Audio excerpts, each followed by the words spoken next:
Chapter 1. Finally encountering a living being on the Yuan continent, in the Tianxing Sword State. At this very moment, deep within a mountain range stood a modest wooden cabin. In the yard, a few chickens and ducks roamed freely, while a notably large pond lay just beyond the enclosure. Alas, it has been 5 long years since I traversed here, and I still cannot even descend this mountain peak. Is the heavens truly toying with me? A youth, around 17 or 18 years of age, reclined on the grassy bank of the pond, lamenting in a tone laden with grievance. The young man's name was Su Yichen. He had once been an ordinary office worker in the 21st century on Earth, but an unexpected turn of events 5 years ago had led him to inhabit the body of a boy who shared his name. Upon his arrival in this new world, it took a considerable amount of time for him to digest the reality of his situation, ultimately conceding to the fact that he had indeed transmigrated. Initially, he had come to terms with his new existence, intending to gather information about the current dynasty before plotting his next steps. He had believed that, armed with the knowledge gained from 9 years of compulsory education, he could lead a splendid life in the ancient realm. Perhaps, with the wisdom stored in his mind, he might even attain high office. However, after some investigation, he discovered that he had unwittingly entered a fantastical world where human lives were regarded as mere weeds, and it was devoid of any recognizable dynasty. He was left utterly bewildered, unable to ascertain whether he remained on Earth. Most disheartening of all was the realization that the novels he had read in his previous life were nothing but fabrications. As a transmigrator, he found himself devoid of the typical golden finger that such characters often possessed. Moreover, the original owner of this body had merely been an ordinary villager. And that was not the end of his troubles. A year ago, amidst the skies above his village, 2 formidable beings had clashed over an unknown object, their battle's residual force reducing his village to ruins. One of the combatants, an elderly man, emerged victorious but was left utterly depleted. As he prepared to depart, he stumbled upon the fortunate survivor, Su Yichen. Initially intending to seize control of his body, the old man soon realized that Su Yichen possessed no cultivation or spiritual energy to sustain his soul. Consequently, he could only render Su Yichen unconscious and depart. When Su Yichen awoke, he found himself on this mountain peak. During Su Yichen's unconsciousness, the old man had forcefully utilized numerous rare materials and high-grade pills in an attempt to elevate Su Yichen's cultivation directly. At the time, the old man, still nursing his own severe injuries, had not had the opportunity to assess Su Yichen's innate abilities. He had assumed that, regardless of how inept a person might be, after such extensive nurturing with rare resources, some spiritual energy would surely manifest within them. However, after expending vast amounts of treasures and pills, there remained no trace of spiritual energy fluctuations within Su Yichen. The old man quickly recognized something was amiss and delved deeper into Su Yichen's condition. To his astonishment, the once vibrant life force within him faded away in an instant. In that fleeting moment, the old man's soul separated from his body. Yet before he could act further, an invisible intent of the sword swiftly obliterated his soul. Had the old man known that Su Yichen was so utterly worthless, he likely would not have brought him back to the mountains, instead seeking a secluded spot to recuperate, thus avoiding such a dismal fate. Upon awakening, Su Yichen discovered that the old man had perished. He had a vague sense of his surroundings and, after locating a vacant space behind the cabin, buried the old man. What followed was a period of anxious living, but as he realized that no immediate danger lurked around him, he settled into life on this mountain peak. Yet, he dared not stray far from the confines of the cabin. Uncertain whether the safety he experienced was the result of some protective formation the old man had laid. After venting his frustrations, Su Yichen glanced at the sky. He gathered his fishing rod and, with today's catch in tow, began his return to the cabin. Meanwhile, not too distant from Su Yichen, yet neither too close, a woman, injured and her breath unsteady, was soaring through the mountains with great urgency. Trailing her was a man cloaked in black robes, his features obscured from view. "Angsheng, you cannot escape. If you yield to me, I may yet spare your life," he taunted. Aingsheng cast a quick glance over her shoulder. Her silver teeth clenched as the spiritual energy within her rapidly dwindled. The man in black was employing some method to gradually seal away her cultivation. At this rate, in less than half a stick of incense, her powers would be entirely suppressed. To make matters worse, she had been poisoned by the Yin Xianhua, the toxic effects of which were becoming increasingly difficult to contain. Pray tell, who are you that dares to strike against me? Do you not fear the retribution of the M family and the Xingyue Immortal Palace? At this moment, Aingsheng was at her wit's end, hoping desperately that her adversary would reconsider, fearing the influence of her powerful allies. The Xianyuan continent was divided into 6 regions.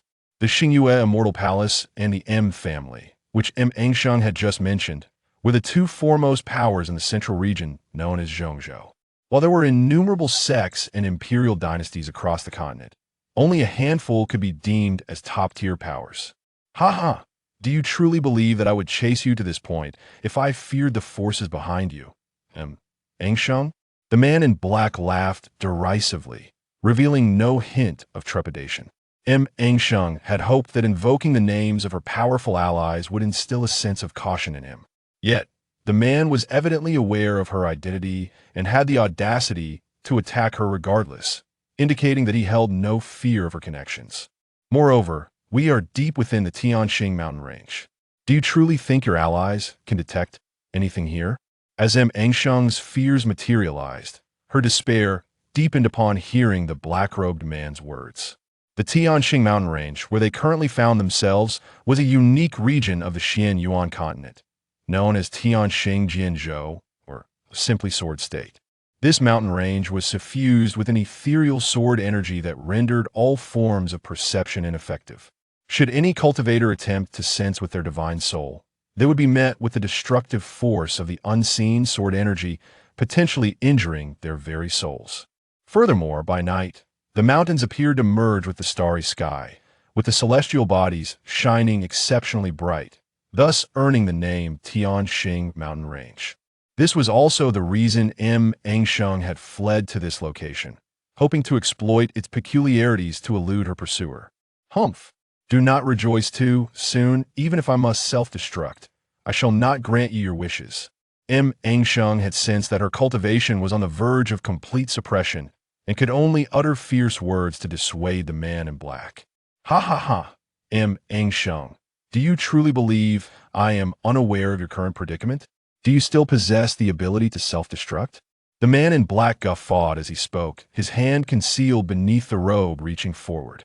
Behind Aingsheng, a massive hand formed from condensed spiritual energy loomed ominously closer. Seeing it approach, she quickly retrieved a talisman from her storage ring, enveloping it with her spiritual energy and casting it backward.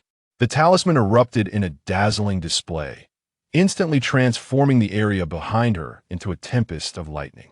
At the same moment, the enormous hand of spiritual energy was obliterated by the force of the lightning storm unleashed by the talisman. Humph! I shall see how long you can endure once your cultivation is extinguished and the poison takes hold. Those wild beasts of the mountains shall have their feast. With his attack thwarted, the black-robed man's voice was tinged with evident fury as he called out to the fleeing Aingsheng. Beneath the depths of his obscured hood, his gaze was fixated on the breathtaking Aingsheng, aflame with desire. Aingsheng, undeterred by the man behind her, rummaged through her storage ring once more to retrieve a teleportation talisman, one she had obtained from a secret realm. Her current predicament had arisen after an entrance to a secret realm had appeared at the foot of the Tianxing Mountain Range 4 months prior, and she had been caught off guard by the black-robed man's schemes within. Now, her only glimmer of hope lay in the talisman she clutched. She had no knowledge of where it might transport her, but she had no other options left. It was a desperate gamble. Furthermore, she had no time to ponder her situation further. The tempest of lightning she had conjured was rapidly dissipating. Once more, the black-robed man coalesced a hand of spiritual energy, reaching out to seize her. With no alternatives, she gritted her teeth and activated the teleportation talisman. Infusing the last of her spiritual energy into the talisman, a soft glow enveloped her, and in an instant, she vanished from sight. As the glow dissipated, the black-robed man's dark eyes widened in shock. Yet before he could react further, Angsheng, who had been in front of him mere moments ago, had vanished completely. Damn it! How could Mu Ningfang possess a celestial-grade teleportation talisman? Who else, in this world, could possibly inscribe such a talisman? However, the stark reality remained before him. He could not be mistaken. Mu Ningfang truly held a celestial-grade teleportation talisman. Yet, this was not the moment for contemplating the talisman. The paramount concern now was to trace Mu Ningfang's whereabouts. He was uncertain whether the talisman had transported her directly back to the Mu family or to the Xingyue Immortal Palace, or perhaps merely for a short-distance transfer. Lacking knowledge of the talisman's range, he had no choice but to commence a search in every direction. At the small wooden cottage, Su Yichen had just returned to the courtyard when a flash of light flickered behind him, and a figure suddenly appeared outside the small yard. The unexpected apparition was none other than Mu Ningfang, who had just been transported here using the celestial-grade teleportation talisman. Upon her arrival, she immediately took out the transmission jade talisman to seek help from the Immortal Palace. However, to her dismay, the talisman remained utterly unresponsive, plunging her heart into despair. This situation could stem from only two possibilities. Either she had been transported to some secret realm, or she was still within the Tianxing Mountain Range. Regardless of the scenario, neither was a favorable outcome for her. Fortunately, she noticed a small wooden cabin and a quaint yard beneath her feet, where a youth was humming an unfamiliar tune.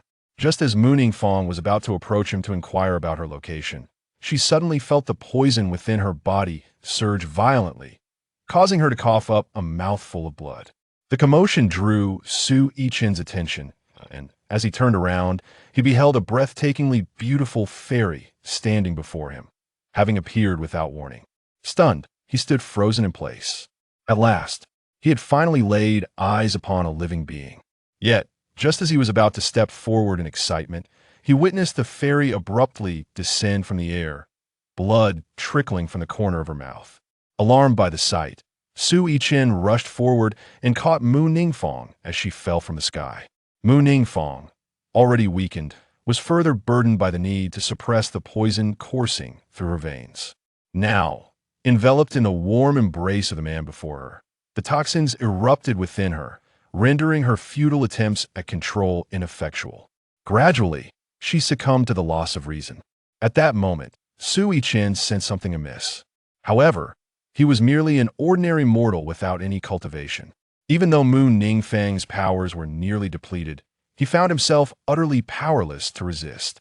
Under the influence of the toxins, Mu Ningfang effortlessly overpowered him, pinning Su Yichen to the ground in the small yard deep within the Tianxing Mountain Range.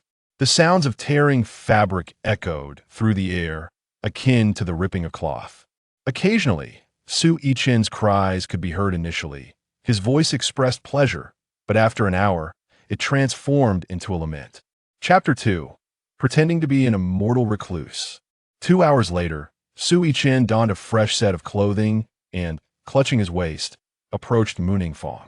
Due to his cultivation being sealed and the potency of the drugs, Mu Ningfang remained unconscious. Su Yichen gazed down at her. She lay there, devoid of any clothing, her flawless skin exposed to the air. 2 hours prior, the suddenness of the event had prevented him from fully appreciating her beauty, but upon closer inspection, he was utterly captivated. After observing her for a while, Su Yichen became aware of his own bogus reaction and quickly knelt to lift the unclad Mu Ningfang into the cabin. Time flew swiftly, and 3 days passed in the blink of an eye. Mu Ningfang awakened in the rustic wooden cabin. Upon opening her eyes, she instinctively attempted to channel her spiritual energy. Yet, no matter how hard she tried, she could not sense even a hint of her cultivation. What kind of sorcery is this, that it can render me an ordinary mortal? Mu Ningfang sat up in bed, her brow furrowed in confusion. However, it seemed the seal had no effect on her spirit. She could distinctly perceive a peculiar formation within her body, enveloping her spiritual sea and preventing her from harnessing any spiritual energy. She experimented with various methods using her spirit, but none proved effective against the seal. After numerous failed attempts, Mu Ningfang finally surveyed her surroundings. The small wooden cabin was exceedingly simple, yet it was evident that its owner took great care to maintain cleanliness. The interior was spotless. Rising from the bed, she began to recall the events leading to her unconsciousness. A blush crept on her face, only to be quickly subdued. At that moment, Su Yichen was at the riverbank, fishing as he did each day. Mu Ningfang pushed the door open and beheld him engaged in his pastime. After surveying the environment, she confirmed that she was still within the Tianxing Mountain Range. What brings you to the depths of the Tianxing Mountains? Mu Ningxue leisurely strolled to Su Yichen's side while surveying her surroundings, her tone icy and devoid of emotion as she inquired.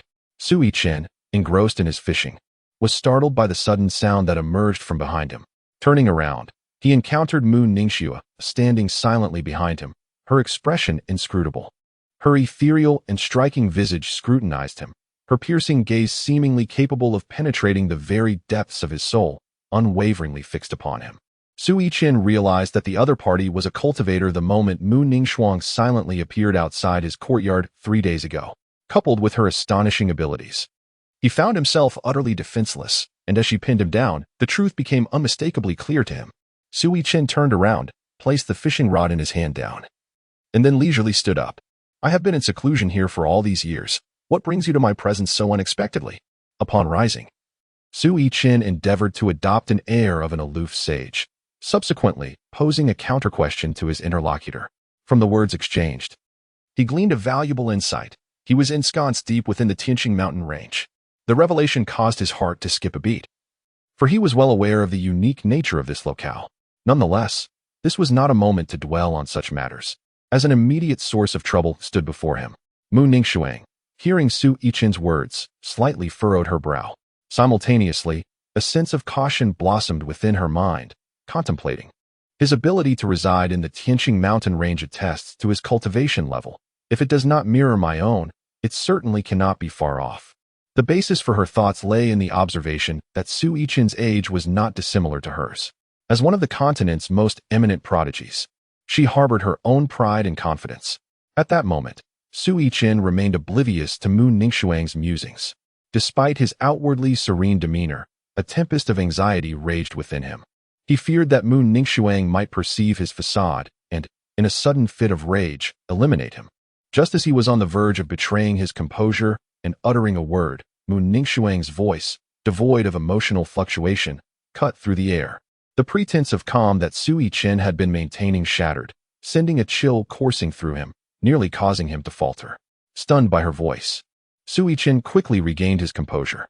Mu Ningxuang, he mused to himself, recognizing her name as she introduced herself. Su Yichen exerted great effort to steady himself, his legs trembling slightly beneath him. He forced a smile and introduced himself, revealing his name to the other party. It was not entirely his fault for feeling timid. The other person had been frowning in silence, leading Su Yichen to believe that Mu Ningxuang had uncovered some hidden truth.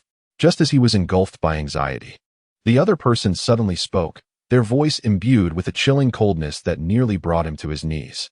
Su Yichen mused to himself, fortunately, my quick reflexes have spared me from revealing my true identity as a mere mortal. A few months prior, a mysterious realm had emerged on the outskirts of the Tianxing Mountain Range. Within this realm, he had fallen victim to a nefarious plot, resulting in his poisoning.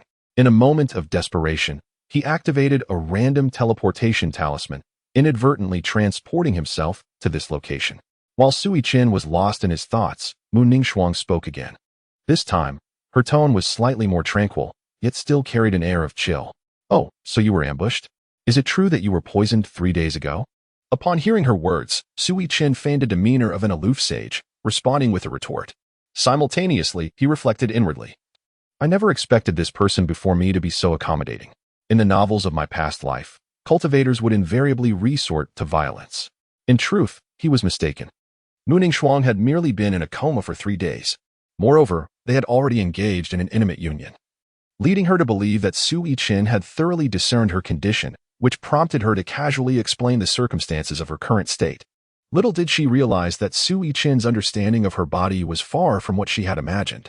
Upon hearing Su Yichen's inquiry, a fleeting glimmer of murderous intent flickered in Mu Ningxuang's eyes, only to be quickly concealed. The mention of 3 days prior reminded her of the events leading up to her unconsciousness, unsettling her resolve. After posing her question, Su Yichen noticed her sudden silence, leaving him at a loss for words. The atmosphere between them grew unexpectedly still as they stood in silence, exchanging blank stares. Just as Su Yichen was racking his brain for something to say, a rumble emanated from Mu Ningxuang's stomach. In that moment, Su Yichen was taken aback, for her previously cold visage was now tinged with a delicate blush. This transformation added a touch of earthly warmth to her ethereal demeanor, captivating Su Yichen and rendering him momentarily speechless. "Is there something to eat?" Her voice, tinged with a hint of bashfulness, snapped Su Yichen back to reality. Yes. Apologies. But I was momentarily entranced by your beauty, Miss Mu." With that, he hastily lifted the fish basket at his feet and dashed towards the courtyard. Upon hearing his words, Mu Ningxuang was momentarily taken aback. Under normal circumstances, as the unparalleled prodigy of the Mu family and the Saintess of the Xingyue Immortal Palace, anyone daring to utter such frivolous remarks would be swiftly dealt with, without her needing to intervene. Ironically, she had just harbored thoughts of harming him moments prior, yet now found herself unperturbed by his levity. Unbeknownst to her, a charming smile had unconsciously graced her lips. Turning to gaze at the retreating figure of Su Yichen, she fell into deep contemplation, leaving no one to discern the thoughts swirling within her mind. Upon returning, Su Yichen busied himself with preparing a meal for Mu Ningxuang. It had been a considerable time since Mu Ningxuang had felt hunger, having practiced fasting for over a decade. As one of the most exceptional talents of the Xianyuan continent, she had achieved the realm of fasting by the tender age of 7 or 8. Currently, her sense of hunger was merely a consequence of her cultivation being sealed and the excessive physical exertion she had endured 3 days prior. While Su Yichen was occupied with cooking, she took the opportunity to stroll around the unremarkable little courtyard. As she wandered to the rear of the house, Mu Ningxuang was astonished to discover a medicinal herb field behind the courtyard, cultivated with various spiritual herbs. Some of these herbs, if exposed to the outside world, could undoubtedly incite chaos and bloodshed throughout the Tianxing Sword State and even the Xianyuan continent. The sight of these herbs filled her with a glimmer of hope. Perhaps they could aid in breaking the seal within her body. Just as Mu Ningxuang was examining the spiritual herbs in the yard, Su Yichen announced that the meal was ready. "Nu Xianzi, the food is served." Upon hearing his call, Mu Ningxuang departed from the herb field and entered the courtyard. During the meal, she inquired about the medicinal herb field located behind the courtyard. Su Yichen was only aware that behind him lay a medicinal herb field. However, he was oblivious to the specific types of herbs it contained. This herb field was cultivated by the elderly cultivator who had apprehended him. "Well, this herb field was the result of my idle endeavors. Yet, I have never studied pharmacology, being solely focused on my cultivation. Thus, Su Yichen fabricated a casual excuse to respond to Mu Ningxuang. He informed her that she was free to gather herbs from the medicinal field behind them. Upon hearing that she could pick freely, Mu Ningxuang was momentarily taken aback. She assumed that Su Yichen was offering her compensation for the incident that had occurred 3 days prior. Thus, she graciously accepted his offer and began to eat in silence after expressing her gratitude. The events of 3 days ago were not to be blamed on him. It was my own folly that led to my poisoning, and I owe him my heartfelt thanks for saving my life. After finishing her meal, just as Su Yichen was about to rise, Mu Ningxuang unexpectedly uttered a statement. He paused, taken aback, completely unaware of the reason behind her words. "Rest assured, I will take responsibility for you." Su Yichen initially believed that Mu Ningxuang sought a formal acknowledgement of their relationship, prompting him to assertively voice his thoughts. Upon hearing Su Yichen's words, Mu Ningxuang found herself somewhat perplexed. Just as she was about to articulate her response, Su Yichen had already tidied up the dishes and departed. Observing this, Mu Ningxuang had no choice but to relent. Thus, the two coexisted in a state of temporary tranquility for over a fortnight, during which Mu Ningxuang's health had nearly fully recuperated. Throughout these days, she diligently harvested a spirit herb from the medicinal field each day, processing it before delicately placing it in her mouth to refine it with her soul's essence. After this period of dedicated effort, she finally managed to pry open a narrow fissure in her seal, restoring her cultivation to the spirit aperture realm. Chapter 3. Double Happiness. After refining today's medicinal materials, Mu Ningxuang stepped outside and discovered Su Yichen fishing by the pond not far from the courtyard. Eagerly, she made her way over to him. Su Yichen also sensed the movement behind him. However, he did not turn around. In this secluded place, there were only the two of them, and no one else would intrude. Without the need to glance back, he already knew who had approached. For the past several days, Mu Ningxuan had maintained a similar routine, venturing each morning to the medicinal herb field behind the courtyard to gather a solitary spiritual herb, subsequently locking herself in her room to meticulously refine it. Once completed, she would emerge, only to sit beside him and observe as he fished. Their exchanges were scarce. During the initial days, Su Yichen had attempted to initiate conversations, but Mu Ningxuan had shown no inclination to engage, prompting him to gradually refrain from speaking to her. I have regained a modicum of my cultivation. Do you know if there are any low-level beasts nearby? Su Yichen suddenly heard Mu Ningxuan's cool voice from behind him while he was fishing. He turned to look at her, momentarily stunned, as he thought he might have misheard. Noticing his unwavering gaze, Mu Ningxuan's delicate brows furrowed, her eyes narrowing, and an icy chill enveloped Su Yichen, causing him to shudder. No. However, I cannot speak for the distant areas. Since I have secluded myself here, I rarely venture beyond this vicinity. Regaining his composure, Su Yichen turned back to the tranquil surface of the lake and responded to her inquiry. Upon hearing this, Mu Ningxuan pondered for a moment, concluding that his seclusion must involve some form of array, which would explain the absence of beasts nearby. Just as Mu Ningxuan was lost in thought, Su Yichen broke the silence, asking, "Why do you inquire about this all of a sudden?" "It's nothing," Mu Ningxuan replied, a hint of fluster evident in her voice. With that, she promptly turned and retreated to the courtyard. In truth, she had been captivated by Su Yichen's culinary skills over the past few days, having abstained from consuming worldly food for years. She initially found it perplexing that he had such a fondness for preparing mortal dishes. Yet, after tasting his creations, she no longer harbored any curiosity about his motives. Though she could scarcely recall the flavors of the food she had eaten in her childhood, she was certain that nothing could compare to the deliciousness of Su Yichen's cooking. Su Yichen felt somewhat bewildered. Everything had seemed fine just a moment ago. How could she leave so abruptly? He certainly had not spoken out of turn. Indeed, the thoughts of women have always been the most elusive to decipher, regardless of the time. Given that no demonic beasts had appeared in the vicinity for quite some time, it was reasonable to assume that the small wooden cabin was devoid of any such creatures. Having come to this realization, Mu Ningxuan turned and departed. As Su Yichen listened to the diminishing sounds behind him, he gradually turned his head to steal a glance, only to breathe a sigh of relief when he saw the other party had walked away. He felt that had he lingered a moment longer, the individual might have drawn their sword and pierced him with it. After Mu Ningxuan restored her cultivation, she retrieved the long sword from her storage pouch as a precaution. The sword she wielded was a gift from her esteemed master, named Frost Blade, and it was no ordinary magical artifact. This sword had birthed a spirit, possessing the strength of a transcendent being even without human intervention. Only after Mu Ningxuan had departed did Su Yichen rise to his feet. Recalling the long sword that had been in her possession moments before, Su Yichen pondered, something is amiss.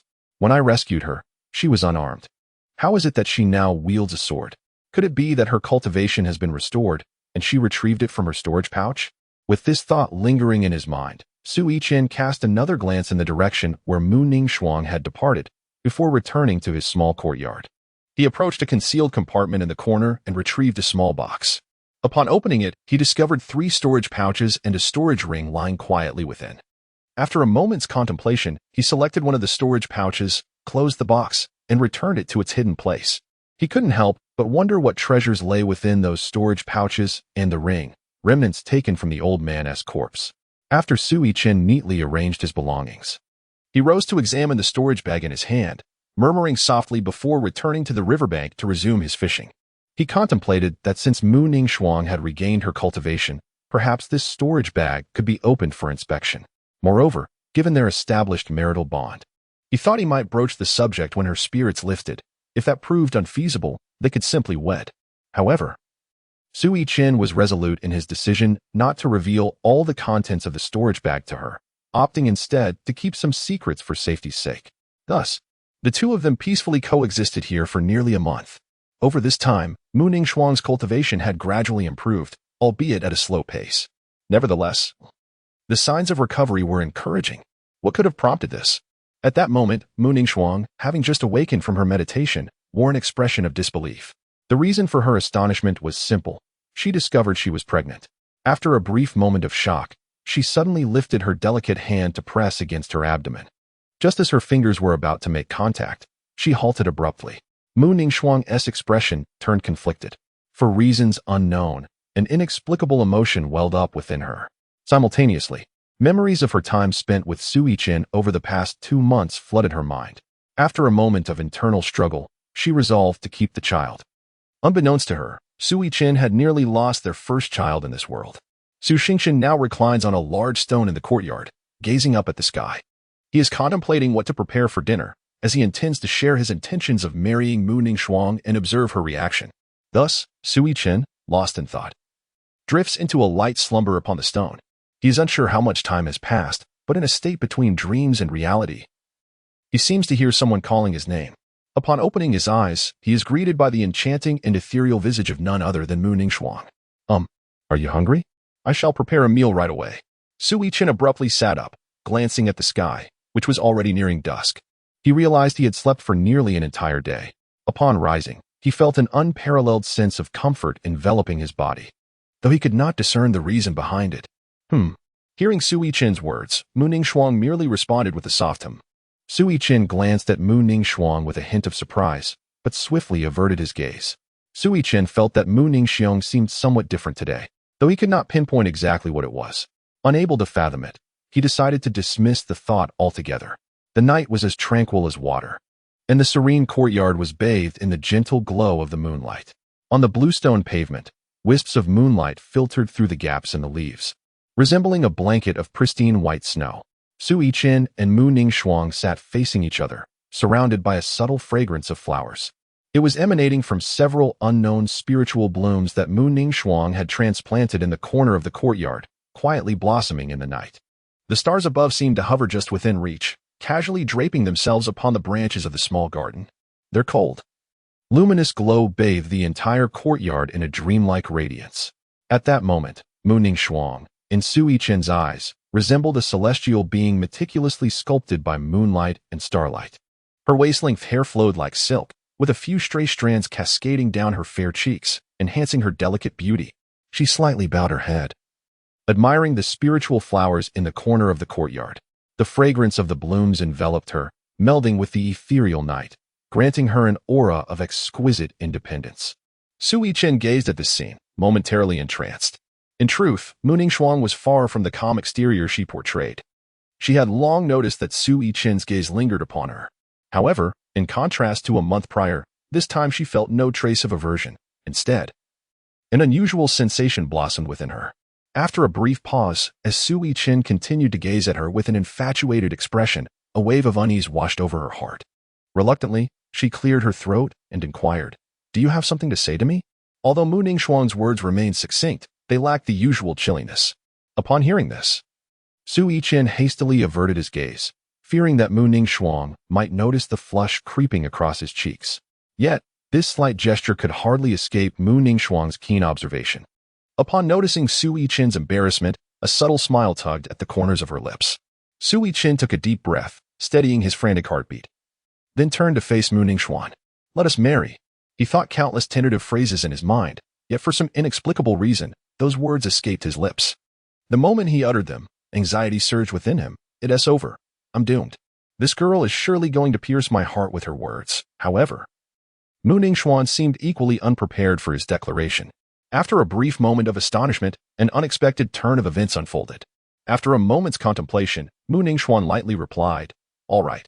Su Yichen had been resigned to the imminent arrival of death. However, upon hearing Mu Ningxuang's words, he found himself momentarily frozen in place. Observing his dazed expression, Mu Ningxuang unexpectedly broke into a rare smile. At the very instant her smile blossomed, it utterly captivated Su Yichen. Su Yichen gazed blankly at Mu Ningxuang's unparalleled beauty, unable to restrain himself from exclaiming, "So beautiful." Upon hearing Su Yichen's spontaneous compliment, Mu Ningxuang's cheeks flushed with a hint of crimson, with a voice tinged with shyness. She inquired, "Have you seen enough?" At this moment, Su Yichen also regained his senses, recalling that Mu Ningxuang had seemingly agreed to their marriage. He chuckled to himself, feeling that he could never gaze upon her beauty enough. "My beloved wife is truly exquisite." With a mischievous grin, Su Yichen chuckled foolishly. Upon hearing this, Mu Ningxuang's complexion became even more radiant and enchanting. This night, it was destined that neither Su Yichen nor Mu Ningxuang would find rest. In fact, Mu Ningxuang was so preoccupied that she could not focus on her cultivation. She was perplexed as to why she had so readily consented to marry Su Yichen. Due to various circumstances and constraints, their wedding was exceedingly modest. Nevertheless, despite the limited resources, Su Yichen managed to procure some red fabric from an unknown source. Utilizing her magical prowess, Mu Ningxuang transformed the fabric into 2 exquisite wedding garments, all meticulously crafted according to Su Yichen's descriptions. After nearly half a month of diligent effort, they were finally ready. In the quaint courtyard and the wooden cottage, Su Yichen meticulously arranged everything to create an atmosphere of celebration. The wedding ceremony for the couple was rather straightforward, consisting of bowing to heaven and earth, followed by a mutual bow between husband and wife, thus marking the completion of their vows. Primarily, Su Yichen was utterly oblivious to the traditional wedding customs, particularly in such a fantastical realm. As for Mu Ningxuang, given her formidable background, she had never been exposed to such knowledge. The day before the ceremony, Su Yichen entrusted Mu Ningxuang with a storage pouch he had procured. After their union, life continued as usual, which left Su Yichen in a state of distress. It was akin to a great gray wolf facing a little white rabbit, yet unable to take a bite. The most frustrating part was that the gray wolf was incapable of besting the white rabbit. Naturally, Su Yichen dared not act on his impulses, for that would reveal his true nature as a mere mortal. However, on this day, he received delightful news from Mu Ningxuang, which filled him with joy. She was with child. Chapter 4, System Activation. Time flew by, and nearly a year had passed since Su Yichen learned of Mu Ningxuang's pregnancy. During this period, he took exceptional care of her. Simultaneously, it became the most joyful time in Mu Ningxuang's life thus far. Over the course of this year, her cultivation had returned to the 4th level of the spirit refinement realm. The swift recovery of her abilities was largely due to the storage pouch that Su Yichen had given her. When opened, the pouch contained an array of superior elixirs, including some low-grade sacred pills. With the aid of these potions, coupled with the aged spiritual herbs from the medicinal fields, she was able to restore her cultivation to this level in less than a year. Throughout this time, Su Yichen was exceedingly anxious, fearing that Mu Ningxuang's consumption of elixirs might adversely affect the baby. Despite her repeated reassurances that there would be no harm, only benefits for the child, his worries persisted, perhaps a reflection of his newfound role as a father. On this day, under a clear and sunny sky, a new life quietly began in the Tianxing Mountain Range. Outside the little wooden cottage, Su Yichen paced nervously, his expression betraying his anxiety. Since the previous night, Mu Ningxuang had informed him that she seemed to be in labor. Su Yichen initially intended to assist Mu Ningxuang during her labor. However, he was utterly unskilled in such matters, and Mu Ningxuang forbade him from entering the room. Thus, he could only pace anxiously outside the door, having kept vigil since last night without leaving. Just as Su Yichen was anxiously pacing back and forth, the sound of a baby's cries emerged from within the room. Upon hearing the sound of a baby's cries, Su Yichen's eyes suddenly sparkled with brilliant light. Ningxuang, are you all right? Has the child been born? With a mixture of excitement and anxiety, he hurried to the door and called out. His exhilaration stemmed from the fact that, starting today, he had a blood relative in this world. His trepidation arose from the fear that Mu Ningxuang might encounter some mishap. Just as his words faded, a weak voice from within the room replied, "I am fine. You may come in." Hearing her voice, Su Yichen finally breathed a sigh of relief. He quickly pushed the door open and entered. Once inside, he immediately secured the door, fearing that a draft might disturb Mu Ningxuang and the child. Perhaps he was being overly cautious, given Mu Ningxuang's formidable cultivation.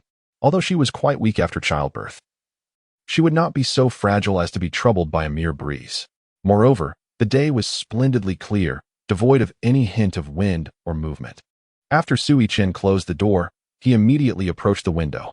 Mu Ningxuang lay on the bed, her complexion pale, her breathing barely discernible.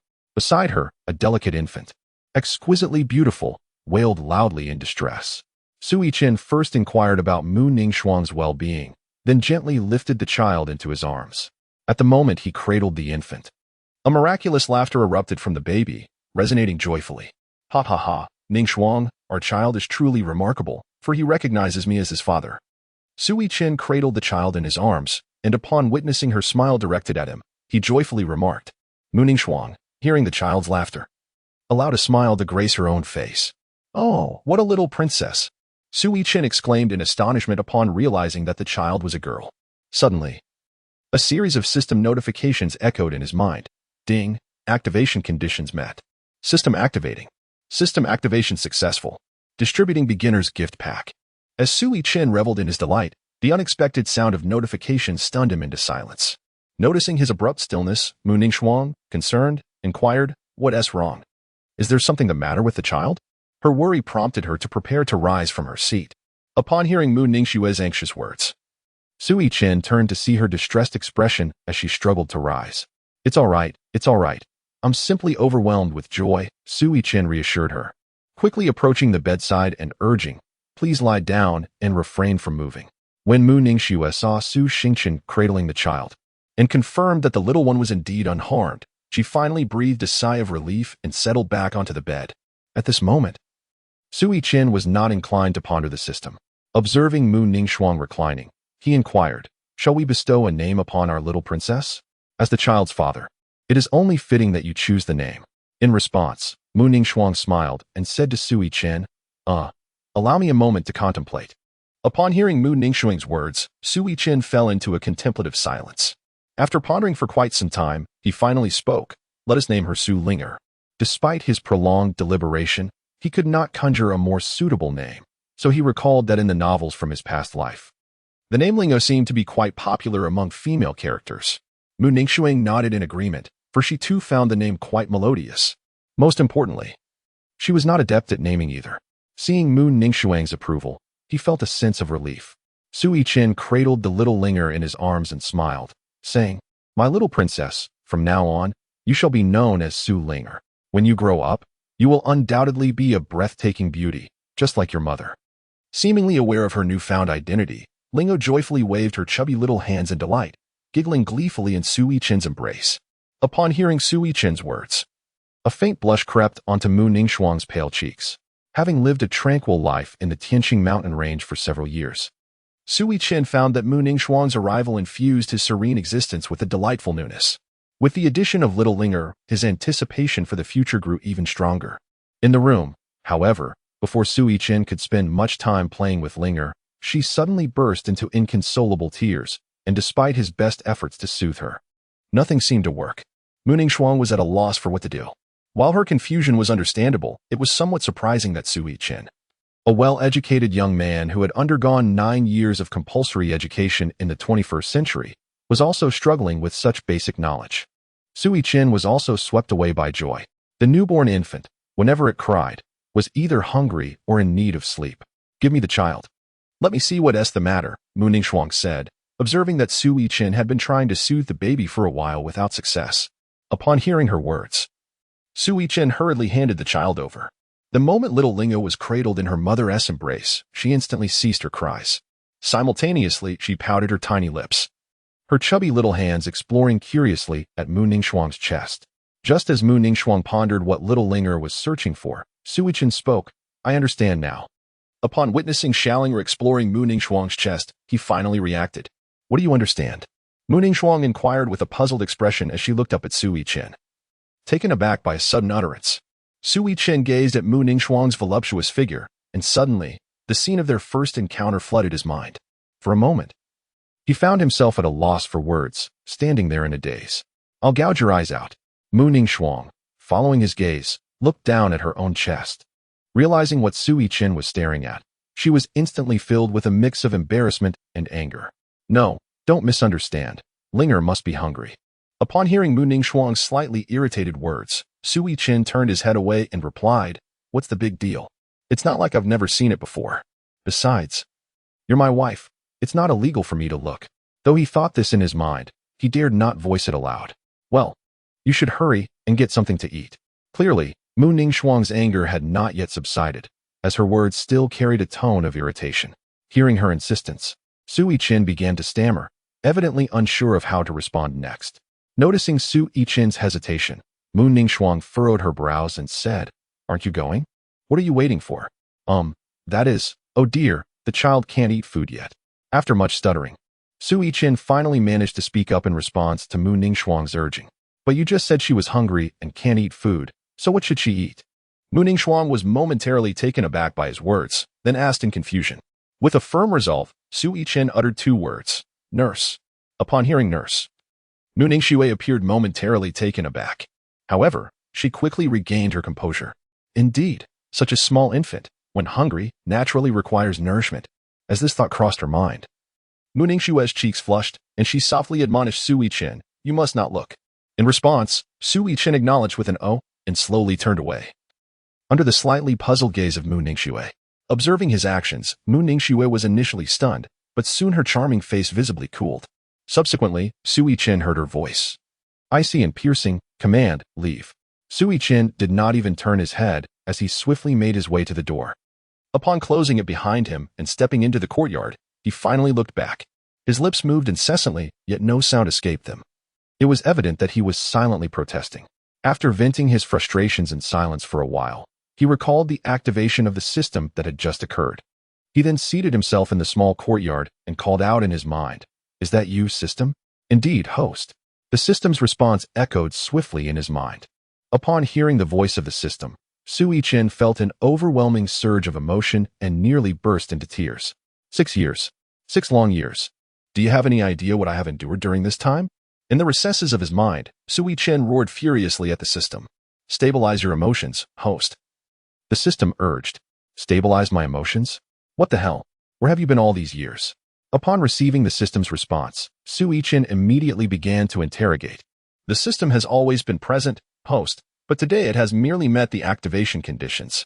Stunned by this revelation, Su Yichen asked, "Activation conditions? What kind of conditions?" "It wouldn't be about having a child, would it?" After a brief moment of contemplation, he promptly inquired within his mind. "Indeed, host. The system can only activate when the activation conditions are fulfilled." Almost ready to explode in exasperation, Su Yichen realized that had he simply sought a woman to bear a child upon his arrival in this new world, the system would have been activated long ago.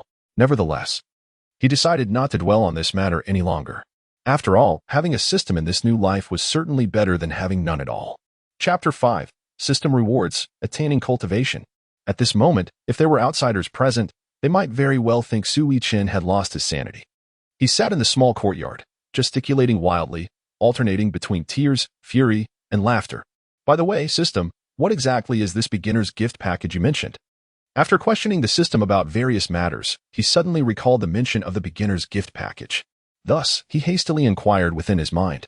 Upon activation, a beginner's gift package is bestowed. "Host, do you wish to open the gift package?" As soon as Su Yichen inquired, the system's voice immediately resonated in his mind. "Activate. Activate, quickly activate." Upon learning that the novice gift pack was a present from the system, Su Yichen was filled with joy. Ding, initializing novice gift pack. Ding, the host has acquired 5,000 years of cultivation. Ding, the host has received 2 cleansing elixirs. Ding, the host has obtained an encyclopedia. Additionally, the host is granted 2 extra sign-in opportunities. Wow, the system is incredible. With 5,000 years of cultivation, shouldn't I just pin that Mu Ningxuan girl down and teach her a lesson? Su Yichen thought excitedly as he heard the voice in his mind. Just as he was preparing to accept the 5,000 years of cultivation, he suddenly calmed down, recalling the other item bestowed by the system, the cleansing elixirs. He didn't need to inquire about this. The name alone was self-explanatory. My aptitude is exceedingly poor. If I consume the cleansing elixirs first and then infuse the 5,000 years of cultivation after my aptitude improves, wouldn't that be more beneficial? With a calm mind, Su Yichen pondered. Ding, system assessment complete. The host's aptitude will not change, even with the consumption of the cleansing elixirs. How am I supposed to cultivate then? Is my aptitude truly this pathetic? The host need not doubt. Your aptitude is indeed extraordinarily poor. Su Yichen, system, do you not have any friends? He originally understood that he could not rely on pills to alter his innate qualities. Su Yichen felt deeply wounded, only to discover that the system was deliberately twisting the knife in his wounds. Ah, isn't this a narrow-minded perspective? If I cannot cultivate, I still have the system. Initially disheartened, Su Yichen suddenly slapped his forehead upon realizing this. With newfound clarity, his eyes sparkled with renewed vigor. Without further hesitation, he directly communicated with the system in his mind. System, extract 5,000 years of cultivation. As soon as his words echoed in his consciousness, an enigmatic aura surged through his entire being. Once this energy enveloped him, Su Yichen felt a remarkable clarity enveloping his mind. After a brief moment, he slowly opened his eyes. To his astonishment, his vision had improved significantly, and he felt an unparalleled lightness in his body. However, he soon noticed an unpleasant accumulation of black filth on his skin, emanating a remarkably pungent odor. Realizing this, he hurried back to his humble abode, prepared a bathing tub, and immersed himself within. After cleansing the grime from his body, he changed into fresh attire and settled in the small courtyard. Once seated, he refrained from hastily retrieving the marrow-cleansing pill. Instead, he first instructed the system to extract the encyclopedia. Su Yichen initially believed that this encyclopedia was merely a book. However, upon prompting the system to extract information, he was suddenly inundated with an overwhelming surge of knowledge flooding into his mind. At that moment, the sheer magnitude of information caused him to feel dizzy, nearly losing consciousness. Fortunately, this sensation was fleeting, dissipating almost as quickly as it had arrived. Before he could fully comprehend what had transpired, the vertigo vanished. As he prepared to inquire about the nature of this phenomenon, he realized that his mind had been enriched with a plethora of information. Among this newfound knowledge was the intricate understanding of the world he inhabited, including the delineation of the continents, which he now grasped with clarity.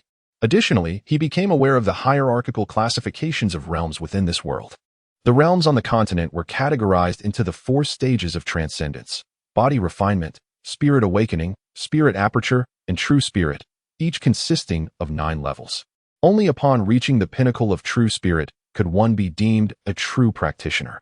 Subsequently, the pursuit of the Great Path commenced, encompassing the 3 stages of seeking the Tao: spirit refinement, void exploration, and great ascension. It was only upon entering the spirit refinement stage that one could be considered a full-fledged cultivator. The attainment of these stages was intrinsically linked to one's innate talent and comprehension. In typical circumstances, a mortal who reached the apex of body refinement would be regarded as a formidable expert in the mundane world. With a stroke of fortune, should one acquire rare and precious resources, ascending to the spirit awakening stage would not pose a challenge. Yet, for someone like Su Yichen, even with fortuitous encounters, the utmost he could aspire to was body refinement, and that would require an immense investment of countless precious resources. His situation was exceedingly rare, which elucidated why the elderly cultivator had succumbed to despair after examining his body. It remained uncertain whether that elder had been fortunate or unfortunate in his findings. After assimilating this information, Su Yichen took stock of his own condition. To find himself at the 6th level of spirit aperture was disheartening. It implied that, under normal circumstances, he would need 5,000 years to reach this stage. His talent was indeed a matter of concern. Upon discovering that he had received a 5,000-year cultivation reward from the system yet still found himself at the 6th level of spirit aperture, he could not help but feel a wave of embarrassment wash over him. However, now was not the time for self-reflection. He recalled that the system had also granted him 2 opportunities for sign-in. Eagerly, he inquired within his mind about the nature of this sign-in process. The system promptly elucidated the details of the sign-in mechanism, revealing that it refreshed daily, with each sign-in offering a chance for random rewards. System initiating sign-in. With this newfound understanding, he awaited the unfolding of events. Su Yichen eagerly began the process of signing in. Ding! Congratulations, host, you have successfully signed in. You have received the reward, a spatial-grade immortal artifact, Immortal Emperor's Palace, along with 1 additional signing opportunity. Would the host like to sign in again? Wait. System. What exactly is the Immortal Emperor's Palace? Upon hearing the system's reward, Su Yichen immediately inquired. His knowledge, gleaned from encyclopedic sources, revealed no such realm as the Immortal Emperor. Most importantly, the name itself suggested that the reward was a palace. However, while he could comprehend storage rings and bags, the concept of a palace baffled him. After Su Yichen's inquiry, the system promptly provided an explanation within his mind. However, Su Yichen could only grasp it partially. The Immortal Emperor Palace, as its name suggests, is a magnificent palace. Moreover, this palace can be carried with him and its appearance can be altered at will. It even possesses its own defensive array. Yet, when Su Yichen questioned the system about the realm of the Immortal Emperor, he was informed that his authority was insufficient. Although he did not acquire further information from the system, he still managed to comprehend the basic usage of the Immortal Emperor Palace. System, continue with the sign-in, he commanded. After digesting this information, he unknowingly found himself standing by a large stone near the pool, where he began his 2nd sign-in. Ding! Congratulations, host, on a successful sign-in. You have received the reward, Immortal Emperor Level Technique Chaos Creation Art. Upon hearing the system's notification, Su Yichen was overwhelmed with excitement. He had been awarded a technique. And not just any technique, but one of Immortal Emperor rank, which sounded incredibly impressive. Ding. Special location sign-in. Additional rewards granted. You have received extra rewards, Peak Emperor Realm Experience Card X2. Just as Su Yichen was reveling in his excitement, the system unexpectedly chimed in again. System. What does this special location signify? And what exactly is this experience card for cultivation? With a lingering sense of curiosity, Su Yichen inquired about the system, which promptly provided an elucidation. The term special location refers to certain unique places or remarkable objects where one can sign in to receive additional rewards. As for the cultivation experience card, its name is self-explanatory. It allows one to temporarily attain the cultivation level indicated on the card. How long does the cultivation experience card last? Upon hearing this explanation, Su Yichen's eyes sparkled with renewed vigor, even his breath quickened. Host. Each experience card grants a quarter of an hour of cultivation experience and cannot be stacked. Initially brimming with excitement, Su Yichen's gaze dimmed upon learning the duration of the experience card. A mere 15 minutes, with no possibility of accumulation, rendered it somewhat less appealing. He had fallen into a misconception, although the experience was limited to a quarter of an hour at the level of an emperor. It is crucial to recognize that only a handful of individuals on the continent possess such cultivation. Furthermore, these individuals have long since exhausted their energies and have resorted to self-imposed seclusion. Once he grasped the details of these system rewards, Su Yichen felt a surge of joy and prepared to return to his humble abode. Wait a moment. The system mentioned that additional rewards could only be obtained by signing in at special locations or before unique objects. So, just as he was about to head back, a sudden realization struck him, prompting him to halt. He surveyed his surroundings, searching for any distinctive places or objects.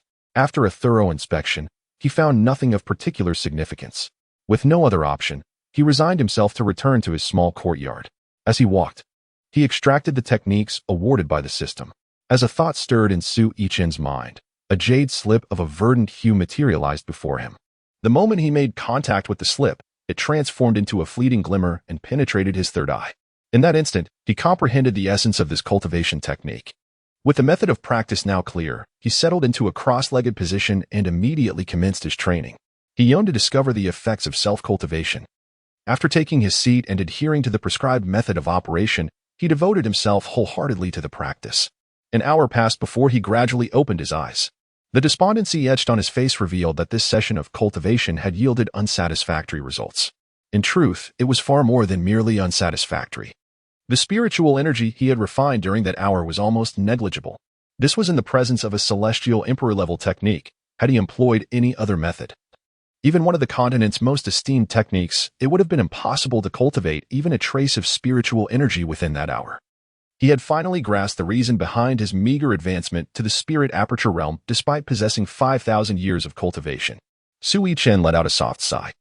He found himself devoid of any alternatives. It seemed that he could only rely on the system to achieve a breakthrough. Otherwise, it would be inconceivable for him to progress in this lifetime. Su Yichen gradually rose to his feet and made his way to the small courtyard. The day was waning, and it was time for him to prepare dinner for Mu Ningxuang. After all, she still needed to nurse the child and could not be left hungry. However, unbeknownst to him, during his recent cultivation, the large azure stone he often used for rest had emitted a faint glow. Chapter 6. Departure. Upon returning to the small cottage, Su Yichen swiftly prepared an array of dishes. In truth, Mu Ningxuang could have long since embraced fasting, yet Su Yichen's culinary skills were simply exquisite. After such a prolonged period of indulgence, she found it difficult to relinquish the pleasures of dining. In the room, Mu Ningxuang gazed at the infant girl in her arms, momentarily feeling a sense of unreality. Cultivators often lacked a true concept of time. In her previous life, a single retreat could span several years. Those of even higher cultivation might spend decades or even centuries in seclusion. Thus, the year that had passed felt like the briefest of moments to her. She never anticipated that within such a short span, she, the most distinguished daughter of the Xianyuan continent, had married and given birth. Should the outside world learn of this, it would undoubtedly stir a tremendous uproar. Moreover, if her sect and family were to discover it, they would undoubtedly seek to eliminate Su Yichen. Even little Lingo could potentially be in grave danger. As Mu Ningxuang was lost in thought while watching the sleeping linger, there came a gentle knock at the door. The sound was soft, indicating that the person outside was reluctant to disturb those within. Mu Ningxuang extended her delicate hand and pointed a finger at the slumbering linger. A transparent light curtain enveloped the child, capable of isolating external sounds. As Mu Ningxuang feared that linger might awaken. Having completed this, Mu Ningxuang spoke, "Come in." Upon hearing her voice from within, Su Yichen pushed the door open. Carrying a wooden tray laden with an assortment of delicacies, all infused with spiritual essence. With the comprehensive knowledge granted by the system's rewards, he had become well-versed in the various spiritual herbs of the continent. "Are you not familiar with spiritual herbs?" Mu Ningxuang inquired in surprise, observing the dishes exuding rich spiritual energy. "Hee, I thought to ensure you replenished your strength, so I made a concerted effort to study up on spiritual herbs." Su Yichen chuckled slyly, concocting a reason with an untroubled heart and flushed face. Upon hearing this, Mu Ningxiang's surprise deepened. She had not anticipated that Su Yichen would learn pharmacology in such a brief span of time for her sake. In truth, the reality was that, without the system's rewards, Su Yichen might still be unable to identify even a single spiritual herb. Su Yichen did not notice the astonishment in Mu Ningxuang's eyes. Even if he had, he likely would have paid it no mind. After all, he himself was at a loss on how to elucidate the matters concerning the system. Su Yichen carefully placed the food brought in onto the table. At that moment, Mu Ningxuang had already risen from the bed. "You were able to get out of bed? Do you feel any discomfort?" Upon seeing Mu Ningxuang rise from the bed, Su Yichen hastily approached her, extending his hands in a gesture of assistance. However, just as his hands were about to make contact with Mu Ningxuang, she gracefully sidestepped, evading his touch. "I am fine. You need not worry. My cultivation has now returned to the spirit refinement realm. I am not so fragile," Mu Ningxuang remarked as she seated herself comfortably, unconcerned. As night fell, after little Lingo awoke, Su Yichen lingered in the room, indulging in play for nearly 2 hours. No matter how hard Mu Ningxuang tried, she could not persuade him to leave. Finally, once little Lingo had exhausted herself and drifted into slumber, she managed to usher him out. During the night, Su Yichen did not retire to rest as he had in the past. Having recently attained a modicum of cultivation, albeit modest, he returned to his chamber and commenced meditative practice. In the throes of cultivation, time seemed to fly by. Su Yichen felt that he had barely taken his seat when the sky outside began to brighten. Su Yichen closed his eyes, seeking to discern the progress he had made after a night of cultivation. However, mere moments after he shut his eyes, he abruptly opened them. His gaze filled with disbelief. He realized that throughout the night, he had failed to refine even a trace of spiritual energy within himself. This struck him as peculiar. Just yesterday, he had managed to extract a modicum of energy. Yet, after an entire night of practice, he found himself in a worse state than before, sensing something amiss. And recalling the system's notification about a special location for sign-in yesterday, Su Yichen suddenly rose, as if he had perceived something significant. He swiftly made his way to the site of his previous cultivation and scrutinized his surroundings meticulously. However, despite his thorough search, he found no indication of anything extraordinary. At that moment, the system's notification chimed. "Ding! Today's sign-in opportunity has been refreshed. Would the host like to proceed with the sign-in?" "Sign in." Upon hearing the system's prompt, Su Yichen mentally responded with those 2 words. He decided not to dwell on the matter of cultivation any longer, with a system at his disposal. What was there to ponder? Ding. Sign-in successful. Congratulations, host. You have gained 1,000 years of cultivation. Wait, is that all? Was yesterday's sign-in part of a beginner's protection period? After the system's voice faded, a considerable amount of time passed. Su Yichen finally came to his senses and inquired of the system in his mind. Host, the special location check-in can only be triggered once. Moreover, the rewards from the system are entirely random. Su Yichen, after hearing the system's explanation, felt a tinge of disappointment. However, he did not dwell on it for too long. After extracting the rewards of cultivation from the system, he moved on. Su Yichen's cultivation had ascended to the 8th level of the spirit aperture realm. After taking a moment to sense his newfound strength, he reluctantly surveyed his surroundings, yet found nothing of significance. With a sense of disappointment, he returned to his small courtyard. After preparing breakfast to deliver to Mu Ningxuang, he picked up his fishing rod and embarked on another day of angling. Time slipped by like a fleeting shadow, and soon half a year had passed. On this particular night, within the small courtyard, a figure appeared silently. As the moonlight cascaded down, the full silhouette became discernible. It was Mu Ningxuang, holding a child. She cautiously entered Su Yichen's room, placing the child beside him. With gentle eyes, Mu Ningxuang gazed at little Linger and then at Su Yichen, as if she wished to etch their likenesses into her memory forever. Without lingering, she left behind a communication jade slip and vanished in an instant. During these past 6 months, utilizing the betrothal gifts bestowed by Su Yichen, namely the elixirs left by the old cultivator, Mu Ningxuang had restored her cultivation to the pinnacle of the spirit refinement realm. In fact, she had reached this peak 2 months prior. Yet for reasons unknown, the last vestige of her seal remained impervious to her efforts. Mu Ningxuang understood that this situation could not persist. Upon entering the secret realm, she had encountered a protector at the periphery of the Tianxing Mountain Range, a being of saintly stature. Should she remain missing for too long, and if the protector could not locate her, they would undoubtedly seek assistance from the Celestial Palace. At that juncture, not only the elders of her sect but also the patriarchs of her family might come searching. If such a scenario unfolded, both Su Yichen and little Lingo would be in peril. She had assessed that little Lingo possessed commendable innate talent, yet within her family and sect, this aptitude was not deemed exceptionally outstanding. Moreover, her current level of cultivation afforded her little influence within both her family and sect. Thus, with a heavy heart, she felt compelled to leave Su Yichen and Su Linger behind, embarking on her solitary journey. Mu Ningxuang had scarcely departed for an hour. Su Yichen seemed to sense something profound. As he lay in slumber, a sudden furrow appeared on his brow. Gradually, he opened his eyes, only to discover the serene figure of Xiao Lingo sleeping peacefully beside him. Upon seeing her, he did not feel alarmed. In truth, he had anticipated this day would come. Throughout the more than a year spent with Mu Ningxuang, her occasional revelations of poise, coupled with the air of nobility that surrounded her, had led him to understand that the wife he had unexpectedly acquired was anything but ordinary. After perusing the message contained within the jade slip left by Mu Ningxuang, his suspicions were confirmed. Carefully, Su Yichen rose from the bed and approached the jade slip that Mu Ningxuang had left behind. Su Yichen picked up the jade slip and, using his spiritual energy, established a protective barrier around the little Linger. Once the barrier was set, he infused the jade slip with his spiritual power. In that fleeting moment of infusion, the slip emitted a faint glow. Subsequently, a figure emerged from the slip, revealing Mu Ningxuang, who had departed earlier. Within the slip, Mu Ningxuang elucidated the reasons for her departure, while also disclosing her identity and the formidable background of her family and sect.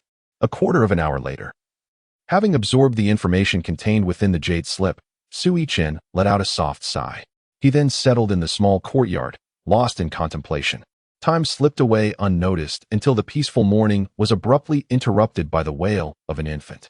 Su Yichen, who had dozed off while seated in the courtyard, suddenly opened his eyes and hurried inside the house. Upon entering, he lifted the crying Linger into his arms. At that moment, he faced his greatest dilemma: how to feed the little one.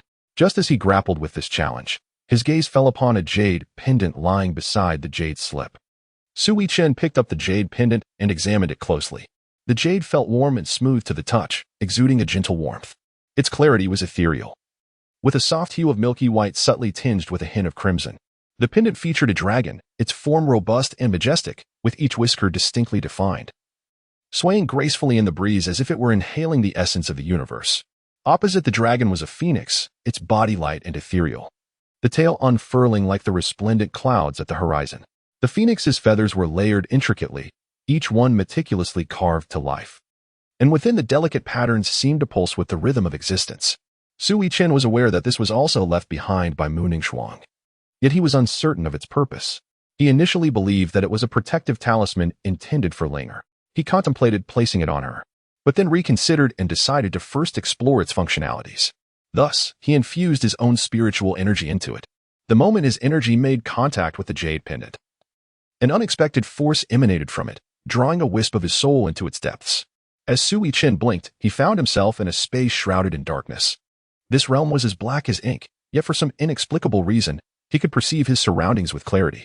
Su Yichen pondered for a moment and quickly discerned the nature of the object before him.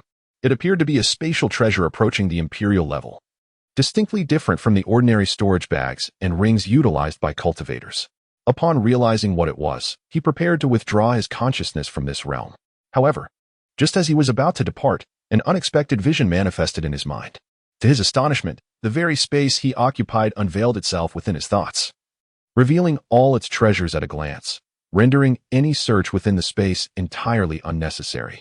Su Yichen meticulously surveyed the items within the jade pendant space. The collection was not extensive, and he examined each piece with care. Among them, a pile of superior spirit stones was overlooked. As he summoned a book that floated in the corner toward him, he subsequently retrieved a jade vial that emitted a faint glow. Afterward, he exited the jade slip space. Upon his departure, the book and the jade vial materialized before him on the desk. Chapter 7. The Celestial Emperor's Palace.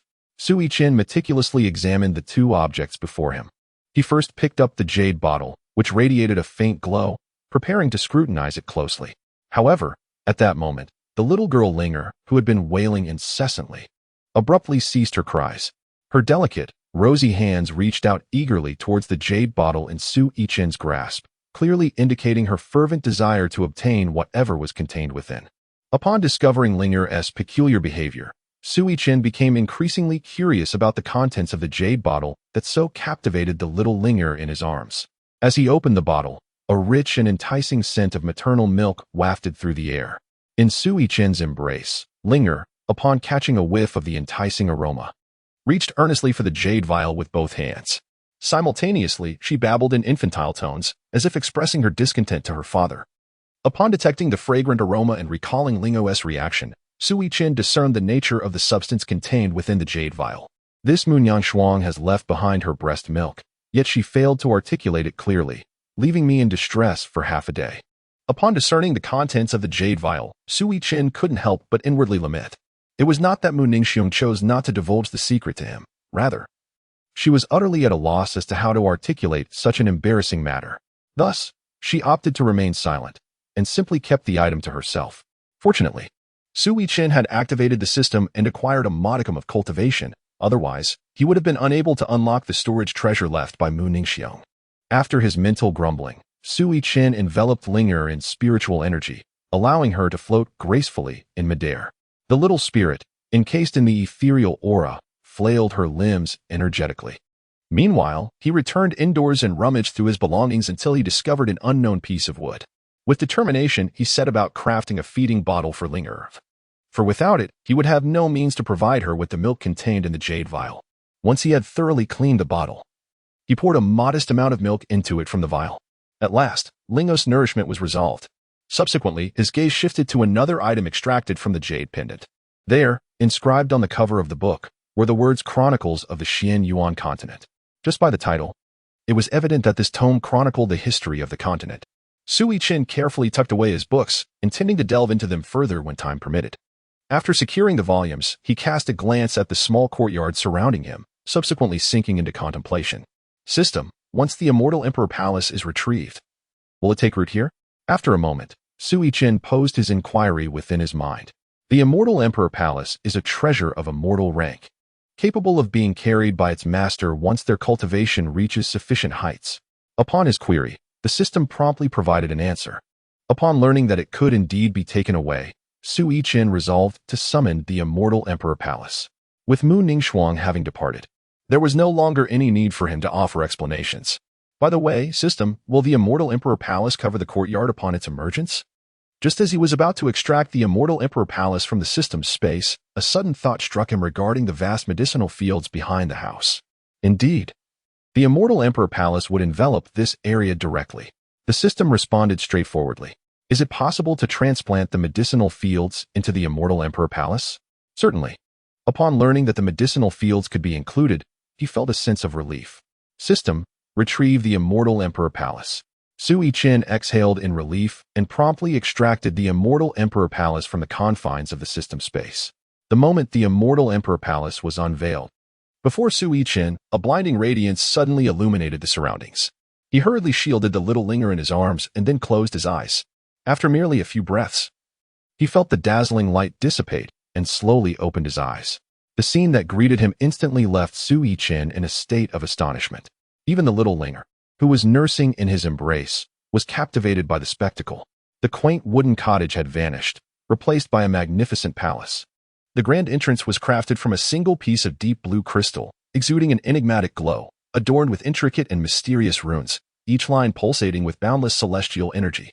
Surrounding the palace, the walls were embellished with carvings of dragons and phoenixes, and numerous celestial beasts appeared vividly lifelike. Gazing at the palace before him, Su Yichen found himself at a loss for words in his astonishment. Once he regained his composure, he cradled the child and approached the grand entrance. As he reached the threshold, the imposing doors, sculpted from the crystal, began to open slowly and automatically, parting gracefully to reveal what lay beyond. Su Yichen embraced Lingo as he stepped through the grand entrance. Upon entering the palace, he was met with an even greater astonishment. The interior space was far more expansive than it appeared from the outside. Immediately upon crossing the threshold, he was greeted by a vast courtyard. At the heart of the courtyard lay the very pond where he had often fished, adjacent to which was a medicinal herb garden, the same one located behind his quaint wooden cabin. He marveled at how the system had managed to incorporate it here.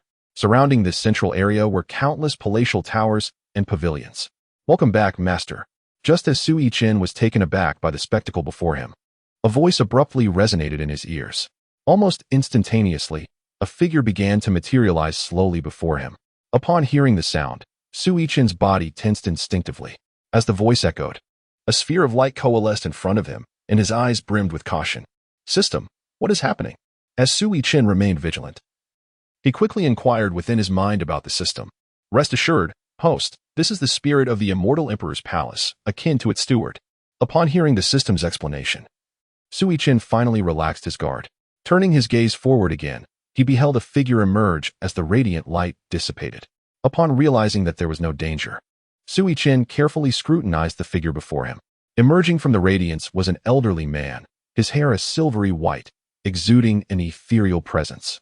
The old man's countenance was benevolent, and he remained rooted in place, motionless, awaiting Su Yichen's command. "What is your name?" After surveying for a moment, Su Yichen finally spoke up. Upon hearing his inquiry, the elder replied, "After you forged me, I was never bestowed with a name. I humbly request that my master grant me one." Upon hearing this, Su Yichen raised an eyebrow. However, after a moment of contemplation, he grasped the situation. It must have been the system's trickery, leading this spirit of the artifact to believe that he had forged the immortal emperor's palace. With this realization, Su Yichen said, let's postpone the naming for now. Please introduce me to the immortal emperor's palace." The spirit of the artifact appeared quite puzzled as to why Su Yichen requested an introduction to the palace. Nevertheless, he refrained from questioning further and promptly began the tour. Following the spirit, they traversed the yard of the immortal emperor's palace for nearly 3 hours, exploring every corner. As the spirit guided Su Yichen toward the grandest of the palaces, they passed a large azure stone beside the central pond in the courtyard, which emitted a faint glow, albeit fleeting. Despite its ephemeral radiance, the spirit sensed something unusual. Transforming into an elderly figure, he focused intently on the stone by the pond. "What is it?" Su Yichen inquired, noticing the spirit's sudden movement with a hint of curiosity. "Nothing, my lord. Please proceed," the spirit replied, choosing to say no more, and continued leading Su Yichen toward the palace's grand entrance. As the spirit of the immortal emperor's palace, he possessed an acute awareness of everything within the palace's confines. Thus, he had immediately detected the stone's extraordinary nature. However, since Su Yichen had brought the stone himself, the spirit assumed he was already aware of its significance and chose not to issue a warning. The entrance to the palace was fashioned from the same material as the doors of the immortal emperor's palace, adorned with intricate carvings of runes. Upon reaching the threshold, the spirit waved his hand, causing the radiant doors to slowly swing open. Once fully ajar, Su Yichen cradled the slumbering Linger as he stepped into the grand chamber. Within the palace, a vast dome resembled an infinite starry sky, with countless celestial bodies shimmering in brilliance. These stars, formed from celestial crystals, followed a specific trajectory dictated by an intricate array, emanating energies that not only facilitated cultivation but also possessed healing properties. Upon witnessing his master enter the great hall, the spirit of the vessel gazed upwards at the celestial array and began to elucidate its wonders. After absorbing the spirit's explanations, Su Yichen was left astounded. Such a grand endeavor could not possibly be achieved by one at the Emperor realm. It appears there exist realms beyond that. This realization, coupled with the name of the celestial emperor palace and the sights he encountered within, deepened his understanding. At this moment, Su Yichen was already certain that beyond the realm of the great emperor, there must exist even loftier dimensions. However, pondering such matters was of no consequence at present, for he was merely a novice cultivator at the spirit aperture stage. Moreover, his cultivation was solely derived from the system's bestowal, and he remained incapable of self-cultivation. Subsequently, he continued his forward journey. The floor of the grand hall was paved with celestial stones as white as jade, their surfaces polished to a mirror-like sheen, reflecting the stars of the vaulted ceiling, creating the illusion of strolling amidst the cosmos. The palace's towering pillars were crafted from translucent celestial gold, adorned with intricately carved reliefs of mythical beasts, each exuding a distinctive charm. Su Yichen gazed at the celestial beasts, sensing that they were imbued with life, poised to break free at any moment. At the heart of the palace, upon a high pedestal crafted from resplendent celestial crystals, rested a throne. The backrest of the throne was intricately carved with elaborate celestial patterns, while the armrests were adorned with radiant celestial gems, each exuding a powerful aura of celestial energy. Although the throne was unoccupied, it still imparted to Su Yichen an overwhelming sense of invisible pressure. Upon encountering this oppressive force, he felt a fine sheen of sweat adorned Su Yichen's forehead. Fortunately, he was the master of the Celestial Emperor's palace. Otherwise, the mere emanation of this overwhelming pressure could have reduced a cultivator of his level to mere pulp. Su Yichen gently wiped the sweat from his forehead before continuing his ascent. The spirit of the artifact paused before the elevated platform constructed of vibrant, colorful celestial crystals. After ascending the steps, Su Yichen arrived before the throne of the Celestial Emperor. After a brief moment of hesitation, he sat down directly. The instant he settled onto the throne, a surge of information flooded into his mind. Upon absorbing this knowledge, he found himself momentarily stunned. It turned out that the lengthy introduction by the artifact spirit was entirely unnecessary. The information that had entered his consciousness was, in fact, a comprehensive account of the entire Celestial Emperor's palace.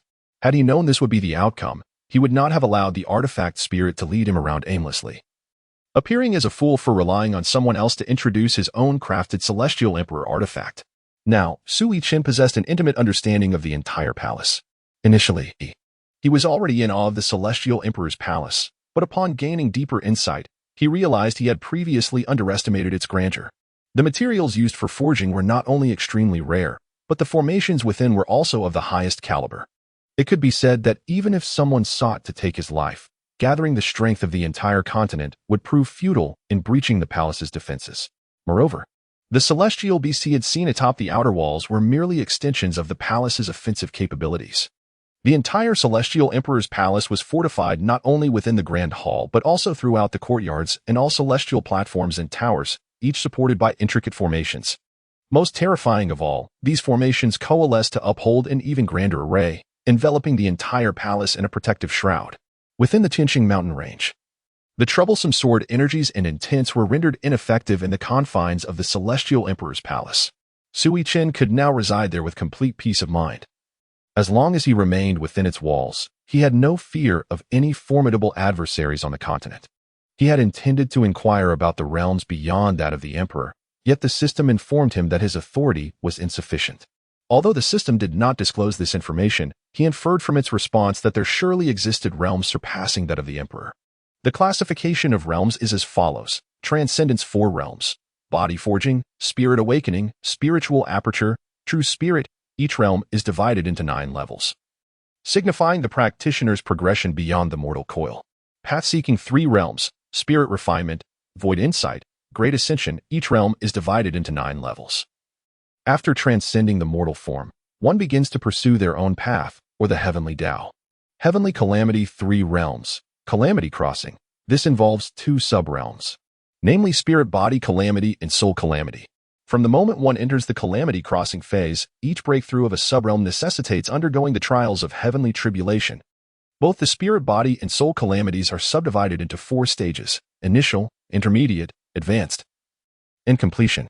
Supreme and Celestial Sovereign. Each of these realms is similarly divided into 4 stages: Initial, Intermediate, Advanced, and Completion. Starting from the Supreme Realm, each significant breakthrough necessitates enduring the heavenly tribulation. Sage Realm. Sage, Great Sage, Sage King, Sage Emperor, like the Supreme and Celestial Sovereign realms. The Sage Realm is also divided into 4 stages. Furthermore, upon entering the Sage Realm, one is no longer subjected to heavenly tribulation. Emperor Realm. Preparatory Emperor. Great Emperor. Entering the Preparatory Emperor stage signifies that the physical body has reached the Emperor Realm, though the soul has yet to do so. The Great Emperor realm indicates that both body and soul have attained the Emperor level. Both the Preparatory Emperor and Great Emperor are further divided into 9 levels. Chapter 8. Return to the Star Moon Celestial Palace. The astonishment of the crowd. Time quietly slipped away, and over a month passed. Su Yichen and Xiao Linger lived in complete bliss within the Imperial Palace of the Immortals. During the past month, although he had not obtained any remarkable treasures, his cultivation had nonetheless ascended to the 3rd level of the true spirit realm. In stark contrast, Mu Ningxuang's plight was quite dire. Upon stepping beyond a certain boundary of the small wooden cottage, she turned back only to discover that the path home had vanished. It was evident that some formation had concealed it. Mu Ningxuang spent some time searching, yet she found no traces of any such formation. Consequently, she began to speculate. Su Yichen's cultivation might surpass her by a significant margin, or perhaps his mastery of formations is exceptionally high. Nevertheless, this realization brings her some solace, at the very least. It confirms that Su Yichen possesses the means to protect himself in this region. Subsequently, Mu Ningxuang began her flight towards the outskirts of the Tianxing Mountain Range. After more than a month of arduous travel, she finally emerged, bedraggled, from the mountains. This month had been fraught with hardship for her, as her cultivation had yet to fully recover. Throughout this period, she encountered numerous ferocious beasts, some of which were on par with her current level of cultivation. If not stronger, Mu Ningxuang had to exhaust every means at her disposal to escape from their clutches. The moment she appeared, disheveled, outside the mountain range, a massive flying vessel materialized above her. A grand flag billowed in the wind atop the vessel, emblazoned with the powerful characters Xiantian Hall. Upon seeing the flag, Mu Ningxuang's eyes narrowed. Silently, she retrieved a communication jade slip and infused it with a trace of spiritual energy. Just as she completed this task, a remarkably poised young man descended from the vessel, worry evident in his eyes. Ningxuang, what has transpired? How did you take so long to exit the mountains? He inquired anxiously before even reaching her side. At the sound of his address, Mu Ningxuang's delicate brows furrowed slightly.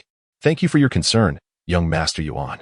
I merely attended to some personal matters, she replied, though she was not particularly fond of his title. Nevertheless, she responded with utmost courtesy, recognizing that he, like her, was a disciple of the esteemed Xiantian Hall and the young master of the Yuan family, an imperial clan. Moreover, since the Xingyue Immortal Palace and Xiantian Hall had always maintained a cordial relationship, she deemed it unwise to sour their rapport. All is well then. I shall return to the sect first. Upon hearing Mu Ningxuang's indifferent response, Yuan Juanzi exhibited no sign of displeasure. After exhaling a sigh of relief, he smiled and turned to ascend back to the enormous vessel. Mu Ningxuang watched the flying vessel gradually recede into the distance. Yuan Juanzi stood on the deck, gazing at her until she vanished from his sight, before finally retreating into the cabin. As Yuan Juanzi departed, a ripple in space caught Mu Ningxuang's attention, and an elderly woman suddenly appeared before her. Elder Yu. The old woman was none other than Mu Ningxuang's protector, Elder Yu Yume of the Xingyue Immortal Palace. Saintess, what has happened during this time? Where have you been? Elder Yu inquired anxiously upon seeing Mu Ningxuang's disheveled state. We can discuss this later. Let us return to the Immortal Palace first, Mu Ningxuang replied, not addressing the elder's questions and promptly taking flight. Elder Yu followed closely behind, remaining silent. An hour later, amidst the azure sky, a vessel identical to that of Xiantian Hall sped away. The only difference was that the flag bore the elegant characters Xingyue Immortal Palace. Within the cabin, Mu Ningxuang had changed into a pristine white dress. She sat cross-legged on the bed, eyes tightly closed, her brow furrowed in concentration. Elder Yu stood behind her, pressing her hands against Mu Ningxuang's back, channeling pure spiritual energy into her body. They maintained this position for nearly an entire day. Finally, that morning, a sound akin to something shattering emanated from within Mu Ningxuang. As the sound echoed, Elder Yu slowly withdrew her hands and wiped the sweat from her forehead. Saintess, you have. Elder Yu began, hesitating as she prepared to inquire. Let us discuss this matter upon our return to the Immortal Palace, Mu Ningxuang interjected, her tone firm. However, Elder Yu's words remained unfinished. Mu Ningxiang interjected, prompting Elder Yu to let out a gentle sigh before quietly exiting the room. Once Elder Yu departed, Mu Ningxiang began her cultivation on the bed.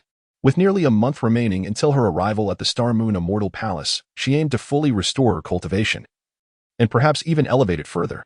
During her year and more with Su Yichen, she had refined various spiritual herbs and consumed numerous elixirs, the effects of which had yet to be fully absorbed. A significant portion remained dormant within her due to the seals in her body. It was imperative for her to refine these remaining effects. Once she succeeded in doing so, she believed her cultivation would significantly advance. To her surprise, the restoration of her cultivation progressed more swiftly than anticipated, likely due to the residual potency within her. By the third day, her cultivation had returned to the 5th level of the Void Realm, the same level she had attained upon arriving at the Tianxing Mountain Range. 10 days later, Elder Yu, meditating with her eyes closed outside the cabin, suddenly opened them wide, her face alight with astonishment. She had felt an overwhelmingly powerful surge of spiritual energy emanating from within the cabin. Elder Yu was aware that Mu Ningxiang was at the 5th level of the Void Realm, yet the energy she sensed was undoubtedly beyond that. Akin to the peak of the Void Realm, such youthful mastery at this pinnacle filled her with joy. If this news were to reach the sect, the elders, the palace master, and even the ancestors would likely find it hard to believe. However, after a moment, Elder Yu's expression turned serious. During her efforts to help the Saintess break through that peculiar seal, she had noticed that the Saintess's original essence was no longer present. Nonetheless, Mu Ningxiang had not clarified this matter, so Elder Yu refrained from probing further, deciding to wait until they returned to the Immortal Palace for the palace master to inquire. Days passed, and just a few hours before reaching the Immortal Palace, Elder Yu sensed another wave of spiritual energy emanating from the cabin. This time, the energy was even more potent than before, leaving Elder Yu's aged face filled with astonishment. She could feel a surge of energy characteristic of the Great Ascension stage. Yet it seemed somewhat different. Suppressing her inner shock, she remained vigilantly outside the cabin, suspecting that Mu Ningxiang was on the verge of breaking through to the Great Ascension realm. Soon, a mist-laden mountain range appeared ahead of the flying vessel, adorned with numerous peaks, each crowned with palatial structures.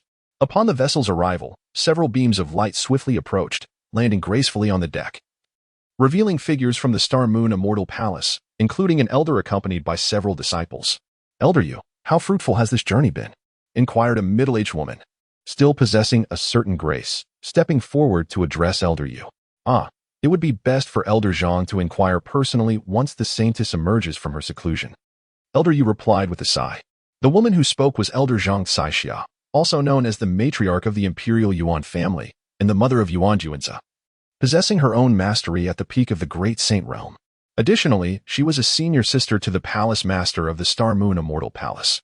The Saintess is in seclusion. It seems her expedition into the secret realm has yielded significant results. Elder Zhang Saixia expressed with evident delight. Elder Yu did not respond to her query, as she was unaware of what Mu Ningxiang had gained during her time in the secret realm. However, she was aware of what Mu Ningxiang had lost.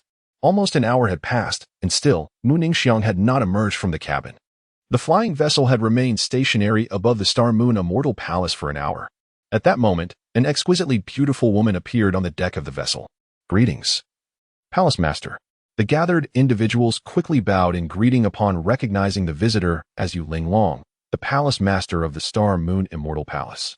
No need for such formalities. "Elder Yu, what of Ningxiang?" Yu Linglong inquired, addressing Elder Yu after greeting the others. "Palace Master, the Saintess is currently breaking through in seclusion," Elder Yu replied candidly. "Oh, to what level has Ningxiang's cultivation risen during her time away?" Yu Linglong asked, not appearing surprised, as it was normal for a top-tier prodigy like Mu Ningxiang to advance a small realm in just over a year. With a fortunate opportunity, surpassing 2 or even 3 small realms could hardly be deemed difficult. Based on the spiritual energy fluctuations that had erupted earlier, the Saintess was likely breaking through to the Great Ascension realm. Upon hearing the Palace Master's inquiry, Elder Yu hesitated briefly before responding truthfully. The gathered crowd was left in stunned silence upon hearing Elder Yu's revelation. "What? Are you saying Ningxiang is breaking through to the Great Ascension realm?" Yu Linglong, the first to regain her composure, asked in shock. The others exchanged glances, equally incredulous. "Indeed, Palace Master. Just a month ago, the Saintess was only at the 5th level of the Void Realm. Within this month, she has made consecutive breakthroughs. And from the energy fluctuations that erupted from the cabin over an hour ago, I sensed the presence of the Great Ascension realm," Elder Yu explained. The crowd was further dumbfounded by Elder Yu's clarification. "You mean to say that Ningxiang has consecutively broken through to the Great Ascension realm in just 1 month?" Yu Linglong, although astounded, felt a surge of joy. Elder Yu merely nodded affirmatively, refraining from further elaboration, just as the crowd was absorbing Elder Yu's statements in astonishment. The cabin door emitted a soft click, and Mu Ningxiang stepped out. However, Before anyone could pose a question, Yu Linglong waved her hand. And before Mu Ningxiang could comprehend the situation, she vanished from the deck in a flash of light. This matter must not be disclosed. As the crowd regained their senses, they realized that the palace master and the Saintess had already disappeared, leaving only the echo of the palace master's voice lingering in the air. Everyone understood the gravity of the situation and vowed to keep it confidential. In the blink of an eye, Mu Ningxiang found herself brought to the palace master's grand hall. Upon entering, Yu Linglong immediately set up a barrier within the hall. Ningxiang, have you truly broken through to the Great Ascension realm? Upon completing all these tasks, Yu Linglong hurriedly inquired Mu Ningxuan. Due to a treasure on Mu Ningxuan that concealed her aura, it was only when she released her cultivation that one could discern her true realm. Mu Ningxuan nodded, then shook her head. Watching her oscillate between affirmation and negation left Yu Linglong perplexed. Mu Ningxuan had not fully entered the Great Ascension realm, currently only half a step into it. Before Yu Linglong could voice her question, Mu Ningxuan began to explain, your primordial yin. However, as soon as her words fell, Yu Linglong swiftly appeared beside her, incredulously exclaiming, just moments ago. Yu Linglong had noticed nothing amiss until her apprehension regarding Mu Ningxuan's unstable foundation prompted her to inspect her body with spiritual awareness, revealing the truth. Upon hearing the inquiry from the palace master, Mu Ningxuan realized she could no longer conceal the matter. Thus, she recounted her experiences over the past year to Yu Linglong, albeit with slight omissions regarding Su Yichen. Nevertheless, Yu Linglong had already learned of her secret marriage and the birth of a daughter. Chapter 9. The Moonlight Fox. After Mu Ningxuan had finished recounting her experiences, Yu Linglong's expression darkened. Master, the occurrence of such events is truly regrettable. I implore you to spare them both. Observing her master's grim demeanor, Mu Ningxuan hastily pleaded for mercy. Oh, you dear child. Very well. For the time being, refrain from appearing and enter seclusion. Hearing her disciple's words, Yu Linglong sighed and issued her command. Yes, master. As Yu Linglong's expression softened, Mu Ningxuan felt a wave of relief, responding affirmatively before gradually dissipating within the palace hall. Once Mu Ningxuan departed, Yu Linglong's countenance once again darkened. However, her concern was not for Su Yichen and his daughter, but rather for the audacity of someone daring to plot against her disciples of the Star Moon Immortal Palace within the secret realm. Elder. In the center of the grand hall, after a prolonged silence, Yu Linglong suddenly called out. As her voice resonated, a figure materialized within the hall, radiating an aura that obscured their visage. Subsequently, no one knew what Yu Linglong discussed with this figure, who then transformed into a streak of light and vanished from the hall. Boom. Deep within the Tianxing Mountains, a tremendous roar erupted from a colossal immortal palace. Cough, cough, cough. Within one of the palace chambers, smoke billowed forth. A figure emerged from the haze, coughing incessantly. When the smoke finally cleared, the figure revealed itself to be none other than Su Yichen, who had seized Mu Ningxuan's primordial yin. Giggling. Yaya, master, are you unscathed? As Su Yichen emerged, disheveled from the palace, an elderly figure appeared before him, cradling an infant. It was none other than the artifact spirit of the immortal Emperor Palace, along with the giggling little Linger. Upon seeing her father's disheveled appearance, Linger, nestled in the artifact spirit's embrace, erupted into fits of laughter, babbling incomprehensibly. I am fine. Fubo, please take Lingo to play elsewhere. Su Yichen gazed at the artifact spirit, as well as the spirit girl nestled in his arms, and spoke. The artifact spirit of the Celestial Emperor's Palace was bestowed with the name Su Fu by Su Yichen. Being the spirit of a celestial artifact, it possessed its own consciousness. Thus, Su Yichen affectionately referred to it as Uncle Fu. Uncle Fu nodded and subsequently took the spirit girl away from this place. What could possibly have gone awry? It should not be the case. After Uncle Fu departed with the spirit girl, Su Yichen cast a glance back at the palace, muttering softly to himself. Within the palace behind him lingered some dissipating mist. After a brief moment, he continued to venture into the palace. Thereafter, he retrieved a tome and commenced a meticulous study. During this period, Su Yichen had relied on the system's daily sign-ins. Not only had he ascended to the 7th layer of the refining spirit realm, but he had also acquired numerous and valuable treasures. Most significantly, he uncovered a crucial insight: if one consistently signed in at the same location, aside from the initial visit yielding a valuable item, subsequent visits would predominantly result in mere cultivation advancements. Upon realizing this, he began to alternate his sign-in locations daily. The palace he currently occupied was the alchemical chamber of the Celestial Emperor's Palace. After signing in here, he obtained a volume titled Pharmaceutical Treatise. Following this acquisition, a wealth of alchemical knowledge and medicinal lore flooded into his mind. After perusing the pharmaceutical treatise for a while, Su Yichen set the book aside, turned, and exited the palace, preparing to make his way to today's sign and location. In the blink of an eye, he stood before another magnificent palace. From a distance, this palace resembled a colossal furnace. Su Yichen stepped forward and pushed open the grand door. The moment the door swung ajar, a wave of scorching heat infused with a metallic essence surged forth. The interior of the hall was expansive. At its center stood a colossal furnace, the material of which remained a mystery. Within the furnace, ethereal blue flames danced along the walls. The body of the furnace was adorned with ancient and enigmatic runes, shimmering with an extraordinary brilliance under the fierce glow of the fire. Surrounding it were an array of diverse alchemical instruments. System, commence today's check-in. Su Yichen carefully surveyed the grand hall before proceeding to sign in. Ding. Sign-in successful. Congratulations, host. You have acquired the art of refining tools. In addition, the host has received an extra reward of 10,000 years of refining experience. As soon as the system's announcement concluded, before Su Yichen, a book entitled The Art of Forging materialized. Simultaneously, a wealth of forging expertise flooded into his mind. In just a fleeting moment, Su Yichen transformed into a master craftsman of the highest caliber. Su Yichen was acutely aware that on this continent, few could surpass him in the arts of alchemy, weapon forging, and array formations. As for other realms of knowledge, he remained uninformed. Master, the young lord's milk supply has run dry. Just as Su Yichen was engrossed in assimilating the knowledge of weapon forging in his mind, the voice of Uncle Fu suddenly resonated. Ah, I had forgotten about this matter. Upon hearing this, Su Yichen suddenly recalled that Uncle Fu had mentioned this matter a few days prior. However, Mu Ningxuang had only left behind this breast milk. In this moment of despair, he found himself at a loss regarding where to seek it. Just as Su Yichen was feeling hopeless, Uncle Fu's expression suddenly sharpened as he lifted his gaze towards the outside of the imperial palace.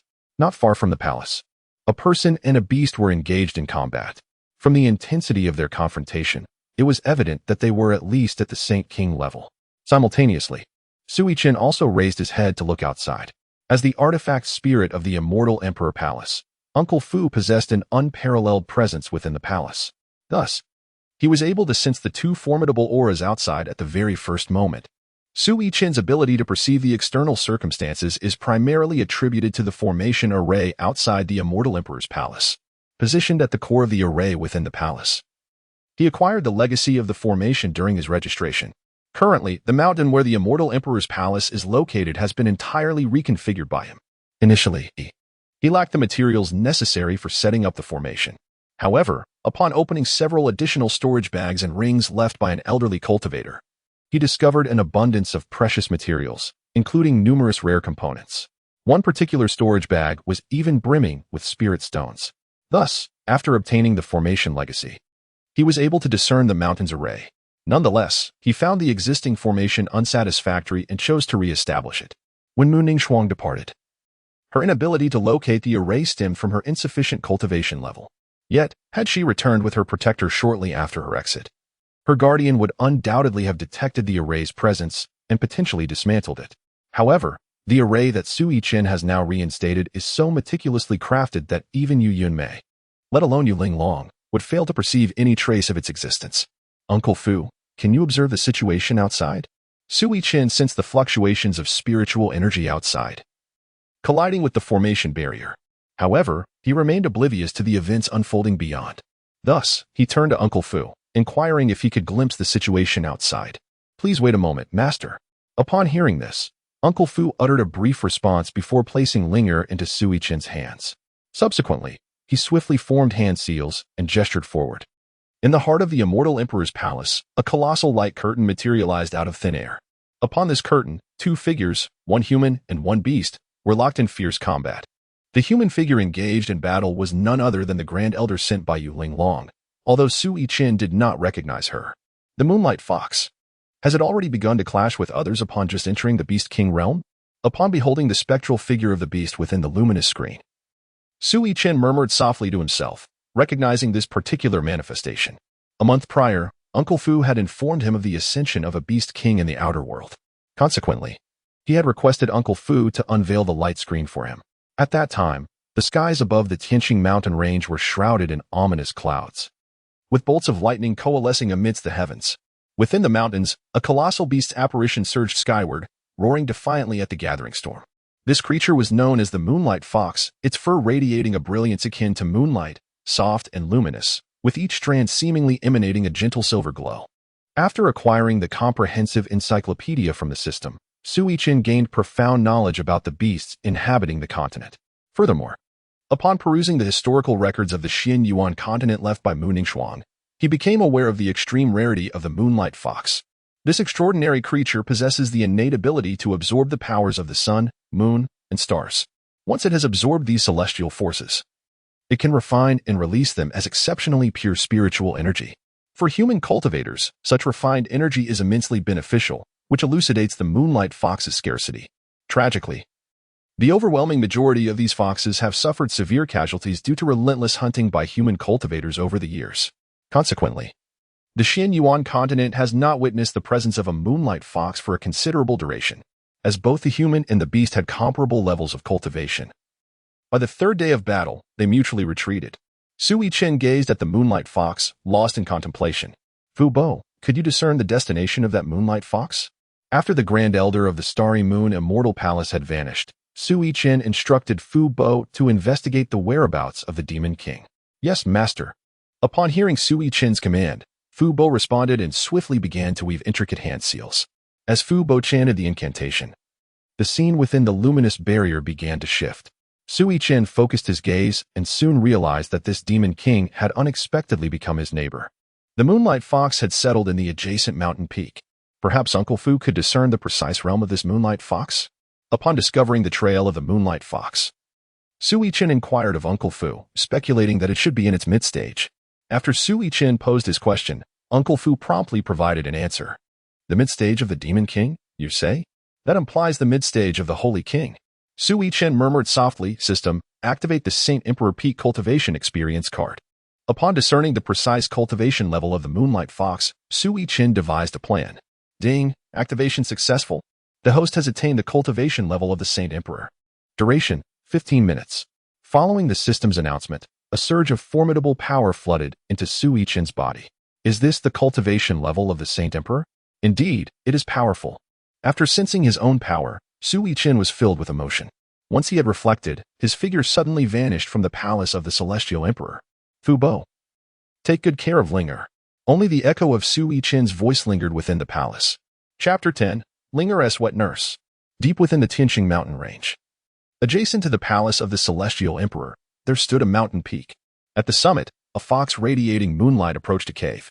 This was the legendary Moonlight Fox, the Demon King who had just engaged in a fierce battle with the Grand Elder of the Xingyue Fairy Palace. Oh, injured? Just as the Moonlight Fox was about to enter the cave, a voice resonated from above. Upon hearing the sound, the fox's pointed ears twitched slightly before it swiftly turned around. Its eyes sparkled with wariness, fur bristling as it fixed its gaze on the human above. You need not be anxious. I harbor no ill intentions. The voice belonged to Su Yichen, who had hurried from the palace of the Celestial Emperor. Observing the fox's cautious demeanor, he sought to reassure it. What do you desire, human? The Moonlight Fox sensed a threat emanating from Su Yichen and refrained from acting impulsively. Ah, female fox. Su Yichen felt a surge of joy upon hearing the fox speak. Just as he prepared to respond, a Moonlight Fox cub suddenly leaped out from the cave. In that instant, Su Yichen keenly noticed a flicker of panic in the eyes of the Moonlight Fox. Another cub. Unlike the Moonlight Fox's alarm, Su Yichen was filled with delight. The cub dashed out and positioned itself protectively in front of the Moonlight Fox, baring its teeth at Su Yichen. Witnessing this scene, a warm current flowed through Su Yichen's heart. Human, you have already taken one of my children. What more do you seek? The Moonlight Fox curled its tail forward, drawing the cub behind it and regarding Su Yichen with vigilance. Rest assured, I am not here to capture you. In fact, we are neighbors. Su Yichen endeavored to display a gentle smile as he addressed the Moonlight Fox. Neighbor? What does that mean? The Moonlight Fox inquired warily upon hearing Su Yichen's words. I reside on the neighboring mountain, he replied, gesturing toward the location of the Immortal Emperor Palace.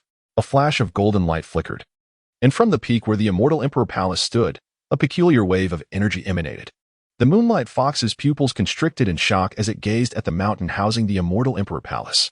There, atop the adjacent peak. A palace imbued with an ethereal aura suddenly materialized. I have been observing you since your battle with that formidable Sage King. Su Yichen observed the astonished expression of the Moonlight Fox and softly inquired, "What is it that you wish to accomplish?" Su Yichen's voice resonated, and the Moonlight Fox turned to him, inquiring, "Although you seemed evenly matched with that formidable Saint King earlier, if she were to return and summon reinforcements, would you still be able to withstand them?" As Su Yichen observed the expression of the Moonlight Fox, he spoke leisurely. After hearing Su Yichen's words, the Moonlight Fox fell into deep contemplation. Su Yichen gazed at the contemplative Moonlight Fox, refraining from further speech. Instead, he patiently awaited a response. Time slipped away, and as the duration of his experience card neared its end, he noticed that the Moonlight Fox remained silent, just as he prepared to voice his thoughts. Expressing his frustration over the lack of clarity regarding her intentions, the Moonlight Fox unexpectedly spoke to him. "Ah, I can escort you and this little creature to my celestial emperor's palace, ensuring that no one will disturb your cultivation." Upon hearing the words of the Moonlight Fox, Su Yichen responded, "Heh, you humans have always been cunning. Once I bring the child over, will I not still be subjected to your servitude?" As soon as Su Yichen's voice fell, the Moonlight Fox let out a cold laugh and spoke, "If I wished to enslave you, would I need to say so much?" No sooner had the words left its mouth than a formidable pressure, emanating from the peak of the sacred Emperor realm, enveloped the Moonlight Fox. In that instant, the Moonlight Fox found itself powerless to resist, crushed to the ground, unable to move. The overwhelming force radiating from Su Yichen filled the Moonlight Fox with despair. However, the pressure was as fleeting as it was intense. Just as the Moonlight Fox had prostrated itself, the oppressive weight suddenly dissipated. It and its offspring emerged unscathed. "I must know your true intentions, and you shall not harm my children," the Moonlight Fox declared, its fluffy head drooping in resignation. "Rest assured, I will not harm your offspring, nor will I bring you any harm. Actually, what I desire is for you to return with me and assist in nurturing the young." With an awkward expression, Su Yichen began to clarify his true intentions. Upon realizing that Su Yichen harbored no malice, the Moonlight Fox chose to accompany him back to the Celestial Emperor's palace. This resolved the perplexing dilemma that had troubled Su Yichen, and little Linger now had a nurturing figure. Days passed, and indeed, as Su Yichen had predicted, the Grand Elder of the Starry Moon Celestial Palace returned to the Celestial Star Mountain Range. Upon her arrival near the Celestial Emperor's palace, Butler Fu sensed her presence. At that moment, Su Yichen held little Linger in his arms, while Butler Fu and the Moonlight Fox stood beside him, gazing at the luminous screen above. Within the screen, the Grand Elder of the Starry Moon Celestial Palace was seen searching for something amidst the mountains, accompanied by an elderly man. They lingered for a while at the Moonlight Fox's former lair before departing in disappointment. "Little White, I am grateful you returned with me," Butler Fu remarked as he shut off the luminous screen, watching the two figures depart. Su Yichen gazed at the Moonlight Fox and spoke, "Thank you, my master." The Moonlight Fox bowed its head in gratitude before responding. Xiaobai was the name bestowed upon it by Su Yichen. Initially, the Moonlight Fox followed Su Yichen back out of necessity, having no other options. However, upon entering the Celestial Emperor's palace, Xiaobai was utterly astonished. Su Yichen requested Uncle Fu to provide a detailed introduction to the Immortal Emperor's palace. Once Uncle Fu concluded his explanation, Xiaobai was utterly captivated. Now, even if Su Yichen were to dismiss it, it would refuse to leave. This place was nothing short of a paradise. Those from the outside world could never locate it. And the spiritual energy here was several times denser than that of the outside realm. Most importantly here, one need not fear that sword energy would harm the soul. Thus, the Moonlight Fox decisively acknowledged Su Yichen as its master. As the days passed, Su Linger gradually regained the ability to walk unassisted. Su Yichen, through his daily sign-ins, has elevated his cultivation to the second level of the. One day, as he was engrossed in crafting magical artifacts, a delicate little girl, with exquisite features, perched a small fox upon her shoulder, mumbled in a sweet voice, "Haha, Daddy, please create a lovely bottle for my adorable little Linger to hold beast's milk." Upon hearing Linger's words, Su Yichen burst into hearty laughter. Linger, upon hearing her father mention crafting a milk bottle for her, was instantly enchanted, her eyes sparkling with delight. Now over a year old, Su Lingo had begun to articulate her thoughts, though her speech remained a delightful jumble. Behind her, the little white fox, with a furrowed brow, thought to itself, yet another peculiar contraption? How utterly terrifying. It was no wonder the fox felt this way. Ever since arriving in this place, It had frequently observed Su Yichen concocting an array of bizarre trinkets for Linger to play with. Most importantly, these trinkets were invariably spirit artifacts of considerable quality. This time, the milk bottle was extraordinary. From the onset of its crafting, the fox realized that Su Yichen was utilizing materials required for the creation of ninth-grade spirit artifacts. Previously, such creations had only involved third or fourth-grade spiritual energies. Now, however, they were dealing with ninth-grade artifacts. It is noteworthy that artifacts of 6th grade and above have the potential to cultivate artifact spirits.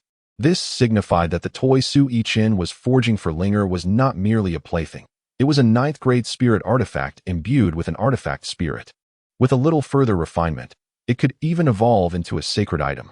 Such a treasure, if presented in the outside world, would undoubtedly incite fierce competition among countless practitioners. Yet here it was, reduced to a mere toy for a little girl. Soon, the furnace erupted with a surge of azure flames, unleashing a powerful wave of spiritual energy. From the depths of the blue flames, a gourd radiating purple light soared forth. Wasn't it supposed to be a milk bottle? Little White pondered, perplexed by the emerging object. However, clarity soon dawned upon it. The purple gourd descended into Su Yichen's hands, rapidly transforming into the shape of a milk bottle. Little White's eyes widened in astonishment. This was an artifact capable of altering its form. Such a feature was indeed a rarity among 9th-grade artifacts, a true gem. Oh well, little Lingo exclaimed, her excitement palpable as she joyfully bounded towards her father, her small head bobbing in delight at the sight of the purple milk bottle in his grasp. Su Yichen gently cradled Xiaolinger in his arms and handed her the milk bottle. Xiaolinger was utterly enamored with her new bottle, eagerly requesting her father to fill it to the brim. Upon hearing her plea, Su Yichen hesitated to acquiesce. For the milk bottle in her tiny hands was a spatial spirit artifact. Ever since she acquired this new bottle, Linger seemed to develop an even greater fondness for milk, to the extent that she scarcely touched her previous favorite delicacy, roasted monster meat. Even Xiaobai found it challenging to meet the demand. In desperation, Su Yichen resorted to using his last experience card for the Holy Emperor realm.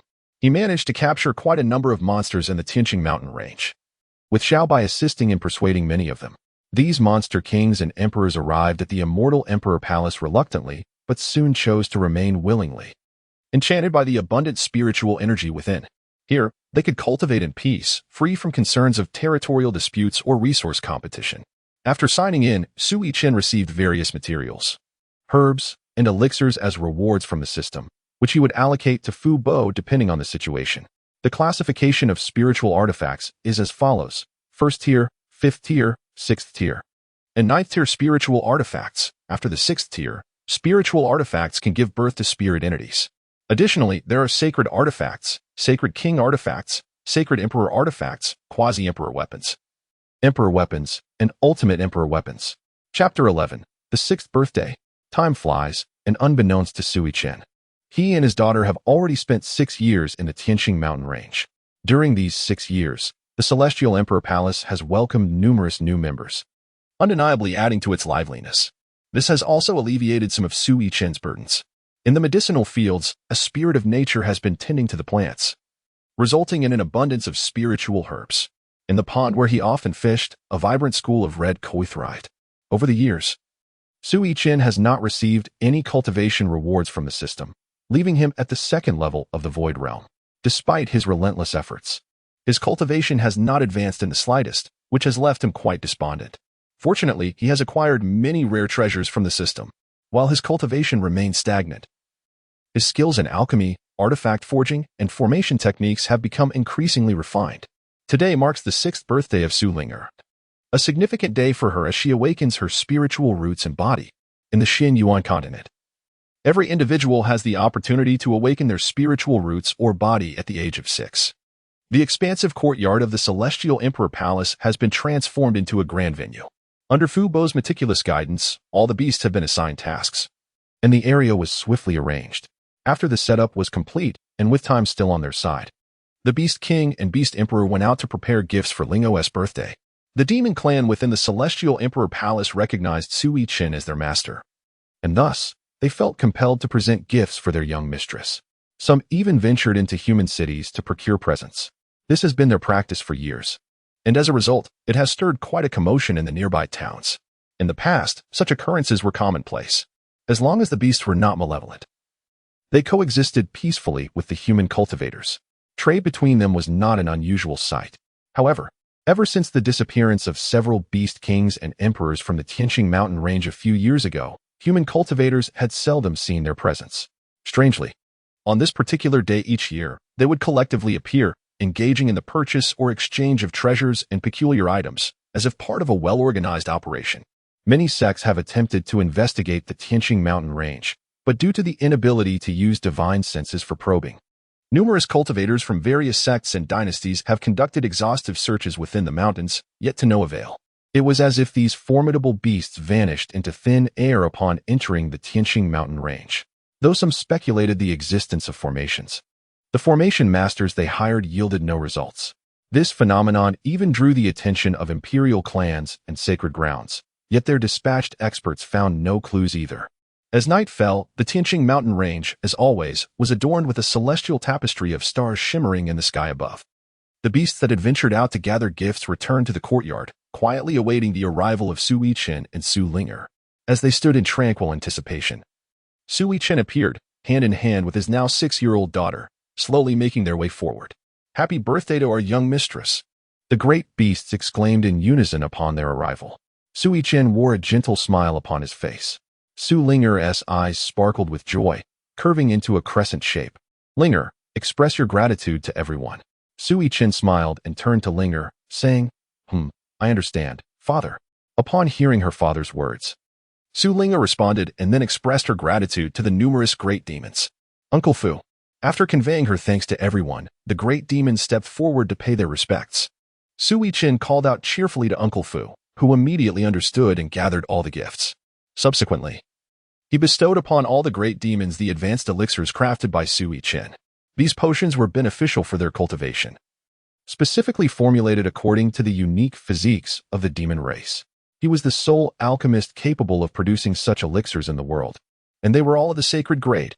It could be said that the gifts they presented paled in comparison to the value of these potions. However, Su Yichen was indifferent to this. "Hee, Daddy, what about your gift?" Little Linger, now 6 years old and adorned in a flowing red gown, playfully inquired of Su Yichen. One could already discern traces of Mu Ningxuang in her features. She was destined to grow into a stunning beauty capable of inciting chaos in the world. "Haha." Su Yichen let out a hearty laugh, then extended his left hand, and a small jade box materialized in his grasp. Upon seeing it, Su Linger's eyes sparkled with delight as she hastily took the jade box from his hands. Once she had the box, she eagerly opened it. As the lid lifted, a pill radiating a soft blue light lay quietly within. However, upon seeing the pill, the once exuberant Su Linger's expression immediately fell. "What is the matter? Are you dissatisfied?" Upon seeing Linger's little face fall, Su Yichen inquired, "Why the long face?" "You don't love me anymore, dear father." Linga pouted, her voice tinged with indignation. In response to her words, Su Yichen exaggeratedly declared, "Father loves Lingo the most. How could I ever stop loving you?" In previous years on my birthday, you would make many delightful and beautiful spiritual artifacts for me. Yet this time, you only gifted me a pill." As soon as Su Yichen's words fell, Xiaolinga turned her head to the side, her voice tinged with a hint of sobbing. "Who said that father only prepared one gift?" Seeing that Linga was on the verge of tears, Su Yichen hastily produced another small box. As soon as Su Yichen's words fell, Xiaolinga immediately turned her head. Indeed, upon turning, she beheld a small wooden box cradled in Su Yichen's hands. "I knew that Daddy loves Linger the most. He is the best father in the world." Linger hurriedly accepted the box, beaming with delight and eager to express her admiration. Such a clever little girl, her words flowing with charm. Whom did she learn from? Although Su Yichen spoke with a teasing tone, the radiant smile on his face betrayed his true feelings. However, Linga paid him no mind. She was too anxious to open the wooden box and discover what gift her father had prepared for her. The moment she lifted the lid, the contents transformed into a streak of luminous light, soaring above her head. Linga was instantly taken aback, having yet to discern what it was. All she could perceive was a flash of brilliance, accompanied by an unusual sensation atop her head. Just as she was about to reach up to touch it, Su Yichen smiled as he produced a mirror, prompting Linger to gaze at her reflection. Upon seeing the exquisite adornment atop her head, a wave of joy washed over her. Nestled within her hair was a delicately crafted hairpin, resembling a vibrant peach blossom. The 5 petals of the flower were as thin as gossamer, their edges gently curling. with streams of pink light dancing upon them. At the center, a mysterious gemstone glimmered, emanating a soft, ethereal glow. The pin shaft was elongated, polished to a smooth and warm finish, adorned with intricately carved intertwining branches, embellished with fine golden threads. Do you like it? Upon witnessing the radiant smile blossoming on Linger's face, Su Yichen inquired, Do you like it? Thank you, Daddy, Linger exclaimed joyfully, planting a kiss on Su Yichen's cheek, followed by a delighted giggle as she expressed her gratitude. My young master, the elixir bestowed upon you by the master is truly the most precious of all. At that moment, Uncle Fu interjected with a grin. Upon hearing this, not only did Linger display a look of confusion, but the myriad of demon beasts below also regarded him with puzzled expressions. Why is that, Grandpa Fu? What sets this elixir apart from the others?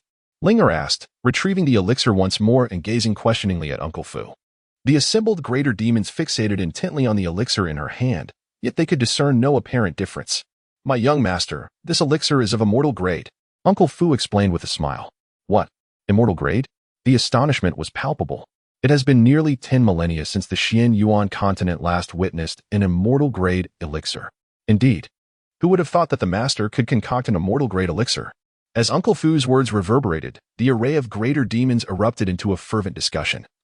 Astonished by the revelation, what might the master's cultivation level be? At that moment, a voice broke through the commotion. As the words settled, all the greater demons fell silent, their gazes shifting towards Su Yichen with a mix of awe and uncertainty. Su Yichen. In truth, he was utterly unaware of the grade of this elixir. It was a gift from the system upon its activation, a part of the system's grand package. When Mu Ningxuang was still present, he had given her one, and this particular one had remained in his possession until today. He pondered that today marked Linger's awakening day. Coincidentally, this was a marrow-cleansing elixir, and he hoped that after consuming it, Linger might experience an enhancement in her constitution. After all, he deemed his own physique to be quite useless, and he surmised that Linger's might not be much better. Father, what is the effect of this elixir? Upon witnessing everyone's astonishment, Lingo began to realize the extraordinary nature of the elixir. Thus, she turned to Su Yichen with her inquiry. You will understand its effects once you awaken and consume it. Su Yichen was only aware of the name-washing marrow pill, and the system had not provided him with specific details about its effects. He only knew that it could cleanse the meridians and alter one's constitution. Beyond that, he was entirely in the dark. Let us begin without delay. Upon hearing this, Lingo eagerly took Su Yichen's hand and led him toward a crystal stone in an open area. Uncle Fu closely followed behind them. Father, what shall we do next? Lingo inquired with a puzzled expression as they approached the crystal stone. Young master, you simply need to place your hand upon it, Uncle Fu promptly explained. As soon as Linger's right hand made contact with the crystal stone, a dazzling white light erupted from its surface. This white light then transformed into blue at an observable speed, and subsequently shifted from blue to purple. Once the light emanating from the crystal turned purple, it ceased to change. The sight of the purple hue evoked expressions of disbelief among the numerous powerful demons present. Their astonishment did not stem from Linger's innate talent, which they deemed somewhat lacking. If Lingo's purple aptitude were to be measured in the outside world, she would still be considered a prodigy of her sect. However, what truly astonished the great demons was the fact that Linger's father was the master of the Celestial Emperor's palace. Moreover, his prowess in alchemy, weapon forging, and formations instilled awe and trepidation, rendering his true cultivation unfathomable. How could a child of such a formidable being possess only average innate talent? As the purple radiance from the crystal stone faded, a figure resembling an ice phoenix emerged and soared into the sky, spiraling several times before emitting a cry. It then flew into Linger's body. The ice phoenix, ranked fourth on the spirit body list, was a manifestation of her purple aptitude. After a brief silence in the Celestial Emperor's palace, Uncle Fu's voice shattered the tranquility of the courtyard. Ah, yes, indeed. Haha. Truly, young Master Lingo is remarkable. Yes, indeed, young Master Linger possesses unparalleled talent. The gathered demons began to praise her exuberantly upon hearing Uncle Fu's words. Enough. As the multitude of demons clamored in praise, Su Yichen interjected. Chapter 12. The Millennium Earth Heartgrass. Upon hearing Su Yichen's voice, the throng of demons fell silent. The open space within the Celestial Emperor's palace became instantly tranquil. Father, how is it? Am I impressive? Once the courtyard quieted, Linger opened her eyes and eagerly inquired of Su Yichen. Impressive indeed. My little Linger is the most remarkable. He responded with laughter. Su Yichen laughed heartily and promptly spoke. Upon hearing her father's words, little Linger was filled with immense joy. "Father, does this mean I can begin my cultivation?" she eagerly inquired, her eyes brimming with hopeful anticipation. Su Yichen naturally sensed the anticipation within her gaze. "Indeed, it is time to commence the cultivation." Su Yichen smiled at Linger and said, "When will you teach me how to cultivate, father?" Upon hearing that she could begin her training, Linger immediately inquired. Observing her anxious demeanor, he merely chuckled without responding. The sight of her father's expression left Linger in a state of distress. Just as she was about to voice her concerns once more, her father interjected. "Let us discuss this after today."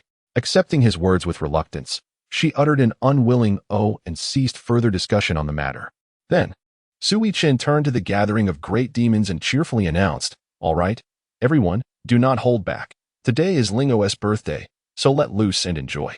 With his words, the atmosphere within the Celestial Emperor's palace regained its lively spirit. Time passed, and Su Yichen stood quietly, observing the vibrant scene before him. Children will be children. Little Lingo had completely cast aside the notion of cultivation. At that moment, she cradled a small fox in her arms, reveling in play alongside the assembly of great demons. As night deepened and the silvery moonlight cascaded down, illuminating the entire courtyard in one of the palaces, little Lingo lay in bed, fully engrossed in a story narrated by Su Yichen. "Father, when will I take this marrow-cleansing pill you gave me?" she inquired after he finished a tale. "Oh, there is no rush," he chuckled. "Tomorrow, I will prepare some additional items, and then you may consume the marrow-cleansing pill." Su Yichen chuckled softly and spoke gently to Xiaoling. Upon hearing this, Xiaoling obediently nodded her head. "All right, it's getting late. Let us hurry to bed." Su Yichen smiled gently as he caressed Linger's forehead, uttering a few words before departing the room. After Su Yichen emerged from Linger's chamber, he found solace in a pavilion within the Celestial Palace, seated alone. When Uncle Fu approached, he discovered Su Yichen standing at the edge of the pavilion, gazing vacantly at the sky. It was uncertain whether he was admiring the moon, which radiated a serene glow, or the myriad stars that seemed within reach. "Uncle Fu, in a few days, I plan to take Linger out of the Heavenly Star Mountain Range," Su Yichen declared. Uncle Fu silently observed for a moment from a distance. And just as he prepared to turn away, Su Yichen's voice resonated unexpectedly. "Master, do you intend to leave the Celestial Palace here, or shall we take it with us?" Upon hearing his master's decision, Uncle Fu took a step forward, appearing beside him, and inquired earnestly. Upon hearing Uncle Fu's inquiry, Su Yichen did not respond immediately, but instead stood quietly, immersed in contemplation. Observing his master deep in thought, Uncle Fu patiently remained by his side. After an indeterminate amount of time, Su Yichen finally spoke. "Stay here. These formidable demons are ill-suited for habitation within human cities. When I locate a suitable place in due course, I shall escort you there." Upon hearing Su Yichen's words, Uncle Fu acknowledged with a nod and then turned to depart. Once Uncle Fu had left, Su Yichen lifted his gaze to the luminous moon hanging in the sky. The following day, within the Celestial Emperor's palace, before Su Linger had awakened, all the great demons began to stir. Today, Su Yichen intended for Linger to consume the marrow-cleansing elixir. However, prior to this, he needed to concoct some potions that would allow Lingo to immerse herself in them, thereby awakening her latent potential. Once her inner potential was fully ignited, she could take the elixir, maximizing its efficacy. The reason for the great demon's activity was due to a shortage of several spiritual herbs in his medicinal field, prompting them to venture into the Tianxing Mountain Range in search of these rare plants. Upon rising, Linger discovered Su Yichen in the courtyard, where he had placed a large water tank filled with numerous unfamiliar spiritual herbs. "Father, what are you doing?" Lingo inquired as she approached. Noticing her arrival, Su Yichen smiled and said, Our little sloth is awake." "Humph, I'm not a little sloth. It's all your fault for rising so early." Lingo pouted in response to being called a lazy cat. All right. My dear Lingo is certainly not a little lazy cat. She is the most diligent." Su Yichen quickly reassured her, seeing her displeasure. "Humph, you still haven't told Lingo what you're doing." Lingo insisted, eager to know her father's activities. Su Yichen let out a mysterious chuckle and then said, "You will find out soon enough." "Humph, odious father, if you choose not to speak, then so be it." Xiao Linger turned her face away in displeasure, murmuring softly to herself. Su Yichen merely smiled and continued to attend to his own affairs. After several hours had passed, all the great demons had returned. Following nearly an entire morning of searching, they finally brought back the missing medicinal herbs. Yet, one particular herb remained elusive, the thousand-year earth-heart grass. Earlier that morning, the moonlight fox, Xiaobai, mentioned having seen the thousand-year earth-heart grass. Therefore, Su Yichen had sent it off to search for the herb. However, now that all the great demons had returned, Xiaobai was still absent. Just as Su Yichen was about to inquire about this, Fu Bo suddenly spoke up. Master, Xiaobai has been injured. Upon hearing Uncle Fu's words, before he could even voice his inquiries, a bloodied fox suddenly appeared before him. Xiaobai, what has transpired? Are you unharmed? Seeing Xiaobai return gravely injured, Su Yichen promptly approached with concern. Xiaobai, feeling the weight of his master's expectations, lamented, I have failed to bring back the Millennium Earth Core grass. Despite his serious wounds, he mustered the strength to speak. First, consume the elixir. We shall discuss it later. Su Yichen reached out and retrieved a healing elixir, gently administering it into Xiaobai's mouth. After consuming the healing potion, Xiaobai's breath swiftly regained its steadiness. Now, do share what transpired. Upon witnessing that the breath of the little white creature had stabilized, Su Yichen inquired about the events that had transpired. Master, beside the Millennium Earth Heart Grass, there resides a quasi-demon emperor. Fortunately, the entity harbored no murderous intent. Otherwise, I would not have returned. In response to Su Yichen's question, the little white creature began to elucidate. It recounted its journey to a chasm within the Tianxing Mountain Range to procure the Millennium Earth Heart Grass when suddenly a quasi-emperor-level purple-golden dragon python appeared and inflicted injury upon it. However, upon recognizing the little white creature as a rare moonlight fox, the formidable python chose to spare her. After hearing the little white creature's account, the other great demons displayed expressions of astonishment. They had spent considerable time within the Tianxing Mountain Range, utterly unaware of the presence of a quasi-demon emperor. Uncle Fu, please take good care of Linger and Little White. Ensure you recuperate well.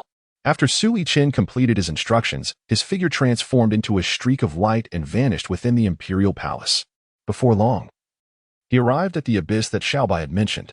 System, activate the Emperor's Pinnacle Cultivation Experience card. Upon reaching the sky above, Su Yichen promptly utilized the Emperor's Pinnacle Experience card. This marked the first occasion on which he employed the two cards he had acquired earlier. Ding! The Emperor's Pinnacle Cultivation Experience card was successfully activated. As soon as the system's notification echoed, an indescribably potent force surged within Su Yichen's body. The Emperor's Pinnacle. This is the Emperor's Pinnacle. What a marvelous power. Su Yichen felt an unparalleled strength coursing through his body, and a wave of emotion surged within him. After savoring the pinnacle of the Emperor's cultivation for a moment, he directed his gaze toward the abyss below. Suddenly, an overwhelming sense of crisis enveloped him. In an instant, beads of cold sweat began to dot his forehead. Su Yichen initially believed that with his cultivation at the pinnacle of the Emperor realm, he could safely release his divine consciousness to observe the conditions below the abyss. However, just as he prepared to do so, an overwhelming sense of danger enveloped him entirely. I never anticipated that the sword energy and sword intent within these mountains could even threaten the divine consciousness of someone at the peak of the Emperor realm. Wiping the cold sweat from his brow, he sighed in relief, though a wave of trepidation washed over him. Given this peril, he resolved to descend directly. With one last glance at the abyss below, he murmured softly before stepping forward and vanishing from his original position. Beneath the abyss, darkness reigned supreme, rendering visibility utterly impossible. As Su Yichen approached the depths, a faint light gradually emerged. Upon reaching the bottom of the abyss, he discovered that the source of illumination was indeed as Xiaobai had described, emanating from an array of unknown stones. Su Yichen surveyed his surroundings and soon discovered a patch of verdant grass, standing 10 inches tall, not far away. This grass was known as the Heart of the Earth, a rare spiritual herb found only in the depths of the abyss. In the center of this lush green patch, 3 particularly remarkable specimens of Heart of the Earth stood out, towering over all the other grasses in the vicinity. 2 of these plants reached an astonishing height of 20 inches, while the tallest among them was nearing 30 inches. Typically, Heart of the Earth grows to a normal height of 10 inches. Reaching 20 inches signifies that it has matured for a millennium, thus being referred to as a millennium Heart of the Earth. However, the plant approaching 30 inches in height was evidently nearing 2 millennia in age. What Su Yichen failed to notice was that, not far from the Heart of the Earth grass, there existed a cavern of considerable size, approximately 10 feet in diameter, concealed behind a massive rock. At this moment, Within the depths of the cave, a pair of golden eyes suddenly opened wide. Chapter 13. The Pseudo-Emperor Golden Dragon Python. Su Yichen gazed upon the two ancient heart-of-the-earth grasses, each a millennium old, and a singular specimen aged 2,000 years, his heart swelling with unexpected joy. Just as he withdrew a jade box to collect the 2,000-year-old heart-of-the-earth grass, an unforeseen event transpired. A slender beam of golden light shot towards his back, followed by a resounding explosion that engulfed his surroundings in smoke and dust. At that moment, a colossal python emerged slowly from a nearby cavern, which had previously measured merely 10 feet across. The serpent's eyes gleamed with a golden radiance, while its body was adorned with violet scales that shimmered with a faint metallic luster, suggesting formidable defensive capabilities. Furthermore, two prominent protrusions adorned its head, resembling nascent dragon horns. This was the purple gold dragon python, the very creature that had injured Little White. What a peculiar day this is, it mused, having just dispatched a moonlight fox, only to encounter yet another audacious human. However, as it prepared to advance, its golden pupils abruptly contracted in alarm. The reason was evident. Amidst the dissipating smoke stood a figure, unscathed and resolute. Before the purple gold dragon python could react, an overwhelming imperial pressure descended upon its massive form, pinning it down, rendering it unable to lift its head. This was a deliberate act of restraint by Su Yichen. Had he unleashed his full imperial power without reservation, the python would have been reduced to mere mist in an instant. The purple gold dragon python was engulfed by sheer terror. This was a true imperial might. Unlike the diluted version emitted by a quasi-emperor such as itself, the pressure it felt now was incomparably greater than what it had previously endured. Predecessor, please spare my life, it stammered, struggling to withstand the imperial force. Upon hearing the python's plea for mercy, Su Yichen relented, dissipating the overwhelming pressure. Thank you, esteemed predecessor. The python felt an immediate lightness as the formidable imperial aura lifted, hastily expressing its gratitude. Was it you who injured the moonlight fox? Su Yichen's emotionless voice cut through the air. The python recalled the moonlight fox it had recently driven away, and suddenly realized that this creature was backed by a formidable human emperor. Had it known sooner, it would have never dared to provoke the fox. Forgive me, esteemed predecessor. I was unaware that the moonlight fox was your pet. Regret washed over it. But it realized that it was too late to apologize. Fortunately, it had refrained from killing the moonlight fox, leaving a glimmer of hope for redemption. There is no need for anxiety. I am a reasonable individual. You have injured Little White, and since the millennium heart of the earth grass rightfully belongs to you, I shall accept the 2,000-year-old specimen as compensation. Do you have any objections? Su Yichen spoke with a calm demeanor. Esteemed predecessor, should you desire the other two specimens, please feel free to take them. The purple gold dragon python quickly acquiesced, eager to preserve its life, dismissing any thoughts of the millennium heart of the earth grass. Su Yichen nodded in satisfaction, carefully stowing away the 2,000-year-old heart of the earth herb, and prepared to depart. Senior, wait. The golden dragon python, seeing Su Yichen about to leave, hesitated for a moment before mustering the courage to call out to him.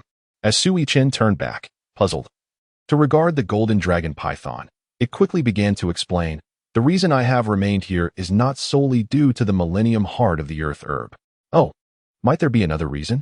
Su Yichen inquired, intrigued by the python's words. It was worth noting that the golden dragon python was a quasi-demon emperor, a formidable being of near-imperial strength. In the Xianyuan continent, as long as the slumbering emperors did not awaken, its prowess rendered it virtually invincible. However, the fact that even a quasi-demon emperor chose to linger here piqued Su Yichen's curiosity. To be honest, I arrived in the Tianxing Mountain Range over 100 years ago. As it spoke, the golden dragon python's gaze drifted towards the depths of the abyss, a glimmer of nostalgia evident in its eyes. Over a century ago, when the golden dragon python was still in the realm of a demon emperor, it had battled other demon emperors for a precious herb in the Tianxing Mountains of Tianxing Sword Prefecture, sustaining grave injuries in the process. At that time, it was unable to refine the herb it had fought so fiercely to acquire due to its wounds. The other demon emperors in the Myriad Beasts Mountain Range, having learned of its injuries, were already stirring with intent. With no choice but to flee, it sought refuge in the Tianxing Mountain Range. Upon arriving there, it stumbled upon this abyss, which proved to be an ideal hiding place. Initially, when it first arrived, there were two heart of the earth herbs aged 2,000 years. However, in a bid to expedite its recovery, it consumed one of them. While refining the herb, fearing disturbances from other beasts, It carved out a cave within the abyss and set up a formation at the entrance for protection. After refining the remaining herb and the precious medicine it had seized, not only did its injuries heal, but its cultivation also ascended to the pinnacle of the Demon Emperor realm. Furthermore, it sensed a faint trace of pure energy, which it believed to be the key to furthering its cultivation. Thus, the golden dragon python embarked on a quest to locate the source of this energy. Given that the use of divine consciousness was restricted in the Tianxing Mountain Range, it meticulously searched through every nook and cranny of the abyss over the course of a month, eventually uncovering a clue. The abyss's floor resembled a grand formation, with the luminous stones scattered about serving as its components. The energy it had sensed emanated from a fragment of a stone that had inexplicably shattered. Once it discerned this hint, the golden dragon python dedicated an entire year to meticulously documenting the positions of the seemingly random stones scattered throughout the abyss. However, after extensive study, it could not comprehend the nature of the formation. The stones were exceedingly hard, impervious to shattering or excavation, with no alternative methods available. The golden dragon python resorted to cultivating within the abyss until a decade prior when, harnessing that pure energy, it broke through to become a quasi-demon emperor. Upon hearing the golden dragon python's tale, Su Yichen surveyed his surroundings. Indeed, as the python had asserted, the colorful stones radiating light around them appeared to be haphazardly strewn about. While he contemplated this, the golden dragon python produced a jade slip, within which it had meticulously recorded the positions of all the stones over the course of a year. Su Yichen took the jade slip, and a beam of light flashed, entering his brow. In his mind, he reviewed the contents recorded within the jade slip. Su Yichen fell into deep contemplation. The purple gold dragon python stood respectfully nearby, not daring to make a sound. Soon, Su Yichen discerned the subtle intricacies of the formation at hand. However, the time remaining on his emperor-level cultivation experience card was dwindling, leaving him no choice but to forcefully enter the formation. Fortunately, there was a gap in the formation, specifically the broken stone mentioned by the purple gold dragon python. Indeed, it was an elaborate array, a spatial ceiling formation of imperial rank. After absorbing all the information, Su Yichen spoke softly. Is there a method to unlock this? I surmise it might be the cave dwelling of a certain emperor from their final moments. Upon hearing Su Yichen's words, the purple gold dragon python's heart surged with excitement as it inquired, perhaps within lies an opportunity for me to ascend to emperor. Lead me to the shattered stone, Su Yichen stated after calculating the remaining time on his experience card. Please follow me, the purple gold dragon python replied promptly, respectfully leading the way ahead. Soon, under the guidance of the purple gold dragon python, they arrived at the location it had described. As Su Yichen lifted his gaze, he indeed spotted a depression the size of a bucket atop a protruding rock. Scattered below were fragments of stone. After a moment of observation, Su Yichen mentally confirmed the specifics of the array. He then slowly raised his right hand, pressing his palm against the depression before closing his eyes. After a few breaths, the purple gold dragon python distinctly sensed a surge of formidable energy emanating from Su Yichen's body, gradually flowing into the indentation. Subsequently, the abyss around them began to shake violently. Before the purple gold dragon python could comprehend the unfolding events, the stones surrounding them, glowing faintly, suddenly erupted with blinding light. In an instant, a powerful suction force manifested around its body. The python, possessing the strength of a quasi-demon emperor, had no time to react and was swiftly drawn into an unknown realm. After a brief span of several breaths, it realized it had arrived in an entirely different space.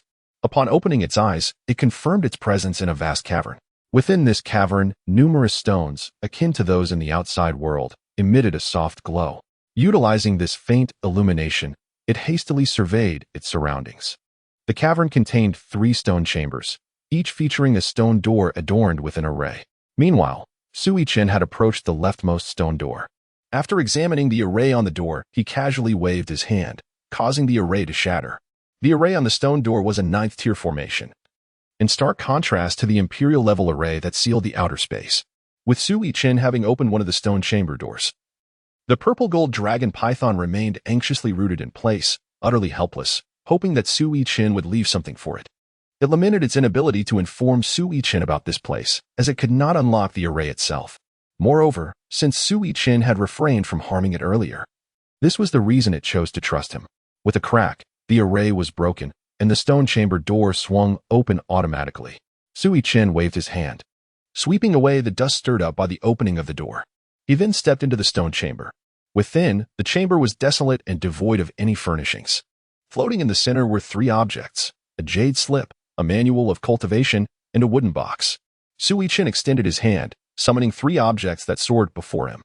Glancing around, he confirmed that apart from these three items, there was nothing else in sight. Thus, Su Yichen turned his attention to the three floating artifacts before him. Chapter 14. The Remnant Soul of the Demon Emperor, the Ghost-Faced Flood Dragon. Su Yichen first took the tome into his hands. The cover inscribed with the words Transformation of the Dragon Technique. Su Yichen casually glanced at it and discovered that it was a cultivation technique belonging to the demon race, quite suitable for the purple gold dragon python. Subsequently, he took the small wooden box in his hands. Noting that it was adorned with a layer of array that concealed its aura, Su Yichen effortlessly activated the formation, and upon its unveiling, an extraordinarily rich aura of life emanated from the wooden box. Sensing this vibrant essence, he hastily opened the box. Inside, he beheld a delicate lavender seed resting quietly. The profound vitality was indeed emanating from this very seed.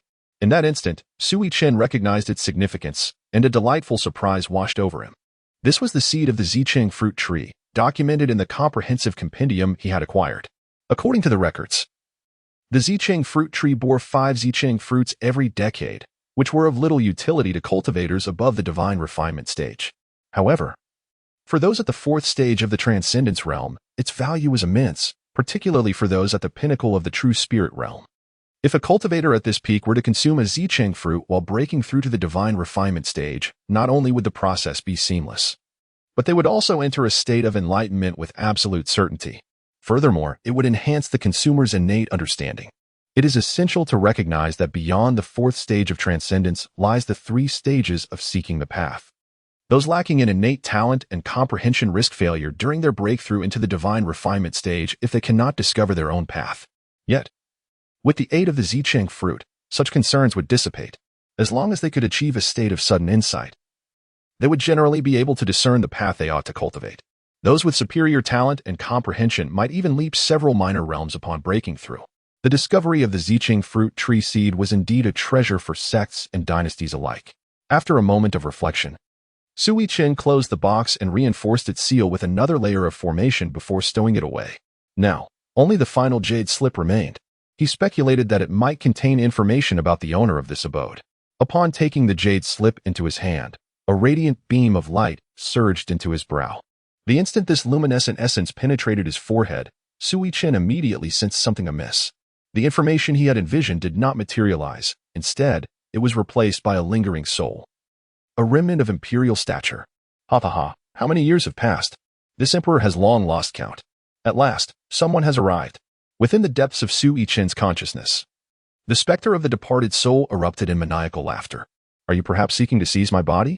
Su Yichen's spirit stood in the sea of consciousness, observing the frenzied figure with quiet contemplation. Ah, a mere human lad. I shall tolerate you for now. The deranged specter, caught in its wild revelry, turned its gaze towards Su Yichen upon hearing his voice. However, before it could complete its boastful proclamation, it abruptly fell silent. Imperial might. How is it possible for such a young emperor to exist? As the specter perceived the overwhelming imperial aura emanating from Su Yichen's spirit, it began to howl in madness. There is nothing impossible. I did not anticipate your astute calculations. If I am not mistaken, the breach in the spatial ceiling formation was orchestrated by you. Was it not? Su Yichen let out a cold laugh, his voice icy as he spoke. However, the lingering soul offered no explanation and instead turned to flee. Su Yichen quietly watched as it fled, making no attempt to pursue. At that very moment, as the remnants of the soul escaped from Su Yichen's consciousness, numerous sword energies materialized around, swiftly converging upon the fleeing spirit. What is happening? The remnant soul let out a piercing wail, and after fending off one wave of sword energy, hurriedly retreated back into Su Yichen's consciousness. Su Yichen did not intervene but allowed it to enter the sea of consciousness. Do you still wish to escape? Su Yichen inquired, gazing at the remnant soul with a mocking demeanor. Who are you? What is the meaning of the sword energy outside? After deflecting a blade of energy, the remnant soul, visibly unstable, weakly questioned. Shouldn't you introduce yourself before inquiring? Su Yichen replied with a calm voice. Very well, I am the ghost-faced demon emperor, my true form being the ghost-faced flood dragon. Now, It is your turn. Despite the weakness in the ghost-faced demon emperor's voice, a trace of arrogance persisted. It appears you are unwilling to converse amicably. In that case, you need not speak further. With that, Su Yichen reached out and drew it into his grasp. Once he held the remnant soul of the ghost-faced demon emperor. A surge of emerald green soul fire ignited in his palm, enveloping the demon completely in an instant. No, spare me. The anguished cries of the ghost-faced demon emperor echoed throughout the cavern as the flames consumed its soul. This agonizing wail reverberated not only in the sea of consciousness, but also reached the outside, where the purple gold dragon python trembled in response. Within the sea of consciousness, Su Yichen remained silent as he swiftly refined the remnant soul of the ghost-faced demon emperor. Upon dissolving the essence of the demon, he accessed fragments of its memories. This cavern was not originally its domain, but belonged to a human master of formations. A millennium ago, as the ghost-faced demon emperor faced its demise, it discovered this place, where the Tianxing Mountain Range did not yet possess the eerie sword energy. Upon entering the cave, the formation master was still alive, although capable of setting up imperial-level formations. His own cultivation was merely at the Saint King realm, and the ghost-faced demon emperor effortlessly dispatched him. After eliminating the formation master, it intended to repair the formation, ensuring solitude upon its impending end. However, after surveying the cavern, its thoughts shifted. The formation master was also nearing the end of his lifespan. He had inadvertently acquired a secret technique that detailed a peculiar soul possession method. This technique allowed the remnants of the soul to retain consciousness, accompanied by a jade slip that could nurture the soul. With the secret technique in the jade slip, the remnant could be preserved for 2 millennia. Little did the formation master know, before he could execute his plan, he was discovered and killed by the ghost-faced demon emperor. Subsequently, the secret technique in the jade slip fell into its possession. What followed was that as the ghost-faced demon emperor approached its end, it placed its physical form behind the rightmost stone door, while the central door concealed its imperial weapon. Furthermore, Su Yichen made an astounding discovery. The luminous stones used in the formation outside were called rainbow mystic crystals, a material for crafting imperial weapons. Regrettably, these rainbow mystic crystals had been utilized as components for the formation, and after a millennium, their essence had been nearly consumed. Otherwise, the value of the rainbow mystic crystals alone would surpass that of all the treasures within the cavern. However, what perplexed Su Yichen was why these rainbow mystic crystals had never been documented on the continent. Even the encyclopedic compendium provided by the system had never mentioned such crystals. Moreover, the majority of materials required for crafting the Celestial Emperor Palace were also unrecorded. From the resolution of the ghost-faced demon emperor to the present, only a brief moment had elapsed. The purple gold dragon python remained still outside, especially shuddering after hearing the earlier cries. In the central stone chamber lies an imperial weapon. Should you possess the ability to subdue or eliminate its spirit, you may claim it, Su Yichen remarked, casting a glance at the purple gold dragon python. Upon hearing Su Yichen's words, the dragon's trembling intensified, not from fear but from overwhelming excitement. It believed that the treasures within the cavern had no bearing on it anymore, and slightly regretted enlisting Su Yichen's help. Yet, unexpectedly, a twist of fate occurred as Su Yichen offered an imperial weapon to it. After Su Yichen finished speaking, he disregarded it and proceeded directly to the stone door on the far right. Upon dismantling the array, the stone door opened automatically once more. However, this time, as the door swung open, a formidable imperial aura instantly enveloped the entire cave. The unfortunate purple gold dragon python, having finally stabilized its emotions and prepared to approach the central stone door, was instead pressed flat to the ground by this overwhelming imperial might. Already wounded under Su Yichen's previous imperial pressure, its injuries worsened significantly. From its purple scales seeped faint strands of light golden blood. Once a demon enters the quasi-emperor realm, its body is considered to possess the essence of an imperial being, hence the blood's golden hue. Upon reaching the pinnacle of the quasi-emperor stage, the blood would completely transform into a pure golden color. "Senior, please, save me," the purple gold dragon python implored weakly, prostrate on the ground. Hearing its frail voice, Su Yichen glanced back, shaking his head in exasperation. With a mere wave of his hand, the oppressive imperial aura within the cave vanished entirely. "Thank you, Senior." The purple gold dragon python expressed its gratitude, still trembling with fear. Had it not been for Su Yichen's presence, it would likely have perished moments ago. Nevertheless, it was also somewhat Su Yichen's fault. Had he not severely wounded it beforehand, it would have been able to withstand such a level of imperial might. Su Yichen cast a glance at the enormous skeletal remains of the demon emperor within the stone chamber and proceeded to absorb them. As he turned his head, he noticed that the purple-gold dragon python lingered hesitantly at the entrance of the chamber. "What troubles you? Do you not desire the imperial weapon?" Su Yichen inquired, perceiving its indecision. Esteemed elder, my injuries are quite severe at the moment. That is the spirit of an imperial weapon, not merely an auxiliary type. I may not stand a chance against it. I believe it prudent to wait until I have fully recovered, the purple-gold dragon python replied cautiously. Upon hearing this, Su Yichen paused, realizing the validity of its concern. "Well, very well, I shall assist you this once," he finally conceded, recognizing the python's discernment. The purple-gold dragon python was overjoyed at Su Yichen's willingness to help. With that, Su Yichen directly opened the stone door at the center of the chamber. As the door swung open, a formidable aura of imperial might surged forth. Fortunately, Su Yichen was prepared. He swiftly raised his hand to deflect the overwhelming force as it manifested. Just as the purple-gold dragon python was about to advance, a swift, dark streak shot towards Su Yichen's face. The proximity was so close that the python had no time to react. Startled, it was about to utter a warning when suddenly, a scoff echoed through the chamber. Su Yichen let out a cold snort, and the overwhelming majesty of the emperor erupted instantaneously. As the black stream of light approached him, it found itself unable to advance even a single step. Once immobilized, the purple-golden dragon python finally discerned the nature of the black stream. There, suspended before Su Yichen, was a pitch-black spear, silently hovering. The spear's profound darkness resembled an unfathomable abyss, devoid of any visible bottom. The surface of its shaft bore intricate, serpentine patterns, reminiscent of dragon scales, subtly glimmering with a chilling luster under the dim light. The tip of the spear was trihedral, radiating a dazzling cold gleam, akin to the sharp teeth of a dragon, exuding a lethal threat. At the junction of the spearhead and shaft, a dragon's head glared fiercely, its whiskers flowing, as if roaring to demonstrate its unparalleled prowess in slaughter. A resonant dragon's roar suddenly echoed, and from within the spear emerged an ink-black phantom of a dragon. Its visage grotesque, yet possessing the body of a dragon, rendering it exceedingly hideous. This phantom was none other than the true form of the recently encountered ghost-faced demon emperor. The dragon phantom, with its hideous visage, howled furiously at Su Yichen. "This spirit of the weapon, do you intend to subdue it, or to obliterate it outright?" Su Yichen posed the question to the purple-golden dragon python, ignoring the impotent rage of the ghost-faced dragon phantom. All of this transpired in a flash, leaving the purple-golden dragon python momentarily stunned. It was only upon hearing Su Yichen's voice that it regained its senses. "My suggestion is to eliminate it directly. It is far too unsightly."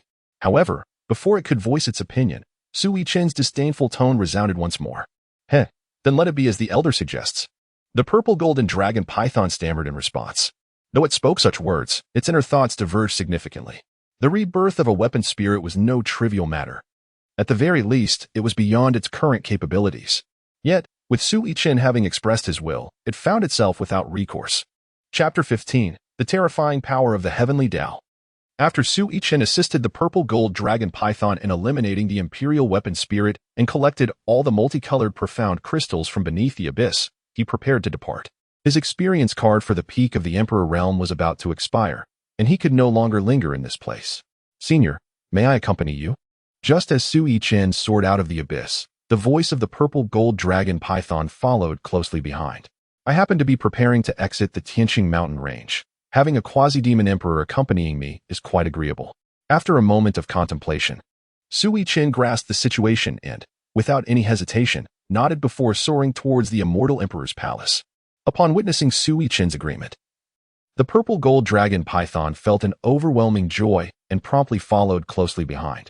Before long, Su Yichen returned to the immortal emperor's palace accompanied by the purple-gold dragon python. What is this place?" The purple-gold dragon python was utterly astonished as it gazed upon the magnificent immortal emperor's palace.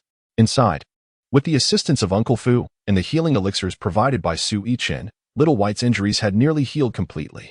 The moment Little White caught sight of the purple-gold dragon python, its fur bristled, and it emitted a series of cautious growls. The other great demons, noticing Little White's alert demeanor, turned their attention towards the purple-gold dragon python with equal vigilance. Although their cultivation was inferior to that of the purple-gold dragon python, The presence of Uncle Fu instilled confidence within them. Apologize to Little White. Suddenly, a voice resonated through the air. All eyes turned to see Su Yichen, who had somehow arrived beside the water tank in the courtyard, retrieving the 2,000-year-old earth heartgrass and placing it into the tank. Moonlight. Oh no. My friend Bai, the earlier incident was merely a misunderstanding. I hope you can forgive me. As all the demon beasts focused their attention on Su Yichen, an apologetic voice reached their ears. Well, it is all right. I acknowledge my fault as well. I was unaware that the Millennium Earth Heartgrass belonged to someone. Upon hearing the purple gold dragon python, a prospective demon emperor, be the first to apologize, Little White paused for a moment before hastily responding. Although the purple gold dragon python had inflicted serious injuries upon it, Little White recognized its own wrongdoing in attempting to seize the Millennium Earth Heartgrass. Furthermore, given that the purple gold dragon python was a prospective demon emperor and appeared to have been subdued by Su Yichen, there was no need to hold on to past grievances. The purple gold dragon python's reasoning was much simpler. Although the Moonlight Fox was merely a demon king, it had been following Su Yichen for quite some time. As a newcomer, it was prudent to maintain a low profile. Hey, father, when did you return? Just as Su Yichen was refining the medicinal herbs in the tank, Ling Er's voice suddenly rang out. Hee, father just got back. Ling Er, prepare yourself. Take the cleansing marrow pill and then enter the water tank, Su Yichen said with a smile upon hearing Ling Er's words. Ling Er understands. Ling Er nodded obediently in response to her father's instructions. Before long, Su Yichen successfully refined all the spiritual herbs within the water tank.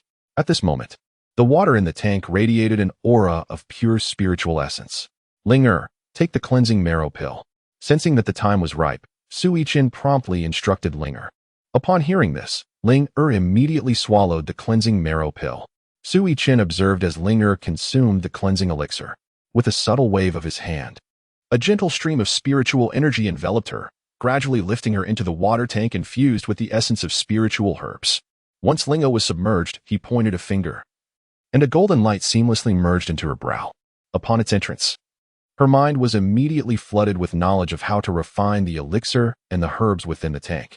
Understanding the process, Ling Er settled into a meditative posture, gently closing her eyes.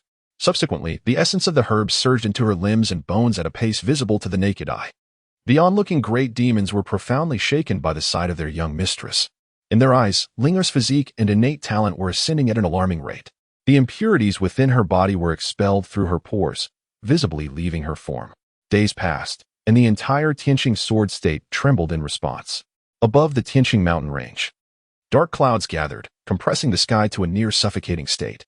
Within the depths of the clouds, eerie purple lightning flickered like serpents, each bolt exuding a sense of annihilation.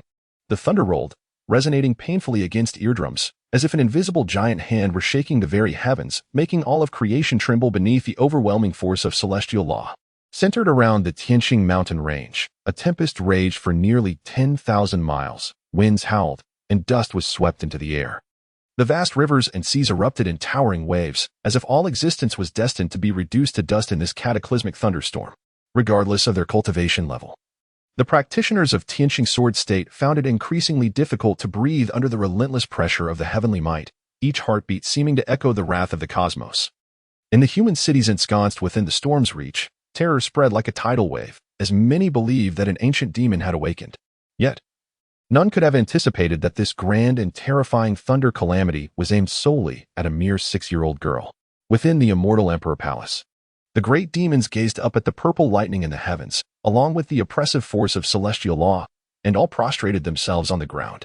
Only Su Yichen and Fu Bo stood resolutely, their eyes fixed upon the sky. Master, the transformation of our young mistress has awakened an extraordinary physique and talent.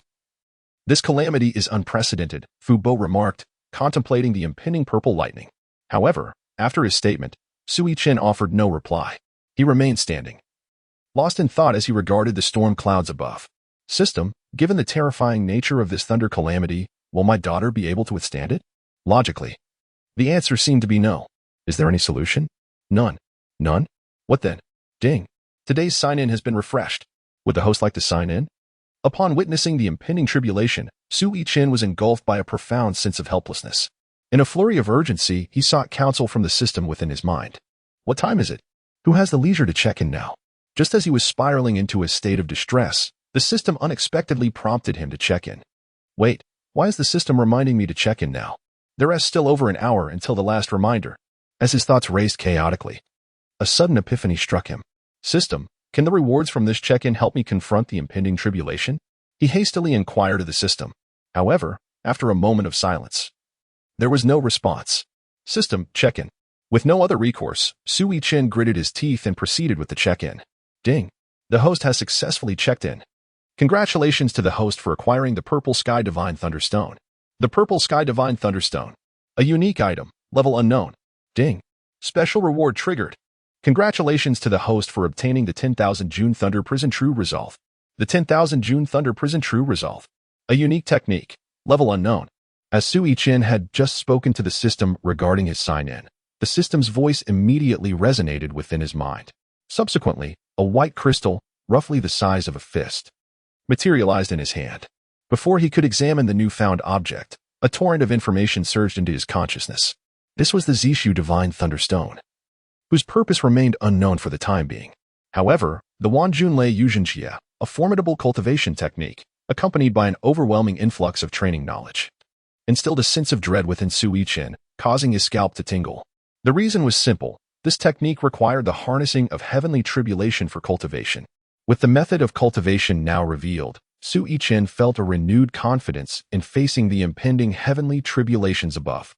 Yet, before he could revel in his newfound optimism, a resounding phoenix cry echoed throughout the Celestial Emperor's palace. Su Yichen immediately turned his gaze towards the source of the sound. There, above the closed eyes of the young Lingo, a spectral phoenix, enveloped in radiant white flames, circled gracefully. Its resounding cries echoed through the heavens. The moment the phoenix's apparition manifested, the storm clouds above seemed to stir with indignation, becoming tumultuous. Bolts of violet lightning amassed, poised to strike at any moment, as if to obliterate any being daring enough to challenge the celestial order. Witnessing the imminent descent of the thunder, Su Yichen had no time for hesitation. He swiftly soared into the sky, positioning himself above Linger, prepared to confront the overwhelming fury of the heavens. With a thunderous crash, as soon as he ascended, a bolt of purple lightning, infused with the wrath of the celestial realm, descended directly upon him. As the lightning struck, a blinding radiance erupted in the sky, rendering it impossible to gaze directly at the brilliance.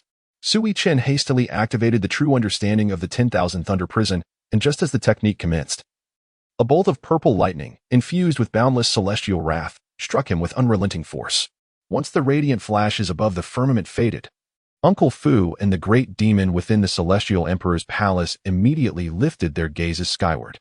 There, they beheld a figure standing proudly at Su Yichen's location, surrounded by an aura of swirling purple electric light. As time progressed, the flickering electric luminescence gradually diminished. With a resounding boom, before they could revel in their relief, the thunderous roar from above erupted once more. This time, within the darkened thunderclouds, purple lightning began to coalesce ominously. Beneath the stormy skies, the great demons within the Celestial Emperor's palace felt a surge of trepidation merely gazing at the gathering tempest. It appeared that the heavens were even more incensed, as a mere mortal dared to challenge the celestial might. After a brief span of moments, the lightning within the clouds had coalesced again, and this time, it was far more formidable than before, its power seemingly multiplied severfold. As the earth trembled with the thunderous reverberations, a majestic purple lightning dragon surged forth, heading straight towards the figure beneath the heavens, striking Su Yichen with blinding speed. Su Yichen's mind was intensely focused, all his energy devoted to the operation of the Wanjun Thunder Prison's true interpretation. As the technique unfolded, the swirling purple lightning surrounding him was wholly refined and absorbed into his being. Thunder rumbled. This time, the storm clouds above did not grant him a moment's respite to gradually refine the thunder. Instead, with the descent of the second thunder dragon, a third, fourth, and fifth purple thunder dragon began to coalesce in rapid succession. Just as the third thunder dragon descended, the white crystal stone in Su Yichen's hand suddenly radiated brilliance. Su Yichen distinctly sensed that something was fiercely vying with his body for the power of thunder. Moreover, his rate of absorption and refinement was evidently unable to keep pace with the speed of this competition. Upon opening his eyes, he was astonished to see the originally held purple sky thunderstone inexplicably hovering above his head. The majority of the thunderous energy had been absorbed by the purple sky thunderstone. At that moment, he finally comprehended the purpose of the purple sky thunderstone. It could autonomously absorb the power of thunder. Just as he was engulfed in astonishment, the purple sky thunderstone, floating above him, suddenly surged towards the storm clouds looming in the sky. Without hesitation, Su Yichen followed suit and soared towards the thunderclouds in the sky.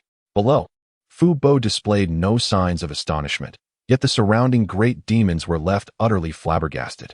Faced with such cataclysmic celestial power, they felt an overwhelming sense of despair.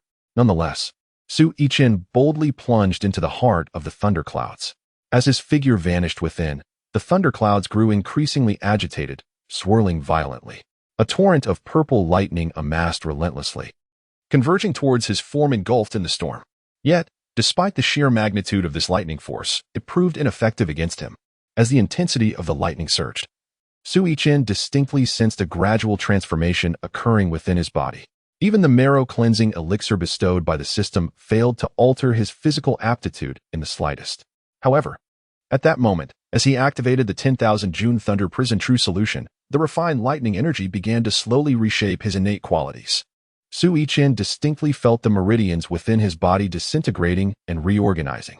It was the power of the heavenly tribulation that was reshaping these meridians, substituting them with the force of thunder.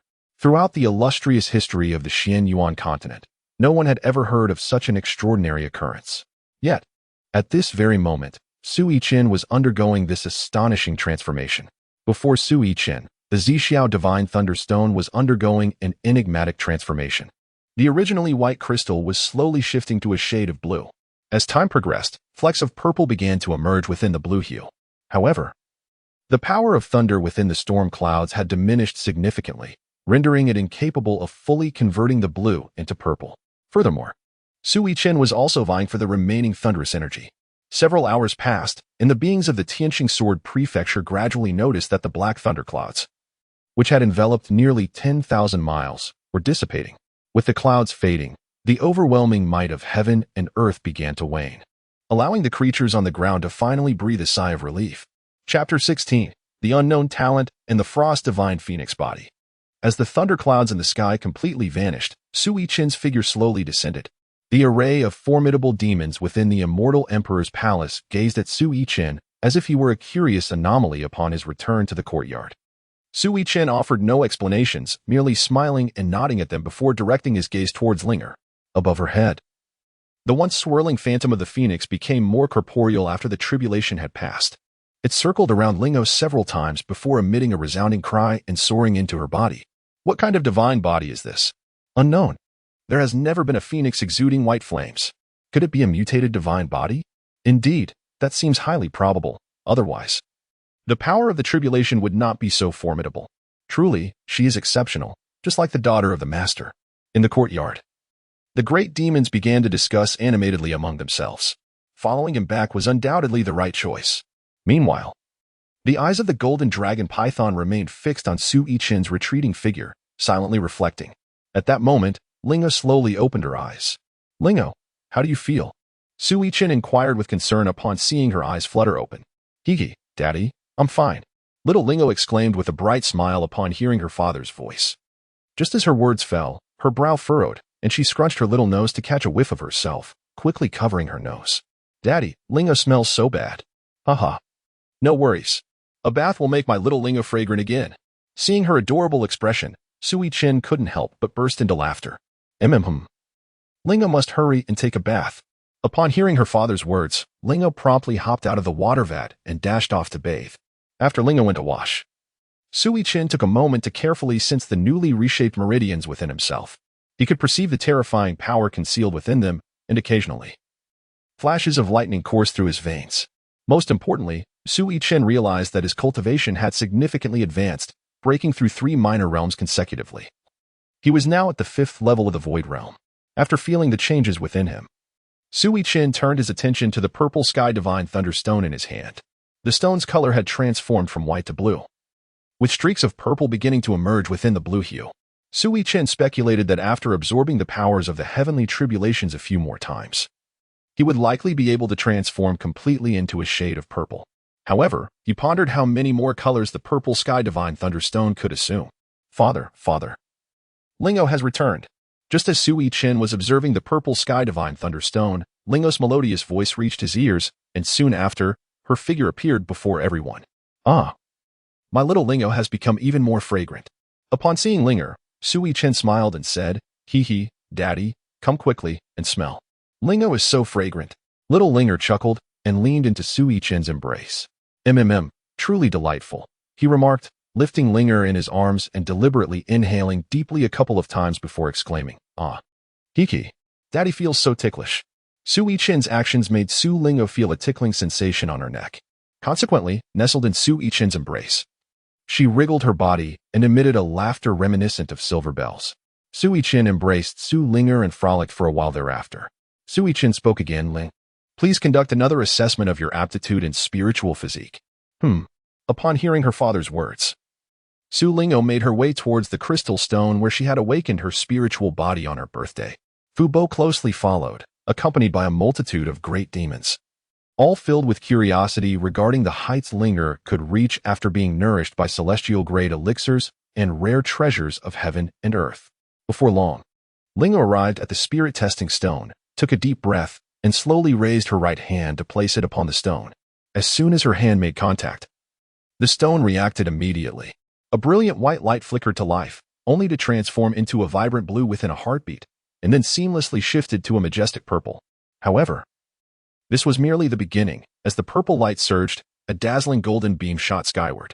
At the sight of the golden radiance, the assembly of great demons was left utterly astounded. Just a few days prior, Linger's innate talent barely reached the upper echelon of purple quality, far from the golden sacred quality. To their astonishment, a single elixir had so thoroughly elevated her potential. "Look, it's not over yet." A sudden exclamation broke through the stunned silence. The crowd of demons turned their gaze towards the golden beam erupting from the spirit-testing stone, where a crimson hue began to glow faintly from its center. A collective gasp echoed among them. Such an occurrence was unprecedented. While the Xianyuan continent had seen its fair share of marrow-cleansing elixirs, even in the present day, their function was merely to expel impurities and toxins from the bodies of humans and demons. Even if they could enhance one's innate quality, it was only by a small margin. Never had they heard of a marrow-cleansing elixir transforming someone's upper-grade quality into a red imperial quality. It was said that those possessing imperial quality, be they human or demon, would inevitably ascend to become an emperor with diligent cultivation. As the golden beam was entirely supplanted by the crimson glow, Linger remained with her eyes closed before the spirit-testing stone, her delicate brows slightly furrowed. The great demons exchanged puzzled glances. Shouldn't she be revealing her spiritual body by now? Why was there still no sign of movement? Whispers began to circulate among them. "Fu Bo, please check on Lingo's condition." Su Yichen narrowed his eyes slightly, expressing concern as he spoke to Uncle Fu. "Yes, Master," Uncle Fu replied, and then, in his capacity as a spirit of the artifact, he examined the spirit-testing stone and the condition of Su Linger. The spirit-testing stone was a treasure within the immortal emperor's palace. Thus, as the spirit of the palace, Uncle Fu was fully capable of mastering the stone. His figure gradually dissolved into specks of golden light, merging into the spirit-testing stone. This is, after integrating with the spirit-testing stone. Uncle Fu was somewhat astonished by the scene before him. Within the peculiar space of the stone, a white phoenix soared gracefully through the air. Su Lingo stood before him, her figure appearing diminutive in comparison to the majestic white phoenix. After observing for a moment, Fu Bo discerned a mysterious connection between Su Linger and the phoenix. Sensing no immediate danger, he refrained from intruding and chose to wait patiently. During this interval, Fu Bo scrutinized the white phoenix before him. He recognized its form. It was indeed the Frost Divine Phoenix, ranked 17th on the Divine Body list. However, this Frost Divine Phoenix differed from those he had previously encountered. Typically, a Frost Divine Phoenix is adorned entirely in white feathers, a characteristic of its ice attribute. Yet, the phoenix before him bore a peculiar white flame flickering upon its forehead. Strange. Ice and fire are inherently incompatible. It seems the young Master's Divine Phoenix has undergone some form of mutation. Fu Bo pondered, captivated by the sight of the Frost Divine Phoenix ablaze with white flames. Suddenly, a resounding phoenix cry pierced the air, jolting Fu Bo from his thoughts. He lifted his gaze to witness the phoenix merging seamlessly with Su Linger. Once united, Su Lingo gracefully settled into a meditative posture. Observing this, Fu Bo silently withdrew from the enigmatic space of the spirit-testing stone. As Su Yichen observed the figure of Uncle Fu gradually materializing, he inquired, "Rest assured, Master, No unforeseen events have occurred. We shall await the awakening of young master to ascertain the specifics. Just as Uncle Fu's form solidified, he promptly responded to Su Yichen's query. Look, the crimson radiance continues to shift. In the midst of their conversation, Xiaobai noticed the transformation of the spirit measuring stone and exclaimed in astonishment. Upon hearing this, Su Yichen, Fu Bo, and a multitude of formidable demons promptly began to scrutinize the spirit testing stone. The originally towering crimson beam of light gradually transformed into 5 distinct hues: white, blue, purple, gold, and red. These 5 colors converged together, a phenomenon unprecedented in the annals of the Xian Yuan continent's history. What kind of aptitude could this signify? There had never been any mention of a 5-colored aptitude. Could it possibly transcend the red imperial grade aptitude? Witnessing the transformation of the spirit testing stone, the demons within the courtyard were immediately astonished. System, what aptitude does my daughter possess? Su Yichen found himself at a loss and could only seek assistance from the system. Host privileges are insufficient. The system is temporarily unable to provide you with answers. After his inquiry, the emotionless mechanical voice of the system echoed in Su Yichen's mind. Upon hearing the system's explanation, he ceased his questioning. Since the system indicated that his current privileges were inadequate, it implied that Su Lingo's constitution was undoubtedly superior to the highest grade constitution recorded in the continent. Just as everyone was marveling at this revelation, a sudden cry of a phoenix pierced the air. The vibrant brilliance of the spirit testing stone began to fade gradually. And in the moment before it vanished completely, within Su Linger, a phantom of the Frost Divine Phoenix soared majestically. This was the Frost Divine Phoenix physique. Indeed ranked 17th on the divine body list. Yet, it appeared different from what was previously witnessed. Indeed, the last time, the Frost Divine Phoenix was enveloped in white flames. Could there be 2 distinct physiques? Such a notion seemed implausible, while ordinary spiritual bodies and sacred bodies might exist in duality. It was unheard of for 2 divine bodies to manifest within a single individual. As the other great demons deliberated, the purple gold dragon python began to elucidate the matter. What is the explanation for this? Inquired Xiaobai, intrigued by the purple gold dragon python's insights. However, the python could only assert that it was impossible for one person to possess 2 divine bodies. As for Su Lingo's current predicament, it too was at a loss. It had witnessed the ethereal phoenix radiating white flames during her tribulation. Just as the confusion lingered among the gathered, Su Lingo awakened. She gently retracted her hand from the spirit testing stone and opened her eyes. The classifications of the spirit testing stone were as follows: white, inferior; blue, medium; purple, superior; gold, sacred; and red, imperial. Chapter 17. Stepping out of the heavenly star mountain range. Upon Su Linger's awakening, the ethereal visage of the frost phoenix in the sky gradually dissipated. Father, as Linger grown even more formidable? Su Linger skipped joyfully to Su Yichen's side, grinning mischievously as she inquired. Naturally, who could overlook whose daughter she is? Su Yichen reached out to gently rub Su Lingo's forehead, smiling as he spoke. However, after Su Yichen finished his words, Su Linger suddenly appeared dejected. My precious daughter, why do you look so unhappy? Do share your thoughts with your father. Upon witnessing his daughter's expression, Su Yichen swiftly crouched down and inquired, Father, I miss mother. With that, Su Linger burst into tears.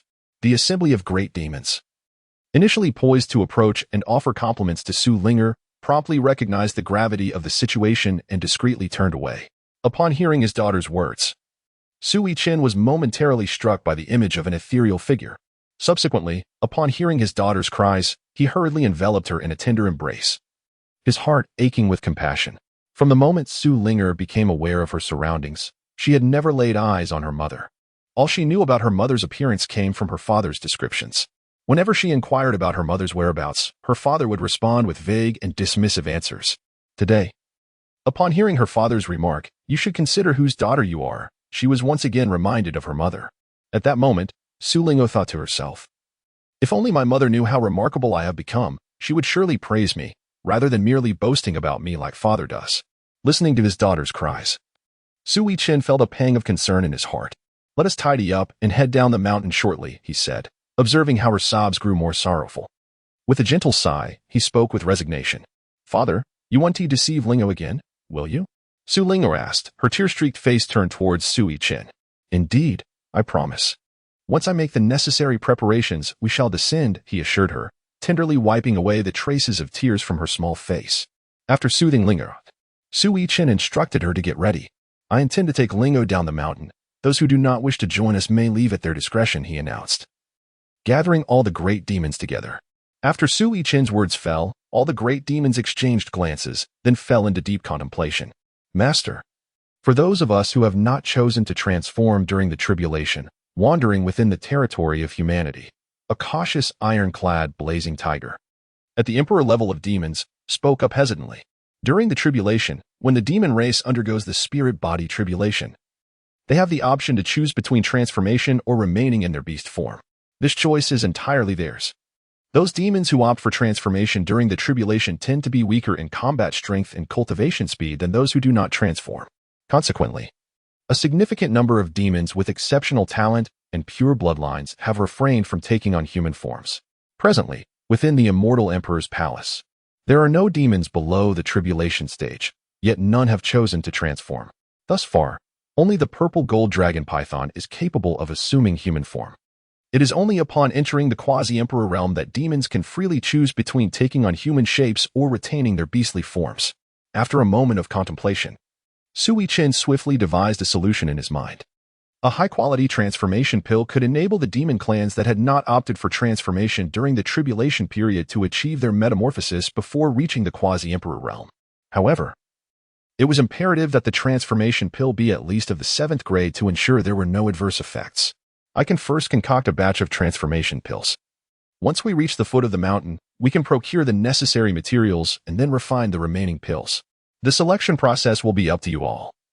Su Yichen articulated to the gathered demons after formulating his plan. In truth, he wished for these demons to accompany him, as he did not feel entirely secure in the Xin Yuan continent given his current cultivation level. After all, he was a rogue cultivator, lacking both a family and a sect. While he felt invulnerable within the confines of the Heavenly Emperor's palace, it was not feasible for him to remain there indefinitely now that he had descended the mountain. Moreover, the experience cards obtained through his sign-ins had dwindled to just 1 at the peak of the Emperor level and 3 at the pinnacle of the Saint King level. The duration of these experiences was ultimately too brief, and for the sake of caution, having these formidable demons by his side would provide a greater sense of security. After Su Yichen finished speaking, the great demons of the demon clan exchanged glances, and joy was reflected in their eyes. They too did not wish to remain confined in the depths of the mountains and forests. However, during their tribulation, their innate talents had proven to be quite commendable, which is why they chose to temporarily refrain from taking their true forms. They longed to live in cities like the human race and those transformed demons. Since Su Yichen could concoct high-grade transformation pills for them, they were naturally willing to descend the mountain alongside him. Upon witnessing all the great demons nodding in agreement, Su Yichen's heart swelled with elation. A cadre of elite guardians had thus been secured. Grandfather Fu, what is my father doing? Why is he not finished yet? As twilight descended, Su Linger waited impatiently at the entrance of the alchemy hall in the Celestial Emperor's palace. A group of great demons accompanied her. Although they did not dare to urge her, their hearts were filled with anxiety, for Su Yichen was currently crafting transformation pills for them. Do not fret, young master. Master will be out shortly, Uncle Fu said with a smile to Su Linger. As the artifact spirit of the Celestial Emperor's palace, he could already sense the fragrant aroma of medicinal concoctions wafting from the alchemy hall, indicating that Su Yichen was on the verge of success. Almost immediately after Uncle Fu's words, a rich fragrance of pills emanated from the alchemy hall, and shortly thereafter, the doors swung open. In his hand, Su Yichen held a jade vial, capturing the attention of everyone present. Father, you have finally emerged. Let us depart quickly. Little Lingo exclaimed with exuberance as she rushed forward to tug at his sleeve, eager to leave. Wait a moment, Linger. Allow me to distribute the elixirs first, and then we shall set forth, Su Yichen replied with a gentle smile, ruffling her hair in a comforting manner. Little Linger acquiesced with a soft "oh," obediently stepping aside. With the current materials, we can only concoct these 4 supreme transformation pills. Please discuss amongst yourselves who shall take the first one. Su Yichen addressed the gathered formidable beasts before him. Upon hearing his words, the eyes of all the great beasts gleamed with fervor, fixated upon the jade vial in his hand. They understood that the transformation pills they desired were contained within. We shall defer to our Master's arrangement. After a brief moment of silence in the arena, the great beasts spoke in unison. Upon hearing this, Su Yichen pondered briefly, choosing not to be overly sentimental.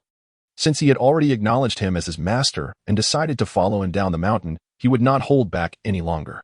Little Bai has been with me from the beginning, and I shall grant you a golden demon ape, the only one of its kind at the heavenly sovereign level. Su Yichen declared. After a moment of contemplation, his gaze swept across the formidable creatures before him.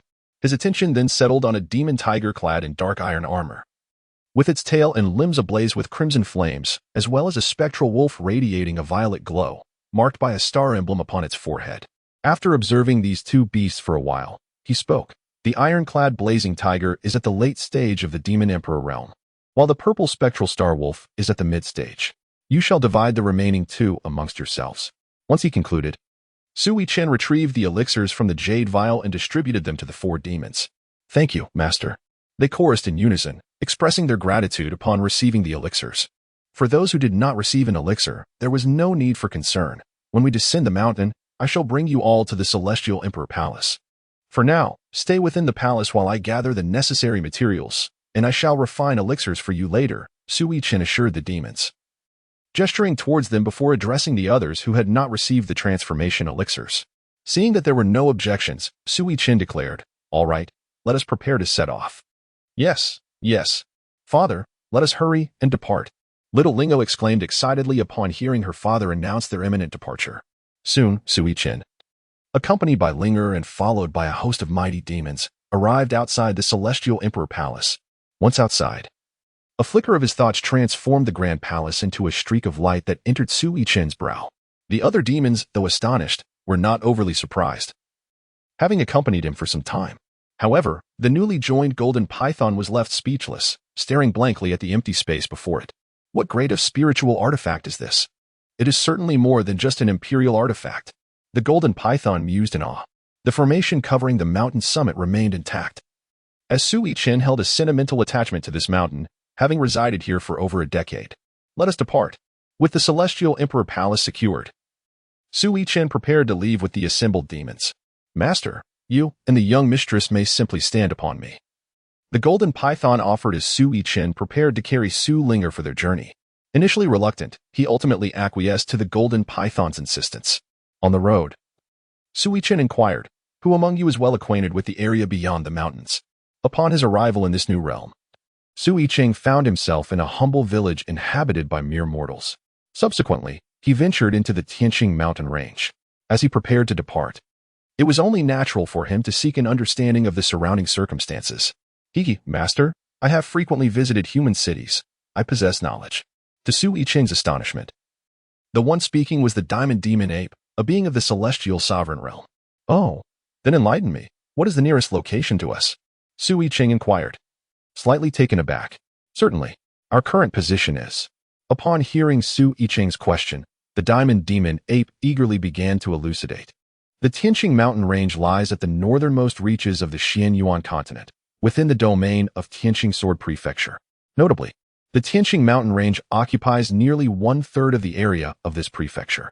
The mountain range is divided into three regions. The outermost is the ordinary beast zone, followed by the area inhabited by formidable demons above the tribulation stage. The innermost depths remain shrouded in mystery, feared even by these great demons. Beyond the Tianxing Mountain Range lies the three sovereigns, three sect forces, and a singular mountain range, each exerting control over their respective territories within Tianxing Sword Prefecture. Excluding the Xingqian Sword Sect and the Deqian Dynasty, as these two entities jointly govern the same region. If they were to venture out now, they would find themselves at the border between two territories, namely the Deqian Dynasty and one of the three sects, Wanyu Mountain. Master, this delineates the broad distribution of power within Tianxing Sword Prefecture. Where shall we proceed next? The Diamond Demon Ape, after providing an overview of Tianxing Sword Prefecture, turned to Su Yichen for direction. Which region among Wanyu Mountain, the Deqian Dynasty, and the Xingqian Sword Sect is less populated? Su Yichen inquired. Well, the Diamond Demon Ape hesitated at Su Yichen's question. It possessed knowledge only of what had been discussed, leaving it uncertain of the rest. Master, I have spent time within the borders of the Deqian Dynasty, where there exists a commendable place called Tianxing City, jointly managed by the Dynasty and the Sword Sect, known for its tranquility. Furthermore, acquiring goods in Tianxing City is notably convenient. At this moment of uncertainty, the purple gold dragon python interjected. having fled from the Tianxing Mountain Range into the Tianxing Mountain Range, where it had resided for a time in Tianxing City. Very well. Once we reach the outskirts of the mountain range, you shall first refine the transformation pill, and then we shall proceed to Tianxing City. Su Yichen decisively stated upon hearing the purple gold dragon python's words. Chapter 18, Tianxing City. At the fringes of the Tianxing Mountain Range. For great demons refined their transformation pills before being led by the diamond demon ape towards Tianxing City. Their party stirred quite a commotion upon entering human territory, primarily due to the striking configuration of their group. The diamond demon ape transformed into a rugged man, appearing rather foolish. The purple shadow star wolf and the moonlight fox morphed into two enchanting beauties. One donned a white gauzy dress, while the other wore a long gown interspersed with gray and purple hues, drawing the attention of those around them. The iron-clad explosive flame tiger manifested as a tall warrior clad in armor, exuding an aura of menace.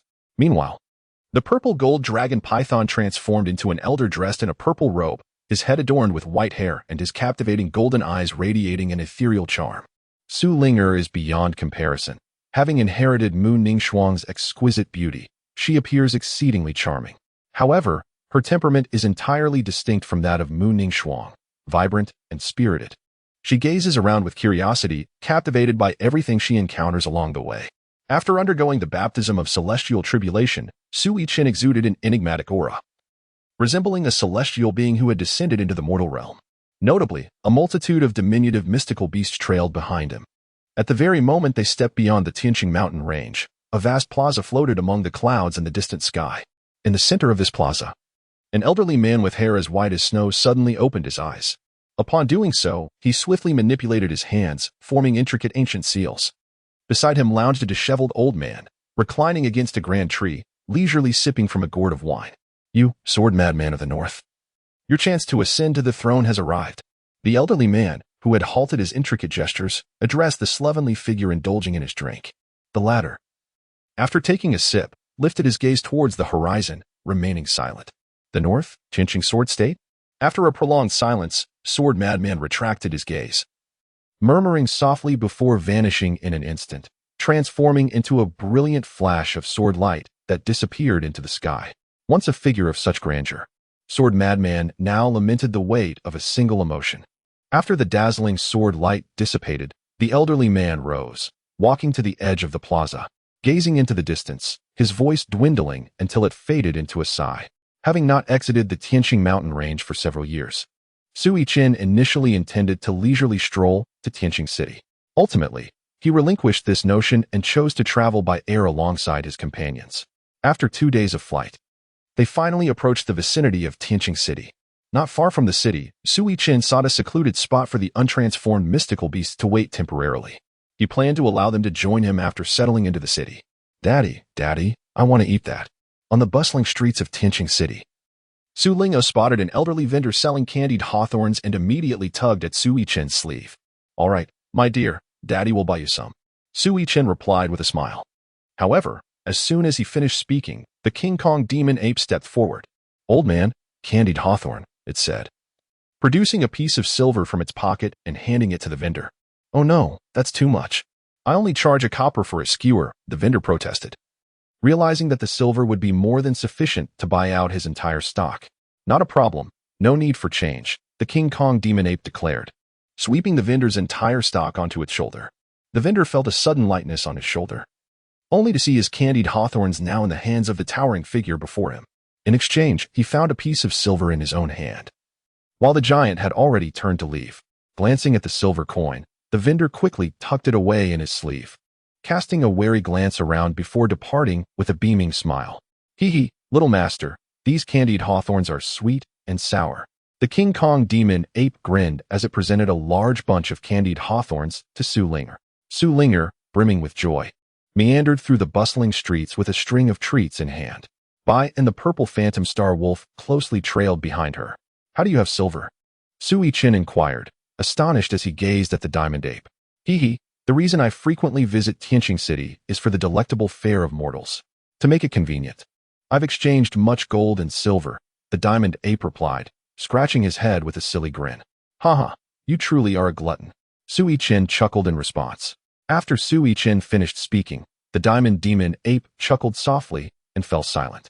Diamond, go find a manor, Su Yichen instructed the diamond demon ape after a brief pause. Su Yichen is the alias of the diamond demon ape, a name bestowed upon him by Su Yichen, who instructed these transformed beasts to adopt pseudonyms regarding their surnames. They believed that by acknowledging Su Yichen as their master, it was only fitting to prepend his surname to their names.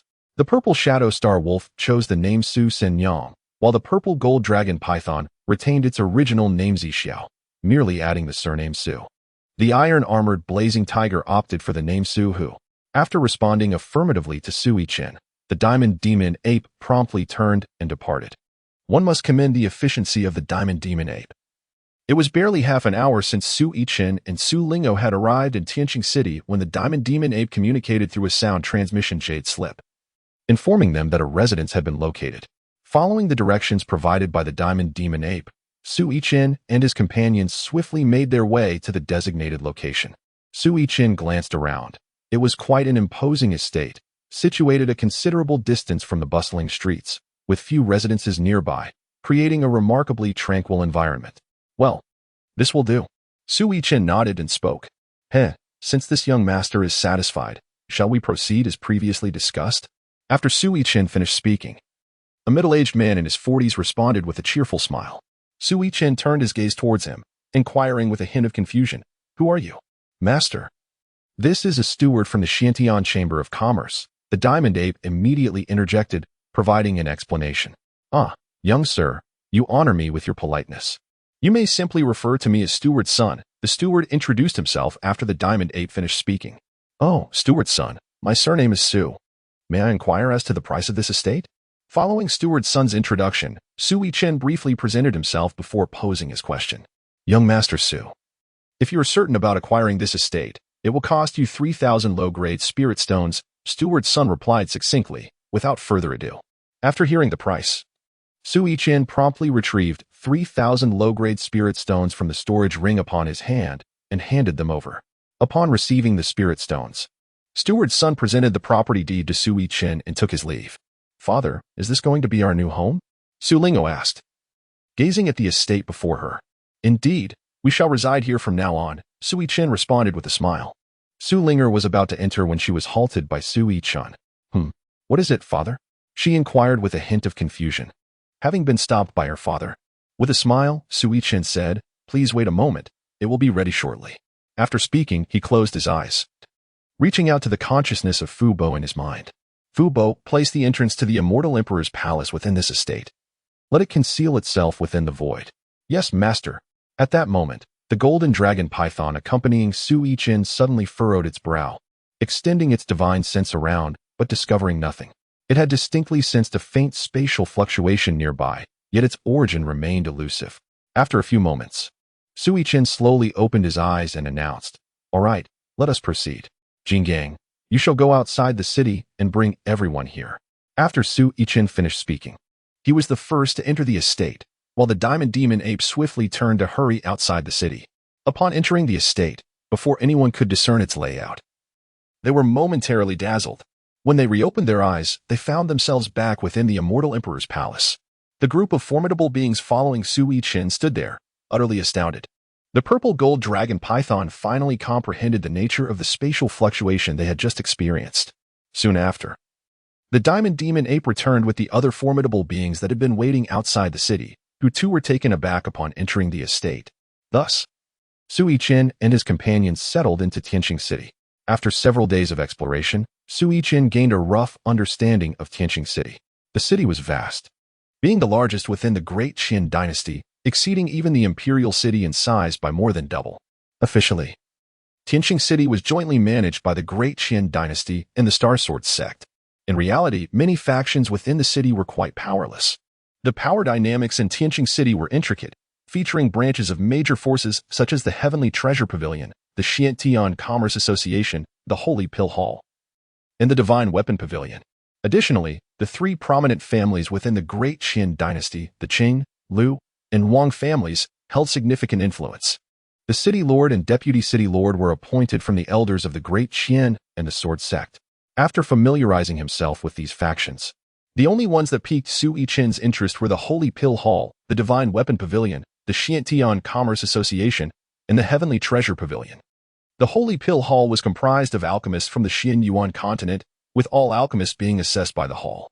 Upon passing the examination, they would receive a corresponding token that certified their rank. The Divine Weapon Pavilion was established by the continent's weapon craftsmen, who, like the alchemists, were evaluated within the pavilion to earn their respective craftsman tokens. The Heavenly Treasure Pavilion functioned as an auction house, specializing in the buying and selling of various treasures, often collaborating with the Holy Pill Hall and the Divine Weapon Pavilion. The Xiantian Commerce Association was a rather unique entity, engaging not only with cultivators, but also having a presence in the mortal realm, selling a wide array of goods. When Su Yichen purchased the estate, he encountered Steward Sun, who was specifically responsible for the sale of houses and shops within Tianxing City. However, typically, in cities where the Xiantian Chamber of Commerce operates, other shops do not appear. Master, are we going to the Shengdan Hall to purchase elixirs? On the bustling streets of Tianxing City, Su Yichen walked alongside the simple-minded King Kong Demon Ape, who posed the question. No, have you gathered all the information I asked you to? Su Yichen shook his head and then inquired. I have gathered the information currently. The highest-ranked alchemist in the entire Tianxing Sword Prefecture is a 9th grade alchemist. Moreover, I heard that alchemists above the 9th grade must undergo assessments at the headquarters of Shengdan Hall. The King Kong Demon Ape hurriedly recounted the news he had acquired to Su Yichen. Well then, let's aim for the 9th grade first, Su Yichen casually remarked after listening. As the man and the demon conversed, they arrived at the entrance of Shengdan Hall. The location of Shengdan Hall was on one of the more prosperous streets in Tianxing City, with shops lining both sides selling elixirs and medicinal materials. All these shops belonged to Shengdan Hall, and the Xiantian Chamber of Commerce would not establish shops in the vicinity of Shengdan Hall and the Artifact Pavilion. This was a customary rule. Do you wish to purchase elixirs or require the assistance of an alchemist? Upon entering the grand doors of Shengdan Hall, a beautiful woman warmly approached to inquire. I am here to take the alchemist qualification assessment, Su Yichen stated directly, avoiding unnecessary conversation. Upon hearing this, the attending woman showed a momentary surprise but remained courteous. Please follow me. After gesturing for them to proceed, she led the way. The woman guided them upstairs. The second floor appeared to be where elixirs were sold. However, unlike the shops outside, the elixirs here were all of 7th grade or higher. Upon reaching the second floor, the woman did not pause but continued to the 3rd floor. Once on the 3rd floor, she smiled and nodded at Su Yichen and the King Kong Demon Ape before descending the stairs. Chapter 19. The Third 9th Grade Alchemist. Su Yichen and Su Yichen stood on the 3rd floor, surveying their surroundings. In the center of the spacious hall on the 3rd floor, there stood an alchemical furnace, encircled by several smaller rooms, presumably designated as minor alchemy chambers. May I inquire if you two have come to assess the alchemists? Just as Su Yichen completed his observation of the environment, a melodious voice reached his ears. Upon hearing the voice, Su Yichen turned to see a radiant figure emerging from a secluded chamber. I have come to assess the alchemist, and he is accompanying me, Su Yichen said with a smile upon catching sight of the individual. After Su Yichen's words were spoken, the radiant figure had already approached him. It seems that this lady is in charge of the reception on the 3rd floor. Su Yichen cast a glance at her, pondering her identity within. Please follow me. The woman, her face adorned with a constant smile, uttered these words before leading Su Yichen ahead. Young master, only those undergoing assessment are permitted to enter. She guided Su Yichen and the golden ape, Su Yichen, through a corridor, arriving at a door before smilingly stating, Yes, I understand. Yichen, please wait here. Su Yichen nodded, instructed the golden ape, and then entered the room. Understood, master, the golden ape replied, watching as Su Yichen stepped inside. There is a lounge here. You may wait there. After Su Yichen entered, the woman closed the door behind him, exchanged a few words with the golden ape, and then departed. Upon entering the room, Su Yichen was immediately enveloped by a rich aroma of medicinal herbs. At the center of the chamber stood an alchemical furnace, surrounded by tables adorned with an array of herbal materials. The walls were lined with cabinets filled with herbs, each drawer labeled with the name of a specific ingredient. Are you here to take the alchemist examination? At that moment, an elderly man clad in a gray robe emerged from behind a concealed cabinet. With Su Yichen's current cultivation level at the 5th stage of the Void Realm, he had already perceived the old man's presence upon entering the room. The elder's cultivation was merely at the spirit refining stage. Yes, I have come to take the examination for an alchemist, Su Yichen replied, directing his gaze towards the elder. Will you be testing as an apprentice, or do you aim to directly challenge the first-grade alchemist examination? The elder scrutinized Su Yichen and, upon noting his youth, instinctively assumed that he was there to take the apprentice or first-grade assessment. Is it not possible to directly assess for the 9th grade? Su Yichen furrowed his brow in confusion at the elder's words. Well, it is possible, but then, what? The 9th grade? The elder, caught off guard by Su Yichen's inquiry, was momentarily stunned. Is that allowed? Su Yichen pressed on, undeterred by the elder's astonishment. Are you absolutely certain? The elder asked incredulously. Certain. Can one take the 9th grade examination, or must one start from the first and progress gradually? After responding to the elder, Su Yichen posed another question. Ha ha ha, young man, you cannot be serious. Do you truly understand what the 9th grade entails? After a considerable pause, the elder suddenly burst into hearty laughter. Su Yichen had long anticipated this situation and chose not to elaborate further. With a flick of his hand, a pill materialized in his palm. The moment the pill appeared, a rich fragrance enveloped the entire room, causing the elder's laughter to abruptly cease. He gazed incredulously at the pill in Su Yichen's hand, confirming it to indeed be a 9th grade elixir. Although the elder was reluctant to accept this reality, he recognized that in Tianxing City, possessing a 9th grade pill was not the hallmark of an insignificant individual.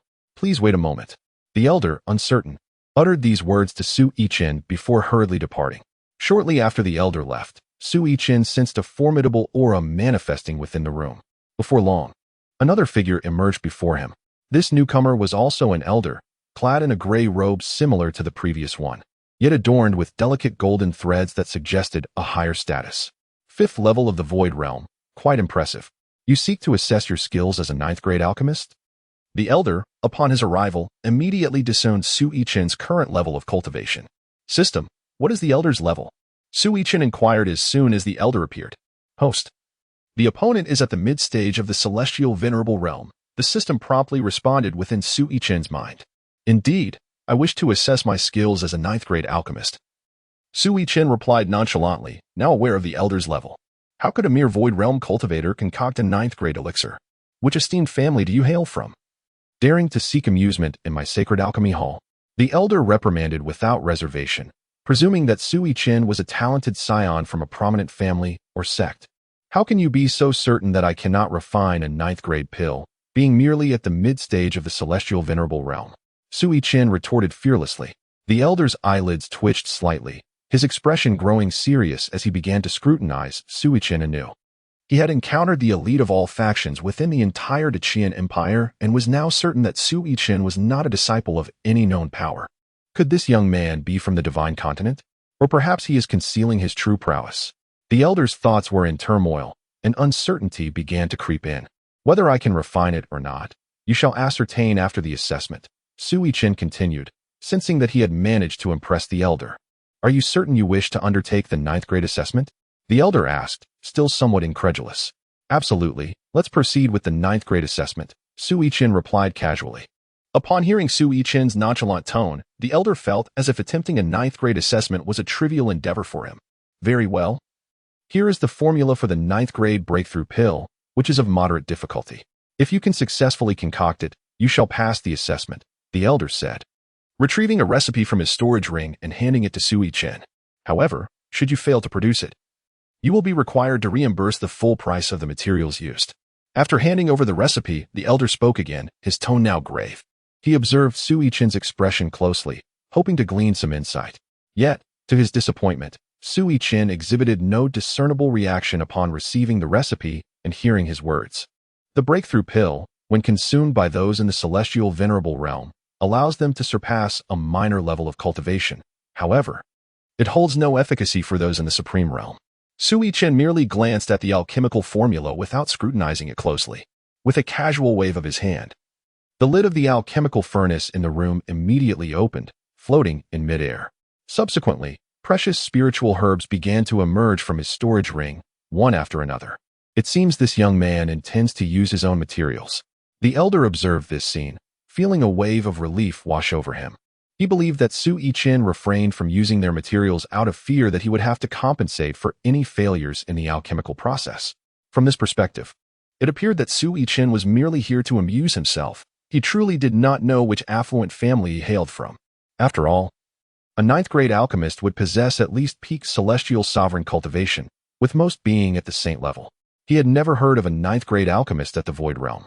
However, Su Yichen remained oblivious to the elder's thoughts. He focused intently on enclosing each precious herb and spiritual energy before casting them into the furnace. The elder shook his head secretly, yet did not intervene, believing that Su Yichen would inevitably fail. What kind of alchemist throws all materials into the furnace right from the start? Furthermore, he had yet to ignite the fire in the furnace. Just as the elder prepared to speak and halt this farce, Su Yichen had already cast all the herbs into the furnace. With a clang, the lid of the furnace fell shut. Suddenly, a soft pop echoed as a ghostly blue flame ignited within the furnace. The elder, who had been ready to object, was instantly left dumbfounded. The reason was simple. He had never encountered such a ghostly blue flame before. Typically, alchemists used common spiritual flames or earth flames, with the more advanced being soul flames. He was certain that Su Yichen was not employing any of the familiar flames. He had only heard of powerful alchemists and artifact masters utilizing a unique flame, a rare phenomenon birthed from the natural world. Could this be the extraordinary flame nurtured by heaven and earth? The elder wondered in astonishment. Inside the furnace, as the ghostly blue flame flared to life, the herbs remained enveloped in spiritual energy, unaffected. As the temperature steadily increased, Su Yichen gradually withdrew the spiritual energy surrounding the herbs. Once the energy was removed, the precious herbs were instantly engulfed by the ghostly blue flames. The elder then witnessed dozens of herbs transform into a swirling white mist, filling the furnace. As time passed, the white mist began to slowly condense into liquid. Upon witnessing this scene, the elder's heart raced, his eyes widening in disbelief. Could he truly be concocting a ninth-grade elixir? Just as this thought crossed his mind, the unfolding events within the furnace seemed to answer him. Once all the white mist had transformed into liquid, the changes inside the furnace became increasingly violent. The liquids began to merge and coalesce. This is about to become a pill. The elder gazed at Su Yichen as if he were a monster, utterly astounded. Seconds ticked by, and the ghostly blue flames within the furnace began to gradually extinguish. With the flames dying down, an incredibly rich fragrance of elixir immediately permeated the entire alchemical chamber. Outside the chamber, waiting alongside the diamond demon ape, was the elder who had first encountered Su Yichen in the alchemical formula. Both the creature and the elder detected the overwhelming fragrance of the elixir. The diamond demon ape remained unfazed. After all, it was merely a ninth-grade elixir. It knew that the elixir it consumed during its transformation was a holy-grade elixir crafted by its master. However, the elder was not privy to this knowledge. Upon catching a whiff of the fragrant elixir, he became unsettled. After all, there were only 2 ninth-grade alchemists in the entire Tianxing Sword State. One was the leader of the Holy Pill Hall, a peak saint named Xiao Yuanshan, and the other was a mysterious alchemist from Forgetfulness Mountain, whose name and appearance remained unknown. Could it be that a third ninth-grade alchemist is emerging today? The gray-clad elder pondered in shock. At this moment, the elder inside the alchemical chamber could no longer maintain his composure. The flames within the furnace had completely extinguished, and he watched as a red pill soared out from the furnace, landing in Su Yichen's hand. This was the essence of a pill, boasting a full 9 levels of essence. The elder, filled with excitement, looked at Su Yichen's hands and exclaimed, "How about that? Have I passed the assessment?" Su Yichen inquired. But he was not addressing the elder inside the chamber. Instead, he spoke to the void. Young friend is quite astute." Another elder materialized from the void with a smile. Elder Xiao. Upon seeing the newcomer, the elder responsible for Su Yichen's assessment quickly bowed in greeting. The elder known as Xiao nodded in acknowledgement and turned to observe the pill in Su Yichen's grasp. He had sensed that a 9th-grade elixir was being crafted just before his arrival and had quietly entered the chamber. Indeed, a 9th-grade alchemist at such a young age is a rare sight, Elder Xiao praised with a smile. "So, does this mean I have passed the assessment?" Su Yichen inquired as he stored the elixir away. "Haha, indeed. I shall issue you a 9th-grade token shortly," Elder Xiao replied heartily. The 3 exited the alchemical chamber, and Elder Xiao led Su Yichen and the diamond demon ape to another room. "May I ask which sacred ground the young friend hails from?" Once inside the room, the 3 took their seats, and Elder Xiao poured tea for Su Yichen and the diamond demon ape before posing his question. "I am but a wandering cultivator, without a sect," Su Yichen replied casually, unperturbed about revealing his background. Aside from his cultivation experience card, He had the purple gold dragon python, a potential demon emperor at his side. He felt confident enough to tread freely across the Xianyuan continent. The three conversed for nearly an hour before Su Yichen and the diamond demon ape finally departed from the Holy Pill Hall. During this hour, Su Yichen learned that there were only two ninth-grade alchemists in the entire Tianxing sword state. The aforementioned Elder Xiao, whose real name was Xiao Yuanshan, and the other, a mysterious alchemist from Forgetfulness Mountain, whose name and appearance remained an enigma. From this day forth, Su Yichen would be recognized as the third ninth-grade alchemist. The hierarchy of alchemists is as follows: Alchemist Apprentice, First-grade Alchemist, Second-grade Alchemist, Third-grade Alchemist, Fourth-grade Alchemist, Fifth-grade Alchemist, Sixth-grade Alchemist, Seventh-grade Alchemist, Eighth-grade Alchemist, Ninth-grade Alchemist, Pill Sage, Pill Emperor. The more levels of essence a pill possesses, the higher its quality. A maximum of 9 levels of essence can be achieved. Chapter 20. Assessment of the ninth-grade Artifact Master. After Su Yichen and the Diamond Demon Ape exited the Sacred Dan Hall, two individuals on the upper floor observed them until their figures faded from sight. The Grand Elder. Is he truly only at the Void Realm? And is he genuinely this young? The speaker was an elder named Yuan Jifeng, an 8th-tier alchemist, who had just assessed Su Yichen. Indeed, his bone age appears youthful, but as for his realm, that remains uncertain, Xiao Yuanshan remarked with a knowing smile. What does the Grand Elder imply? Is he concealing his cultivation? Yuan Jifeng asked in disbelief.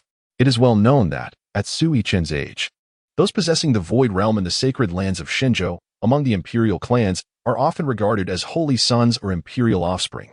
If Su Yichen were to be hiding his true prowess, it would indeed be terrifying. That is the only plausible explanation, especially considering his alchemical mastery rivals my own. High-tier pills with 9-dan rhythms are not easily concocted, Xiao Yuanshan stated gravely, gazing in the direction where Su Yichen had vanished. Could he belong to a certain family or sect? Yuan Jifeng began, trailing off. Unlikely. Although my status within the Xiao clan is modest, I am familiar with those individuals. And he is certainly not among them. Furthermore, recent news from the clan indicates that the most accomplished among the younger generation is the holy maiden Mu Ningxuang from the Star Moon Immortal Palace. Xiao Yuanshan asserted after a moment of contemplation. In truth, Xiao Yuanshan was mistaken. The youngest among the so-called younger generation was already over 40. In contrast, Su Yichen was merely in his 20s. However, Su Yichen's prowess was not solely the result of his own cultivation. He relied entirely on the system. Inform those two brats to return and convey to the Sacred Dan Hall that Su Xiaoyu is to be honored as a distinguished guest. Xiao Yuanshan instructed Yuan Jifeng before departing. As his figure faded, Yuan Jifeng heard Xiao Yuanshan's admonition. Yes, Grand Elder. Yuan Jifeng responded to the emptiness after hearing Xiao Yuanshan's words. At this moment, Su Yichen and the Diamond Demon Ape strolled leisurely through the bustling streets. Master, shall we return after our stroll, or? The Diamond Demon Ape inquired, noticing Su Yichen's aimless wandering without purchasing anything. No, we shall pay a visit to the Divine Weapon Pavilion. Su Yichen contemplated before directing his gaze towards another street. Are you planning to assess your forging skills again, Master? The Diamond Demon Ape asked. Indeed, now that we have entered the world, it is different from being in the mountains. We must establish a livelihood for ourselves. Su Yichen remarked, surveying the vibrant marketplace.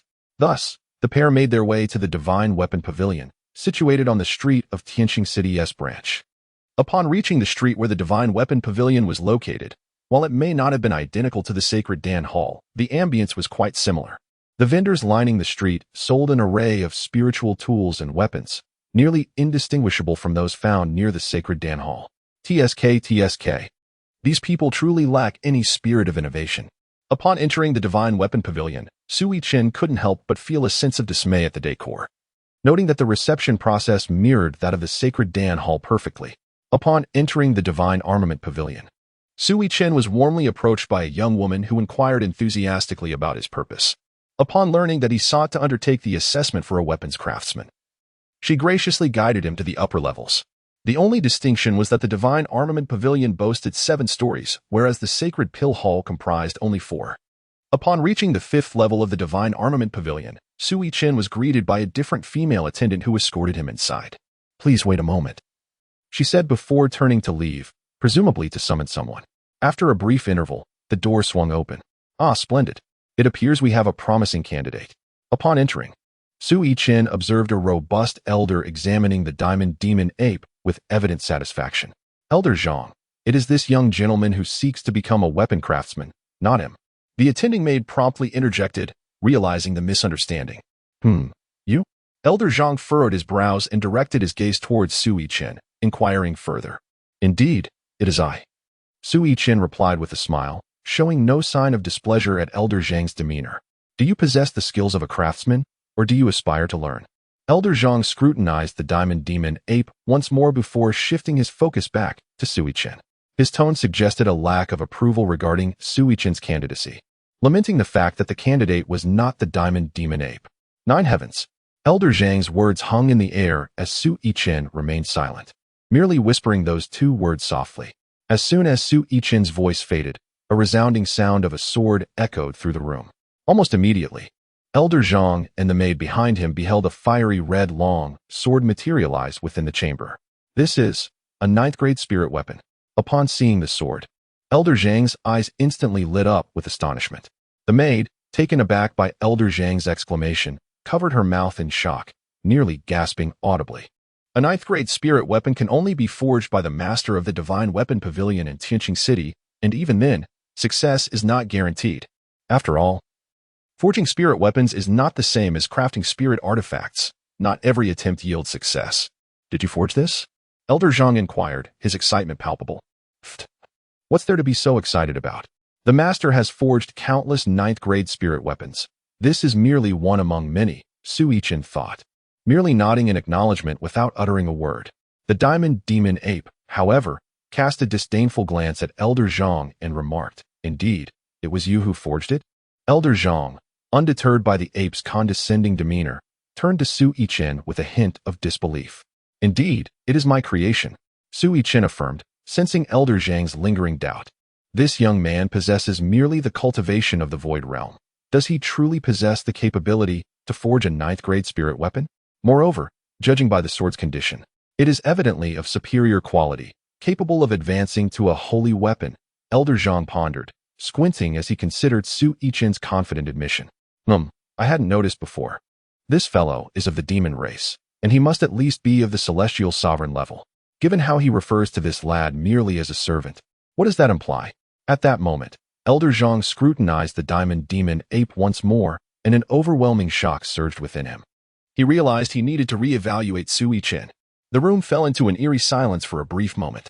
However, the assessment for forging masters does not merely involve presenting a spirit artifact or weapon of the same grade. Rather, it requires you to forge one on the spot. After a while, Elder Zhang broke the silence with a solemn tone. Naturally, I can commence the assessment immediately, Su Yichen replied with a smile, sheathing the Jiuxiao sword. Very well, then follow me. Let this behemoth wait here, Elder Zhang declared before leading the way out. Wait here, Su Yichen instructed before trailing behind Elder Zhang. Elder Zhang guided Su Yichen directly to the 6th floor. Upon reaching the 6th floor, it resembled the 3rd level of the Sacred Pill Pavilion, albeit filled with numerous forging rooms instead of alchemy rooms. As Elder Zhang and Su Yichen entered, they were greeted by a plethora of muscular men with their upper bodies bare. Greetings, Elder. They chorused upon spotting Elder Zhang, instantly setting aside their tasks to pay their respects. This old man is still the Elder. Su Yichen marveled internally at the reverence shown to the Elder. He had not anticipated that the Grand Elder of the Divine Weapon Pavilion, a distinguished 9th-grade forger, would personally oversee an assessment, especially without prior knowledge of the grade to be tested. Unintentionally, Su Yichen found himself regarding this Grand Elder of the Divine Weapon Pavilion with newfound respect. Enough with the pleasantries. Return to your duties. Elder Zhang waved his hand, his impatience evident. As soon as Elder Zhang finished speaking, the bare-chested men erupted into laughter before resuming their respective tasks. Su Yichen observed everything with keen interest, finding the Grand Elder to be quite intriguing. Soon, Elder Zhang led Su Yichen into a forging chamber, where the intense heat enveloped him immediately. At the center stood a colossal furnace, its lid firmly shut, with waves of scorching air escaping from its seams. Fiery red flames danced within, emitting a hissing sound that cast an enigmatic glow throughout the chamber.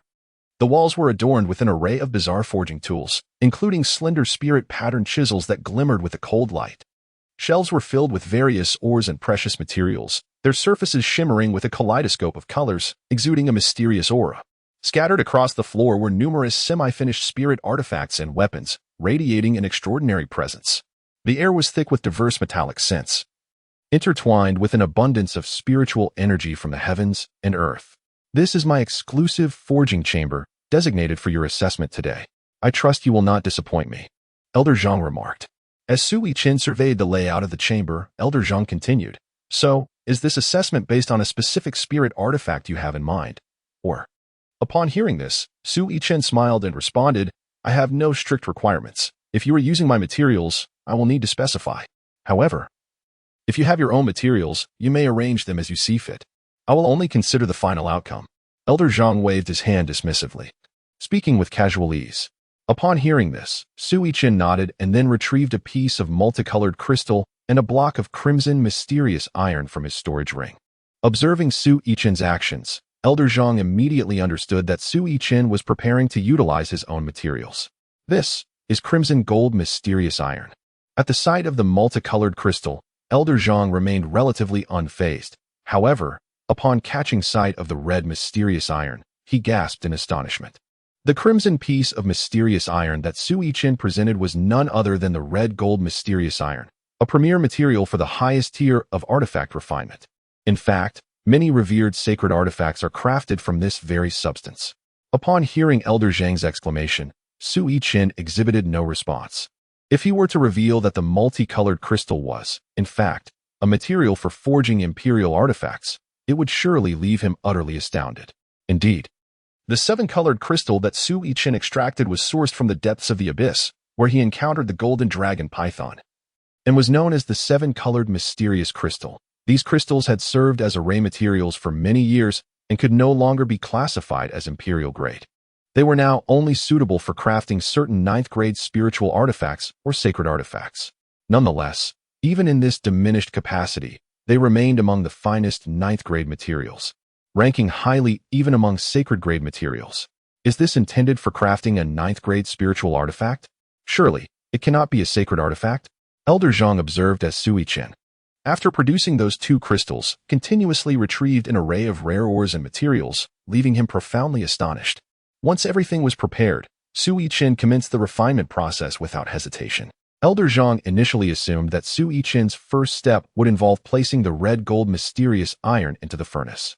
To his surprise, however, the first step was to cast the seven-colored crystal into the flames. If Su Yichen were indeed a true artifact refiner, Elder Zhang instinctively understood the significance of this act. It indicated that the seven-colored crystal was more precious than the red gold mysterious iron. Elder Zhang refrained from voicing his thoughts, instead focusing intently on the seven-colored mysterious crystal within the furnace. This flame, it is the extraordinary fire of heaven and earth. Just as he directed his attention to the seven-colored crystal, the crimson flames within the furnace unexpectedly transformed into a deep azure hue. This sudden change sent ripples of astonishment through Elder Zhang's heart. As the azure flames surged, it took a considerable amount of time before the seven-colored mysterious crystal began to gradually melt away. Chapter 21. The Sacred Grade Artifact Refiner. As Su Yichen observed the melting of the colorful mysterious crystal, he promptly cast the crimson gold-black iron into the furnace. Zhang Lao, witnessing this, felt a twinge of confusion. According to conventional forging methods, one should wait until the previous material is fully melted before introducing another. Sighing softly, Zhang Lao shook his head. In his view, this forging attempt was bound to end in failure. Despite his conviction of its impending failure, he refrained from interfering, quietly watching as Su Yichen continued his process, albeit with little hope for a successful outcome. Nearly a day passed before the colorful, mysterious crystal and crimson gold-black iron were on the verge of complete dissolution. Although Zhang Lao had little faith in this endeavor, he found himself immensely intrigued by the colorful crystal presented by Su Yichen. At nearly 5 centuries of age and having practiced as a forger for close to 400 years, he had never encountered such a colorful crystal, not even in the realm of sacred materials. It is worth noting that the crimson gold-black iron, a top-tier material among ninth-grade resources, had taken almost a full day to melt. In contrast, the colorful crystal had been introduced to the furnace nearly half a day earlier.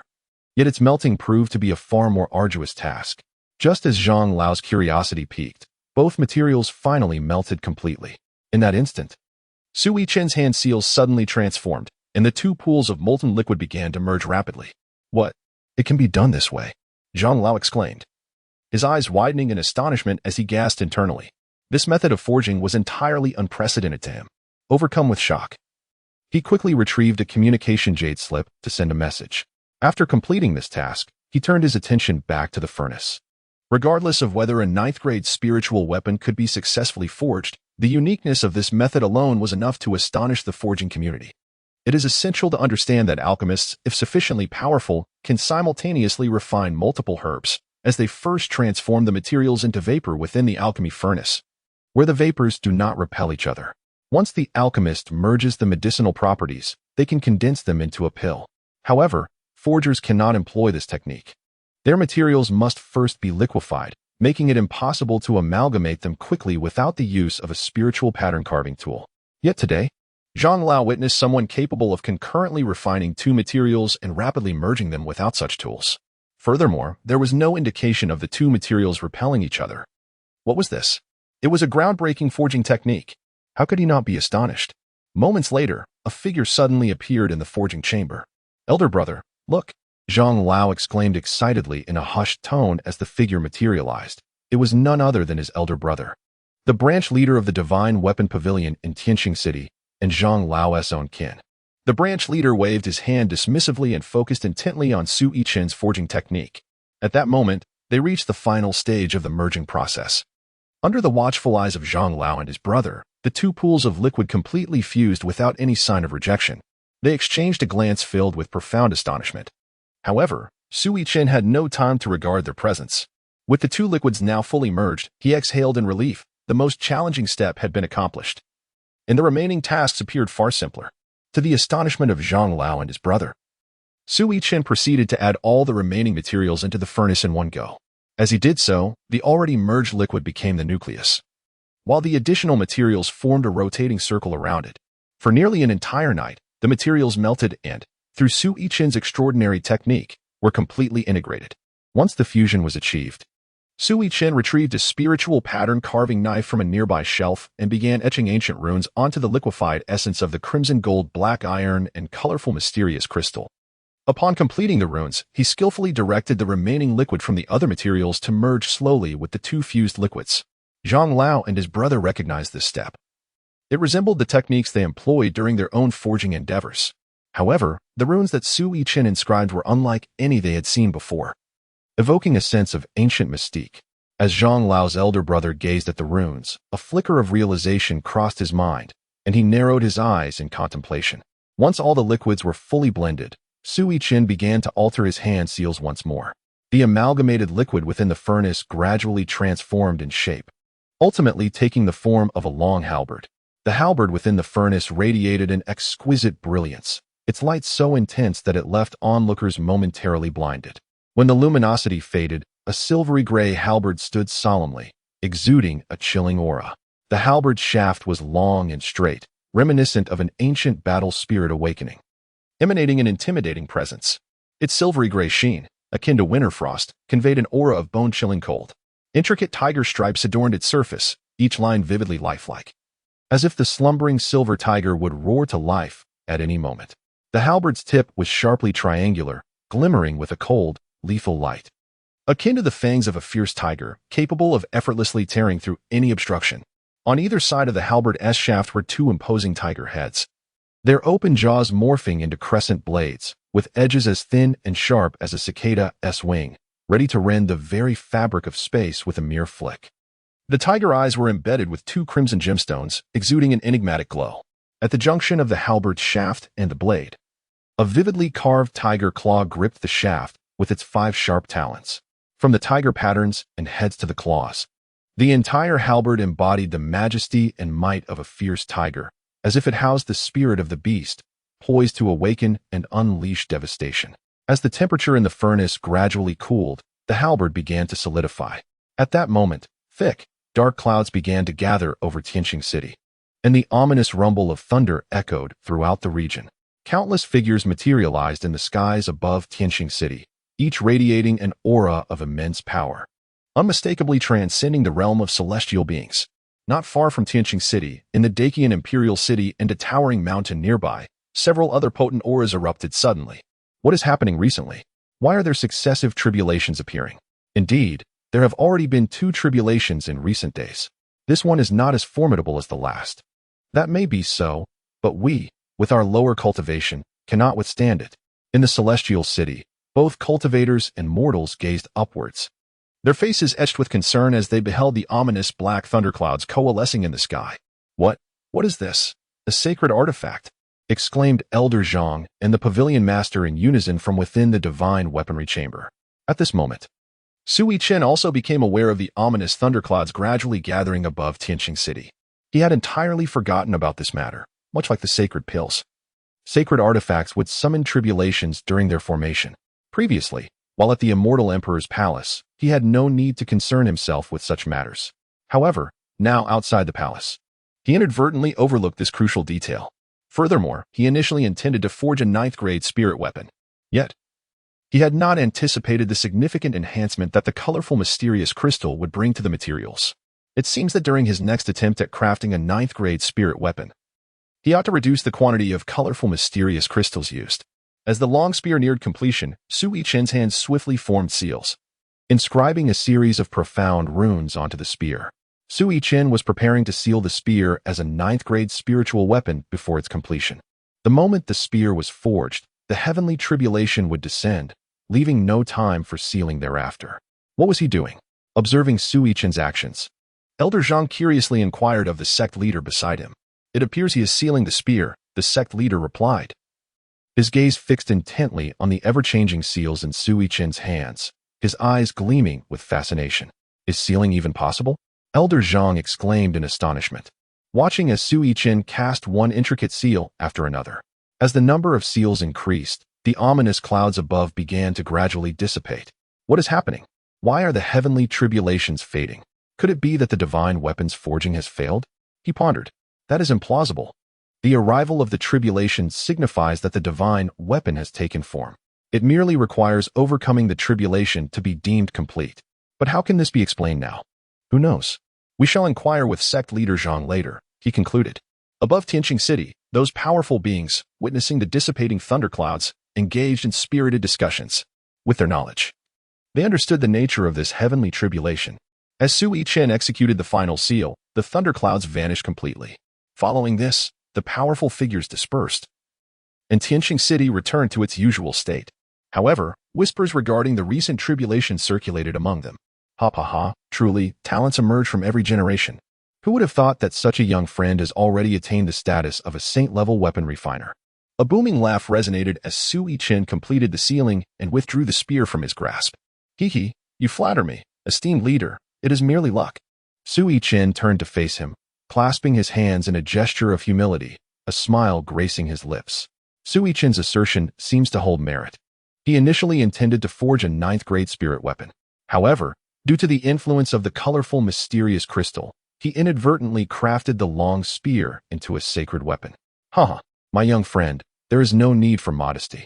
To effortlessly forge a sacred spear is not merely a matter of luck, remarked the master of the divine weapon pavilion with a smile. I have yet to introduce myself, yet you already discern my elder brother's identity. It appears your skill in weapon crafting is indeed exceptional, allowing you to maintain focus even while forging. Zhang Lao also expressed his astonishment. Su Yichen merely smiled and said nothing further. By the way, my young friend, I shall have someone deliver the craftsman rank token to you shortly. May I inquire your name? The guild master said with a smile. Su Yichen. Su Yichen succinctly introduced himself. I am Zhang Yutao, the branch master of the Divine Armament Pavilion. This is my brother, Zhang Hongtao, the Grand Elder of the Pavilion, who is also my biological sibling. Upon hearing Su Yichen's introduction, Zhang Hongtao promptly introduced himself in turn, while also providing a brief introduction of Zhang Yintao. Master Zhang, Elder Zhang. After listening to their introductions, Su Yichen bowed respectfully to both. Haha, there is no need for such formality, my young friend Su. Shall we find a more comfortable place to converse? Zhang Yintao said with a smile, his expression filled with hopeful anticipation. Please, do lead the way. Su Yichen casually uttered a word of invitation. Upon hearing this, Zhang Yintao was filled with immense joy and promptly invited Su Yichen to the 6th floor. The 6th floor housed only a few sparse rooms. After entering one of the rooms, it was not long before the diamond demon ape arrived as well. While Zhang Yuntao instructed someone to prepare the alchemist's token, he also realized that Su Yichen had brought another person along, and thus invited them up together. May I inquire from which esteemed sect young friend Su hails? I humbly confess my inferiority in the art of crafting. Zhang Yuntao inquired tentatively after they had settled into the room, and he poured tea for both Su Yichen and the diamond demon ape. Hee.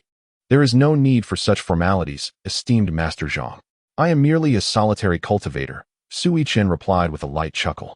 Upon hearing his words, Su Yichen discerned Zhang Yuntao's intentions. It was clear that Zhang sought to extract information from him. Realizing his purpose had been uncovered, Zhang could only manage a dry chuckle. The method of forging weapons he referred to indeed originated from millennia past. Zhang hoped to learn it, which was not entirely out of reach. Observing Zhang Yuntao's awkward demeanor, Su Yichen remarked, "Young friend Su, is this truly the case?" Zhang Yutao inquired with palpable excitement. It is worth noting that 1,000 years ago, the Xianyuan continent was rife with formidable beings at the emperor level, including numerous alchemists and master forgers. Moreover, the techniques of weapon forging during that era were exceptionally potent. Upon witnessing Su Yichen's craftsmanship, Zhang Yutao speculated whether Su employed ancient forging techniques. However, after observing Su Yichen's method of sealing sacred weapons, he became entirely convinced of his hypothesis. Chapter 22. Undercurrents in Motion. Upon hearing that Su Yichen intended to impart the weapon forging methods from a millennium ago, Zhang Yuntao was overwhelmed with an indescribable excitement, his emotions surging like tumultuous waves, refusing to subside. Just then, Zhang Hongtao entered the room, having just retrieved the identity token for Su Yichen as a forging master. "Young friend Su, here is your identity token," he announced. "Brother, what has happened to you?" Zhang Hongtao questioned, noticing the exhilarated expression on Zhang Yuntao's face. "Haha, Hongtao.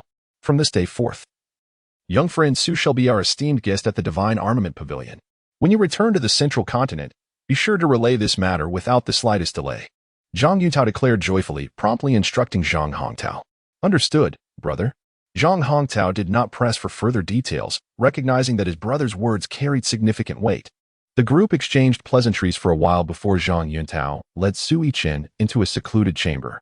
Within the confines of the chamber, Su Yichen began to impart his weapon forging techniques to Zhang Yutao. Though he did not reveal everything, this portion alone was ample for Zhang Yutao to ponder and digest thoroughly. Given time, Zhang Yuntao's forging prowess would undoubtedly ascend to the pinnacle of this continent. 3 hours swiftly passed, and Su Yichen, along with the diamond demon ape, finally exited the Divine Armament Pavilion. Su Yichen had managed to attend to his affairs.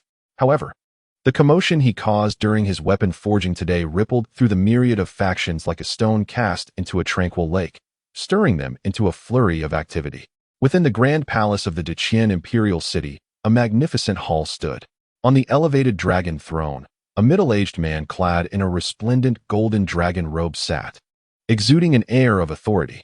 "Investigate the happenings in Tianxing City." The dignified voice of the man resonated from the throne, carrying an unyielding force. "Understood, Your Majesty," came a respectful reply from the void surrounding the throne, followed by an eerie silence as if nothing had transpired.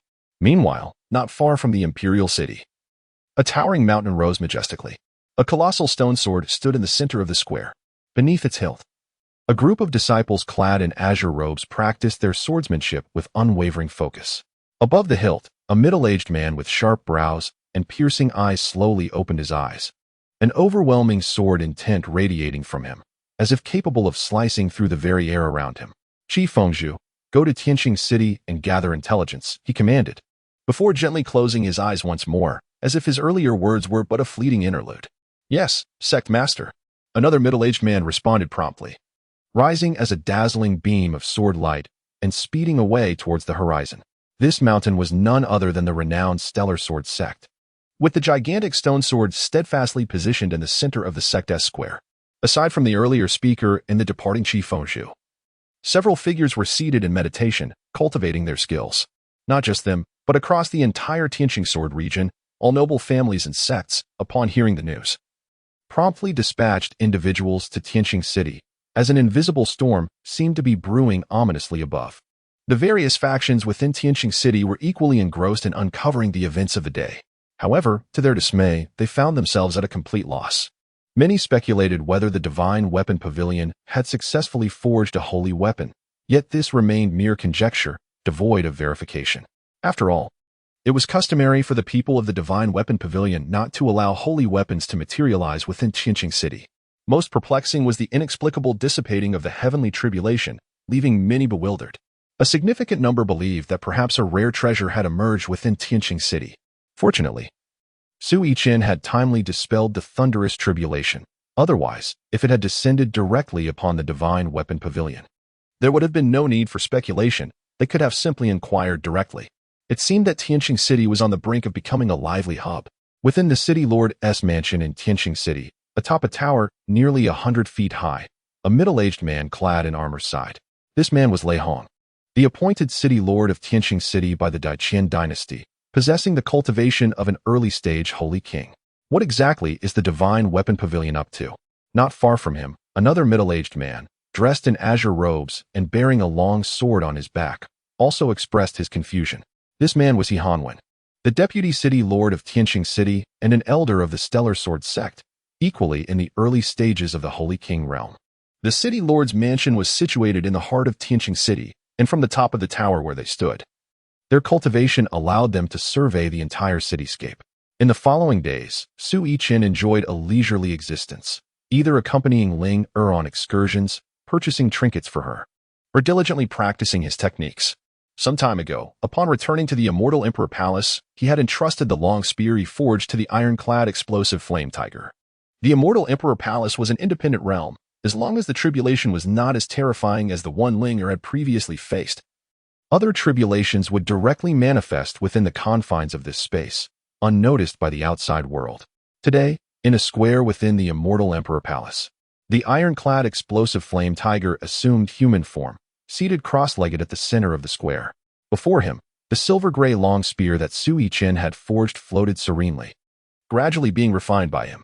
As time ticked away, the spear's shaft gradually transformed from silver-gray to a blend of black and crimson hues.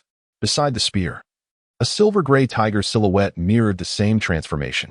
An hour later, the silver-gray tiger silhouette had completely morphed into the same black and red colors. The moment the transformation was complete, a deafening tiger roar erupted, akin to a clap of thunder that shattered the tranquility of the square, reverberating with an innate regal authority, as if proclaiming its transformation to the world. "Success!" exclaimed the ironclad explosive flame tiger, rising with excitement, firmly positioning the spear before him, unable to conceal his exhilaration. "Indeed. Excellent. This is the training ground within the Immortal Emperor Palace. You and Sanyong may engage in a spar." Su Yichen nodded in satisfaction before instructing Sanyong and the ironclad explosive flame tiger, Suhu. "Yes, master." Sanyong and Suhu replied in unison.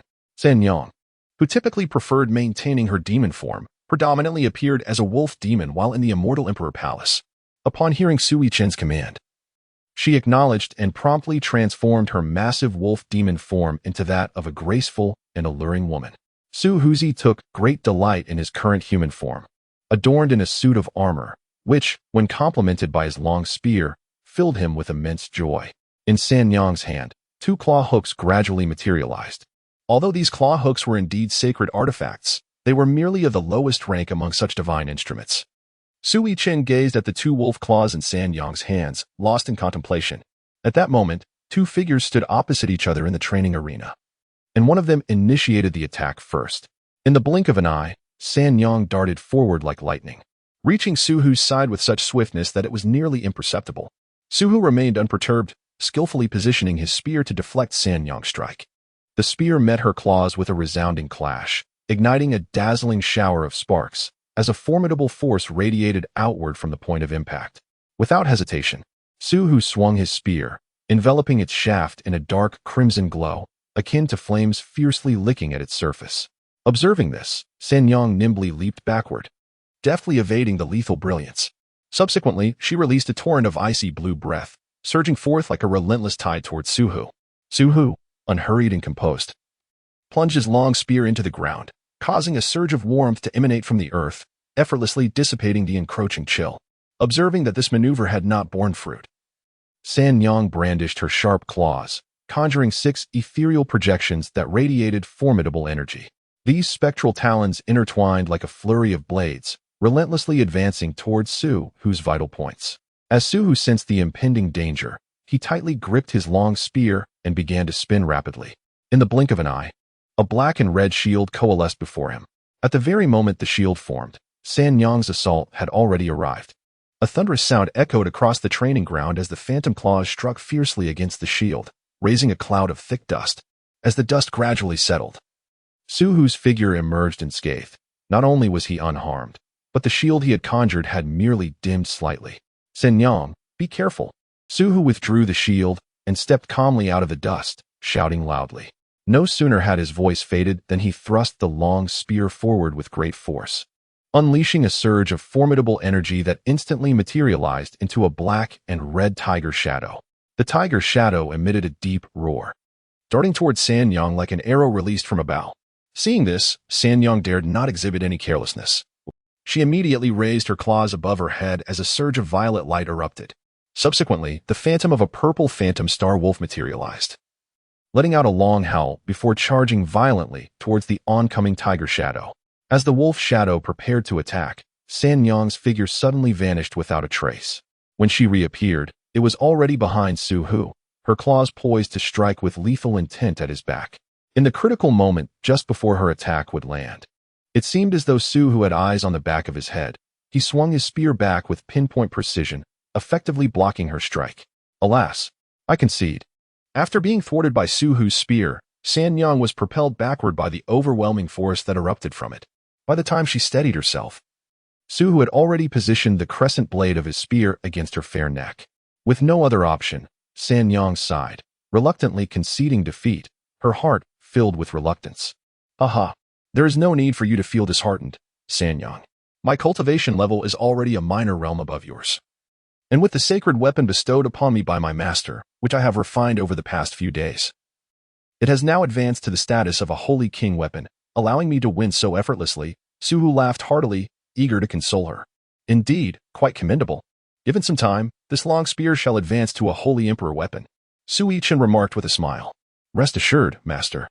Su Hu will exert every effort to elevate this long spear to the rank of a holy emperor weapon, Su Hu vowed, thumping his chest with conviction. Master, how can sacred artifacts also advance? Is it not said that only quasi-emperor weapons or quasi-emperor artifacts possess the ability to evolve? Zixiao, upon learning that Su Yichen's crafted spear could advance, initially found it hard to believe. After all, it was common knowledge that spiritual artifacts below the quasi-emperor level could not undergo advancement. Yet now, the reality lay before him, leaving no room for doubt. When Su Yichen handed the long spear to Su Hu, it was merely a sacred weapon. However, after several days of Su Hu's refinement, it has now ascended to the status of a sacred king weapon. This left Zixiao utterly perplexed. Ah, do you recall the imperial-level spatial formation in the abyss? Su Yichen chuckled softly, guiding the conversation. Yes, you mean the colorful crystal stones used to set up the formation? Zixiao, exceptionally astute, immediately grasped the crux of the matter upon hearing Su Yichen mention the formation. Indeed, those are the 7-colored mysterious crystal stones, originally intended for crafting imperial weapons. Although they were employed as materials for the formation, sustaining its operation for an extended period, they are more than sufficient for refining sacred weapons, Su Yichen patiently elucidated.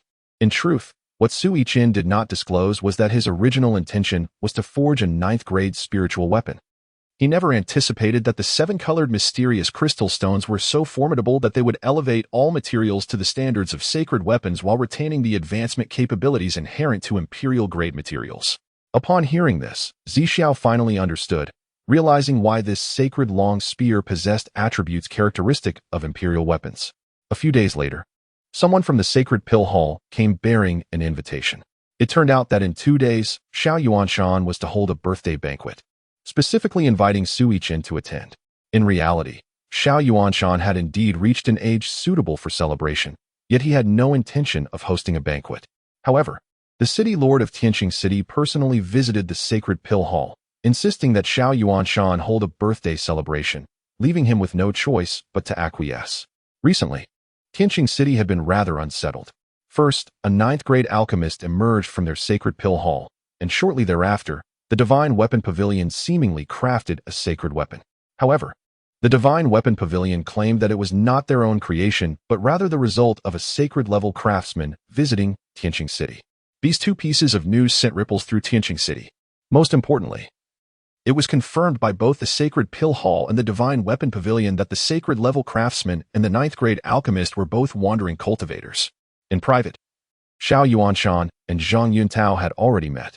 Given the sheer coincidence of events, after exchanging information, they arrived at a startling conclusion.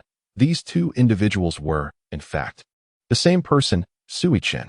Furthermore, Zhang Yuntao learned an even more shocking revelation. Su Yichen was not merely a ninth-grade alchemist, but a sacred alchemist. After their exchange, both were profoundly shaken. At just over 20 years of age, Su Yichen had already attained the status of a sacred alchemist and a sacred-level craftsman. By such calculations, his cultivation was at least at the early stage of the great sage. Such extraordinary talent was nothing short of astonishing.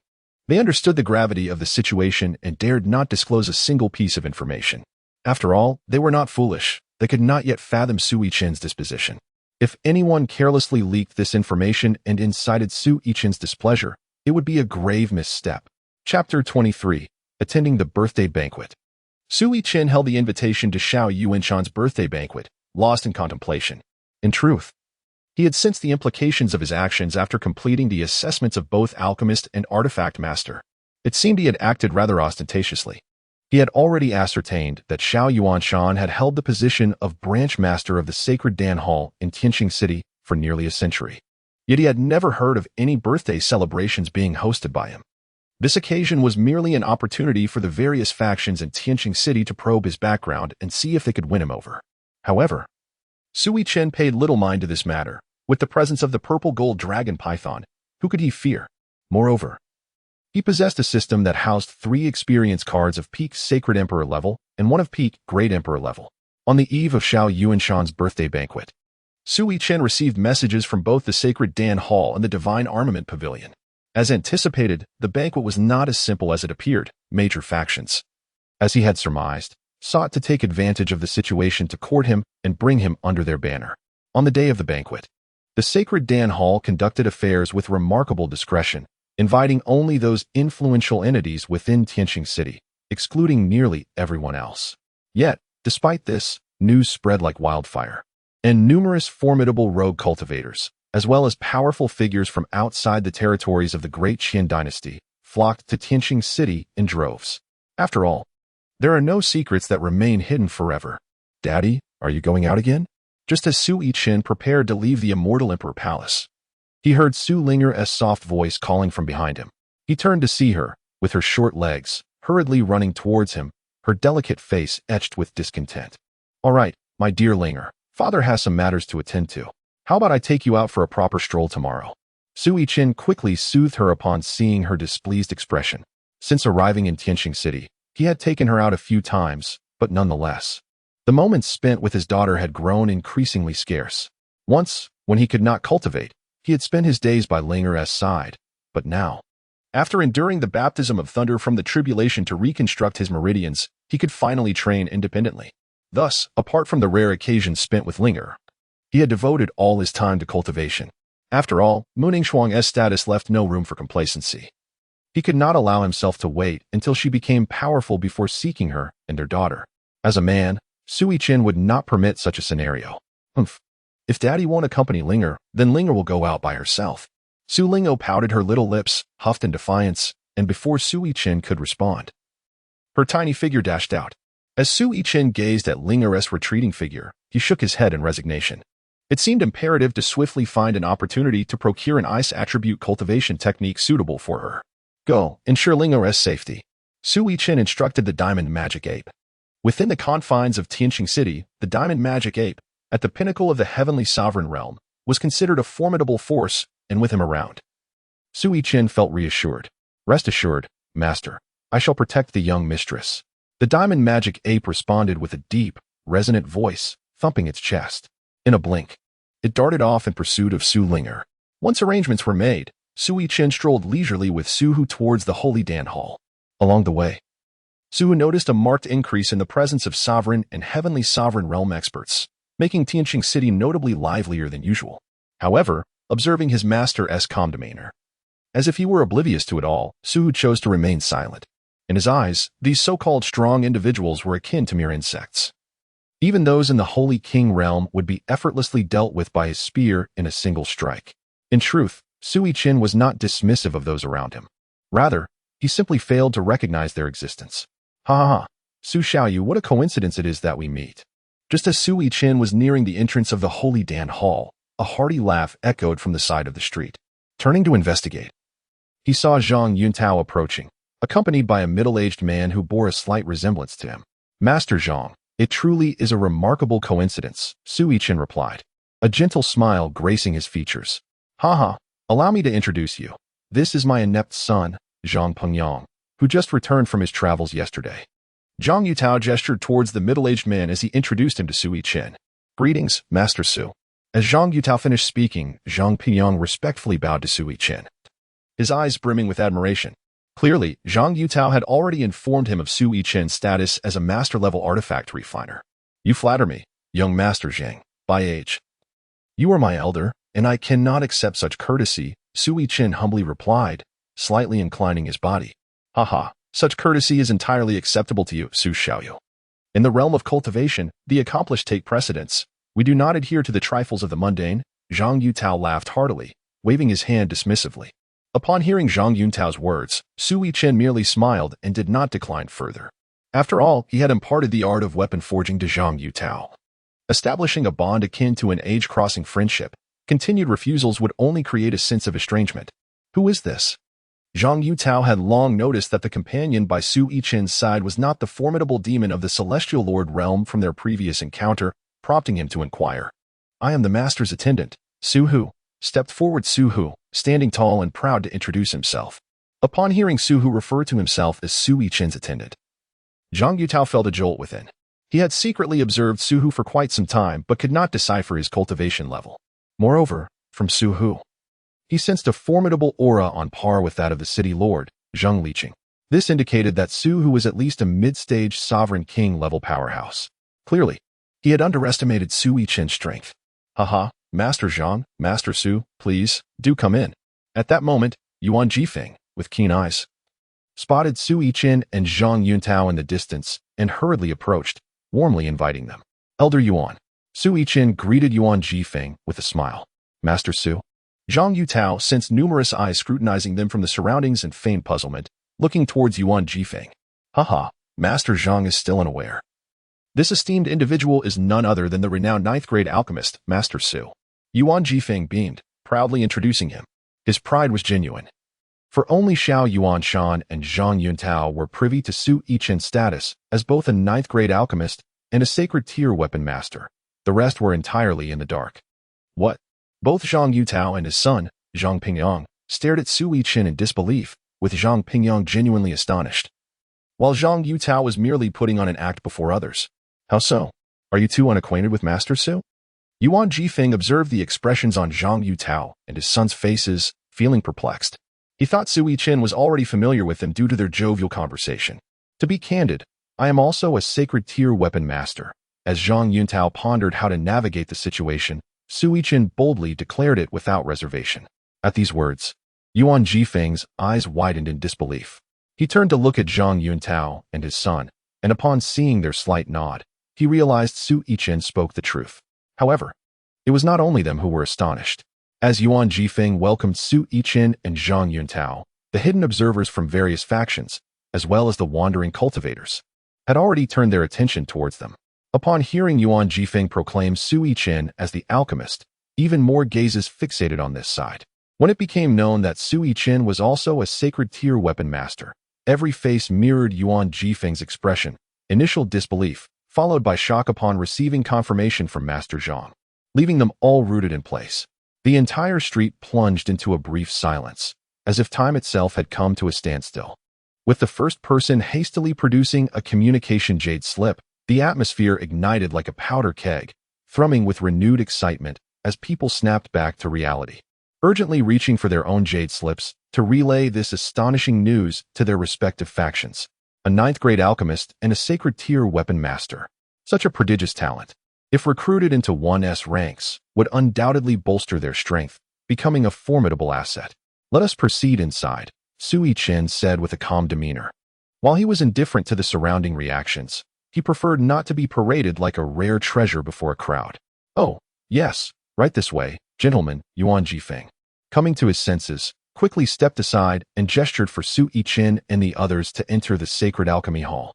Upon arriving at the Sacred Alchemy Hall, the representatives from various factions had already gathered, with only Su Yichen and Zhang Yuntao yet to arrive. As soon as Su Yichen made his appearance, a barrage of fervent gazes instantly pierced through the air like sharp swords. The events unfolding outside had already been swiftly conveyed through the transmission jade slips, and everyone was well aware. Moreover, the forces behind them, upon receiving the news, unanimously issued resolute directives, insisting that regardless of the cost, they must bring Su Yichen into their fold. Su Yichen was well aware of their intentions, yet he remained unfazed by it all. After all, he had no intention of aligning himself with any faction. The olive branches extended by the Sacred Pill Hall and the Divine Weapon Pavilion were undeniably tempting. With conditions that could be deemed exceedingly generous, he had declined them without hesitation. The man in question was the city lord, Zhang Liqing, and beside him stood the deputy city lord, He Hongwen, who was also an elder of the Star Sword sect. Zhang Yutao slightly turned, using his spiritual sense to convey information discreetly, subtly introducing the key figures present. Upon receiving the telepathic message, Su Yichen nodded slightly in gratitude and calmly proceeded to his seat. "Thank you all for attending my humble birthday banquet. In this hurried arrangement, I have prepared only a modest selection of fine wine. I hope you will not take offense," he said. As soon as Su Yichen and Zhang Yunao settled down, the figure of Xiao Yuanshan emerged in the hall, his face adorned with a smile, his voice resonant, shattering the brief silence within the chamber. "Xiao Pavilion Master is too kind," he remarked. "Indeed, Pavilion Master Xiao is exceedingly gracious." The guests rose, their words steeped in courtesy, with even the city lord Zhang Liqing and deputy city lord He Hanan joining in. Although Xiao Yuanshan was merely at the pinnacle of the sage realm, he represented the sacred Dan Pavilion, commanding respect that even the Daiqian dynasty and the Tianxing sword sect dared not overlook. "Now, allow me to introduce everyone present. This is the remarkable figure who has recently gained renown in our Tianxing city. I have just learned that not only is Su Xiaoyu an exceptionally skilled 9th-grade alchemist, but he is also a saint-level artifact refiner." After concluding his introduction, Xiao Yuanshan turned back and patiently introduced Su Yichen to each attendee and the factions they represented. "Please do extend your support in the future." Once Xiao Yuanshan finished, Su Yichen rose, a humble smile gracing his features, and bowed respectfully to the assembly. "Ha. Master Su is far too modest." "Indeed, Master Su, your humility is commendable. Should Master Su require any assistance in the future, do not hesitate to ask." Yes. We shall never refuse any task within our capabilities." As soon as Su Yichen's words fell, representatives from various factions began to engage in conversation, each vying to establish a rapport with him. Their words were laced with flattery, as if they were eager to ensconce Su Yichen within their ranks. Throughout the duration of the birthday banquet, an unending stream of individuals approached him to offer toasts and seek his favor. With every clink of glasses, their intentions to court him were unmistakable. Yet Su Yichen maintained a serene smile, graciously declining their overtures with tactful expressions. Zhang Liqing and He Hanwen observed this scene from the sidelines, and upon witnessing Su Yichen's steadfast demeanor, they exchanged a knowing glance, silently relinquishing their ambitions of winning him over. At that moment, their thoughts shifted. They deemed it sufficient to cultivate a harmonious relationship with Su Yichen, avoiding any animosity. Time passed quietly, and 3 hours slipped away in an instant. The banquet, which had been steeped in ulterior motives, finally reached its conclusion. Although the various factions harbored feelings of reluctance, they could only rise and take their leave. "Master Su, do visit the city lord's residence when you have the chance.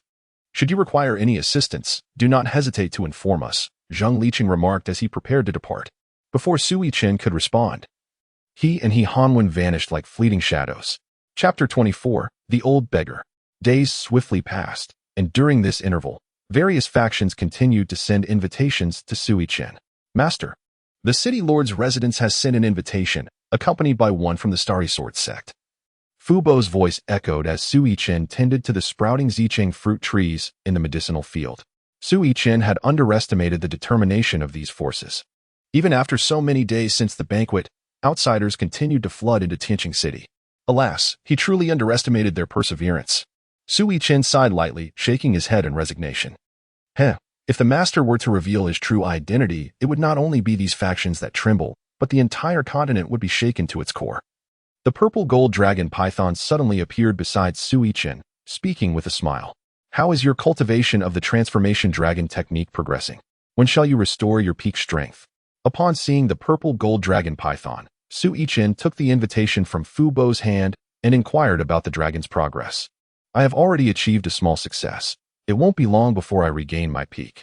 The purple gold dragon python promptly responded upon hearing Su Yichen's question. Upon hearing this, Su Yichen nodded slightly. Glancing at the invitation in his hand, he spoke, Fu Bo, please inform the City Lord's mansion and the people from the Star Sword sect that I shall visit the City Lord's mansion this afternoon. Fu Bo nodded and departed. Father, Ling Er has gone out to play. At that moment, Su Ling Er's soft voice suddenly echoed, and before Su Yichen could respond, she dashed away like a fleeting shadow. Alas, this child, since arriving in Tianxing City, has ceased to pester for her mother, Su Yichen said with a wry smile. Haha, the young master is still quite young, and it is the perfect age for play and mischief. There is no need for concern, my lord. The purple gold dragon python remarked cheerfully. As soon as the words left the purple gold dragon python's lips, a figure emanating a violet ethereal glow swiftly darted in the direction Ling Er had taken.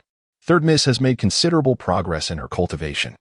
It seems she is on the verge of breaking through to the late stage of the Monster Emperor, the purple gold dragon python noted, nodding.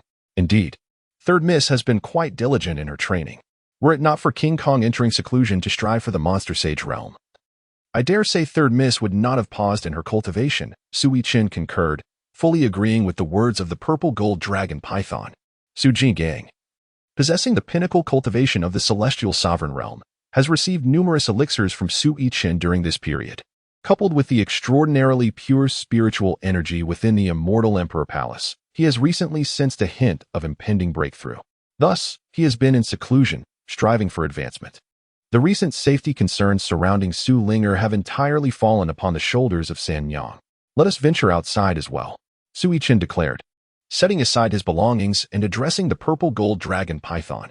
The creature promptly nodded and followed closely behind Su Yichen as they made their way toward the exterior of the immortal Emperor Palace. Not far beyond the outskirts of Tianxing City, a brilliant sword light transformed into a figure soaring through the sky. Tianxing City, the figure murmured softly, gazing at the distant cityscape. In an instant, the figure vanished, only to reappear within the confines of Tianxing City. At that moment, little Linger, joyfully bounding along the bustling street with a handful of treats, suddenly exclaimed in surprise and tumbled to the ground. Su Linger rose from the ground, one hand rubbing her backside and the other massaging her forehead. As she lifted her gaze, she beheld a disheveled old beggar, clad in tattered garments, with a wine gourd dangling from his waist, standing before her. Old sir, are you all right? Did I hurt you? Initially somewhat irritated, Su Linger's tone softened instantly. She disregarded the food that had fallen to the ground and anxiously inquired. Oh, you little child are quite amusing. I collided with you, yet you do not seem angry. Chuckled the old beggar, his interest piqued. My father said that those like you are either pitiable souls or extraordinary beings. You do not appear to be an extraordinary being, so you must be a pitiable soul, Su Linger stated with a serious expression. Oh, how do you discern that I am not an extraordinary being? The old beggar asked, intrigued by her observation. Regardless, you do not seem like an extraordinary being to me. Are you hungry? It appears you have not eaten in a while. Allow me to treat you to some food, Su Lingo said, unsure of how to respond to his inquiry, and swiftly changed the subject. Ha ha. The old beggar laughed heartily at the little girl before him. What an entertaining little creature you are. Your name is Linger, correct? Old sir, how do you know my name? Do you know me? Su Lingo inquired, puzzled by the old beggar's question. Ha ha. Did you not tell me yourself? He replied with a hearty laugh. Su Linger tilted her head in contemplation for a moment before realizing that she had indeed mentioned her name earlier. A playful giggle escaped her as she found herself feeling rather silly for it. Ah, my candied hawthorn, my preserved fruits, and my osmanthus cake. Just as she chuckled a couple of times, a sudden memory of the food she had dropped onto the ground struck her. However, by the time she recalled it, the treats had already been snatched away by two little dogs that had seemingly appeared from nowhere. Oh dear, had she known this would happen, she would have brought more silver along. Upon witnessing this, Su Linger rummaged through her small backpack in disappointment. expressing her grievances. Little Linger, tell me, who gifted you the peach blossom hairpin atop your head? As Su Linger bowed her head, the old beggar noticed the hairpin gleaming in her hair. The moment the old beggar's question left his lips, a formidable aura locked onto him. Sensing this presence, the old beggar merely squinted his eyes, not overly concerned. Oh, you're referring to this? My father made it for me with his own hands. Upon hearing the old beggar's inquiry, Su Linger's previously pouty face instantly brightened with a smile. Ah, your father's craftsmanship is truly remarkable. The old beggar commended with a smile. Of course, my father is incredible. He can concoct elixirs, set up formations, and create all sorts of things. In short, my father can do anything. Su Linger beamed with pride at her father's praises. Indeed, your father is quite impressive. The old beggar remarked with a chuckle. As he spoke, he sensed that the earlier aura that had targeted him had either recognized his lack of malice or had merely intended to issue a warning, and it had since dissipated. Hee, Linger is indeed a little lucky star. Come on, Grandpa, let me treat you to a meal, Su Linger exclaimed, pulling out a piece of silver from her backpack with an air of pride. Haha, well then, I shall not refuse, the old beggar replied with a grin. The old beggar was aware of the origin of the silver. Just moments ago, a purple figure had swiftly deposited it into Su Linger's backpack, hidden not far away.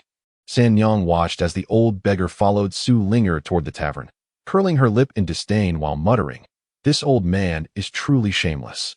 However, had she known the true identity of the old man she scorned, she would likely have refrained from such disparagement. The old beggar was none other than the sword man who had come from the land of Shinzhou. Grandpa, would you like to eat? It's my treat. Once they entered the tavern, Su Linger led the old beggar to an unoccupied corner and inquired, Haha, I'm not hungry, just some wine will suffice. The old beggar laughed heartily, retrieving a wine gourd from his waist and giving it a gentle shake. Waiter, bring forth the finest wine and dishes. After the old beggar's command, Su Linger sat on the stool, her demeanor playful and endearing. Her little feet swung about, barely touching the ground, and she propped one leg up confidently on the stool, sitting askew and calling out loudly, Alrighty then, young patron, just a moment. Haha. Where did you learn such antics, little girl? The old beggar chuckled heartily as he observed Su Linger's antics. Not only the old beggar but also the numerous patrons in the tavern turned to look upon Su Linger, and upon witnessing her adorable appearance, they couldn't help but burst into laughter. Humph, am I handsome? Father tells me that people in the martial world are all like this. Su Linger proudly tilted her head. Ha ha ha, indeed, quite handsome. The old beggar responded with mirth. Hidden in the shadows, San Yang, unable to bear the sight any longer, covered her eyes and turned away, perplexed about the peculiar lessons the master imparted to the young lady daily. Before long, the waiter brought forth the wine and dishes. Grandpa, please eat, don't hold back, Su Linger urged, tearing off a chicken leg and devouring it with gusto, leaving grease smudges all over her mouth. The old beggar, likewise unreserved, had not tasted such fare in quite some time. Seeing Su Linger relish her meal stirred his appetite, and after sipping some wine, he too began to feast heartily. Second young master, is that a spiritual artifact? While Su Linger and the old beggar indulged in their feast, several figures on the second floor of the tavern peered out the window at them. Haha, intriguing, a powerless old beggar and a young girl in the spirit realm. The figure known as the second young master remarked, a knowing smile gracing his lips. Second young master, there are not just one but multiple spiritual artifacts. Another voice chimed in just as the second young master's words fell. Oh, upon hearing this, the second young master scrutinized Su Linger closely. Indeed, this little girl possessed 4 spiritual artifacts, and that hairpin appeared to be of the 9th rank. After a careful observation, the second young master confirmed the presence of several spiritual artifacts on Su Linger. Not long after, satisfied in full, Su Linger and the old beggar exited the tavern. Grandpa, I'm heading home. Here, take the remaining silver, don't starve, Su Linger said, handing all her leftover silver to the old beggar before skipping away cheerfully. Hee, what an interesting little girl, with considerable potential, yet why has she not cultivated? The old beggar mused quietly, clutching the silver Su Linger had left behind. Simultaneously, he noticed several figures in the shadows pursuing Su Linger as she departed. The old beggar had already sensed these individuals fixating on Linger while they were still in the tavern. Although he knew Su Linger was under protection, he still felt uneasy and decided to conceal himself in the void, quietly following her. Chapter 25. The old beggar is deterred. Su Linger skipped joyfully towards the celestial emperor's palace, her heart pondering. Dear father, without Linger by your side, you must feel quite lonely. I shall graciously return to keep you company. As she ventured further, the distance from the bustling city grew, and gradually, the number of people around her diminished. Little girl, where are you headed? She heard a voice chuckle. As Su Linger stepped into a narrow alley, two figures emerged before her. The foremost figure was elegantly dressed, yet his smile bore an ominous aura. Who are you? My father is very powerful. Seeing the two individuals blocking her path, Su Linger immediately became vigilant, retreating slowly as she spoke. Little sister, where are you trying to go? Before Su Linger could retreat further, another voice resonated from behind her. Unbeknownst to her, two more figures had appeared at her back. Woo-woo, daddy, help. Linger has encountered bad people. Though she appeared calm on the surface, her heart was already in turmoil, tears welling in her eyes. Little sister, if you hand over your spirit artifact to your brother, I promise not to harm you. The elegantly dressed young man spoke with a sinister grin. Humph, this was crafted by my father himself. I could never give it to you. My father is an extraordinary powerhouse, and I suggest you flee while you still can. Su Linger replied with a resolute expression, her small face set in determination. Upon hearing her words, the leading young man's steps faltered, a flicker of hesitation crossing his mind. After all, someone capable of forging a ninth-grade spirit artifact must possess at least the cultivation of a peak celestial. Furthermore, the fact that the girl's father was a ninth-grade artifact master posed a significant dilemma. Second young master, it is too late to retreat now. We have already offended this little girl. Our only option is. Observing his lord's hesitation, a servant leaned in to whisper discreetly, gesturing to his neck. Upon hearing the servant's counsel, the young man, dubbed the second young master, found himself torn. Indeed, even if we withdraw now, we have already crossed her. But if we were to kill this little girl, it would set us on a path of no return. Second young master, let us set up a sixth-tier formation here. Even if she possesses celestial powers, she will not discover our intentions for a while. At that point, who would know it was us? Noticing his lord's reluctance, the servant continued to whisper persuasive words. The servant, having learned of the girl's father being a ninth-grade artifact master, was gripped by fear, not of retaliation from the father, but of the consequences if they were discovered. He worried that the second young master would sacrifice him to shield himself. After being swayed by the servant's words, the indecisive second young master steeled himself and nodded in agreement. Upon his consent, the servant hurriedly began to set up the formation.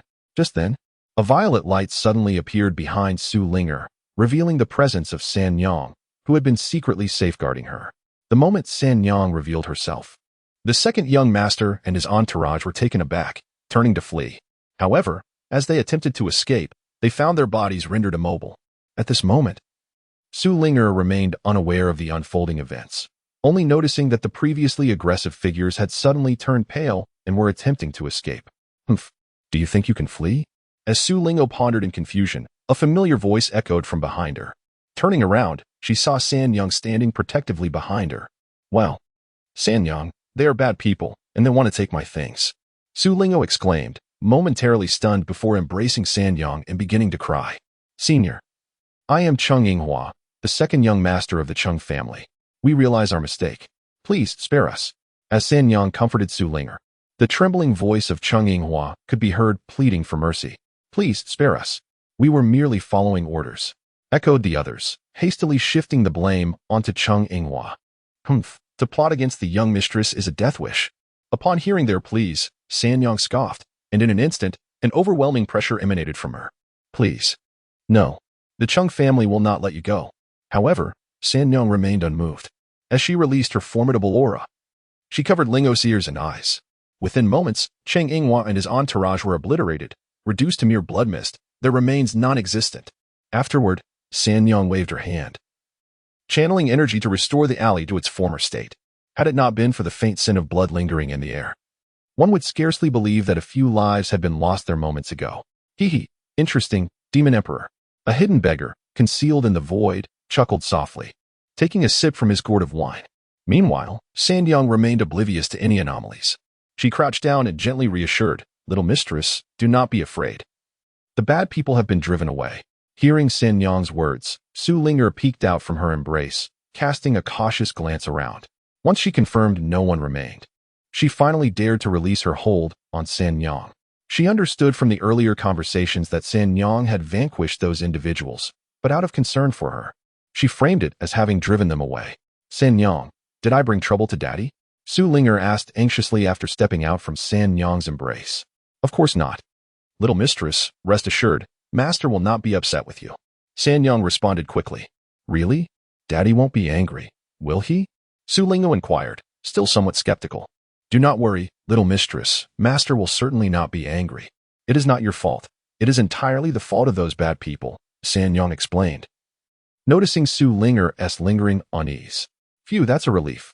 Let us go home, Su Linger sighed, finally feeling reassured. She then took San Yang's hand and began their journey back. As Su Linger and San Yang reached the entrance, a gentle voice resonated through the air.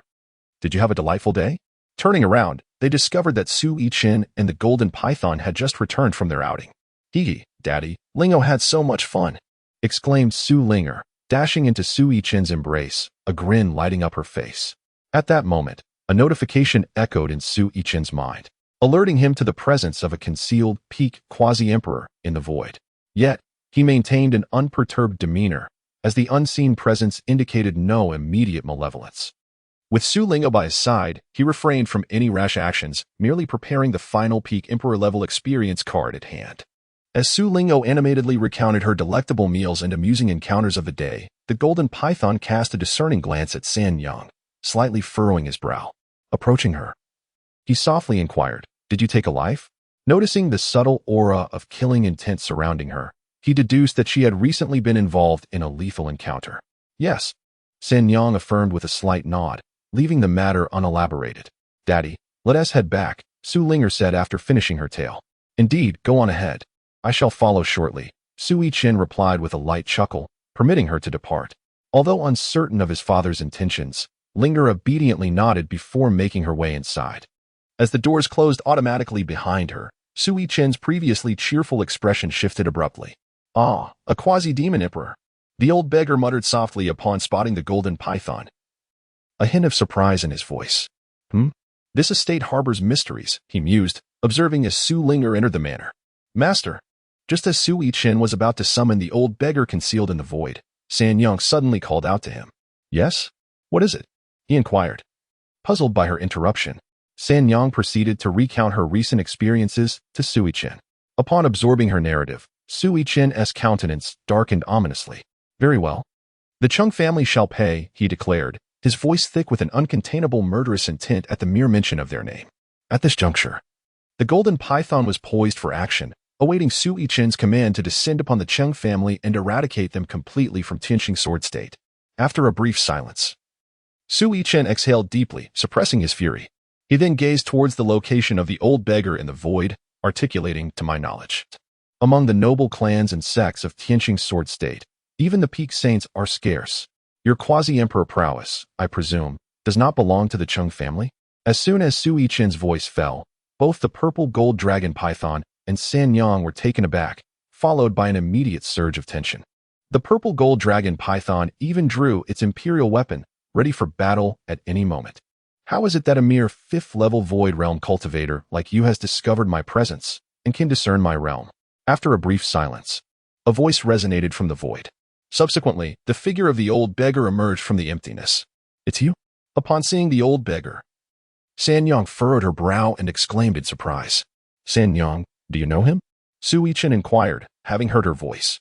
San Yang nodded and recounted how Su Linger had encountered the old beggar, and how they had taken him to the tavern for food and drink. After listening to San Yang's narration, Su Yichen felt a sense of relief. It seemed the old beggar was not affiliated with the Chung family. It stands to reason. Had he been associated with the Chung family, San Yang and Linger likely would not have returned. System, is there any method to intimidate him? Su Yichen inquired within his mind about the system, and remarkably, he contemplated enlisting the old beggar to accompany him. The host has not yet signed in today. Should the host sign in? Upon hearing the system's response, a slight smile graced Su Yichen's lips as he focused his thoughts. Ding. Sign-in successful. Congratulations, host. You have acquired the Emperor's Might. Note, the Emperor's Might serves only a deterrent purpose and bears no lethal capability, as long as it can intimidate the other party. The lack of lethality is of no consequence. Relieved by the system's sign-in reward, Su Yichen sensed he had stumbled upon a flaw.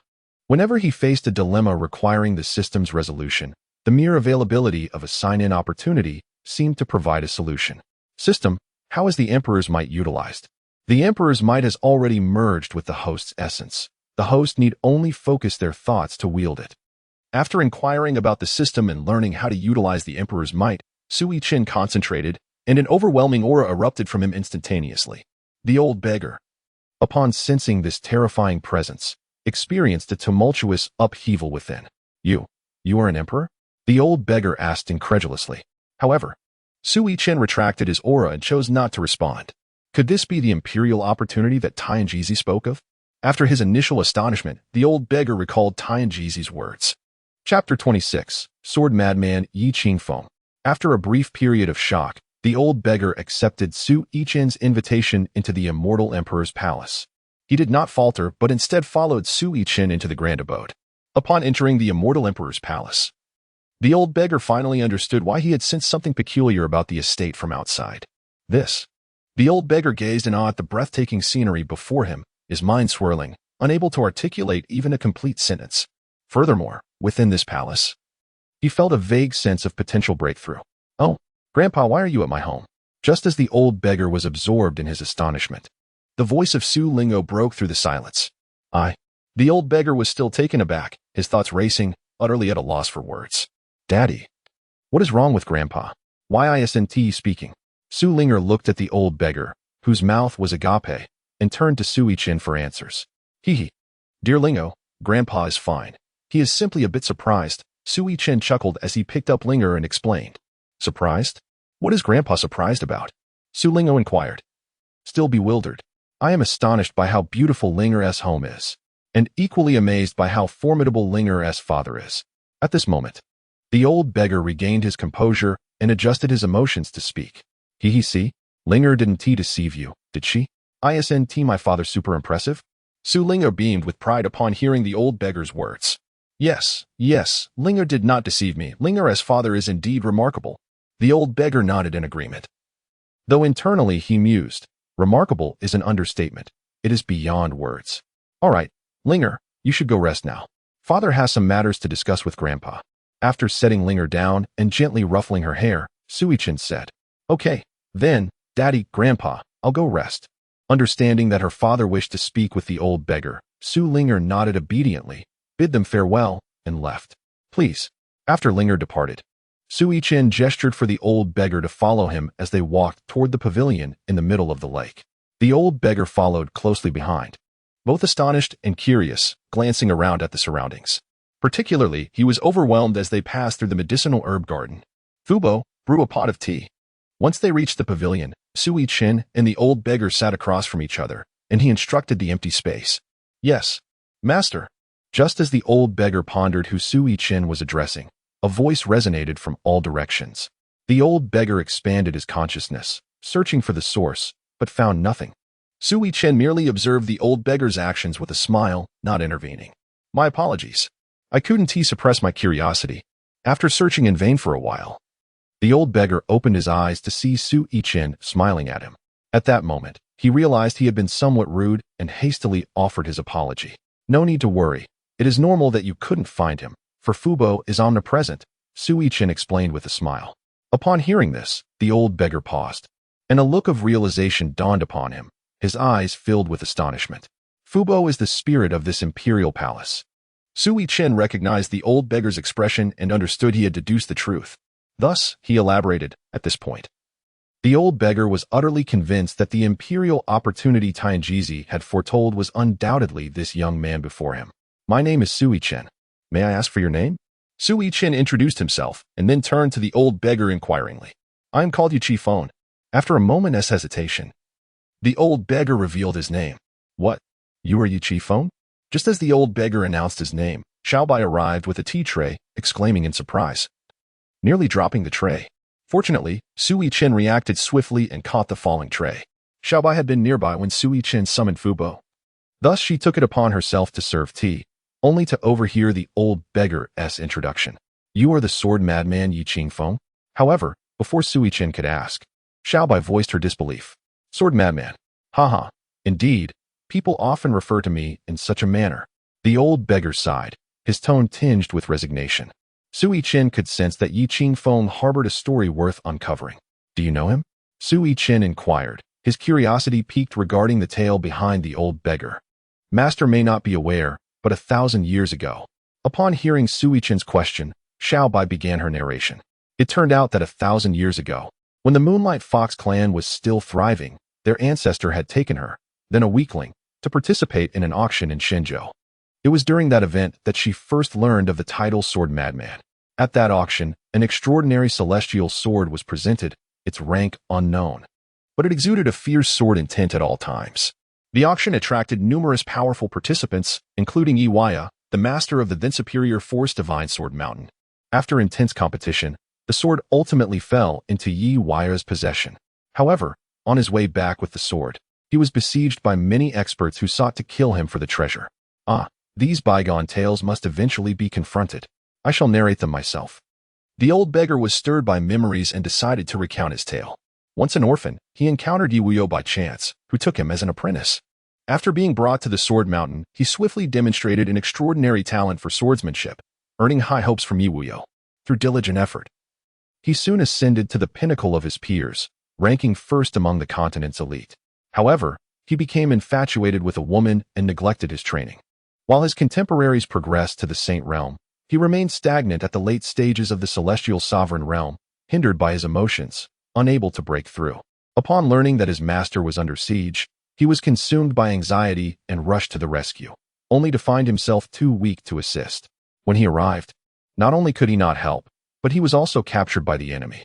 They used him as leverage, demanding that Yi Wuyo forfeit his cultivation and surrender the divine sword, fearing retaliation from Sword Mountain. At that time, Sword Mountain had a rival sect, the Beast Control Pavilion, which had a notorious reputation for its ability to command beast kind, leading to the rampant capture and slaughter of these creatures. The pavilion's leader was on par with Yi Wuyo in strength. If Yi Wuyo were to cripple his own cultivation, the Beast Control Pavilion would seize the opportunity. Free from fear of retribution, and might even conspire to annihilate Sword Mountain. Yiching Feng watched in horror as his master, before his very eyes, relinquished his cultivation and cast aside the divine sword. He went mad. Time passed in a blur until he regained consciousness, finding himself on a dilapidated bed. An old wandering Taoist had discovered him unconscious beneath a great tree, clutching the very divine sword that Yi Wuyo had procured. However, the sword had lost its former essence. He recalled witnessing Yi Wuyo's self-imposed downfall and yearned to return to Sword Mountain, yet his injuries rendered him incapable of even rising from the bed. During his recuperation, he inadvertently entered a peculiar space, wherein only the divine sword floated in stillness. Upon touching it, the sword transformed into a beam of light and pierced his heart.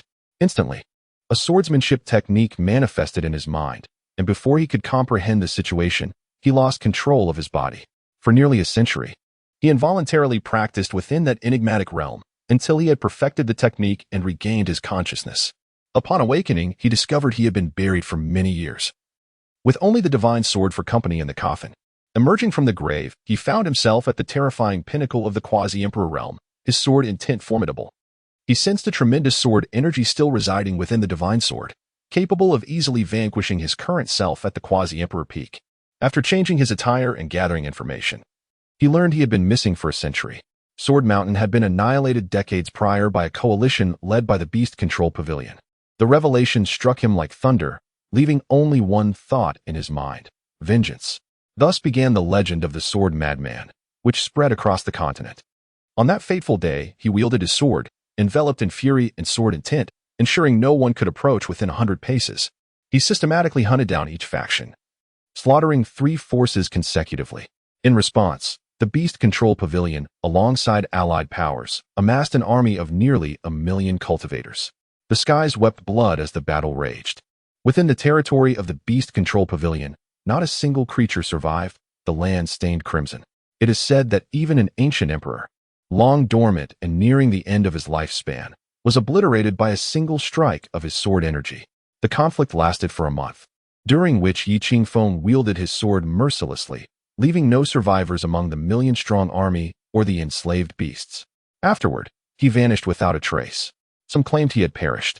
Others believed he had secluded himself, while others speculated he had ascended to the celestial realm. Regardless, The title of Sword Madman echoed throughout the Xianyuan continent.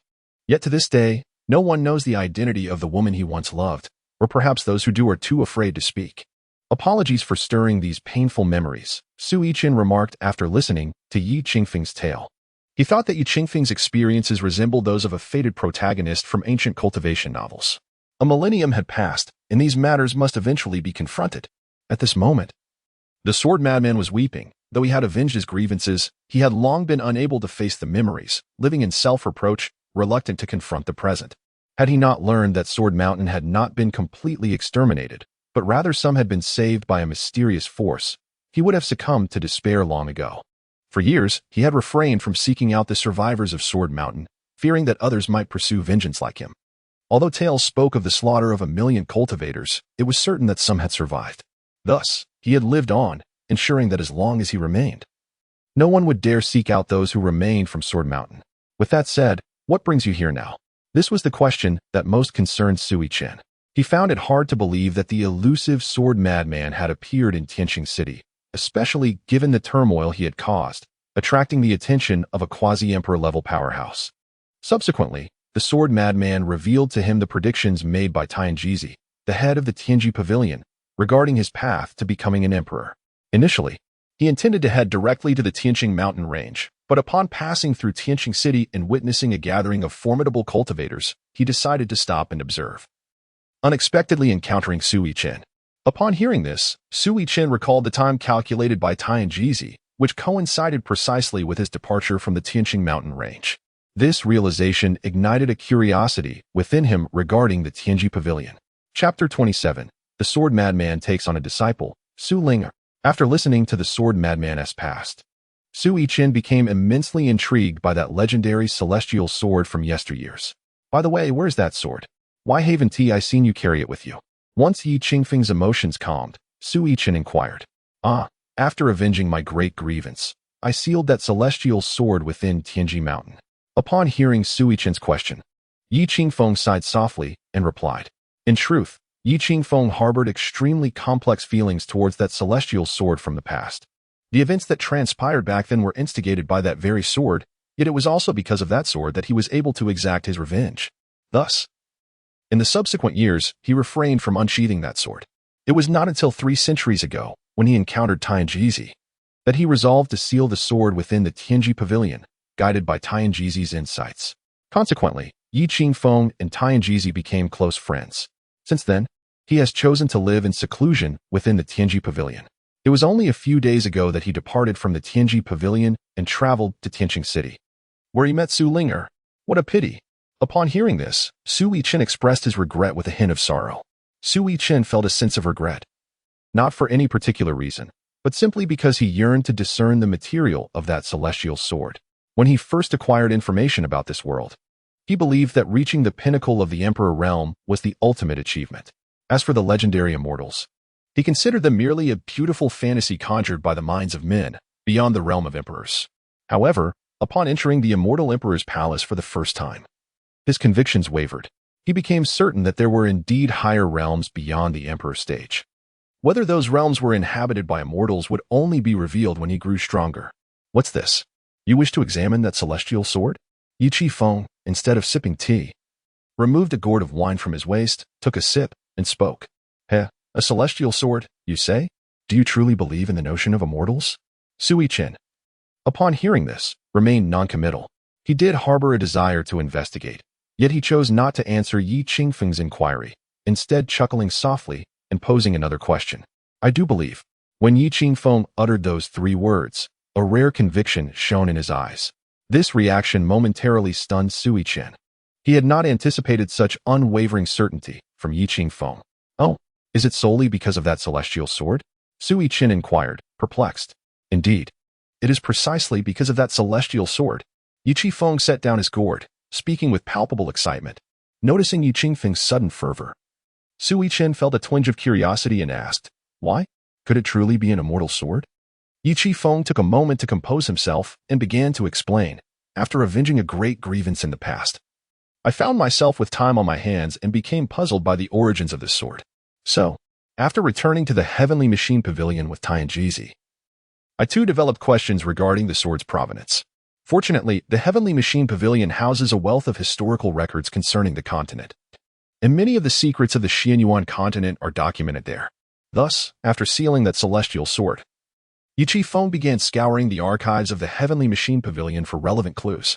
However, after several centuries of investigation, he had perused all the materials within the archives without uncovering any records pertaining to that sword.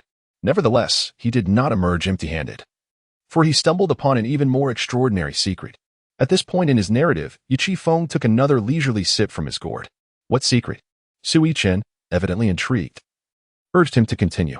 It pertains to the records of the Xianyuan continent from 10,000 years ago.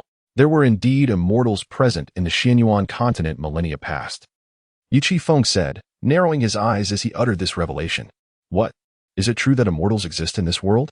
Su Yichen, undeterred by any apparent issues, had long harbored suspicions regarding the matter at hand.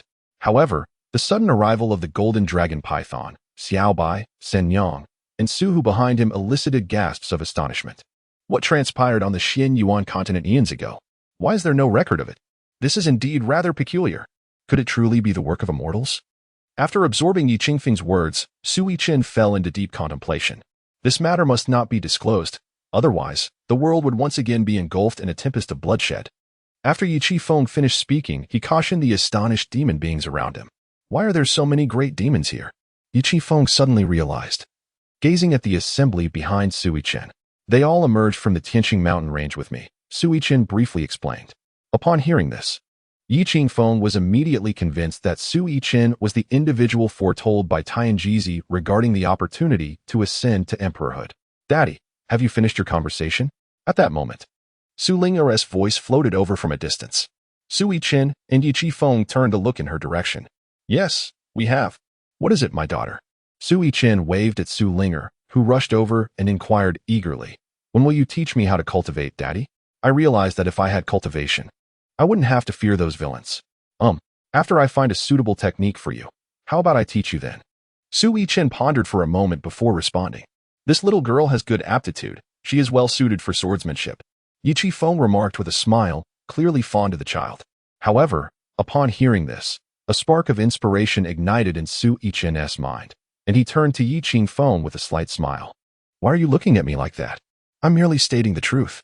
This girl's talent is indeed remarkable, rivaling that of the most gifted individuals of this era, Yichi Feng said, noticing Su Yichen's unwavering gaze, a frown creasing his brow. Oh. So Elder Yi holds Linger in high regard. Su Yichen, upon hearing Yichi Feng's statement, altered his manner of address. Yet, Yichi Feng remained oblivious to this shift, merely nodding in confusion while internally pondering. How could you not know the aptitude of your own daughter? Lingo, would you be willing if Elder Yi were to accept you as a disciple? Su Yichen asked Su Linger after observing Yi Qingfeng's nod. Wait, what? When did I say I would take on a disciple? Yi Qingfeng nearly spat out the drink he had just taken upon hearing Su Yichen's words. Is he really that formidable, Daddy? Su Lingo queried, ignoring Yichi Feng's protests. Of course, he is the foremost master of the sword. Would you not consider him impressive? Su Yichen explained to Su Lingo with a gentle laugh. Then I am willing. Master, Su Lingo exclaimed with delight, clapping her hands, her eyes sparkling with excitement as she turned to Yichi Feng. Unaware of what had just transpired, Yichi Feng found himself confronted with a sudden new disciple. He had never entertained thoughts of taking on a pupil. How had he suddenly acquired one? Before Yichi Feng could articulate his thoughts, Su Yichen stood up and laughed heartily as he departed. Master, when do you plan to teach Lingo? Su Linger asked expectantly as she stood before Yichi Feng. Little girl, please wait a moment. I need to consult your father first, Yichi Feng replied, hastily pursuing Su Yichen, with Su Linga following closely behind. Wait. Just as Su Yichen had not gone far, he was caught up by Yichi Feng. Elder Yi, do you have something to discuss? Su Yichen feigned confusion. Looking at Yichi Feng, what do you think? How did I become your daughter's master? Yichi Feng inquired, his tone tinged with irritation. Noticing the slight anger in Yi Qingfeng's demeanor, Su Yichen chuckled. Did you not come here for this very matter? What do you mean? Yichi Feng frowned, perplexed by Su Yichen's response. But as he finished his question, realization dawned, and his eyes widened. He recalled the reason for his visit to Tianxing Sword State, the opportunity to ascend to emperorhood. Are you implying? Yes, remain here, and I assure you will ascend to great emperorhood. Su Yichen interjected, not allowing Yi Qingfeng to complete his thought. He was uncertain how he would facilitate Yi Qingfeng's ascension. But with a system, there would surely be opportunities in the future. Indeed, this place is certainly superior to the environment of the Tianji Pavilion. Upon hearing Su Yichen's affirmation, Yi Qingfeng was momentarily stunned before he burst into laughter, taking Lingo along with him as they departed. Stabai, please arrange accommodations for Elder Yi.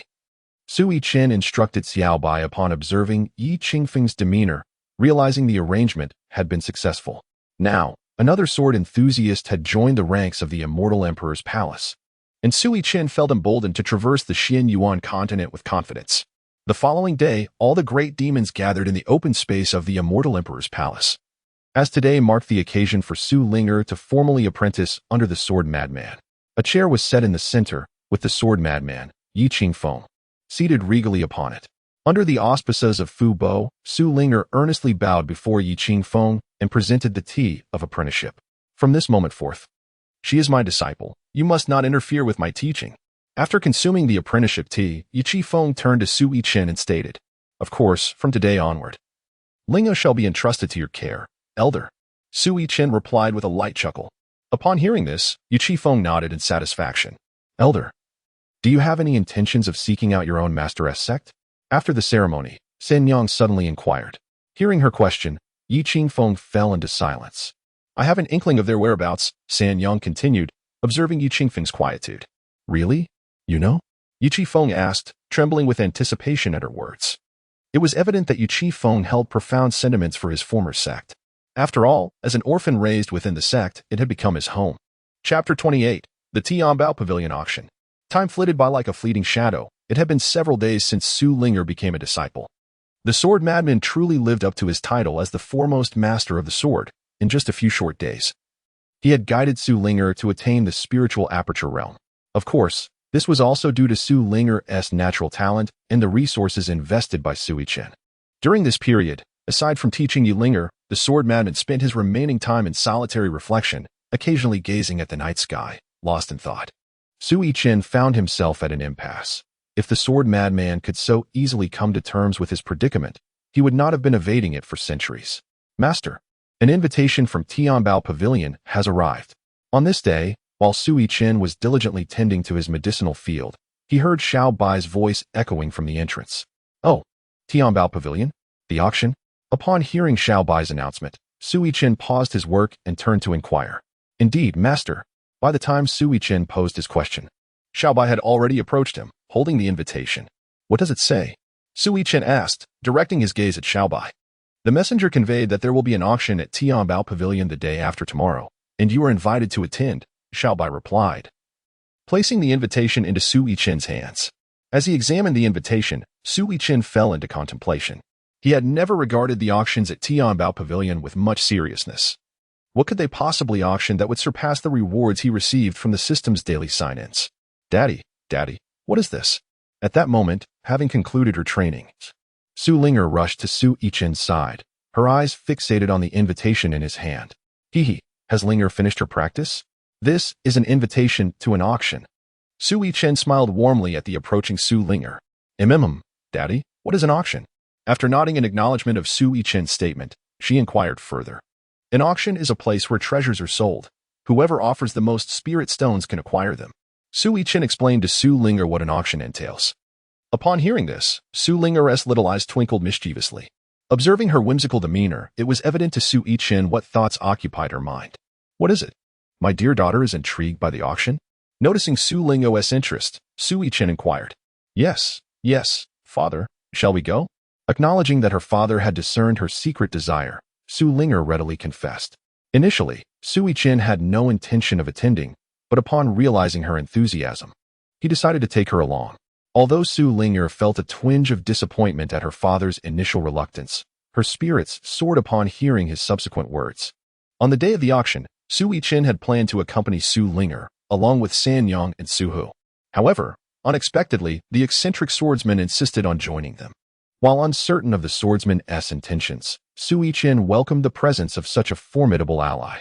Upon arriving at the Tianbao Pavilion, Su Yichen stepped forward with the group, presenting the invitation to the maid at the entrance. Upon seeing the gilded invitation in her hands, The maid immediately bowed respectfully to the group and gestured for them to enter, leading the way. Indeed, this establishment is quite impressive. Su Yichen mused inwardly as he stepped into the Tianbao pavilion. As they entered, the first sight that greeted them was a grand and opulent spectacle. The venue was circular, resembling a vast dome that enveloped them.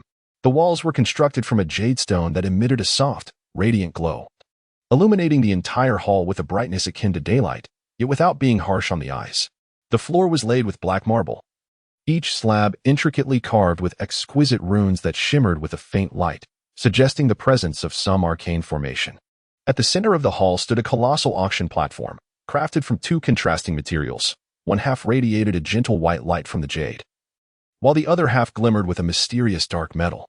Even the rows of neatly arranged seats surrounding the platform were made from a special type of spiritual wood, exuding a subtle fragrance. Decorative small-scale magical formations were intricately carved into the seats. Su Yichen discerned at a glance that these were minor concealment arrays. The maid guided Su Yichen and his companions without pausing on this level, leading them directly to the second floor. Upon ascending, they found themselves in a series of private compartments. The maid brought them to the entrance of their designated compartment before turning to depart. Su Yichen led the group into the private room, where they were greeted by opulent decor and comprehensive facilities. The walls not only concealed a hidden magical array but also revealed two defensive arrays. At that moment, the auction had yet to commence, and the room was adorned with various spiritual fruits and fine spiritual tea. Su Yichen invited Su Hu and the others to sit down, enjoying tea while awaiting the start of the auction. However, the sword madman chose not to sit. Instead, he stood by the window, eyes closed, extending his consciousness outward as if searching for something. Although the private room and the chairs on the first floor were imbued with concealment arrays, they posed no challenge to the sword madman, who stood at the peak of quasi-emperor strength. Time passed, and just as the auction was about to begin, Zhang Liqing and He Hanwen appeared at the entrance, accompanied by numerous disciples. As Zhang Liqing and He Hanwen entered from the first floor, the sword madman began to tremble involuntarily. Noticing the sword madman's unusual behavior, Su Yichen rose from his seat and approached the window to look down. He then spotted the city lord of Tianxing City alongside He Hanwen, followed by several sword-bearing men clad in white robes. As they entered the venue and were guided by a maid towards the second floor, Su Yichen was not surprised by the presence of Zhang Liqing. After all, he was the lord of Tianxing City, and it was only natural for the Tianbao Pavilion to extend an invitation to him. Moreover, standing behind him was He Hanwen, who, if Su Yichen's memory served him correctly, was not only the deputy city lord, but also an elder of the Xingqian sword sect. Su Yichen cast a glance at the sword madman, then at He Hanwen and the individual standing behind him, sinking into contemplation. The uniformity of their attire suggested that they were all affiliated with the same faction. Furthermore, since He Hanwen was an elder of the Star Sword sect, it implied that those accompanying him were also members of the sect.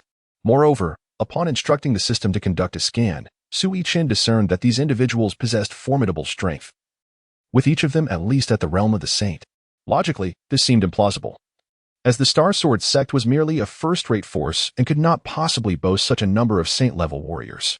System, scan their cultivation levels, he commanded. While they appeared to be at the levels of Heavenly Sovereign and Supreme, Su Yichen sensed that the situation was far from straightforward. Thus, with a mere thought, he prompted the system to analyze their cultivation levels. Ding. Scan successful. 2 at the Saint King realm, 1 at the Saint realm, and 1 at the Saint Emperor realm. As soon as Su Yichen finished his instructions, the system promptly responded. Upon hearing the voice echoing in his mind, Su Yichen was taken aback. The ability to casually dispatch 4 formidable beings beyond the Saint realm, in addition to He Han, amounted to 5. Indeed, the Star Sword sect was extraordinary. Boom. Welcome, everyone, to the Tianbao Pavilion. I am today's auctioneer, Shi Huichuan.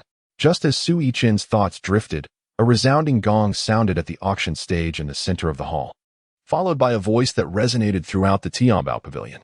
A figure clad in black robes, surrounded by swirling spiritual energy and wielding an auction hammer, stood upon the platform. Esteemed friends, the auction is officially underway. Allow me to introduce the first item for bidding, Tian Wang Iron, a top-tier fire attribute 8th grade spiritual crafting material, starting bid at 5,000 low-grade spirit stones. As the auctioneer's words fell, the crowd erupted in excitement. A youthful voice called out first, 500. An elderly voice from the back followed suit. 6,000. Soon, Several scattered cultivators joined in, and the price of Tianhuang iron skyrocketed to 700 low-grade spirit stones, ultimately claimed by a captivating woman. Next, the auctioneer presented another item, unveiling a wooden box. As it slowly opened, a radiant glow emanated from within, revealing a striking azure spiritual sword. This sword, named Xuanbing, contains the power of ice, classified as an 8th-grade spiritual weapon, starting bid at 15,000 low-grade spirit stones. My heavens, an 8th-grade spiritual weapon. 16,000. I must have this sword. 18,000. How delightful. This sword is destined for me. 20,000. Humph. This sword was clearly crafted for me. 25,000. In an instant, the bidding escalated to a fervent climax. 50,000.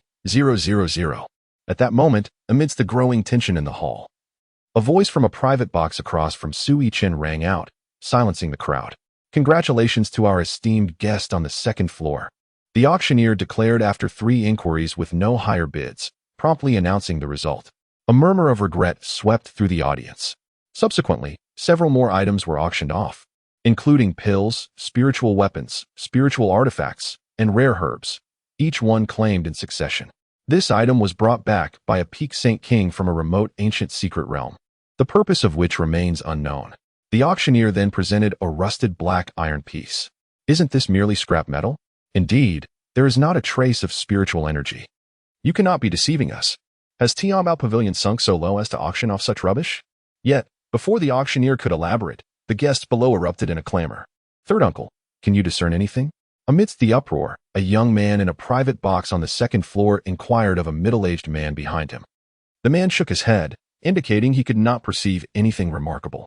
Elders, who among you can reveal the extraordinary nature of this item? A bewitching beauty turned to the elders behind her, her inquiry eliciting a collective gulp from them as she licked her lips. The elders exchanged glances, then turned their attention to the black iron piece, studying it for a moment before shaking their heads in unison. Chapter 29. The Rusty Black Iron Piece. Hearing the increasing din from the crowd, the auctioneer maintained his calm demeanor, patiently waiting. Please, everyone, remain calm. Allow this old man to finish speaking before you decide. Once the clamor subsided, the auctioneer smiled and continued. Now, if there are no further questions, we shall commence the bidding. The starting price is set at 10,000 mid-grade spirit stones. As his words echoed, the hall erupted once more. What? 10,000 mid-grade spirit stones? Ridiculous. Who would spend that on a piece of unknown use? Even if this iron piece has an extraordinary origin, its lack of utility renders it worthless. Indeed, no one will bid for it. 11,100. I am indeed intrigued and wish to acquire it for research. A voice of irresistible allure broke through the noise, silencing the crowd. Hiki, I share the same sentiment. I, too, wish to study it. Therefore, I bid 11,200 mid-grade spirit stones. No sooner had that alluring voice faded than another robust voice chimed in. Since everyone is bidding, I shall not remain a mere spectator. I bid 15,000 mid-grade spirit stones. As astonishment swept through the audience, another voice emerged from the second floor. What? 15,000 mid-grade spirit stones? Are you out of your mind? Bidding without knowing its purpose? Indeed, such wealth belongs only to the top-tier powers. As more and more voices from the second-floor VIP room joined in, the first-floor hall buzzed with astonished and envious whispers. Ding. Detection of a fragmented sword technique. Sword technique level, unknown. At that moment, a notification echoed in Su Yichen's mind. Upon hearing the system's alert, his eyelids twitched, and he began to scrutinize the iron piece on the platform intently. The system rarely issued alerts for items of lesser quality. Moreover, even the system notifications would indicate a level. Currently, the system states that the level is unknown, which implies it surpasses the realms of this continent. As Su Yichen was observing the iron fragment, the bidding in the arena had already escalated to 43,000 mid-grade spirit stones. 50,000 mid-grade spirit stones. However, from a nearby private room, a voice, ethereal and elusive, suddenly resonated. Clearly, the owner of the voice wished to conceal their true identity. Who could this affluent friend be? From the opposite private room, the enchanting voice echoed once again. Hiki, this is all I possess. It was still the same intangible voice, indistinguishable by gender or age. Hiki. In that case, I shall not hold back. 55,000 mid-grade spirit stones. The woman in the opposite room let out a laugh that stirred the imagination, declaring her bid. Haha, You little vixen. With so many people present, how can you be certain that no one can match the price? I bid 60,000 mid-grade spirit stones. At that moment, the robust voice that had initially placed the bid resounded once more. My friend, it is merely a piece of iron of unknown purpose. Why must you press so hard against me? The alluring female voice replied, her tone tinged with a hint of sorrow. Higi, if that is the case, then why do you persist in raising the price? The robust voice responded with a light chuckle, posing the question. Su Yichen narrowed his eyes, surveying his surroundings. He was certain that those who did not intentionally conceal their voices were well aware of each other's identities. As for the ethereal voice, he could not be so sure. Since you are all in such disagreement, I shall claim it. 100,000 mid-grade spirit stones. Just as several individuals were incessantly raising the bid by 1,000, an aged voice resonated through the hall. Hiss! The moment the voice sounded, a profound silence enveloped the room, and everyone gasped in astonishment. Those who could not afford the item were left wondering if it truly held no value. Meanwhile, the guests in the VIP boxes all directed their gazes towards Su Yichen's position. Indeed, the aged voice that had just spoken was none other than Su Yichen himself. When Muning Shuang departed, she had left him nearly 500,000 mid-grade spirit stones, along with 10,000 top-grade spirit stones. Additionally, the unknown powerful figure who had captured him in the Tianxing Mountain Range had bestowed upon him over 1 million upper-grade spirit stones and several 100,000 mid-grade spirit stones. It could be said that no cultivator in the entirety of Tianxing Sword State possessed more spirit stones than he did. What a formidable fellow. I shall withdraw. I too shall withdraw. I also withdraw.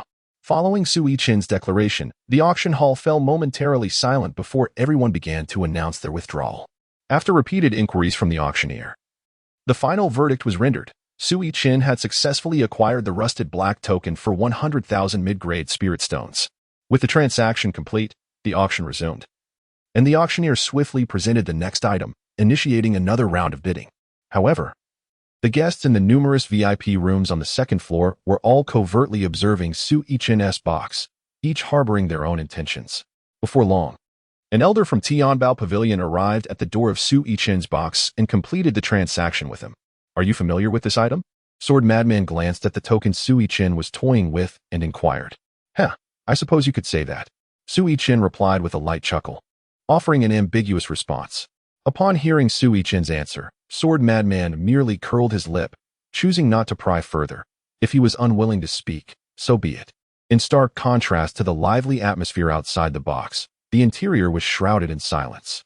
Aside from the sound of Su Linger munching on spirit fruits, there was no other noise. System, how can I extract the incomplete sword technique contained within? After providing an ambiguous response to the Sword Madman, Su Yichen inquired within his mind about the system. Ding. Extraction complete. He obtained the incomplete sword technique, star plucking and sky rending sword technique, upper half. As soon as Su Yichen finished his inquiry, the system promptly extracted the sword technique. A potent sword intent suddenly surged within Su Yichen's mind, unnoticed by anyone in the private room except for the sword fanatic. The sword fanatic's gaze sharpened abruptly as he turned sharply to look at Su Yichen. At that moment, Su Yichen was holding a rusty black iron piece, his eyes tightly shut. Elder Yi, is there something amiss? Su asked, noticing the sword fanatic's unusual behavior. Nothing. The sword fanatic merely exhaled those two words before resuming his drinking, though his peripheral vision remained fixed on Su Yichen. After an indeterminate amount of time, a sudden commotion erupted outside the private room, accompanied by a pervasive stench of blood. This is within Su Yichen's private room. Su Hu and the others widened their eyes, staring at the small grass exuding a blood-red glow in the auctioneer's hand. The next item up for auction was the highlight of this event, the purple crystal dragon bloodgrass, whose rarity needs no further elaboration. The starting bid was 300,000 mid-grade spirit stones. Without hesitation, the auctioneer presented the item and commenced the bidding. 310,000 mid-grade spirit stones. 320,000 mid-grade spirit stones. 350,000. 400,000. 600,000. With the emergence of the purple crystal dragon bloodgrass, the auction reached its zenith. Even the reclusive rogue cultivators began to reveal their wealth. 1 million mid-grade spirit stones. Just as the bidding reached a fever pitch, the alluring voice of a woman resounded again, trembling with excitement. 1,100,000. I must secure this purple crystal dragon bloodgrass. The previously assertive voice joined in, its tone equally strained. 1,200,000. The ethereal voice echoed once more. On the second floor, with these few individuals leading the charge, the remaining private rooms joined the fray in the bidding war. The price for the purple crystal dragon blood grass continued to rise. At this moment, the only private room that remained silent was that of Su Yichen and his companions. I never expected such a rare spiritual herb like the purple crystal dragon blood grass to appear in such a humble place, Su Hu remarked, gazing at the small grass glowing with a crimson hue on the auction platform. What is the purple crystal dragon blood grass? Su Lingo inquired curiously. Her eyes fixated on the grass in question. The purple crystal dragon blood grass is a precious spiritual herb, said to have sprouted from the essence of a true dragon's blood. When refined into the purple crystal dragon blood pill and consumed, it greatly enhances the likelihood of comprehending the true dragon clan's techniques during the breakthrough to the Saint Emperor realm, the sword fanatic explained voluntarily, showcasing his competence as a mentor. Oh, master, does this world truly have true dragons? Su Linga responded with a miro, then continued her inquiry. There is a high probability that they exist. Although no one has ever witnessed one, there are numerous beasts on the continent that possess dragon bloodlines.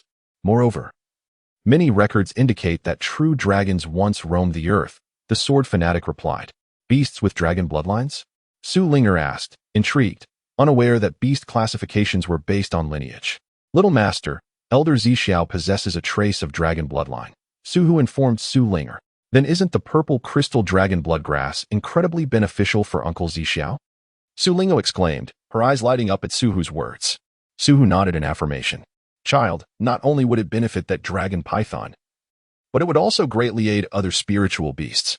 You must understand that the dragon clan is one of the noblest bloodlines among the beasts. The sword fanatic added after taking a sip of his drink. 2 million. After absorbing everyone's explanations, Su Linger chuckled mischievously and shouted towards the auction. At this point, the price of the purple crystal dragon blood grass had already reached 1,700,000. The moment Su Lingo's soft voice rang out, the venue fell into a brief silence. How can there still be a child here? She must be adorable. Surely she belongs to a powerful faction. Isn't that obvious? The voice came from the second floor. After the momentary silence, the venue erupted back into lively chatter. It was not Su Linger's speed that astonished them, but rather her voice that captivated the audience.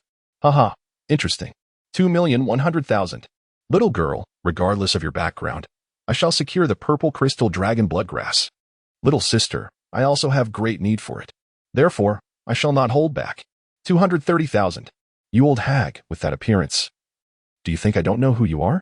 Calling you sister? Even your grandmother would find you too old. 240,000. Haha. I too have great need for it. Friends, please be magnanimous. 260,000. 3 million. Listening to the banner, Su Linger huffed defiantly and raised her bid to 3 million mid-grade spirit stones. Haha, what an amusing little girl. However, I will not yield on such a treasure. 310,000. Haha, I shall not waste words with you. 50,000 high-grade spirit stones. A voice that had been concealed until now emerged from the previously quiet private room, announcing a bid of 50,000 high-grade spirit stones. Hiss, 50,000 high-grade spirit stones? That's equivalent to 5 million mid-grade spirit stones. Who would disagree? But that voice sounds somewhat familiar. It seems to belong to Lord Xiao. As the bid of 50,000 high-grade spirit stones echoed, the wealthy private room fell into silence, while murmurs spread among the audience below. 60,000 high-grade spirit stones. At that moment, Su Lingo lightly huffed and boldly declared her bid of 60,000, plunging the venue back into silence. Whose child is this? She shouldn't be calling out random bids without an elder to guide her. A voice filled with anger emerged from one of the private rooms.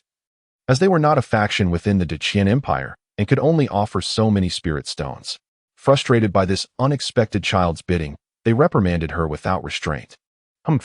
However, the moment the words left their lips, a cold snort reverberated from Su Yichen's private room, and an overwhelming pressure from the late-stage Saint Emperor realm erupted instantly. Chapter 30. The Purple Crystal Dragon Blood Grass. Upon sensing the unfathomable pressure emanating from the late-stage Saint Emperor, the entire venue was enveloped in a chilling silence, with not a soul daring to utter even a whisper. All were rendered speechless by the terrifying might. Forgive me, esteemed elder, I spoke out of turn. A panicked voice from the previously vocal private room broke the suffocating silence, expressing urgency and fear upon feeling Su Hu's formidable presence.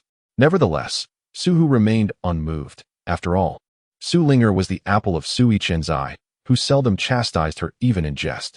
Now, this audacious individual, who had emerged from who knows where, dared to speak disrespectfully. Hee, everyone, let us maintain harmony and prosperity. I kindly request you to spare Tianbao Pavilion's dignity. Shall we let this matter rest? At the moment when the atmosphere became exceedingly tense, an elder from the Tianbao Pavilion hastily spoke out to mediate, attempting to alleviate the strained situation. Su Hu glanced back at Su Yichen, only to find him still with his eyes tightly shut, seemingly immersed in an enigmatic realm, utterly oblivious to the happenings of the outside world. Senior, I am Li Mingyu, the fourth prince of the Dacian Empire. I sincerely apologize for my previous offenses, and I hope you can forgive me. Just as Su Hu was about to speak and let the matter pass for the time being, the individual who had previously spoken disrespectfully unexpectedly revealed his identity, his voice tinged with a barely perceptible tremor. Upon hearing this, Su Hu was momentarily taken aback. Then a meaningful, slightly sinister smile slowly crept across his lips as he retracted the unsettling pressure that had enveloped the room. Within the private chamber of Li Mingyu, apart from himself, there were 4 or 5 attendants. One of them, clad in heavy armor, emanated a formidable aura characteristic of the celestial sovereign realm. Unmistakably a fierce warrior of the great Xin dynasty. The others appeared scholarly, and only one among them had reached the celestial sovereign realm, while the rest were at the supreme sovereign level. Li Mingyu himself had attained the 3rd tier of the spirit refining realm, a remarkable accomplishment among the younger generation of Tianxing Sword Prefecture. As they sensed the dissipating aura, their taut nerves relaxed in unison, hands instinctively wiping away the beads of cold sweat on their foreheads. A misunderstanding resolved. Let the auction resume. Once Su Hu fully withdrew his pressure, an elder from the Tianbao Pavilion chuckled, his voice tinged with a sense of relief. After uttering these words, his figure vanished from the venue as if he were a specter. Let us continue. The young lady just bid 60,000 superior spirit stones. Is there any counteroffer? 60,000 superior spirit stones, once. As the ambience gradually regained its tranquility, the auctioneer, with a beaming smile, resumed his duties with a resounding voice. 61,000 superior spirit stones. This time, the enchanting voice of the woman was noticeably more restrained, although still captivating. A hint of caution had emerged within it. Haha. Flower Fairy, are you not feeling bold anymore? 63. A robust voice erupted in laughter, teasing the woman before promptly announcing his bid without hesitation. Indeed. I believe I can still participate. 65. An elderly yet composed voice chimed in, presenting his bid with a gentle smile, unfazed by the competition. Well, I shall also make a bid. If anyone else raises their offer, I shall withdraw. 66. The robust voice, after a brief contemplation, confidently stated his price. Humph. Now you recognize my prowess? 100,000. Little Lingo haughtily snorted twice, her clear, youthful voice brimming with pride as she announced an astonishing figure. At the utterance of this price, the room fell into a hushed silence. As if struck by a spell, the sound of a falling pin could be heard. This represented a staggering 1 million middle-grade spirit stones, or 100 million low-grade spirit stones. The smaller factions within the Great Qian dynasty would likely have to liquidate all their assets to muster such a fortune. I shall bid again. 100,000 and 5,000. The woman, known as the Flower Fairy, spoke with a tone filled with reluctance as she made her final offer. The previously robust voice, as anticipated, decisively withdrew from the bidding. 110,000. Yet, the elderly voice remained resolute, unwilling to relinquish the coveted treasure. Hee. I suppose you all have no spirit stones left. 130,000. Su Lingo triumphantly chuckled, her voice ringing out with pride as she announced her bid. Alas. I concede. Upon hearing Su Linger's offer, the elderly voice sighed in resignation, ultimately choosing to withdraw from the fierce competition. Congratulations to this esteemed young guest for winning the final auction item, the purple crystal dragon blood herb. With the last bidder stepping back, the auctioneer repeatedly called out, confirming that no one else wished to bid before decisively concluding the auction. At this moment, Su Yichen was utterly engrossed in his own realm, oblivious to the happenings around him. In his mind, the suddenly emerged information morphed into golden ancient characters, radiating a mysterious and alluring glow. Subsequently, these golden characters began to twist and transform, gradually evolving into vivid figures, each embodying boundless secrets of the sword path. Father, quickly pay the spirit stones. Just as Su Yichen grasped the essence of the final sword move, Su Linger's sweet, youthful voice, akin to a celestial melody, roused him from his profound contemplation. What spirit stones? What have you bid on? Slowly opening his eyes, remnants of deep, unfading brilliance lingered within them, as he questioned with genuine curiosity. Upon hearing Su Yichen's inquiry, Su Lingo beamed with uncontainable pride, her cherubic face glowing as she exclaimed, "Father, Linga bid on a purple crystal dragon blood herb. Master and uncle who said it's incredibly powerful and can even be used by Uncle Zixio. Oh, there is actually a purple crystal dragon blood herb here? Truly remarkable." Su Yichen raised an eyebrow in surprise, softly praising upon hearing her words. "Hehe, father, isn't Linger impressive?" Seeing the satisfaction on Su Yichen's face, Su Linger tilted her little head high with pride, her eyes sparkling with anticipation. "Indeed, impressive, my precious Linger is the best." Su Yichen gazed at Su Linger's adorably radiant visage, a tender smile gracing his face as he replied gently, "Father, hurry and pay the spirit stones." Hearing her father's praise, Su Linger's heart soared with happiness, her eyes narrowing into crescent shapes. However, upon noticing the elder from Tianbao Pavilion holding the purple crystal dragon blood herb behind Su Yichen, she hastily urged him. Su Yichen glanced at the elder from the Tianbao Pavilion behind him. Without hesitation, he paid the entire sum of spirit stones and received the precious purple crystal dragon blood grass. After examining it meticulously for a considerable time, he contentedly stored it away. "Master Su, there is a secret passage in Tianbao Pavilion that allows for a discreet departure," the elder said, stepping forward with a slight bow, softly offering his reminder, just as Su Yichen finished his payment and prepared to leave with his companions. "No need for concern. We shall exit directly," Su Yichen replied, fully aware of the elder's goodwill yet indifferent to it. After casually uttering his words, he led his companions out without delay. The moment Su Yichen stepped out of the heavenly treasure pavilion with his companions, he keenly noticed that the crowd from the auction had not yet dispersed. Groups of 3 or 5 congregated at the entrance, whispering among themselves, their glances occasionally darting towards Su Yichen and his companions, their eyes glinting with a myriad of complex emotions. The swordsman, trailing behind the others, cast his gaze downward upon seeing the people behind He Hanwen, remaining silent, his expression enigmatic, leaving others pondering his thoughts. "Ah, who could it be? It turns out to be young Su. I was wondering when such a distinguished person would grace Tianxing City," exclaimed Xiao Yuanshan and Zhang Yuntao, who had been waiting at the entrance. Upon recognizing Su Yichen, they exchanged knowing smiles and approached him with hearty laughter, their faces beaming with warmth. "Forgive me, gentlemen, my little girl has been rather mischievous," Su Yichen replied with a smile, offering a respectful gesture to the two. "Indeed, the auction is ultimately dictated by financial prowess," they remarked, dismissing any notion of offense. "Let us not jest, putting aside Su Yichen's formidable strength and dual identities. The mere presence of a formidable Saint Emperor at his side is enough to challenge the top forces across the continent. They would not dare harbor any dissatisfaction." They thought to themselves, "Congratulations, Master Su, on your fruitful return." Just as Su Yichen was engrossed in conversation with Xiao Yuanshan and Zhang Yutao, Zhang Liqing, accompanied by He Hanwen and several members of the Star Sword sect, approached to offer their congratulations. "Ha, you are too kind, City Lord Zhang," Su Yichen replied warmly, returning Zhang Liqing's gesture and nodding to He Hanwen and the Star Sword sect members in gratitude. Moreover, during the brief exchange, Su Yichen discreetly observed the individuals from the Star Sword sect, a thought flickering in his mind. Zhang Liqing and He Hanwen did not linger long. After extending their invitation for Su Yichen to visit the city lord's residence, they turned and departed. Seizing the opportunity, Xiao Yuanshan and Zhang Yuntao also issued their invitations to Su Yichen before taking their leave. Once everyone had vacated the area, Su Yichen calmly surveyed the lingering crowd before he and his companions ambled away. Wealth stirs the human heart. Regardless of whether one is a lofty cultivator or an ordinary mortal, it is difficult to resist the deep-seated greed within. On the journey back, Su Yichen detected several veiled auras. The system had already reported the levels of those concealed individuals, yet he paid them no mind, dismissing them as mere buffoons. "Do you have other matters to attend to?"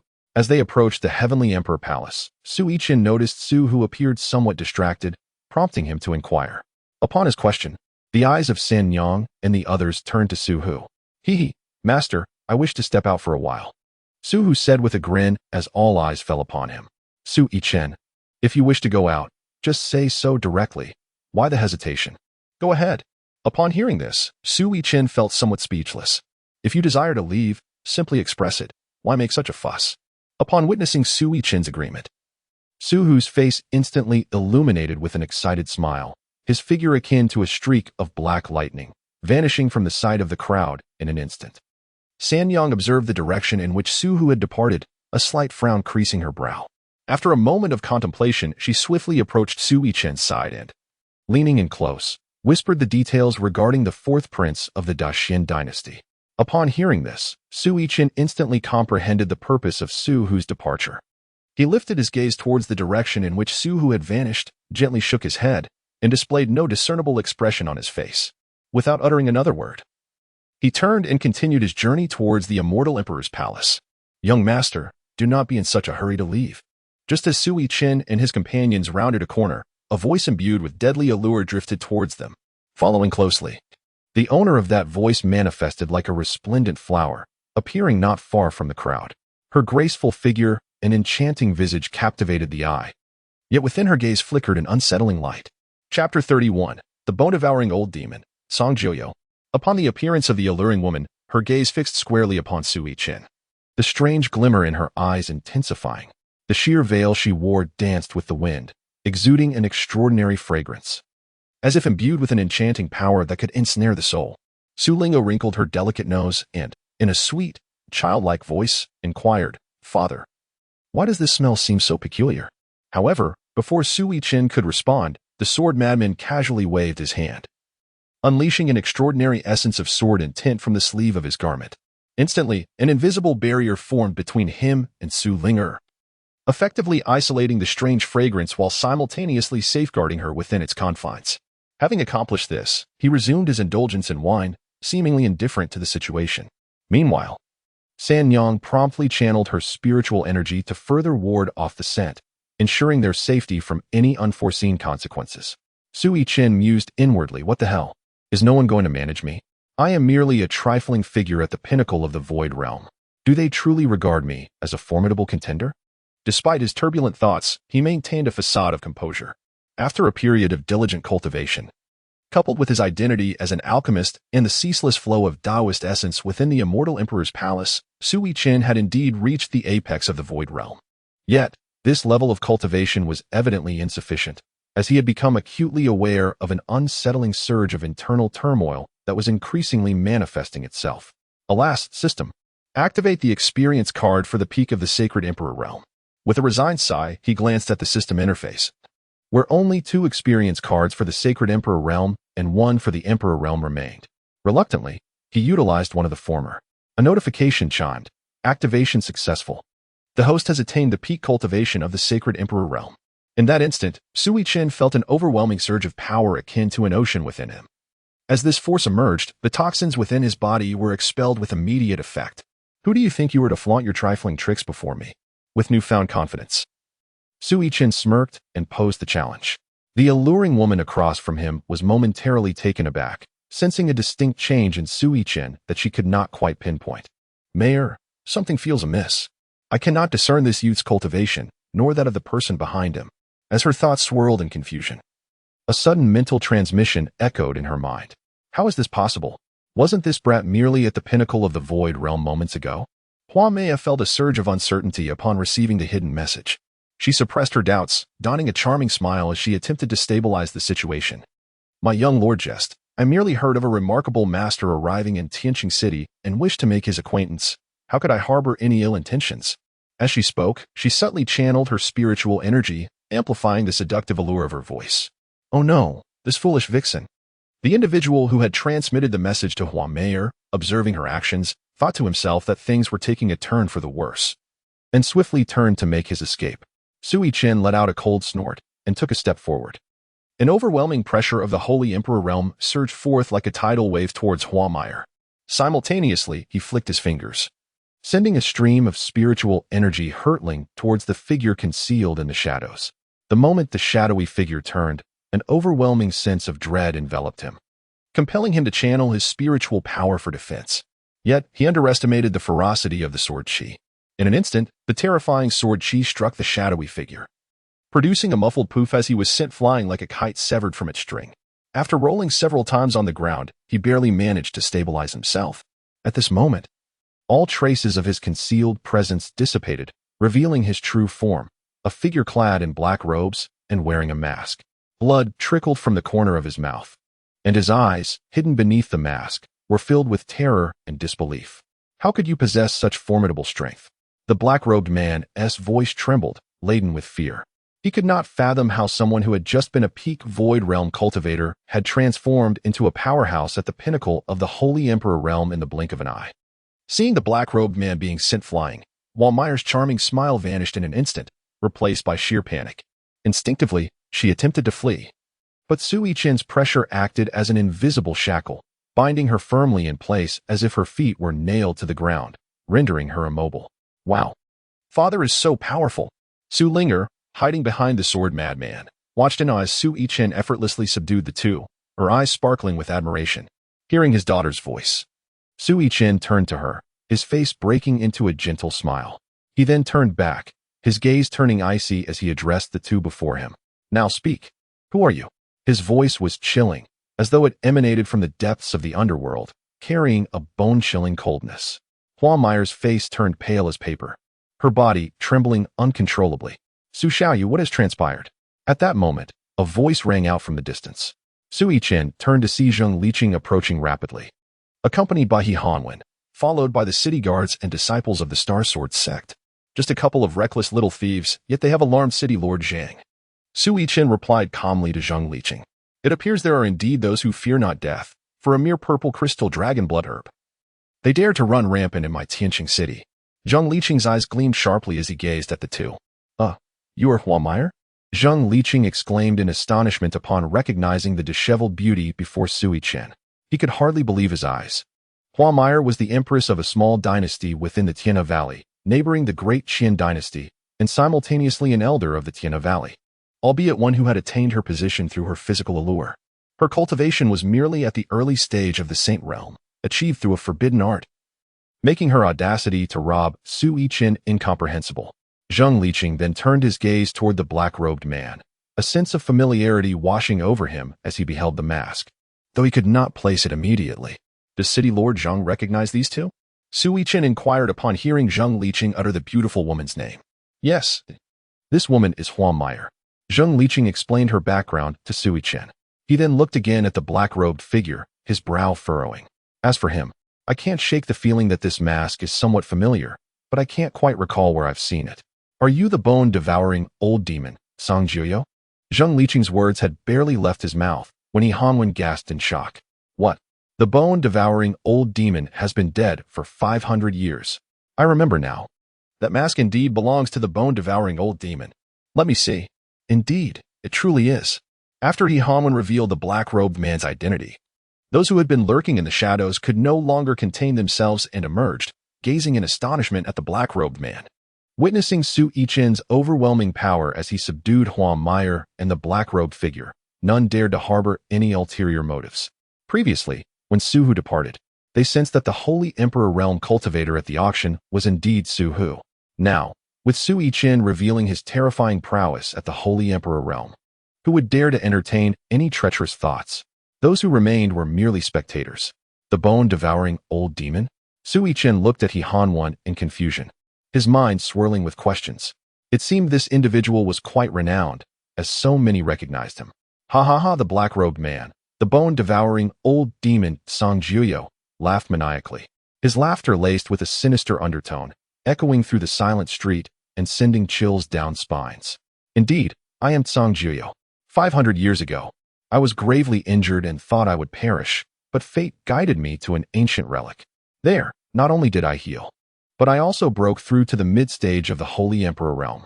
At this revelation, the crowd gasped in shock, and Zheng Liqing's expression darkened. 500 years ago, the bone-devouring old demon had instilled terror across the entire Xianyuan continent with his brutal methods of killing. Now, with even greater strength than before. If he sought revenge for his past grievances, who knew what kind of bloodshed would ensue in the cultivation world? Song Jiuyo, why cling so stubbornly to the past? At some point, Sha Yuanshan had quietly arrived at the scene, looking at Song Jiuyo with a face full of lament, gently sighing. Ha ha ha, why cling to it? You say I am stubborn?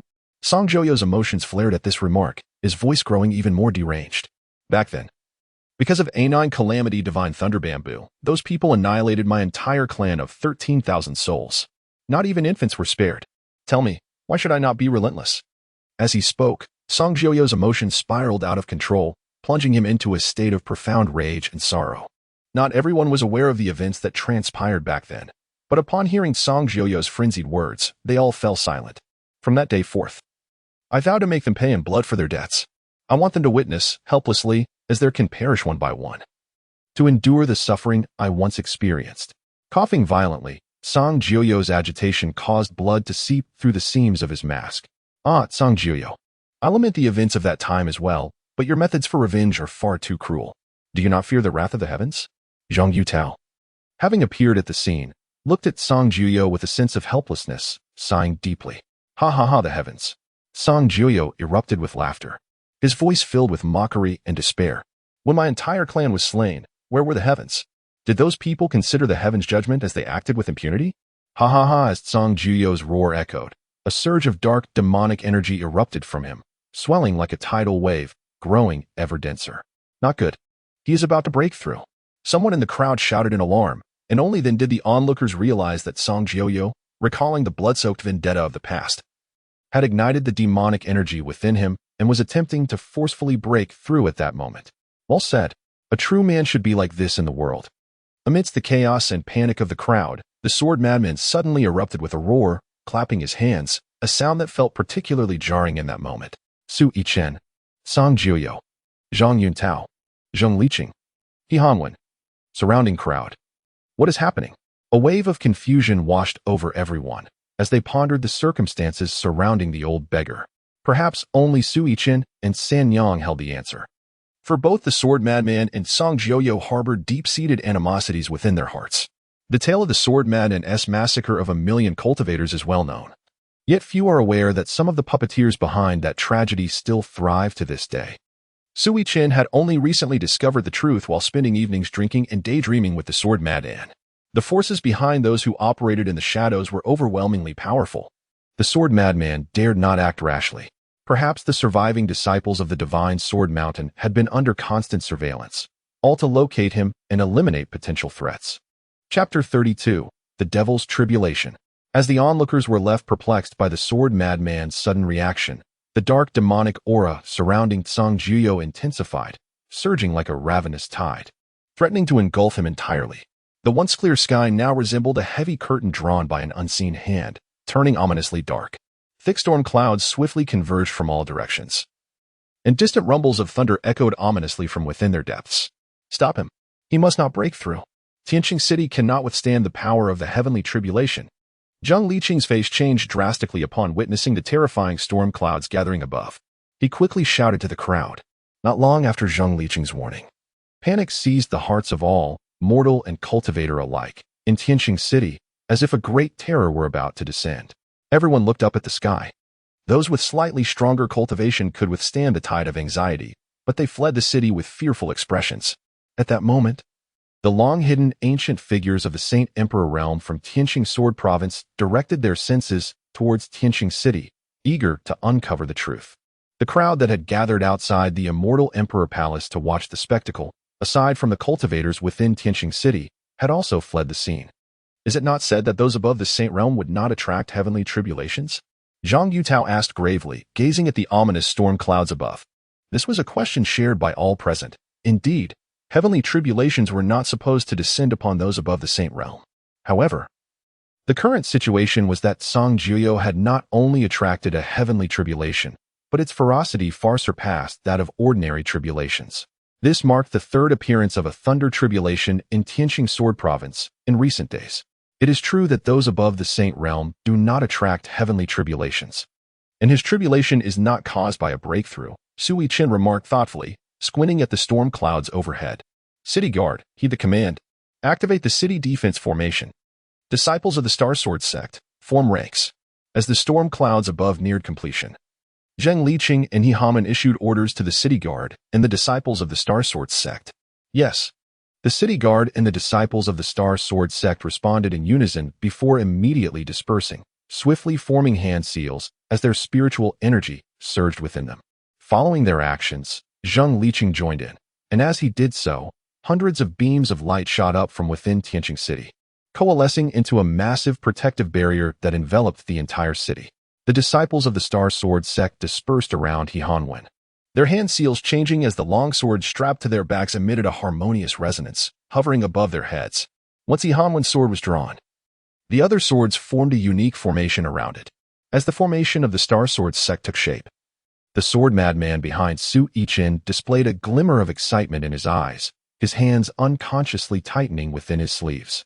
Zhang Yuntao and Xiao Yuanshan exchanged glances, nodding in unison before joining the city guard to maintain the city's defense formation. The various forces within Tianxing City quickly followed suit, spontaneously joining the effort. Senior Yi, have you heard of Song Jiuyo? As everyone exerted their utmost to protect Tianxing City from the impending tribulation, Su Yichen turned to the sword madman with a question. Yes. Having spent the last few centuries in the Heavenly Mechanism Pavilion, I am naturally aware of him, the sword madman replied, nodding. In this moment, Su Yichen and his companions remained the calmest among the crowd. The terrifying storm clouds above seemed to hold no sway over them. Is it true, as they say, that Song Jiuyo is a relentless killer? Realizing the sword madman was knowledgeable about Song Jiuyo, Su Yichen pressed for more information. Nonsense. It is merely the self-righteous who spin tales. Although Song Jiuyo's methods against his enemies are exceedingly ruthless, he has never engaged in indiscriminate slaughter. Those he has slain are all individuals with whom he has deep-seated enmity. The sword madman, recalling the proclamations of self-proclaimed righteous individuals from a millennium ago who sought to eradicate the divine sword mountain, spoke with barely contained fury. Had it not been for his sudden surge in power and the subsequent revelation of the truth, he might not be known as the sword madman today. Instead, he would be hailed as the sword demon. Ding. Please be advised, host. Someone nearby is undergoing the devil's tribulation. At that moment, a thunderous roar reverberated through the sky. The instant the thunder sounded, a system alert echoed through Su Yichen's mind. The devil's tribulation. Upon hearing the system's prompt, Su Yichen understood the reason behind Song Jiuyo's ability to attract such a terrifying heavenly tribulation. He was on the verge of complete demonic transformation. At this juncture, the spiritual energy of the world began to wildly converge upon Song Jiuyo, forming a spiraling vortex above his head that incessantly fed energy into him. At the peak of the Saint Emperor realm, Song Jiuyo's cultivation began to rapidly ascend, reaching the pinnacle of the Saint Emperor realm in mere moments. On the verge of stepping into the Quasi-Emperor realm system, will the city defense formation and the Star Sword Sect's formation be sufficient to protect Tianxing City? Feeling Song Jiuyo's cultivation continuously rising, Su Yichen inquired within his mind. No. Upon hearing the system's response, Su Yichen realized that if Song Jiuyo were to undergo his tribulation here, Tianxing City would undoubtedly be reduced to ruins. Those unable to escape within the city would surely be turned to ashes beneath the heavenly tribulation. Do not waste your efforts. This is the devil's tribulation, and you cannot stop it. Understanding the gravity of the situation, Su Yichen addressed the crowd as they continued to operate the defensive formation. What? The devil's tribulation? What is that? Someone questioned, recalling having heard the term before. It is recorded in ancient texts. It signifies a complete descent into madness, transforming into a true demon through the heavenly tribulation. Upon hearing Su Yichen's words, the surrounding crowd became momentarily bewildered until someone recounted the nature of the devil's tribulation, and despair washed over their faces. The storm clouds above had now fully formed, making escape impossible. However, Zhang Liqing, noticing Su Yichen's demeanor, remained calm. Especially with his daughter still present, spoke with a pleading tone. Master Su, you must have a way, right? Please, save Tianxing City. Hearing Zhang Liqing's plea, everyone turned their hopeful gazes towards Su Yichen, their last glimmer of survival resting upon him. Uncle Fu, bring Song Jiuyo into the Immortal Emperor Palace. Su Yichen instructed Uncle Fu in his mind, under the condition that the Immortal Emperor Palace remained concealed from the eyes of the world. Uncle Fu could only encompass a radius of 100 miles into its domain. After Su Yichen issued his orders to Uncle Fu, the onlookers were left in utter astonishment. They sensed a peculiar force of spatial energy manifest for just a fleeting moment, and then Song Jiuyo vanished before their very eyes. Following Song Jiuyo's disappearance, the ominous thunderclouds above the firmament also dissipated, not merely dispersing, but vanishing entirely, indicating that both Song Jiuyo and the thunderclouds had been relocated elsewhere. This left everyone in a state of disbelief. While they could accept the notion that one could, through immense cultivation, transport a person or object using spatial powers, the idea of transferring the thunderclouds of tribulation alongside them seemed utterly implausible. What level of cultivation would be required to achieve such a feat? In truth, the thunderclouds above had not been summoned into the immortal emperor's palace by Uncle Fu. Instead, it was due to the heavenly Tao having already locked onto Cangjiuyo that, once Cangjiuyo was absorbed into the immortal emperor's palace, the thunderclouds autonomously relocated there as well. Nevertheless, Su Yichen chose not to elaborate further. After Cangjiuyo's disappearance, he and his companions promptly returned to the immortal emperor's palace, leaving the gathered cultivators outside exchanging bewildered glances. What had just transpired? Was the danger truly averted? It seemed so. Was it the handiwork of Master Su? After a long while, the crowd began to murmur among themselves, still grappling with the incredibility of the recent events. Well, the matter has been resolved. Everyone may disperse. At that moment, Zhang Liqing, finally coming to his senses, spoke up to dismiss the crowd. Furthermore, he added coldly that those who had initially harbored greedy thoughts towards Master Su should report to the city lord's mansion to receive their punishment. As the crowd prepared to leave, Zhang Liqing's icy tone prompted some to avert their gazes, but they dared not defy him. Su Yichen's display of power had been profoundly intimidating. In fact, reporting to the city lord's mansion was akin to saving their own lives. Zhang Yuntao and Xiao Yuanshan exchanged a glance, and without even bidding farewell to Zhang Liqing, they swiftly turned and departed. They needed to report this incident, for their previous assessment of Su Yichen had been far too superficial. Setting aside the recent display, his prowess at the pinnacle of the sacred emperor realm demanded their utmost attention. In the realm of the continent, a sacred emperor was typically an ancient being, having lived for centuries or even millennia. Yet, they had never heard of such a remarkably youthful sacred emperor at the pinnacle as Su Yichen. They had initially presumed his cultivation to be at the mid-stage of the saint realm. Upon observing Zhang Yutao and Xiao Yuanshan's departure, Zhang Liqing and He Hanan also regained their composure. The city guards were instructed to seal off the area, forbidding any interruptions. After issuing his command, Zhang Liqing quickly departed with He Hanwen to report the events back to the imperial city, while He Hanwen aimed to relay the information to his sect. Within mere moments, the vicinity around the heavenly emperor's palace fell into a profound silence, the only difference being the increased presence of city guards patrolling the area. Disregarding the happenings outside, Su Yichen and his companions returned to the immortal emperor's palace, where they soon realized that the tribulation was on the verge of descending.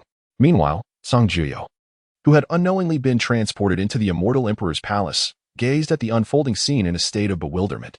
Wasn't I preparing to undergo my tribulation? Where am I? Have I ascended? Do not dawdle. Focus and prepare to challenge the quasi-emperor. Just as Cangjiuyo remained in a daze, the sword madman admonished loudly. His commanding voice snapped Cangjiuyo back to reality, driving away any errant thoughts as he resolved to confront the imminent situation. With a thunderous boom, as Cangjiuyo regained his bearings and was still unprepared, a resounding clap of thunder erupted from the heavens above. In the immortal emperor's palace, the dense, ink-black clouds of tribulation loomed ominously, with flashes of purple lightning flickering within the depths.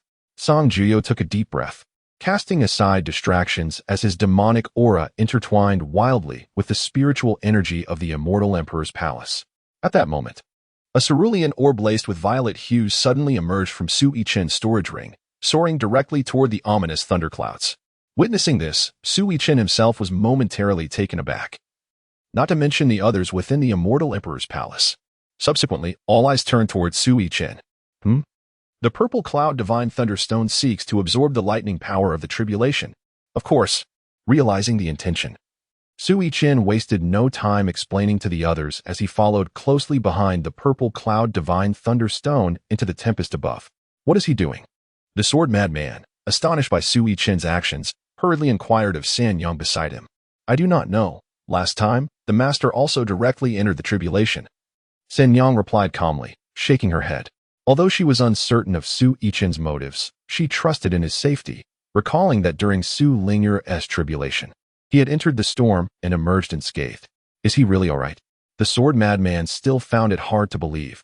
After all, this was the heavenly Tao's tribulation. Was it truly wise to plunge into it? Hearing the sword madman's concerns, Uncle Fu and San Yang merely smiled and shook their heads, assuring him that there was no need for worry. At that moment, high above in the heavens, Su Yichen and the purple cloud divine thunderstone had already entered the thunderclouds. As before, they fervently competed for the lightning power. After absorbing the lightning energy, the cerulean radiance of the purple cloud divine thunderstone transformed only slightly to purple, far less dramatic than during Su Linger's awakening of her divine body. Su Yichen's meridians were inherently shaped by the power of thunder. Upon entering the thundercloud, he immediately sat down, closing his eyes to fully channel the Wanjun Thunder Prison True Solution. As the technique flowed, the thunderous energy from the tribulation was actively drawn into his meridians. In areas within his meridians, where even the soul could not perceive, gradual enhancements began to take place, perhaps sensing the changes within Su Yichen's body, or perhaps deeming the thunderous power to be of little consequence. The purple sky divine thunderstone actively relinquished its absorption of the thunder and entered Su Yichen's storage ring on its own. Boom! Above the heavens. The sound of thunder reverberated incessantly, yet not a single bolt struck down. All the thunderous energy converged towards the figure within the thundercloud, akin to violet thunder dragons roaring and colliding against that silhouette. Following the impact, the thunder that should have dissipated bizarrely vanished into the figure's body. After a mere incense stick's time, the thunderous sound above the immortal Emperor Palace gradually diminished. Su Yichen's figure slowly revealed itself before the onlookers. This time, his meridians and physique were thoroughly perfected. He even felt as if he had sprouted spiritual roots. No longer was he the waste he once seemed. He sensed that his cultivation speed would now surpass even that of the first time he underwent the transformation by the thunderous power. Hey, you seem, well, how should I put it? Upon returning to the group, the sword madman furrowed his brow, scrutinizing Su Yichen, feeling that he appeared somewhat different. What's wrong? Su Yichen queried, puzzled, as he looked at the others. Yes, you do look a bit different. Sanyang also expressed her confusion. Yet, they could not pinpoint what had changed. Kiki, Daddy looks even more handsome than before. Su Lingo giggled, circling Su Yichen and offering her praise. His aura. Yes, the master's aura seems somewhat ethereal. Upon hearing Su Linger's compliment, Sanyang took another look at Su Yichen. Suddenly, his eyes sparkled as he spoke. The sword madman, upon hearing this, examined Su Yichen once more and nodded in agreement with Sanyang's observation. Indeed, after being thoroughly tempered by the thunderous power, Su Yichen exuded an aura that felt almost otherworldly. There was no need for pretense. Merely standing there without uttering a word would allow anyone to perceive him as a transcendent being. The reason for their perception lay in the fact that Su Yichen's meridians were entirely sculpted by the thunderous power, which contained the essence of the heavenly Tao. Thus, the onlookers found him to be distinctly different. Roar. Just as they were conversing, the previously silent Song Jiaoyu suddenly erupted with a beast-like roar, drawing everyone's attention. Above Song Jiaoyu's head, a soul identical to him emerged and gradually expanded. Soon, that soul had grown to several zhang in height. Once it ceased to enlarge, a blood-red eye suddenly opened, casting a sharp gaze around. The crowd felt a sudden tightening in their hearts, but before they could react, that piercing gaze turned vacant. What is happening? Sanyang, having shielded Su Linger behind her, inquired upon sensing that the danger had dissipated. Sigh, this trial must be faced alone. Su Yichen murmured softly with a sigh. Indeed, it now depends on whether the demonic nature within him seizes control of his soul or if his humanity prevails. The sword madman pondered briefly, recalling his knowledge of the heavenly demon.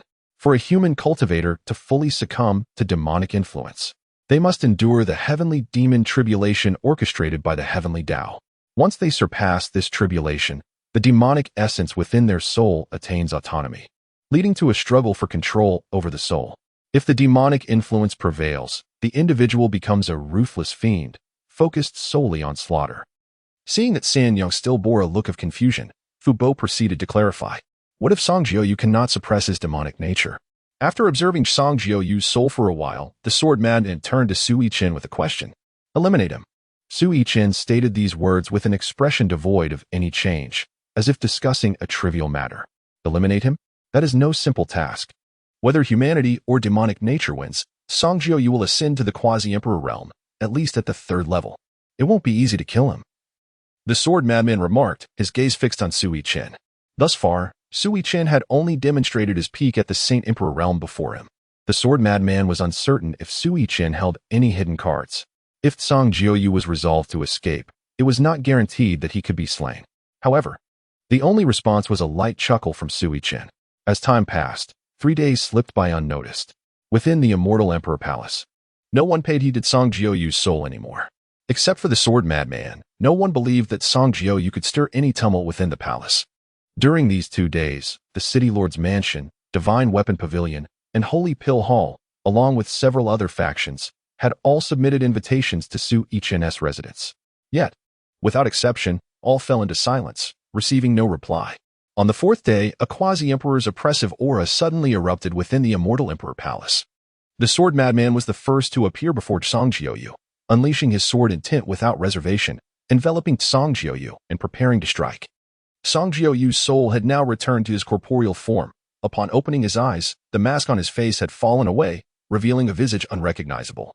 As if scorched by fierce flames, grotesque and terrifying, the black robe had been shed, and his originally black hair began to transition to white, while a long, black horn adorned with esoteric runes erupted from his forehead, dripping with blood. This is dire. Upon witnessing this, the sword madman understood that Song Jiuyu's humanity had failed. He was no longer considered human, but rather a newly born true demon. Sigh, yet another failure. Su Yichen had arrived behind the sword madman, shaking his head with a sigh, lamenting the outcome. As soon as Su Yichen's words fell, Song Jiuyu's previously tightly closed eyes abruptly opened. His gaze was now filled with a blood-red hue, devoid of any emotion, radiating an aura of murderous intent that sent chills down one's spine. What shall we do now? The sword madman fixed his sharp gaze on the possessed Song Jiuyu, his sword intent already beginning to boil. It seemed the elder was eager for a duel. Sensing the sword madman's surging sword intent, Su Yichen inquired, "Is that indeed your intention?" "Indeed, it is." However, before the sword madman could fully articulate his thoughts, the scene before them shifted, and they found themselves standing on an expansive martial arts arena. What is this?" The sword madman, momentarily taken aback, looked at Su Yichen with confusion. "Fear not, he cannot escape," Su Yichen said with a light chuckle, exuding confidence. Upon hearing Su Yichen's words, the sword madman glanced around. He could discern that this training ground was enveloped by spatial forces, indicating that without Su Yichen's consent, even the possessed Song Jiuyu could not leave, let alone himself. Evidently, Song Jiuyu had also realized this, yet his eyes were filled solely with a desire for slaughter. The demonic energy surrounding him surged wildly, and an eerie red glow emanated from his eyes. The newly formed black horns upon his head seemed alive, adorned with runes that flickered with a chilling light. Witnessing Song Jiuyu's current state, the sword madman's expression grew increasingly grave. His gaze ignited with sharp sword light, and his sword intent surged, causing his long hair, previously unbound, to dance wildly. Suddenly, Song Jiuyu let out a roar that reverberated through the heavens, imbued with boundless brutality and a thirst for blood, creating ripples in the space surrounding the arena. As the roar subsided, a dense layer of black armor materialized from the demonic energy enveloping him, tightly encasing his form. He wielded his hands, conjuring 2 massive demonic claws that forcefully reached for the sword madman. Where the claws passed, the very fabric of space tore apart, leaving behind 2 inky fissures. A worthy challenge. The sword madman scoffed, swiftly forming hand seals. Streams of sword energy converged, coalescing into a colossal celestial sword that cleaved toward the demonic claws. With a thunderous crash, the celestial sword, forged from sword energy, collided violently with the demonic claws, unleashing a powerful shockwave that cracked the arena's ground like spiderwebs. The tremendous noise drew the attention of everyone within the immortal emperor's palace, including the demonic beasts, who were nearly knocked off their feet by the residual force of the clash. Were it not for the special formations present in the arena, they would likely have been reduced to mere mist. Following the collision, the sword madman merely staggered slightly, while Song Jiuyu was forced to retreat repeatedly, a trickle of black blood seeping from the corner of his mouth. Now taking the initiative, the sword madman unleashed a flurry of sword energy, manifesting celestial sword phantoms that nearly filled the skies above the arena. With a decisive gesture, he directed a rain of sword energy towards Song Jiuyu below. In response, Song Jiuyu let out a skyward howl, his demonic energy surging uncontrollably, causing his body to swell dramatically. In a matter of moments, he transformed into a towering demonic figure several meters tall, his black armor now adorned with a layer of dark scales. As the sword energy struck against the black scales and armor, resonant sounds echoed, sparks flying, yet it caused no tangible harm to Song Jiuyu. Ha ha ha, this is exhilarating. I shall unleash my full power. Observing the situation, the sword madman, who had not fought in centuries, suddenly burst into laughter. Following this, his gaze grew sharp. The sword energy that filled the arena began to coalesce and solidify. In the blink of an eye, a golden celestial sword materialized. Little Linger watched closely. Today, I shall teach you a sword technique. Grasping the hilt of the sword madman transformed, resembling a drawn blade as he spoke to the observing Su Linger. Su Linger gazed with sparkling eyes at her master, whose presence in the sky had suddenly transformed dramatically. Her excitement compelled her to clench her small fists tightly. As the words of the sword madman resonated in the air, a crisp sound of a sword's cry erupted, imbued with a chilling intent that penetrated deep into the soul, sending ripples through the atmosphere. Within the immortal Emperor Palace, the spiritual weapons crafted by Su Yichen during his leisure time began to resonate, each sword soaring forth to hover behind the sword madman. Chapter 34, Signing in Amidst the Thunder Tribulation. In the air, the sword madman wielded a golden celestial sword. Formed from condensed sword energy, his entire being radiating with a sword intent as tumultuous as surging waves. Dozens of long swords floated behind him, presenting him as a sword immortal descended to the mortal realm. Alas, if it were not for his tattered clothing and disheveled hair, he would undoubtedly captivate many female cultivators. Su Yichen observed the sword madman's current appearance in the sky, shaking his head and murmuring to himself. Song Jiuyu sensed danger and unleashed a deafening roar towards the sword madman. After the roar, his arms, covered in black scales, were raised high, gathering a dense aura of demonic energy, resembling a black hole capable of devouring everything, crashing down towards the sword madman with ferocity. The sword madman's eyes sparked with lightning, and his sword intent grew increasingly wild. With a cold snort, the dozens of long swords behind him trembled instantly, emitting a buzzing sound. As he pointed forward, they shot forth like arrows released from their bowstrings towards the concentrated mass of demonic energy. Each long sword bore a piercing golden sword aura, leaving cracks in the fabric of space in their wake. Upon collision with the demonic energy, a tremendous explosion ensued, causing the long swords to shatter. However, the sword intent enveloping them did not dissipate. Burning heaven sword intent. Explode. The sword madman internally commanded, and the undiminished sword intent erupted into a blaze of radiant light. The rich demonic energy intertwined with the luminous sword intent, producing a series of sizzling sounds before vanishing into thin air. At the very moment the demonic energy and sword intent dissipated, the sword madman's gaze sharpened, and his figure vanished, only to reappear before Song Jiuyu. He released the golden celestial sword from his grasp, transforming it into a streak of sword light aimed directly at Song Jiuyu's brow. Though the speed was unhurried, to Song Jiuyu, there was no evasion possible. With a roar, he raised his arms to shield his brow, bracing himself for the impending strike. A soft sound pierced the air as the golden sword light penetrated Song Jiuyu's arms and then his brow. His form gradually diminished until it resembled that of an ordinary person, at which point he came to a halt. The sword madman sighed lightly. Choosing not to witness Song Jiuyu's fate, he turned and departed alone. Linger, go keep your master company. Su Yichen instructed Su Linger, observing the sword madman's forlorn silhouette. Okay. Yes, father. Su Linger obediently nodded and hurried after the sword madman. Thank you. Thank you. Song Jiuyu fell straight to the ground, struggling to utter those words, while the blood he coughed up returned to its vibrant crimson hue. Upon hearing the gratitude, the sword madman paused momentarily, then sighed once more, leaving the place without looking back.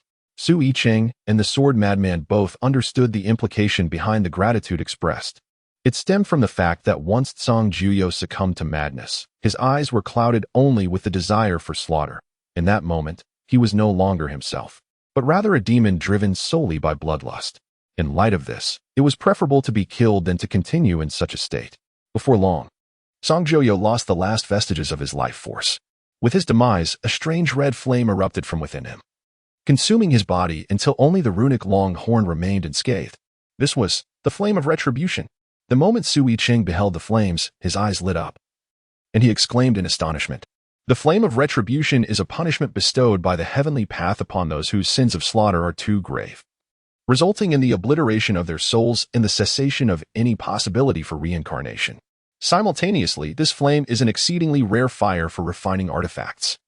As the flame of retribution began to dissipate, Su Yichen hastily commanded the furnace within the artifact refining hall of the immortal Emperor Palace to absorb the flames.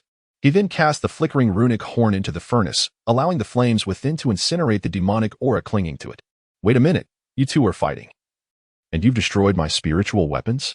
Just as Su Yichen was about to exit the artifact refining hall, he suddenly realized that among his spiritual weapons were several ninth-grade artifacts. The thought struck him like a pang of anguish. A month passed, and the city of Tianxing returned to its former appearance, the only difference being the constant patrols of the city guards surrounding the immortal Emperor Palace. Inside the palace, after a month of cultivation, Su Ling'o had ascended to the 7th level of the True Spirit realm, becoming the youngest True Spirit cultivator in the history of the Xianyuan continent. Next was Su Yichen. During this month, he discovered that his cultivation speed had increased exponentially compared to before, and he had now reached the 5th level of the Great Ascension realm. Moreover, he uncovered another fact. He could absorb the thunderous power from the purple sky divine thunderstone. However, doing so caused the stone's color to gradually fade. Thus, during this time, Su Yichen focused either on absorbing the thunderous energy for cultivation or devising ways to refine sacred artifacts and pills to attract tribulation clouds for his training. He also developed a thunder summoning array that, when activated, emitted spiritual fluctuations akin to those of the tribulation stage, thereby attracting heavenly tribulations. This was a key reason for his rapid progress in cultivation over the past month. Ding! Today's sign-in has refreshed. Will the host sign in? At that moment, while immersed in the thunder summoning array, Su Yichen suddenly heard the system's notification in his mind. He was currently at a crucial juncture in breaking through to the 6th level of the Great Ascension realm and had initially intended to forego signing in. However, upon reflection, he realized he had never signed in amidst tribulation clouds and wondered if it might trigger a special reward. Sign in. With that thought, Su Yichen could hardly contain his excitement. With a mere thought, he quickly completed the sign-in. Sign-in successful. The host has received the power of 1,000 thunder tribulations. Special reward triggered. Heavenly Dao soil. Heavenly Dao soil. Any plant cultivated in it will experience a doubling of growth speed. Oh my goodness, 1,000 thunder tribulations? Does this mean I can soar to new heights? And what is this heavenly Dao soil? With this, I'll have an endless supply of spiritual herbs in the future. The rewards from this sign-in truly exhilarated Su Yichen. System, extract the power of 1,000 thunder tribulations. As Su Yichen regained his composure, he seized the opportunity to extract the power of the 1,000 thunder tribulations while still within the thunder summoning array. He had anticipated that the extraction would summon 1,000 thunderclouds to strike him down, and he was fully prepared for it. However, events did not unfold as he had envisioned. Instead of 1,000 strikes, a colossal surge of thunderous energy erupted within him. What the hell? Does the system wish to eliminate me? Feeling the ferocious power of thunder raging within, Su Yichen had no time for further contemplation and hastily activated the true solution of the 10,000 June Thunder Domain to refine this overwhelming force. Had he hesitated for even a moment longer, the thunderous energy would have obliterated him entirely. 3 months later. Master, what has happened to Father? Why has he remained motionless for so long? On this day, after completing her training, Su Ling'o gazed anxiously at Su Yichen within the thunder summoning array. Worry etched upon her youthful face. Your father is in the midst of his cultivation. There is no need for concern. The sword madman followed Su Ling'o's gaze. The Taoist power emanating from Su Yichen compelled him to avert his eyes after merely a glance. Prolonged scrutiny would result in his own path being assimilated by the overwhelming Taoist energy radiating from Su Yichen. Throughout these 3 months, Su Yichen intermittently released arcs of violet electricity from his body, accompanied by crackling sounds. The power of the 1,000 thunder tribulations rampaged within him like a frenzied beast, threatening to burst his body apart. The true solution of the 10,000 June Thunder Domain operated relentlessly, as the spiritual energy within him clashed violently with the savage thunderous force. With each refinement of the thunder energy, Su Yichen's strength advanced significantly, and the Taoist energy surrounding him grew increasingly potent. Just as the sword madman and Su Ling'o prepared to depart, an enigmatic aura began to pervade the atmosphere. They immediately turned to face Su Yichen's location, joined by Sen Yang, Xiao Bai, and the already returned Su Hu. Slowly, Su Yichen opened his eyes, which had been sealed for 3 months, and a flash of purple lightning flickered within them. Exhaling a deep breath of stale air, he assessed his newfound realm with satisfaction before rising to his feet. After enduring 3 months of tribulations, he had ascended to the great perfection of the celestial sovereign realm. And with one more step, he would attain the saint level. Ding! The host's seclusion has concluded. The system presented 2 choices. 1. Engage in 100 supplementary sign-ins. 2. Consolidate all sign-in opportunities into a single attempt. Please make your selection promptly. Just as Su Yichen was about to exit the thunder summoning array, the system's notification echoed in his mind. Contemplating the options, he recalled that since his sign-in during the Thunder Tribulation over 3 months ago, he had been refining the power of the 1,000 Thunder Tribulations without any sign-ins. System, what is the difference in rewards between 100 supplementary sign-ins and consolidating into one? After a moment of reflection, Su Yichen inquired within his mind. 100 supplementary sign-ins are no different from regular sign-ins. Consolidating into one opportunity will trigger a reward critical hit. In Su Yichen's mind, the system provided a succinct explanation. After some contemplation, Su Yichen resolved to synthesize a signing opportunity for his participation. The rewards from regular sign-ins had generally lost their significance. Only during the initial phase of signing did they offer valuable gifts, along with cultivation benefits. Since then, the sign-in rewards had not yielded any noteworthy treasures or cultivation advancements. Sign in. Su Yichen commanded the system in his mind without hesitation. Ding. Sign-in successful. You have obtained the innate chaos body. Ding. Congratulations, host. You have triggered a reward crit. Crit rewards, 100 drops of true dragon blood, 100 drops of phoenix blood, the extermination array diagram, and a random realm enhancement card. Random realm enhancement card randomly elevates the user's realm to any level below that of the emperor. Note, the random realm enhancement card can only be used by the host. What the heck? What the heck? What the heck? Is the crit reward really that impressive? After the system's announcement, Su Yichen's heart was overwhelmed with astonishment. System, what if the realm granted by the random realm enhancement card is lower than my current realm? He inquired urgently. Regardless of the realm awarded, the host would immediately transform into that realm. What if it grants me the body stage? Then the host would become the body stage. Oh my. Hearing the system's response, Su Yichen became agitated. This insidious system was testing his luck. If it truly downgraded him to the body stage, would all the lightning strikes he endured be in vain? Extract the rewards. After some deliberation, Su Yichen decided to extract the system rewards first, leaving the matter of their use for later consideration. Chapter 35, The Mysterious Courtyard in the Realm of Tao. As soon as Su Yichen's words fell, a surge of chaotic energy began to take shape within him, subsequently spreading to his limbs and bones. Once the chaotic energy permeated his entire being, it continued to expand into his meridians and even his soul. The innate chaos body, a legendary constitution, does not rank among any known types, but is merely recorded in ancient texts. Within the immortal Emperor Palace, Su Linger, Jianfengzi, and a host of great demons observed Su Yichen rising and initially believed he was about to emerge from seclusion. Yet, for reasons unknown, he suddenly halted, standing there in a daze. As everyone was left puzzled, an extraordinary phenomenon occurred. Vibrant rays of light burst forth from the heavens, and golden lotus flowers began to bloom silently in the void. As the crowd stood in astonishment, an unprecedented wave of energy erupted, centered around Su Yichen. As boundless chaotic energy overflowed from his being, this spilling chaotic energy formed mysterious runes that scattered in all directions. These enigmatic runes gradually coalesced, morphing into a figure that slowly materialized, synchronizing its movements with the seated Su Yichen before descending gently to merge completely with him. Upon the full integration of the chaotic figure with Su Yichen, his eyes opened once more. At that moment, the chaotic energy radiating around him surged violently. Behind him, an enormous chaotic vortex faintly emerged, within which stars twinkled and the sun and moon oscillated. Could it be? Jianfengzi's eyes widened in astonishment as he gazed at the phenomenon behind Su Yichen and the threads of chaotic energy. Master, what has happened to father? Su Linger asked curiously, looking at Su Yichen and turning to Jianfengzi with a puzzled expression. Embodiment of chaos. Jianfengzi did not explain to Su Linger. Instead, he fixated on Su Yichen's current state, whispering in awe. Hearing Jianfengzi's quiet words, Su Linger was perplexed, unable to comprehend their meaning. Lingo, hurry and cultivate. This is a rare opportunity. You all, too, begin your cultivation and comprehension. Once Jianfengzi came to his senses, he immediately urged Linger and the multitude of great demons behind her.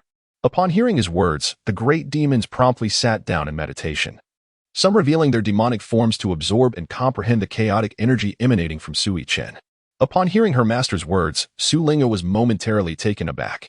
However, noticing that everyone else had begun their cultivation, she reluctantly settled down to meditate alongside them.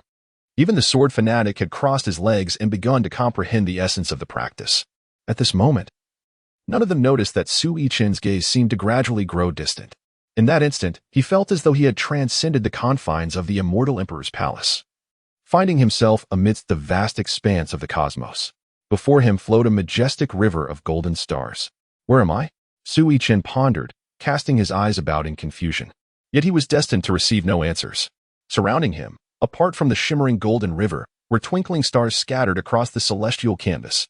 Thus, he wandered aimlessly along the river's course. Time slipped away unnoticed until a blinding light appeared before him, compelling him to shut his eyes. When he finally reopened them, the scene had transformed. He found himself in an unknown courtyard. In the center of the courtyard stood a grand tree, beneath which lay a chessboard.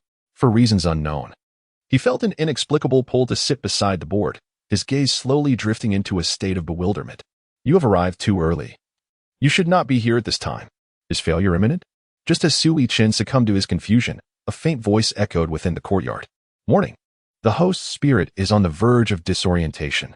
The system will forcibly awaken the host. Su Yichen appeared to have just fallen into a state of confusion.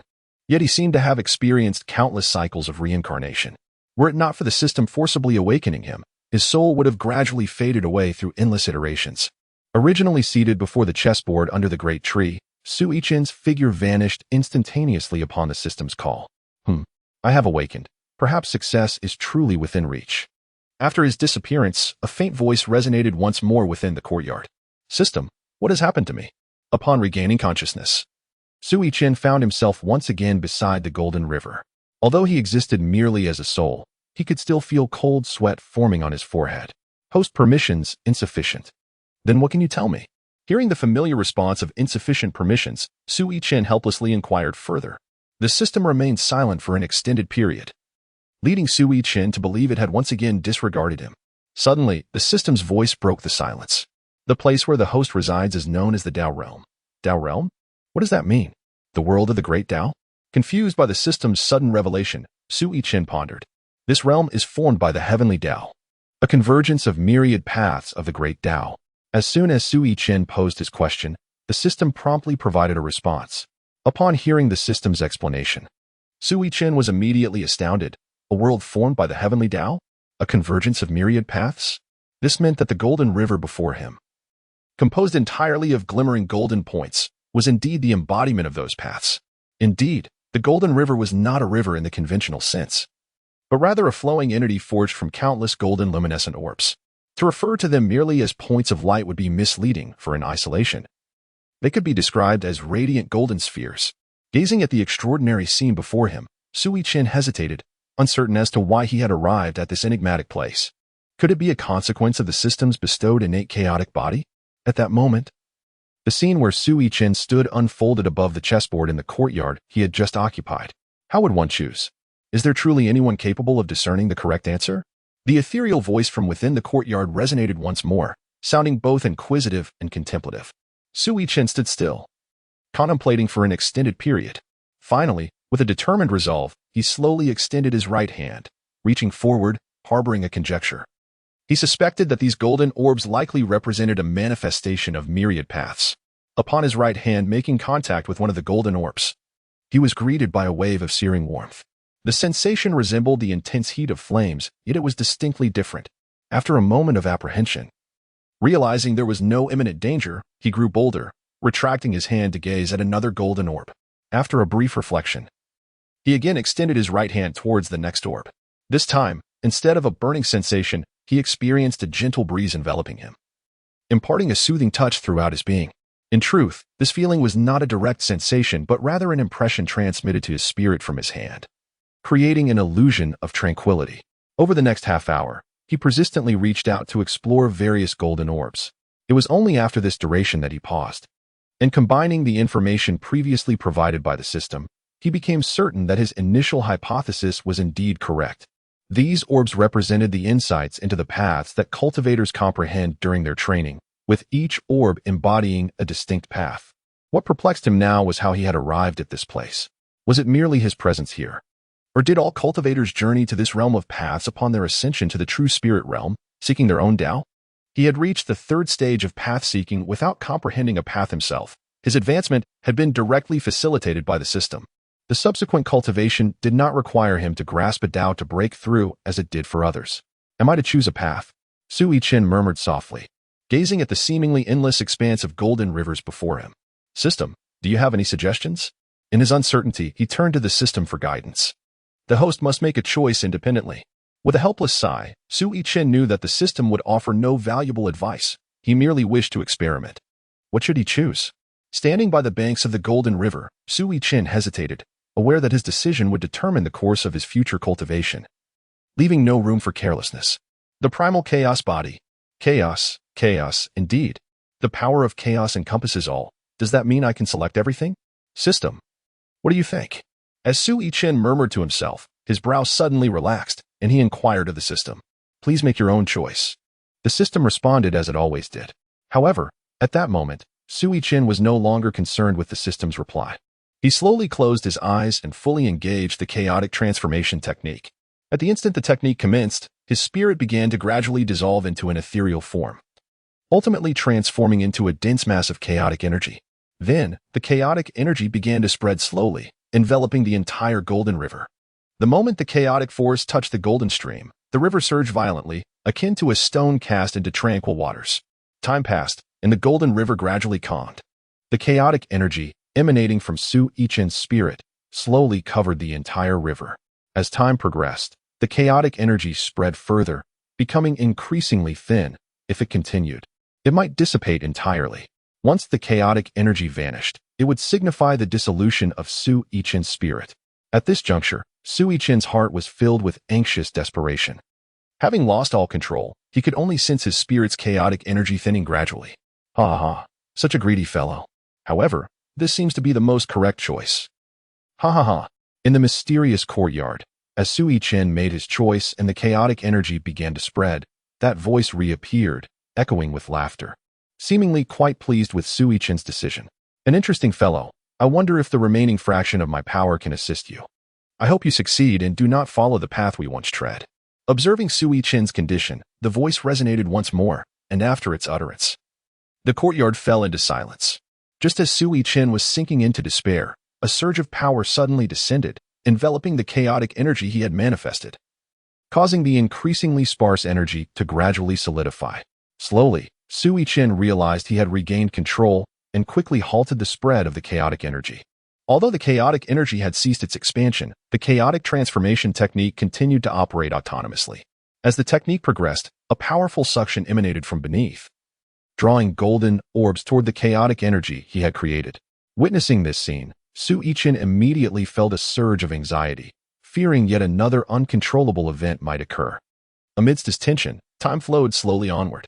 Su Yichen was astonished to discover that the golden orbs, upon merging with the chaotic energy, began to coalesce slowly. His soul soon took shape with remarkable clarity. As an increasing number of luminous spheres fused with the chaotic essence, they gradually converged into his soul, rendering it ever more substantial. Chapter 36, A Surge in Power. Su Yichen discovered that as his spiritual essence continued to solidify, an unprecedented sense of power surged within him. He could distinctly perceive that each luminous orb merging with his soul possessed its own unique Tao rhythm. Was this the myriad paths that cultivators sought? How splendid it would be to assimilate them all. As Su Yichen sensed the continuous expansion of his spiritual essence, he gazed at the vast golden river before him, and, in a tone tinged with greed, softly remarked. With the deepening of the fusion, Su Yichen found himself endowed with a newfound understanding of the surrounding world. He could discern the countless subtle intricacies hidden within the Tao realm. Those previously indistinct spatial textures now appeared remarkably clear to his eyes. What is that? Just as he reveled in the might of his spiritual essence, he suddenly discovered a concealed small world within a certain space of the Tao realm. Just as he intended to observe it closely, the surrounding space began to tremble violently. The once tranquil golden river started to churn with tumultuous waves. A sudden shock coursed through Su Yichen's heart, an ominous premonition lingering in his mind. Could it be true? I have yet to fully absorb it. Please, let nothing go awry. Su Yichen vigilantly scanned his surroundings while exerting all his effort to activate the chaotic transformation technique, striving to hasten the solidification of his soul.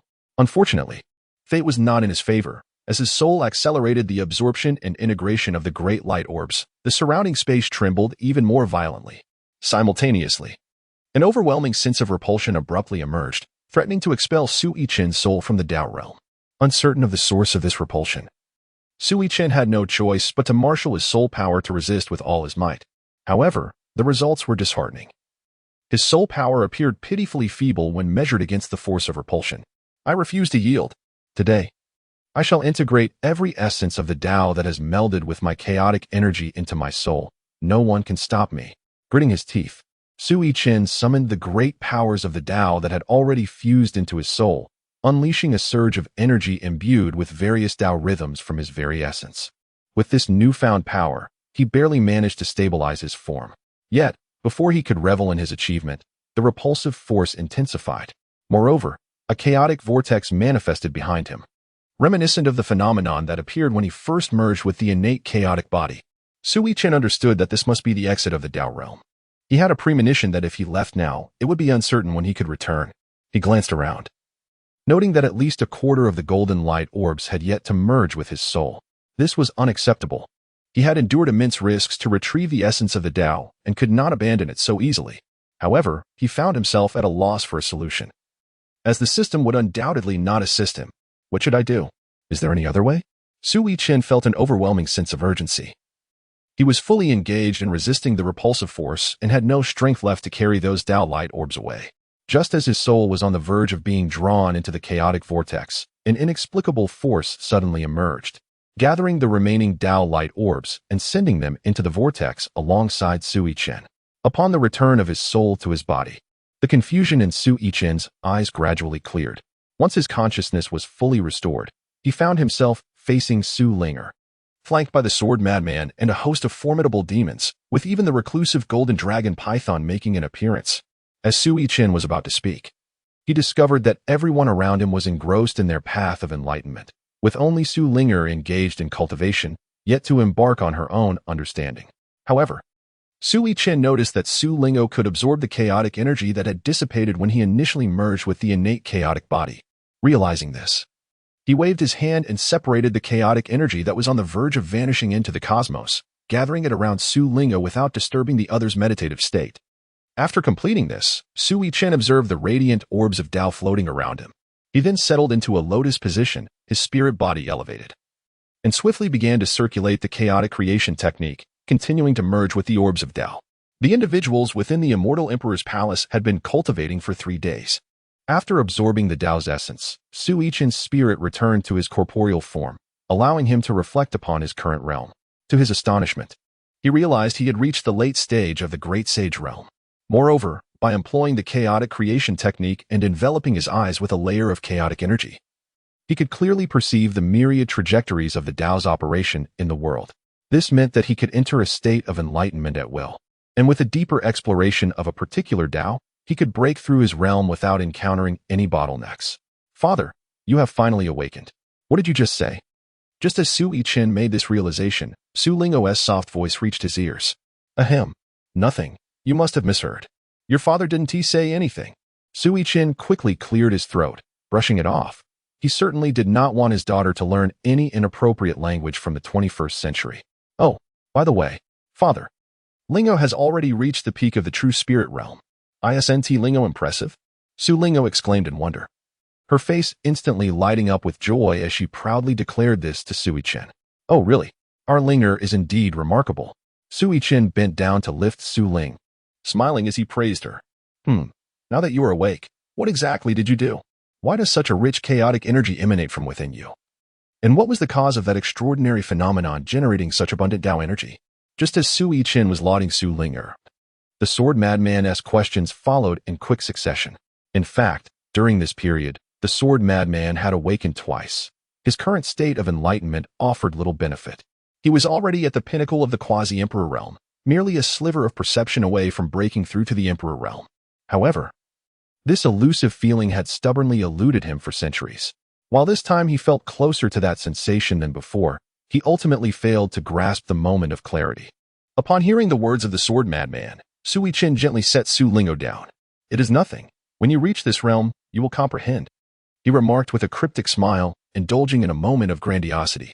Such was the extent of his response. He could hardly divulge to the sword madman that the system had bestowed upon him the gift of an innate chaotic body. The sword madman, upon receiving this, harbored no substantial doubts. Having never experienced the Emperor realm, he could not fathom the vistas that lay therein. Lingo has already reached the pinnacle of the true spirit realm, and I am preparing to assist her in ascending to the soul-refining realm, the sword madman said after a brief pause, resuming the conversation. Upon hearing the words of the sword madman, Su Lingo gazed at Su Yichen with eyes full of hope. Indeed, after processing the sword madman's statement, Su Yichen suddenly seemed to recall something, and promptly dashed towards the medicinal field. The sword madman exchanged a puzzled glance with Su Linger, and both, the elder and the young, curiously followed him. Upon reaching the vicinity of the medicinal field, Su Yichen entered the area, and with a sweeping motion of his hand, a handful of earthy Taoist soil began to levitate in the air. What is this? The rich aura of the heavenly Tao is palpable. The sword madman furrowed his brow upon witnessing the heavenly Tao soil and inquired immediately.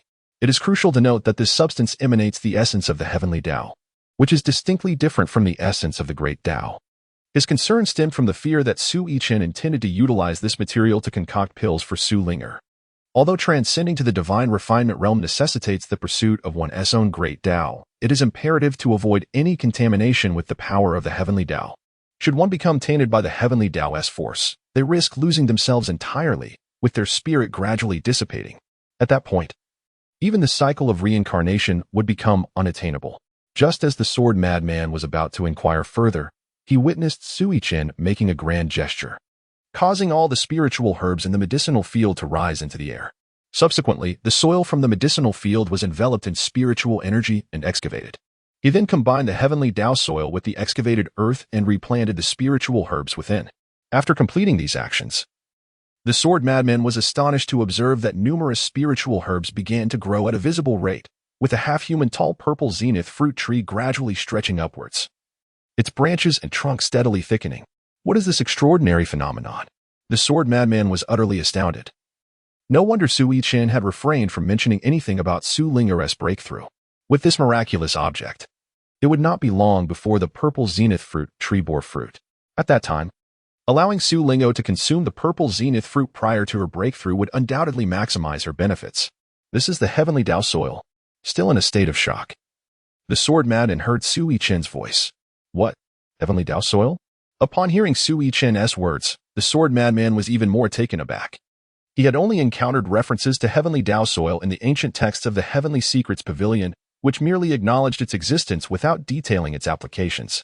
It now appeared that the function of the heavenly Tao soil was to accelerate the growth of spiritual herbs, at the very least. That was the conclusion to be drawn from the current observations. Su Yichen remained unfazed by the astonishment of the sword madman. Everything unfolded as he had anticipated. Anyone encountering the Taoist essence for the first time would undoubtedly be overwhelmed with awe.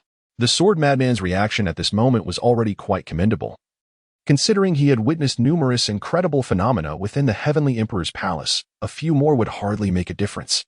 It is likely that when Su Yichen eventually reveals to the sword madman that he is the embodiment of the Tao, the sword madman would accept it without a shred of doubt.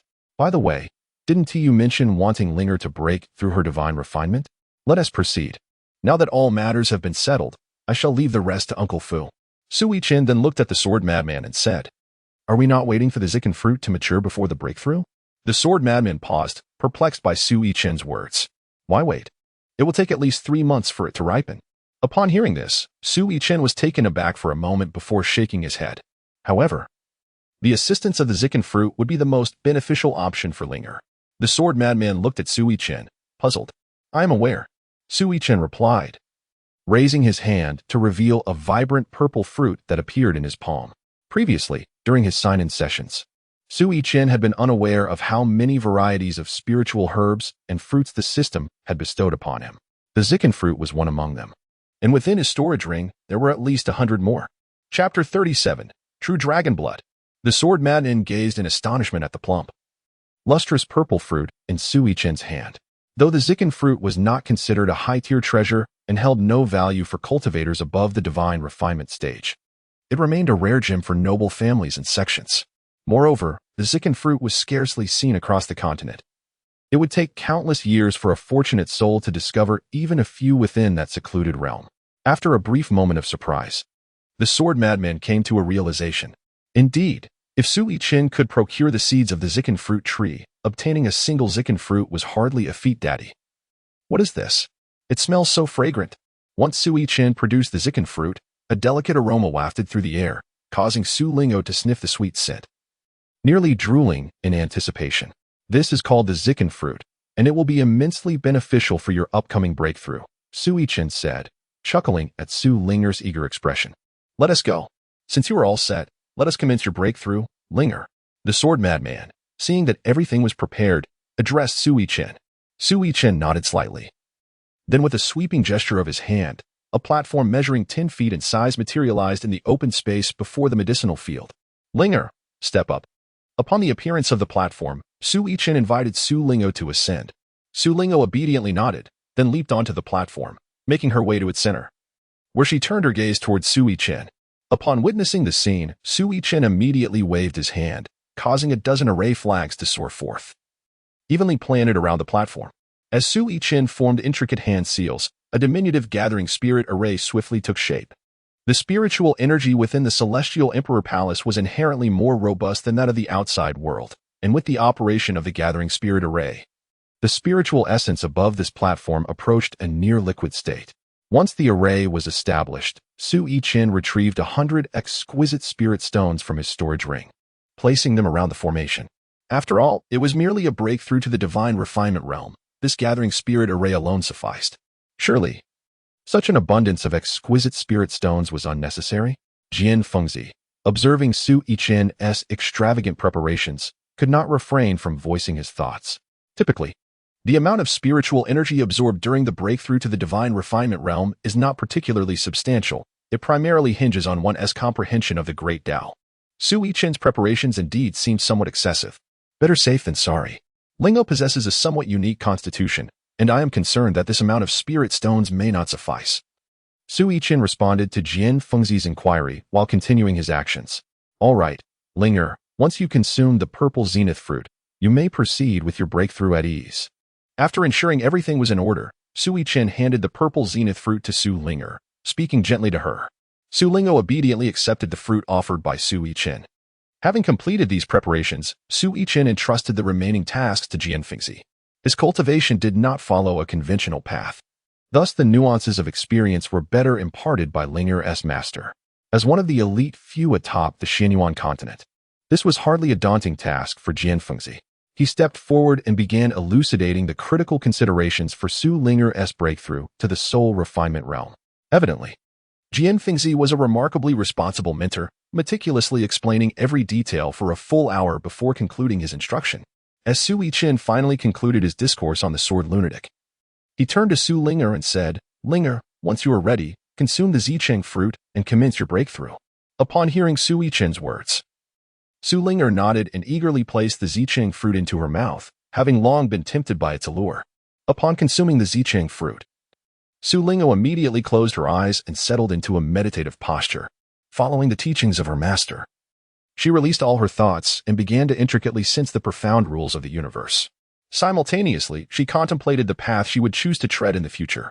After gazing intently for a considerable time, Su Yichen and the sword madman finally exhaled in relief upon realizing that nothing unexpected had occurred. In truth, had the sword madman prepared a breakthrough for Su Linger himself, he would have felt no anxiety, for it was not a momentous affair. However, Su Yichen's persistent tension as he stood by led to the sword madman sharing in his unease. Uncle Fu. After a while longer, Su Yichen called for Uncle Fu. Master. Uncle Fu's figure soon materialized before Su Yichen. Keep an eye on Linger's situation, Su Yichen instructed, before proceeding with the sword madman to the pavilion at the center of the pond to enjoy some tea.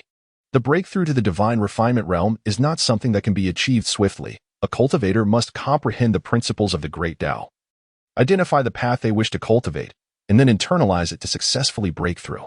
Have you not yet come to a decision? Should we visit the Starry Sword sect? While conversing, Su Yichen suddenly posed this question. The sword madman, upon hearing this, remained silent, his expression a complex mix as he stared at the wine gourd in his hand.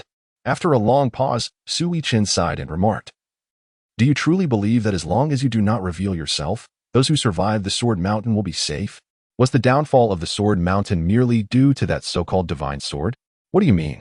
Upon the conclusion of Su Yichen's words, the sword man abruptly turned his head, his gaze sharp as he fixed it upon Su Yichen. The Sword Mountain was once guarded by quasi-emperors and emperors, a top-tier force on the continent. Could such a power truly be besieged by multiple factions simply for the sake of a mere sword? Ignoring the sword madman's agitated reaction, Su Yichen calmly began to analyze. Indeed, how could a top-tier force be annihilated due to a singular opportunity? Furthermore, at that time, no one truly understood the sword's significance. So why was this the case? Why did so many factions unite under the pretext of seizing the divine sword to obliterate the Sword Mountain? As the sword madman pondered this, he realized there must be some unknown truths behind the events. Yet, what could it be? Growing up in the heavenly Sword Mountain, he had never perceived anything unusual about it. Let us find a time to visit the Starry Sword sect. If anyone survived from the Sword Mountain, they are bound to have left behind some valuable clues, Su Yichen suggested, noticing the sword madman's mood had stabilized. This time, the sword madman did not refuse. After a moment of contemplation, he nodded in agreement with Su Yichen's proposal. Master, is the young master undergoing a breakthrough? At that moment, Su entered the pavilion and inquired. Upon hearing the voice, Su Yichen turned to see Su had arrived. He then replied, yes, indeed. How has your comprehension of the Tao been?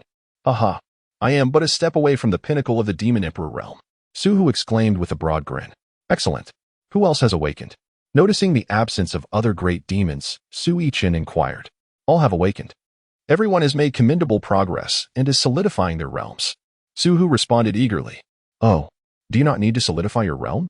Su Yichen raised an eyebrow, sensing that Su had ulterior motives for approaching. Well, master, I went out last time and killed the fourth prince of the Dashuan dynasty along with his entourage. Su finally divulged his purpose, a hint of anxiety clouding his expression as he furtively glanced at Su Yichen. Then so be it. Go and gather everyone.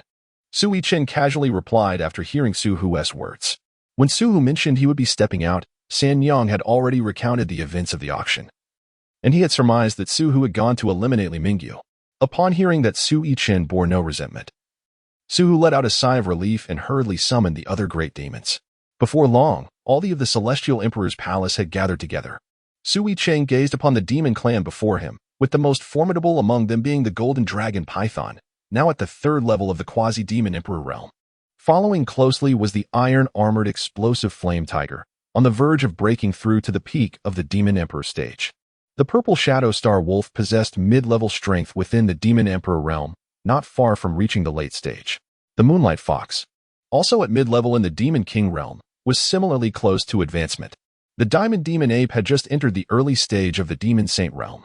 Lastly, there were the younglings of the Moonlight Fox. Due to their clan's secret heritage techniques, they had already reached the 7th level of the Spirit Refining realm.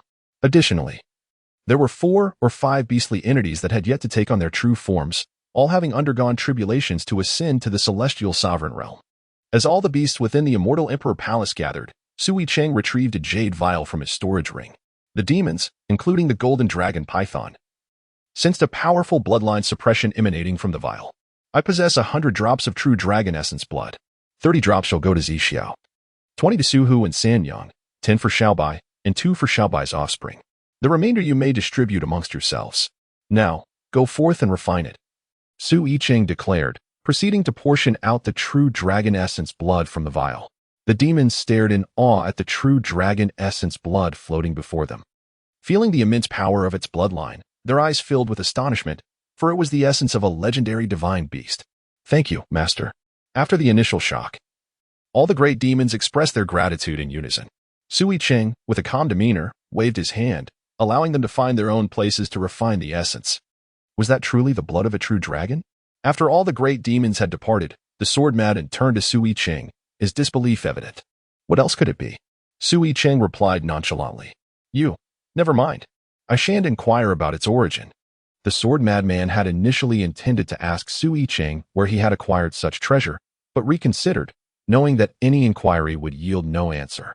The two observed Su Lingo's condition for a while before resuming their conversation in the pavilion. Days passed, yet Su Lingo showed no signs of awakening. Were it not for Su Yichen's intervention, the sword madman would have long sought to rouse her from her slumber. Su Yichen, having integrated multiple paths, possesses a rather unique spirit, allowing him to discern that Su Lingo is currently unharmed. Thus, he intervenes to halt the sword madman's actions. Otherwise, he would be even more anxious than the sword madman himself. Chapter 38. Sudden Crisis. In the space where Su Lingo last awakened, she found herself perplexed as to why she had returned to this place. You have arrived? Just as Su Lingo was scanning her surroundings, a voice suddenly resonated in her mind. Upon hearing the sudden voice that resonated within her mind, Su Lingo looked around in bewilderment. However, in this space, aside from a solitary black stone tablet at the center, there was nothing else to be seen. Who was speaking?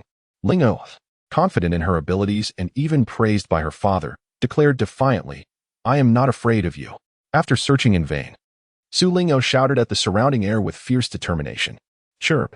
Upon the conclusion of Su Lingo's words, a familiar sound of a phoenix echoed from the obsidian stone tablet. Then, an ethereal figure of an ice phoenix, adorned with a flickering flame upon its brow, emerged. Oh, great bird, were you just conversing with Lingo? Su Lingo inquired with a hint of perplexity upon witnessing the apparition of the ice phoenix on the tablet. Indeed, it is I. Moreover, I am a noble phoenix, not merely a great bird. A slightly irked thought echoed in Su Linger's mind. Wow, great bird. Why do you speak without moving your beak? That is amazing, Linger wishes to learn. However, Su Linger's focus was entirely diverted from its words to the desire to master the art of speaking without a beak. The ice phoenix apparition replied, My time to awaken is limited. Primarily, I am here to inform you that the paths you must cultivate are ice and fire.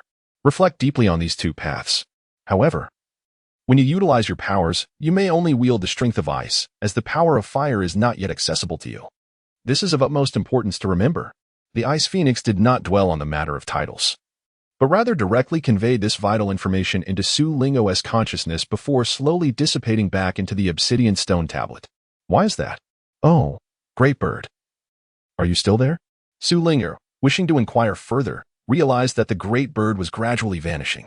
She called out, yet received no response. What is this? You haven't told Lingo how to exit. Su Lingo pouted, expressing her dissatisfaction. As soon as Su Lingo finished speaking, an unusual force seemed to respond to her. She felt a sudden blur before her eyes, and when her vision cleared again, she found herself amidst the scenery of the Celestial Emperor's palace. However, though the vista before her mirrored that of the Celestial Emperor's palace, it was adorned with additional elements. Countless golden threads, which Su Lingo could not discern clearly, wove through every inch of the palace's expanse. Su Linger curiously gazed at the silken threads before her, slowly raising her plump little hand to grasp one. The moment her fingers brushed against a golden strand, an extraordinary surge of information instantly flooded her mind. Is this the power of the Tao? It seems rather simple, doesn't it? Why does my master make it sound so arduous? After a moment of contemplation, Su Linger released her small hand and spoke. If her words were to reach the ears of others, it would surely infuriate them to the point of spitting blood. Throughout history, countless individuals have faltered at this critical juncture of comprehending the Tao while striving to break through to the realm of divine refinement. Yet, to Su Linger, it appeared quite straightforward. Just then, from a nearby pavilion, Su Yichen, sensing something amiss, turned to look in the direction of Su Lingo's soul. What's wrong? Is there a problem?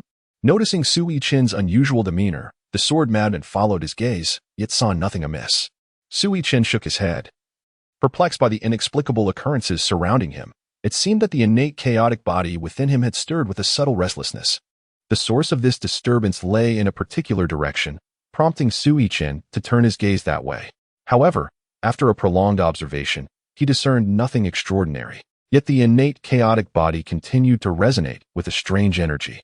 Furrowing his brow, Su Yichen contemplated the situation, since he could not perceive the cause. He chose to refrain from suppressing it any further.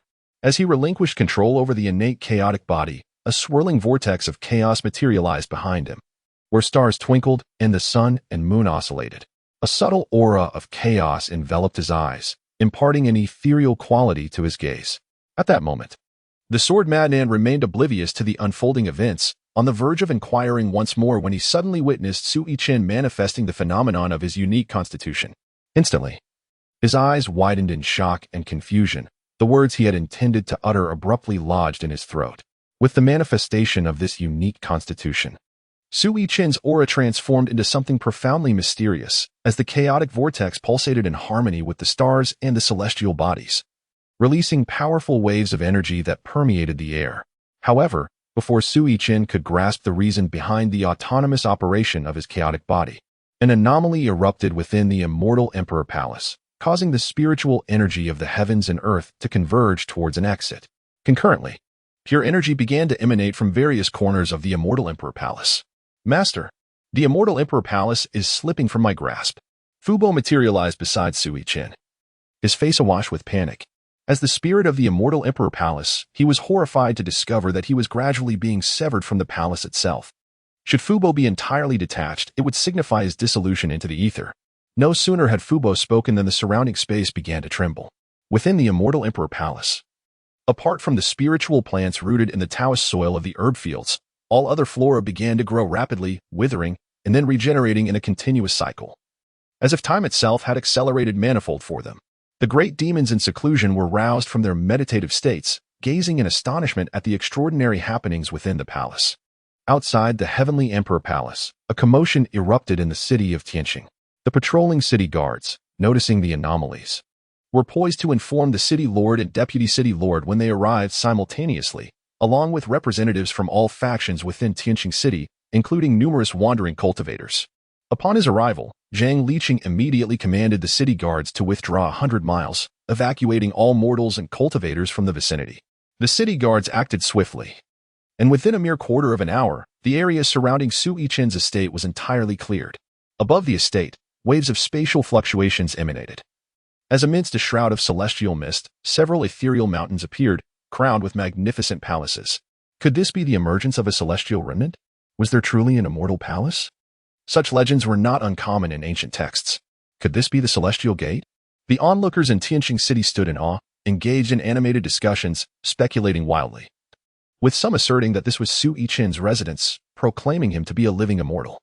Yet, amidst the tumult outside, the happenings within the immortal Emperor Palace remained entirely unknown. Su Yichen, upon hearing Uncle Fu's words, grasped the gravity of the situation.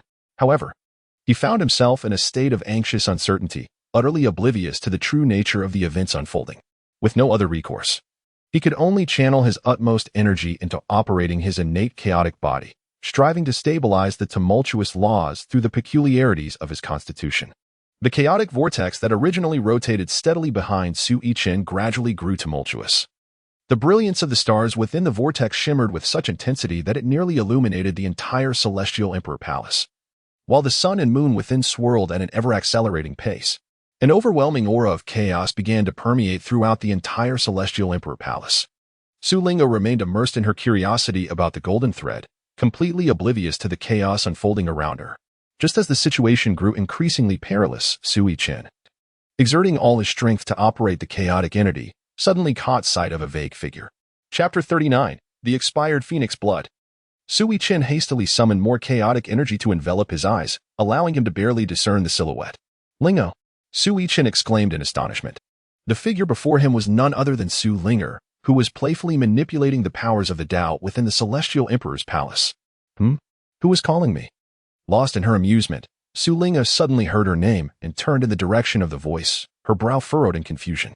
However, she saw nothing. Nonetheless, this interruption caused her to cease her playful manipulation of the laws of the universe. After Su Linga ceased her actions, tranquility was restored within the immortal Emperor Palace. Su Yichen, sensing the calmness enveloping the surroundings, directed his gaze once more towards the spot where Su Linger had been standing. He contemplated briefly and chose not to retract the manifestation of the innate chaotic body. Instead, he summoned it with renewed vigor. However, this time, it was not to stabilize the immortal Emperor Palace. A more magnificent veil of chaotic energy enveloped his eyes, gradually shrouding his vision in a haze. Moments later, clarity returned. But the scenery of the immortal Emperor Palace had transformed considerably. What he beheld mirrored the perception of Su Linger's soul. Delicate golden threads interwove before him, blanketing the entire immortal Emperor Palace. Concurrently, he sensed a familiar aura emanating from these golden strands. Realizing this presence, Su Yichen immediately summoned the essence of the Tao from within. Waves of Tao energy radiated from the chaotic whirlpool behind him. Ah, Father! As soon as Su Yichen released his Tao energy, his figure materialized before Su Linger's soul. In her eyes, Su Yichen appeared extraordinarily majestic. Clad in robes as white as snow, with a chaotic whirlpool swirling behind him, stars flickering within, as the sun and moon ebbed and flowed, while profound Tao energy enveloped him. Indeed, it is you, my dear. Su Yichen heard Su Lingo's voice distinctly and sensed that her soul seemed to occupy a unique space, likely the order space of the immortal Emperor Palace, nestled between the realms of reality and the void. Cease this play with the golden threads. These are the threads of the Tao's order. Return your soul promptly. After issuing this command, he retracted the manifestation of the chaotic body and withdrew from that space. What transpired? Upon regaining his composure, the sword madman inquired. Just as calm returned to the immortal Emperor Palace, he had prepared to approach and ask.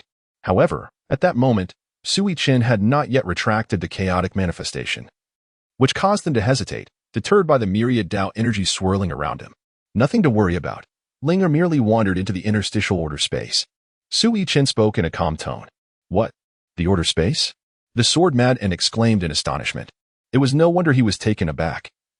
Artifacts possessing order space were of the highest order, akin to supreme imperial weapons. The fact that Su Yichen's imperial artifact belonged to such a class was remarkable. According to ancient texts, no one had ever forged a supreme imperial weapon of this spatial or auxiliary nature. They were typically offensive in design, as the creation of supreme imperial weapons was extraordinarily stringent. Ordinary imperial weapons required only that the materials in the weapon spirit reached imperial grade. In contrast, supreme imperial weapons necessitated the incorporation of Tao order to be forged. Linger's soul should soon return to her body. That girl has been so preoccupied with play that she has failed to comprehend the power of the Tao. Su Yichen did not elaborate further to the sword madman, as he himself was uncertain of the grade of his immortal Emperor Palace. The highest recorded grade on the continent was that of the immortal grade. There had been no mention of the Emperor level. By name, his immortal Emperor Palace suggested it belonged to the Emperor level. Yet the continent held no records of what lay beyond, not even the essence of immortality itself. Without comprehending the power of the Tao, how then was her soul formed? The sword madman was again astonished by Su Yichen's words. He had never heard of a soul forming without comprehending the power of the Tao. Wasn't the emergence of a soul tied to one's breakthrough in refining their spirit, where the understanding of the Tao's power guided the condensation of the soul? Lingo is rather unique. She possessed her soul even at the moment of her first awakening.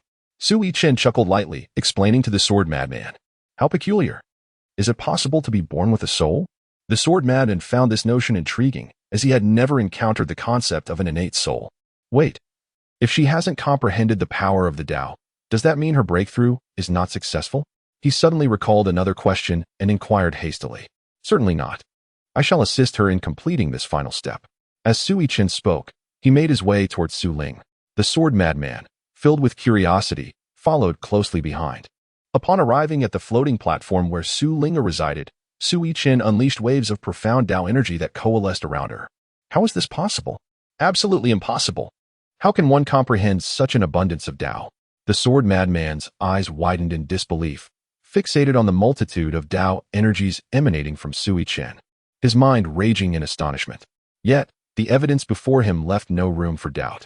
At that moment, Su Linger's soul had just returned to her corporeal form. Yet for some inexplicable reason, she remained unable to awaken. As she pondered this, mysterious energies began to manifest within her perception. Lingo, discern the Tao you wish to comprehend from within. Su Yichen's voice resonated within her soul. Upon hearing her father's voice, Su Lingo wasted no time and began to grasp the essence of the Tao with great focus. The effects of the purple celestial fruit she had consumed earlier soon became apparent, allowing her to distinctly sense numerous Tao energies. Recalling the great bird within her being, she sought the essences of the Tao of ice and fire. In no time, she felt these two energies and began to delve into their understanding. Two types? Su Yichen noted with curiosity as he observed Su Lingo grasping two Tao energies. While he could encompass multiple Tao due to his innate chaotic body, it was atypical for others, aside from sword cultivators, to comprehend more than one. However, recalling Su Linger's extraordinary divine body, he found it reasonable. A phoenix divine body possessing both ice and fire attributes could indeed assimilate two Taos, a rare but not unheard of phenomenon. Reflecting on Su Linger's divine body, Su Yichen recalled the phoenix blood within the system space.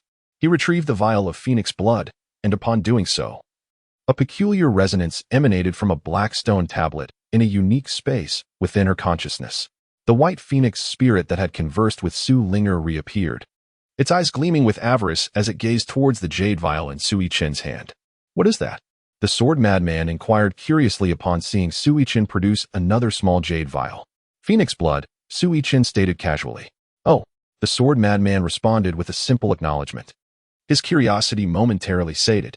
Su Yichen cast a surprised glance at him, initially believing that the sword madman would once again react with exaggerated astonishment. However, to his astonishment, this time he remained remarkably composed. What he was unaware of was that ever since the sword madman had entered the immortal emperor's palace, he had become numb from the constant shock, particularly in recent times. Thus, regardless of what Su Yichen presented or the actions he undertook, the sword madman regarded them as entirely natural.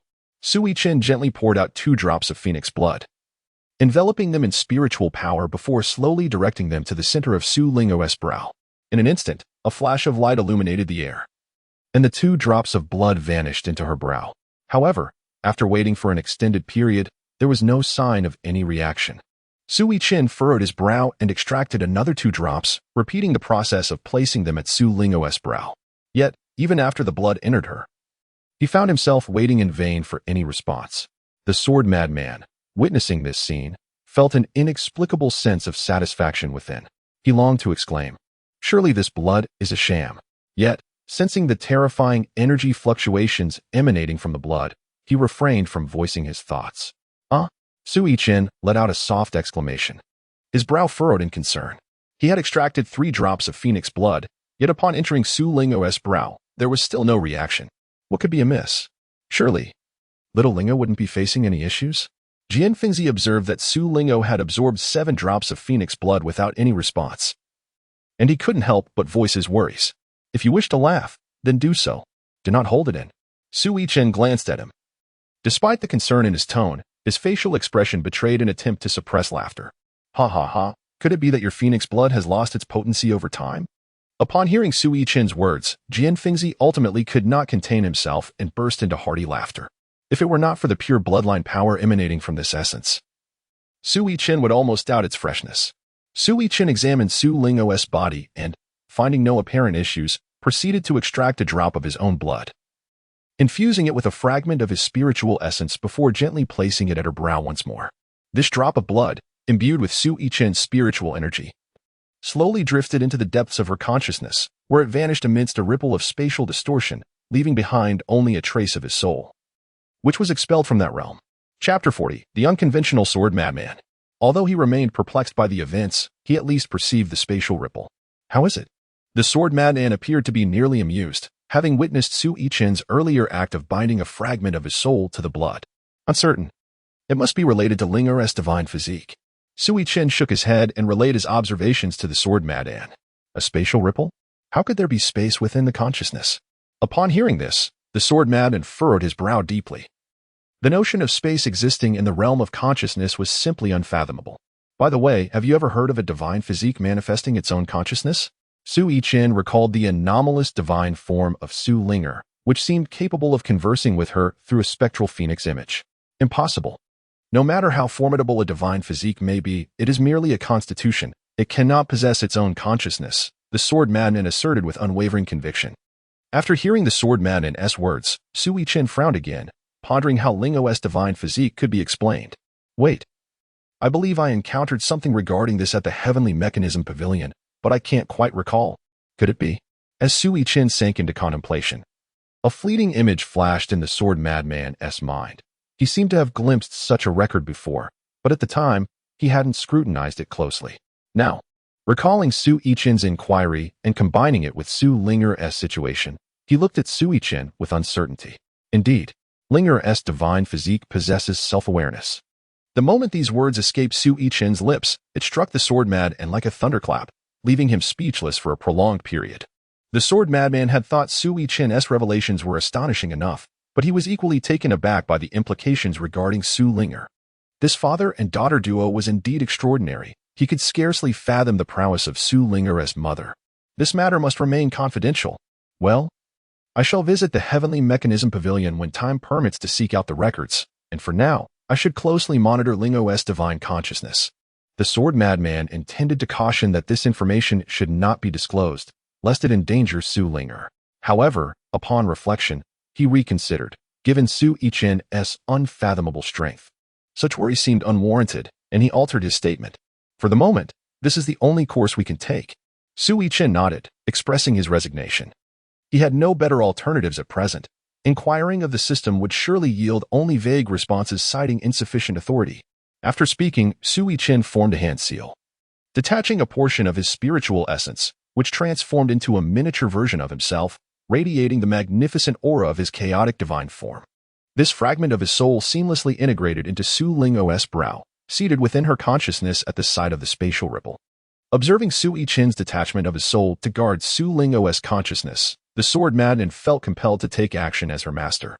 He condensed 3 strands of sword energy and placed them within her consciousness. Should she encounter mortal peril, these strands would autonomously activate. Surviving beneath the threshold of a quasi-emperor was nearly impossible. Even a quasi-emperor could fall prey to unforeseen circumstances. After completing these preparations, Su Yichen contemplated once more and retrieved the phoenix blood. This time, he carefully extracted a singular drop and gently placed it at Su Ling's brow.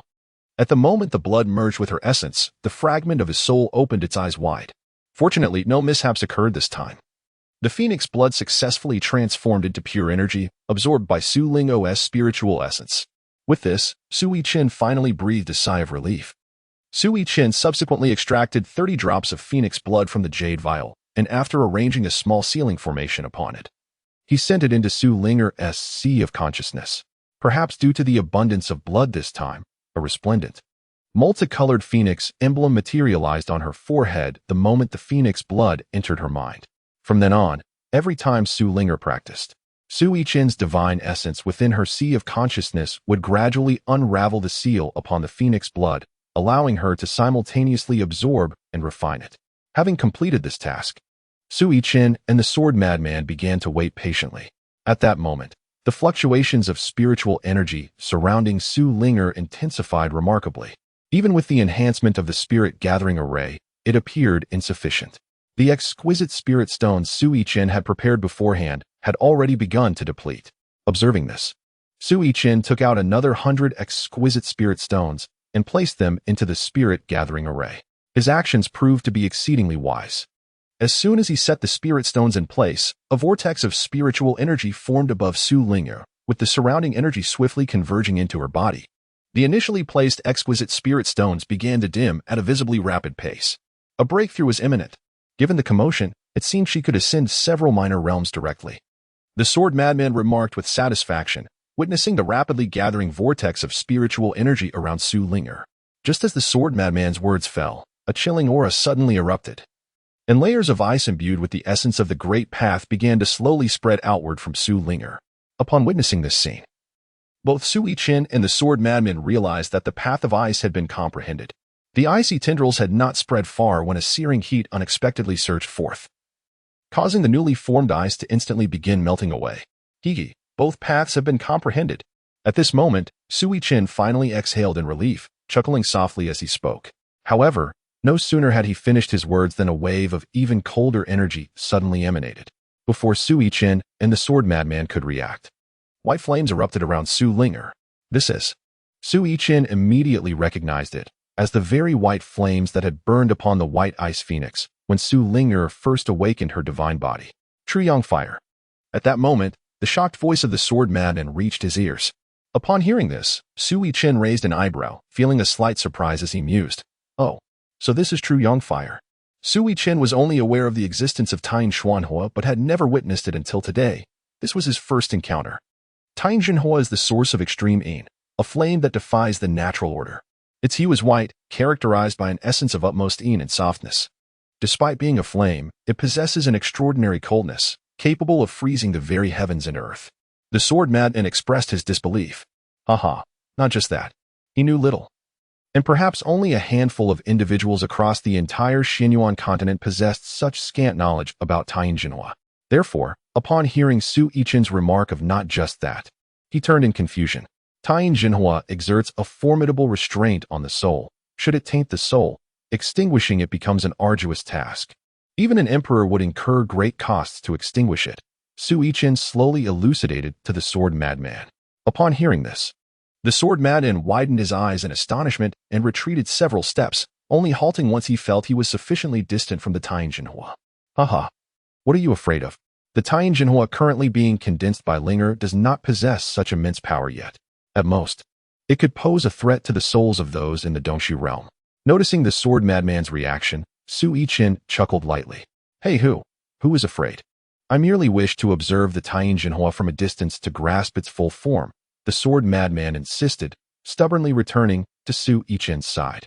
As the two conversed, the Tianxing Mountain began to gradually seep into Su Linger's body. Once fully absorbed, a surge of spiritual energy emanated from her, indicative of her advancement to the 6th level of the refining spirit realm. Indeed, she is my disciple, Yi Qingfeng's pupil, not yet 7. And already at the 6th level of the refining spirit realm, the sword madman exclaimed, clicking his tongue in admiration. To address you as senior is a true insult to the term. How shameless.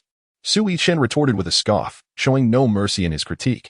Hey, how dare you speak to me like that? If it weren't for my diligent guidance, could Lingo achieve such success? The sword madman's indignation was palpable. Diligent guidance? You merely took Lingo out to indulge in various peculiar treats and snacks. Should I mention how your wine gourd gets replenished each time? At your age, I foolishly called you senior, only to find you deceiving children into buying you wine. Su Yichen crossed his arms, gazing at the sword madman with a teasing expression. Hey, when did I ever notice your tongue was so sharp? What's wrong with enjoying some food or a drink? My little Lingo is simply showing her filial piety. Who are you to judge? The sword madman, initially blushing, soon cast aside his embarrassment and boldly countered. While the two were exchanging banter, Su Lingo gradually opened her eyes, a glimmer of brilliance flashing within. Her aura was steady. She first examined her hands, then turned her gaze to Su Yichen and the sword madman, her face lighting up with joy. Father, master, I feel so powerful. Upon hearing her cheerful voice, both Su Yichen and the sword madman turned to look at her. Before Su Yichen could respond, the sword madman immediately leaned closer. Naturally, do you not realize who your master is? In the future, should anyone in the Xianyuan continent dare to bully you, just invoke your master's name. The sword madman said, his countenance radiant as he affectionately ruffled Su Linger's hair, brimming with confidence. Upon hearing the initial remarks of the sword madman, Su Yichen contemplated a retort filled with sarcasm. However, upon listening to the latter part of his statement, he raised an eyebrow and fell silent. The implication of his words suggested that the renowned sword madman, celebrated across the Xianyuan continent, was poised to make his appearance in the mortal realm. Chapter 41. A Visit to the Celestial Emperor's Palace. Su Yichen gazed at the sword madman, unintentionally reminiscing about recent events. Ever since the incident involving Tsang Jiuyo, the sword madman seemed to have undergone a significant transformation. It was as if the earlier mocking remarks he made towards the sword madman had sparked a change. Taking Su Linger out to procure food and requesting her to buy him wine appeared to have commenced following Tsang Jiuyo's demise. Clearly, the sword madman's mindset had shifted considerably, albeit subtly. Child, manifest the Tian true fire for your master to see. While Su Yichen was lost in thought, he suddenly heard the sword madman addressing Su Ling, prompting him to lift his gaze. Tian true fire? What is that? Su Lingo inquired, tilting her little head in confusion upon hearing her master's words. It is the power of the great Tao that you comprehend, the sword madman elucidated in response to her query. However, Su Lingo found herself even more perplexed. But I can only wield the power of ice. Where would fire come from? Nevertheless, she obediently released her great Tao power. A chill swiftly enveloped the air as Su Linger raised her hand, and a small ice crystal rapidly formed atop her palm. No, not this. It is supposed to be flames. The sword madman, momentarily taken aback by the sight of Su Linger's icy power, quickly corrected himself. Linger only knows this. She cannot conjure fire. Su Linger replied cheerfully. How could that be? Just a moment ago, you clearly awakened the Tian true fire.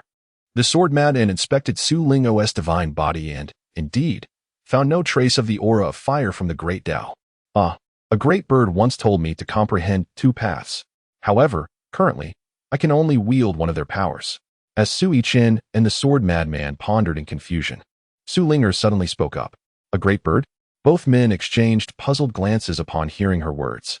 Linger must be referring to that phoenix, Su Yichen speculated, albeit uncertainly. The sword madman inquired, Lingo, did that phoenix, great bird, say anything else to you? Upon hearing her father's question, Su Linger recounted verbatim what the great bird had conveyed to her during her recent breakthrough.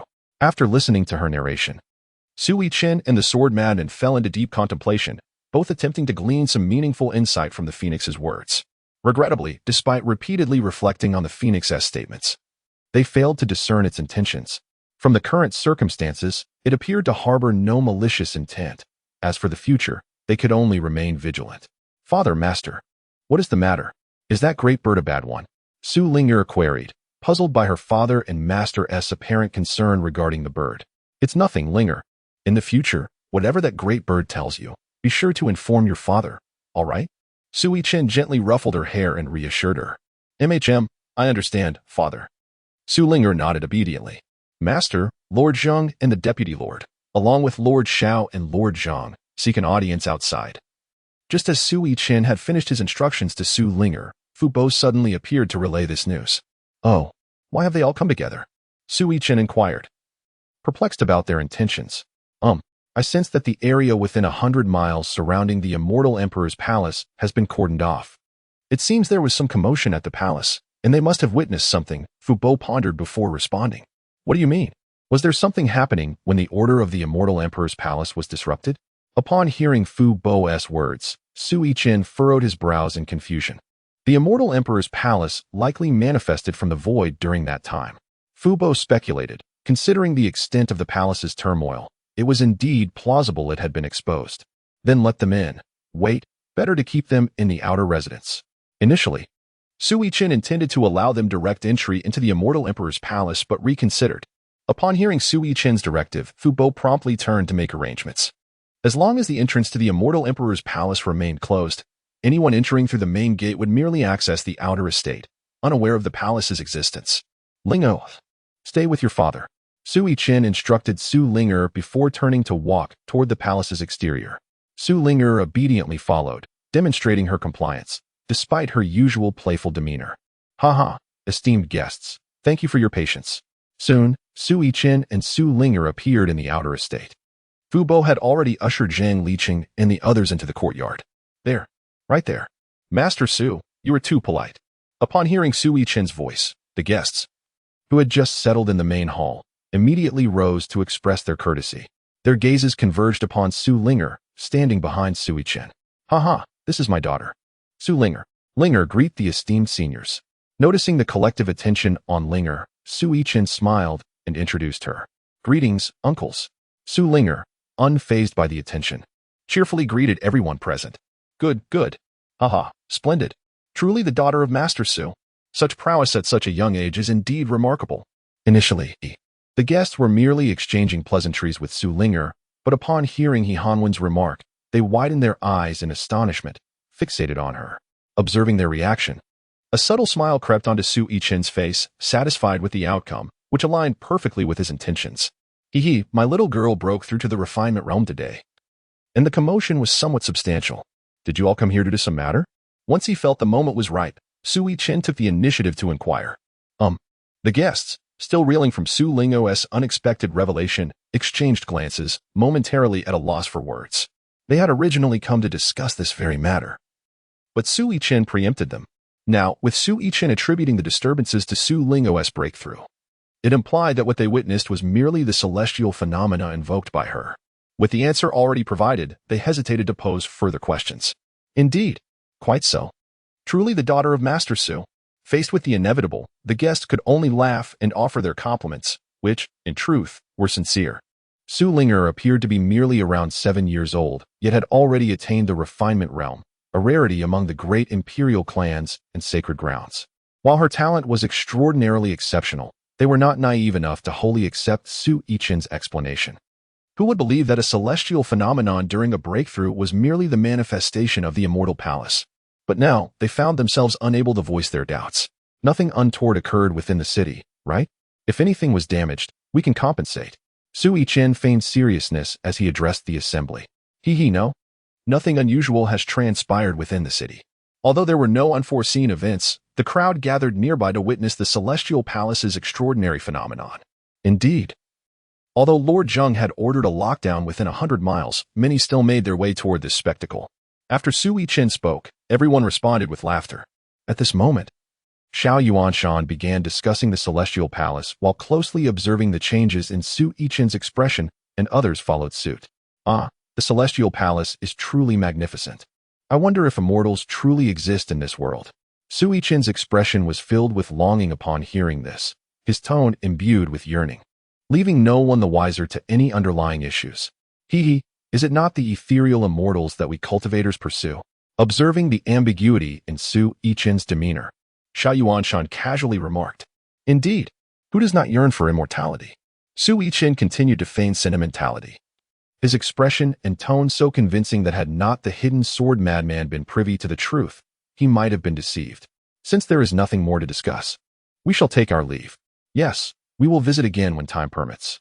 Unable to extract any further information from Su Yichen, the crowd decided to bid farewell.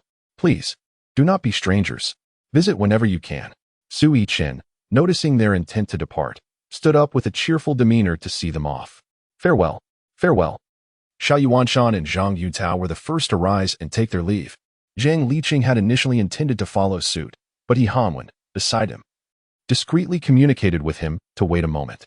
Thus, he remained seated, watching as Xiao Yuanshan and the others departed first. Do you two have other matters to attend to? After they left, Su Yichen turned his attention to Zhang Liqing and He Hanwen. Master Su, in half a month, our Star Sword sect will hold a disciple recruitment ceremony. We hope you will grace us with your presence.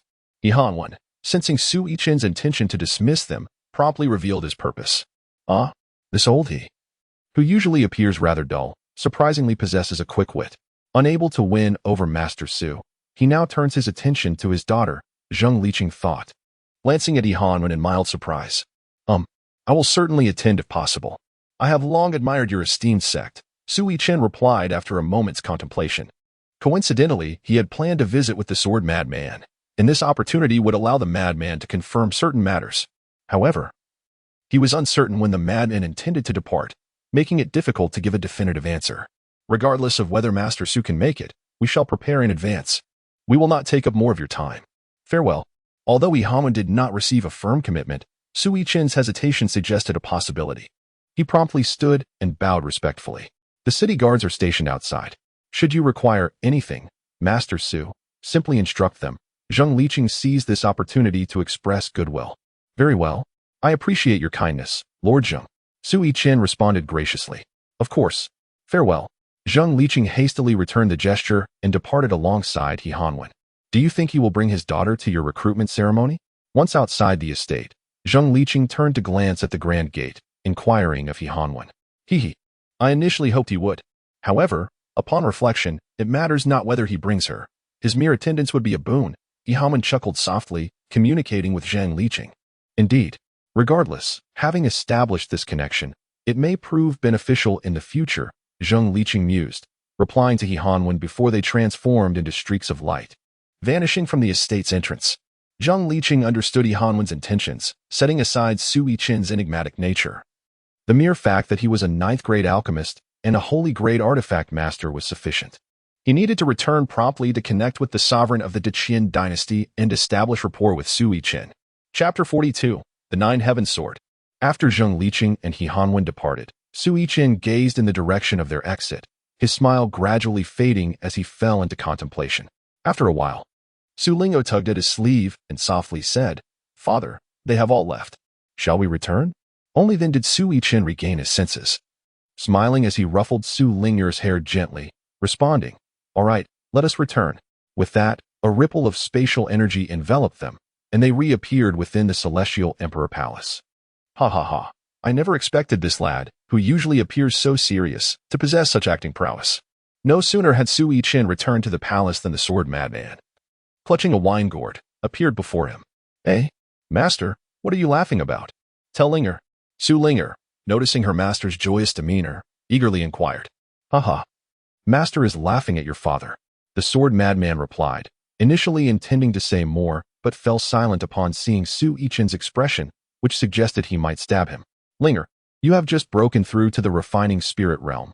Go and stabilize your cultivation first, Su Yichen said in a calm tone to Su Linger. Okay, I understand. The once excited Su Linger, upon hearing her father's words, responded softly before departing. When do you plan to visit the Star Sword sect? After Su Ling's figure had receded, Su Yichen suddenly turned to the sword madman, who was preparing to sneak away.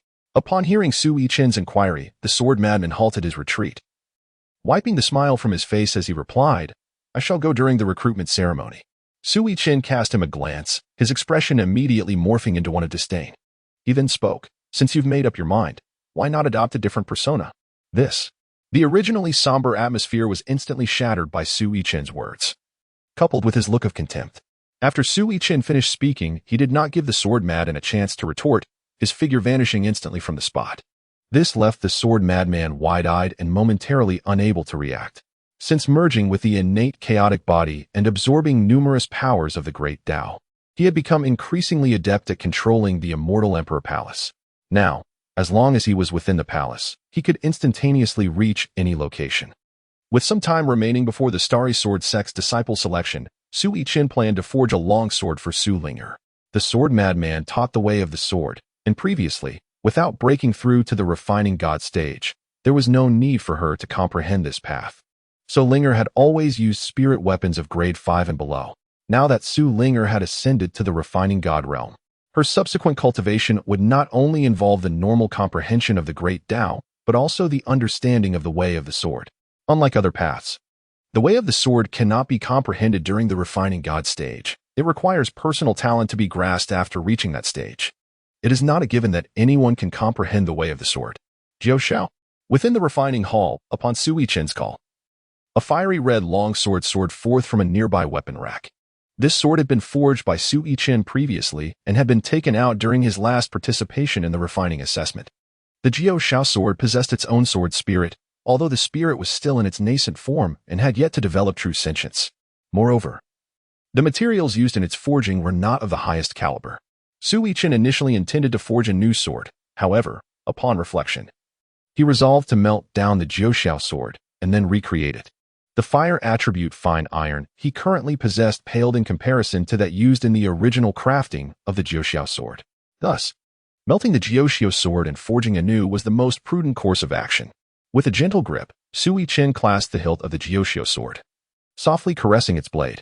The sword emitted a soft, melodious hum, as if responding to him. "Fear not, though I shall melt you down to be reborn.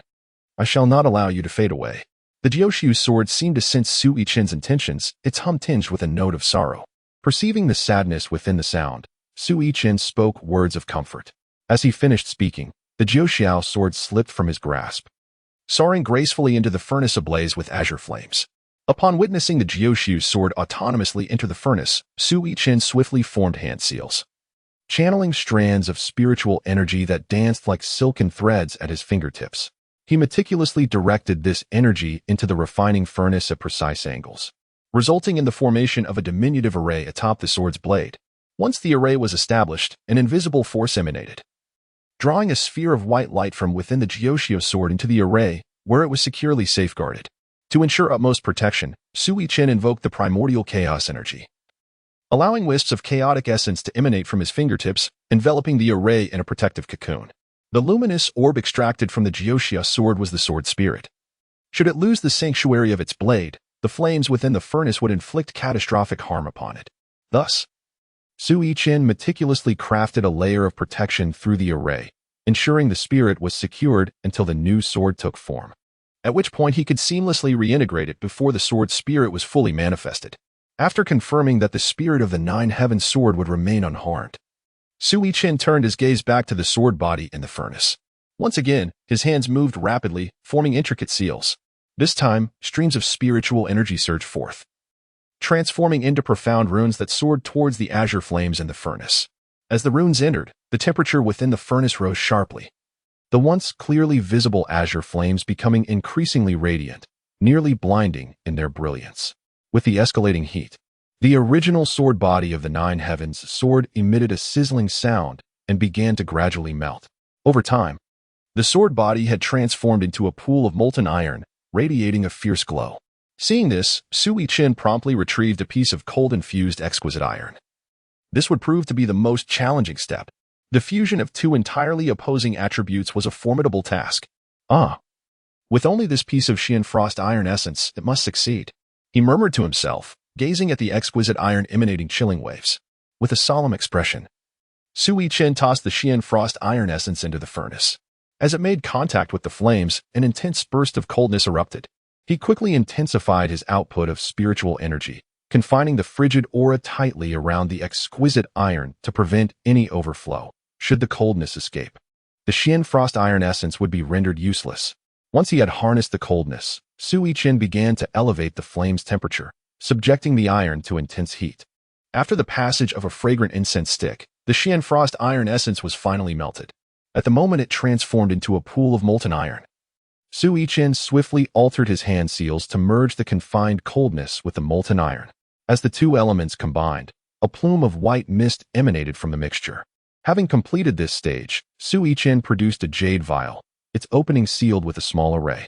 Upon dispelling the array, a cascade of colorful light erupted from within. This vial contained the rainbow-hued Xian crystal stone, which Su Yichen had mastered through numerous experiments, knowing precisely how much to incorporate when forging spiritual artifacts of varying grades.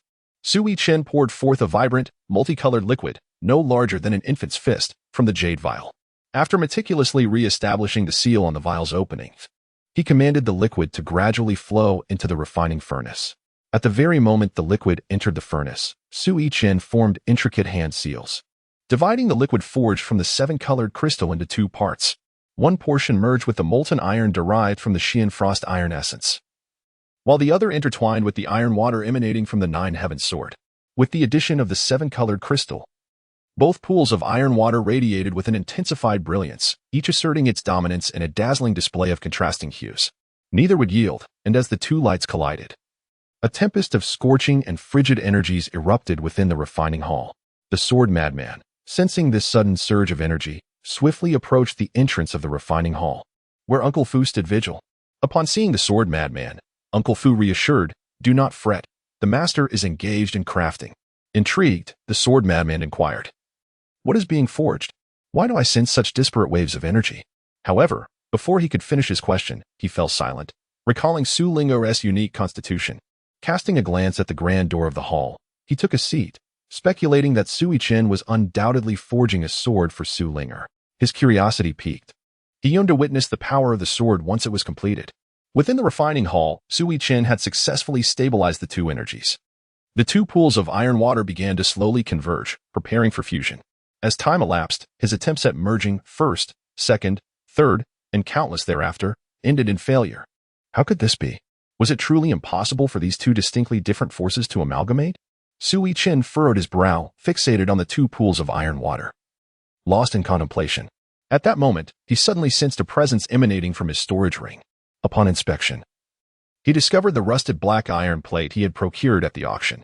Previously, after instructing the system to extract the sword technique contained within, he had carelessly tossed it into the storage ring. As he withdrew the rusted plate, it instantly transformed into a streak of light and darted into the refining furnace before Su Yichen could fully comprehend the occurrence. Su Yichen promptly lifted his gaze, and a miraculous scene unfolded before him. The black iron piece melted rapidly upon entering the refining furnace, transforming into a swirling mass of black mist. This mist acted as a catalyst, allowing two previously incompatible forces to begin an astonishing fusion. Witnessing this, Su Yichen's eyes widened in disbelief. Yet, a flicker of concern crossed his mind. Although fusion was occurring, he had sensed a faint fluctuation of divine essence emanating from the black mist. Squinting his eyes, he scrutinized the mist intently. As time flowed slowly by, the outline of a long sword began to take shape within the furnace.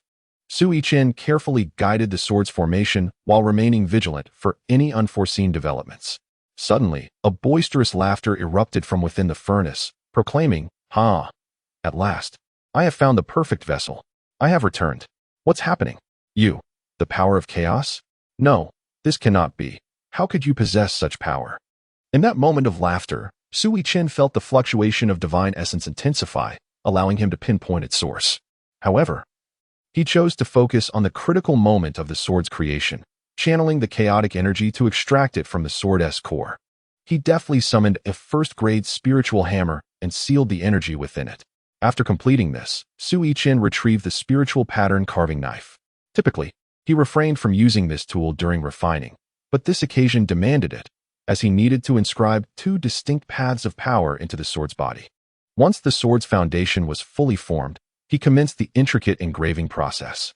As the carving knife danced, strands of contrasting energies intertwined seamlessly into the sword's form. With each inscribed spiritual pattern infused with profound energy, the sword began to emanate a soft, resonant hum. As time passed, the brilliance of the sword's glow intensified, and a potent essence of dual energies radiated through the blade. Upon the successful completion of the final engraving, Su Yichen swiftly removed the seals containing the sword's spirit and chaotic energy, integrating the spirit into the sword's body.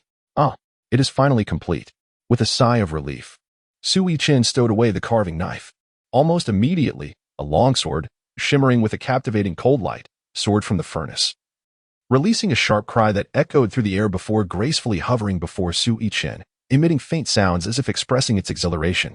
The sword was elongated and translucent, exuding a fierce intent intertwined with two distinct energies, evoking a sense of dread in those who beheld it. Chapter 43. The Unsightly Creature. Outside the refining hall, the sword madman sensed the unique sword aura as the Jiuxiao sword was forged.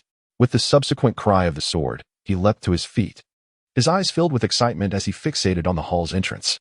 Before long, the doors of the refining hall opened slowly, revealing Su Yichen stepping out, with the longsword trailing closely behind him like an obedient attendant. The blade was elongated and sharp, with a fiery red core that seemed to pulse with flames, while the edges radiated a chilling aura that inspired trepidation. The sword madman gazed at the sword, noting the peculiar balance of its two opposing energies, and was left speechless in astonishment. Incredible! You truly managed to fuse two entirely different powers. Let me see it.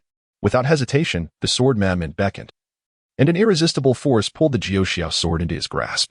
This is a 9th-grade spiritual weapon, and it's a growth type, the sword madman exclaimed, unable to conceal his excitement as he felt the sword's aura. What do you think of the sword I've forged for my daughter? Su Yichen raised an eyebrow, a smug smile gracing his lips as he spoke with pride. Wonderful. To possess a spiritual sword that grows alongside oneself is a dream for any sword cultivator. I never had such a thing in my youth. The sword madman caressed the Jiuxiao sword, lost in reverie. All right, that's enough. Just admire it. It's for my daughter, so don't get too carried away, Su Yichen remarked with a hint of disdain, swiftly reclaiming the Jiuxiao sword from the sword madman. Go now, Finelinger. He instructed the sword, which then transformed into a beam of light and soared away. Huh, what is this? After the Jiuxiao sword departed, the sword madman noticed that Su Yichen was still holding a rather unimpressive hammer. It contained something intriguing. Su Yichen, hearing the sword madman's inquiry, shook the hammer playfully, a mischievous grin spreading across his face. Oh, what intriguing thing could it be? The sword madman, piqued by Su Yichen's tone and expression, became instantly interested. Follow me. Su Yichen led the sword madman to a clearing where he set up a small spatial array and placed the hammer in its center, subsequently releasing the seal upon it. As the seal was undone, a wisp of black mist escaped, coalescing slowly into an unsightly form. What is this creature? The sword madman inquired, frowning at the grotesque being materializing from the hammer. Do you remember that rusty black iron piece from the last auction? Su Yichen asked the sword madman. I do. You mentioned it contained remnants of a sword technique, did you not? The sword madman replied. After extracting the sword technique, Su Yichen shared the details with the sword madman, who had been training diligently and could not discern the technique's rank but believed it to be at least imperial class. This grotesque creature isn't going to remain hidden in there forever, is it? The sword madman questioned, glancing at the unsightly being with astonishment. Indeed, it will not. Su Yichen nodded, recounting the circumstances surrounding the refining process. This unsightly creature aspires to be the spirit of the Jiuxiao sword? The sword madman scoffed after hearing Su Yichen's explanation. You are ugly, your family is ugly. As soon as the sword madman finished his taunt, the mass of black mist solidified completely, and upon hearing his words, it erupted in fury. How dare you insult me, a noble being? You shall pay for your insolence. The grotesque figure retorted coldly. Oh, you have some nerve to talk big in such a pitiful state. The sword madman shot back disdainfully, unleashing a wave of sword energy that struck the dark figure. What manner of creature are you? Su Yichen asked helplessly, shaking his head at the unfolding scene. Humph. You insignificant insect, I am. The creature began, but upon seeing the thunder coalescing at Su Yichen's fingertips, it quickly fell silent, sensing the aura of divine retribution. The dark and ugly creature then began to recount its tale, albeit without clarity about its true nature. He could only recall an ancient and unprecedented battle, one of immense brutality where countless superlative warriors fell. After that, he lost consciousness, and when he regained awareness, he found himself trapped in an unknown space enveloped by an abyss of darkness. Within that darkness, 9 golden figures were incessantly practicing sword techniques, their formidable sword energy encasing him, leaving him devoid of any chance of escape. It was only after an indeterminate period that those 9 figures transformed into characters and dissipated into the surroundings, granting him liberation. However, he was subsequently ensnared by Su Yichen within a storage ring. Lacking a new corporeal form, he could only temporarily reside within a black iron shard. As for everything else, he could not recall. Upon hearing his account, Su Yichen exchanged a glance with the sword madman, both recognizing the shock reflected in each other's eyes. From the descriptions, they understood that the powerful beings involved in that battle could easily shatter space with the residual shock waves and even unravel the fabric of time itself. Such a conflict made one ponder the nature of its epicenter. Wait, why do you desire to make the 9 heavens sword your vessel? The sword madman suddenly remembered Su Yichen had mentioned that this grotesque entity sought to enter the 9 heavens sword. Of course, I am a weapon spirit. The grotesque entity retorted impolitely upon hearing the sword madman's inquiry. Initially, it had coveted the growth potential of the 9 heavens sword, but now, confined within this hammer, it felt immensely stifled. What exactly is a weapon spirit? Su Yichen inquired curiously upon hearing the term. I am unsure. All I know is that I am such a being, but I cannot recall anything else, the grotesque entity responded, sensing a vague dissonance in its own statement. If you know nothing, then you are of no use. You might as well be discarded. The sword madman, his gaze gleaming with a sharp coldness, fixed his eyes upon the inky humanoid creature. No, please, wait. Once I recover, I may remember. The grotesque entity exclaimed in a panic at the sword madman's words. For now, I shall call you Little Black. I will keep you around for a while, but if you prove to be of no utility. Su Yichen contemplated briefly before issuing a threat and subsequently resealing it. However, this time, Little Black was permitted to communicate with the outside world. Is what he said true? After Su Yichen sealed Little Black, the sword madman inquired. What do you mean? Su Yichen asked. About those powerful warriors and their battle, the sword madman responded. Hee. It is likely true, Su Yichen replied. The sword madman scrutinized Su Yichen for a moment before speaking gravely. Is your palace in existence beyond imperial artifacts? Taken aback by the sudden question, Su Yichen pondered briefly and nodded. Such matters were difficult to conceal. One could only acquiesce. Then why did you divulge this to Zhang Liqing and the others? The sword madman's words were cut short by Su Yichen, understanding what was to follow. Su Yichen interjected, immortals exist only in legends. If hope were to arise, what kind of bloodshed and turmoil would engulf the Xianyuan continent? Upon hearing Su Yichen's words, the sword madman fell silent.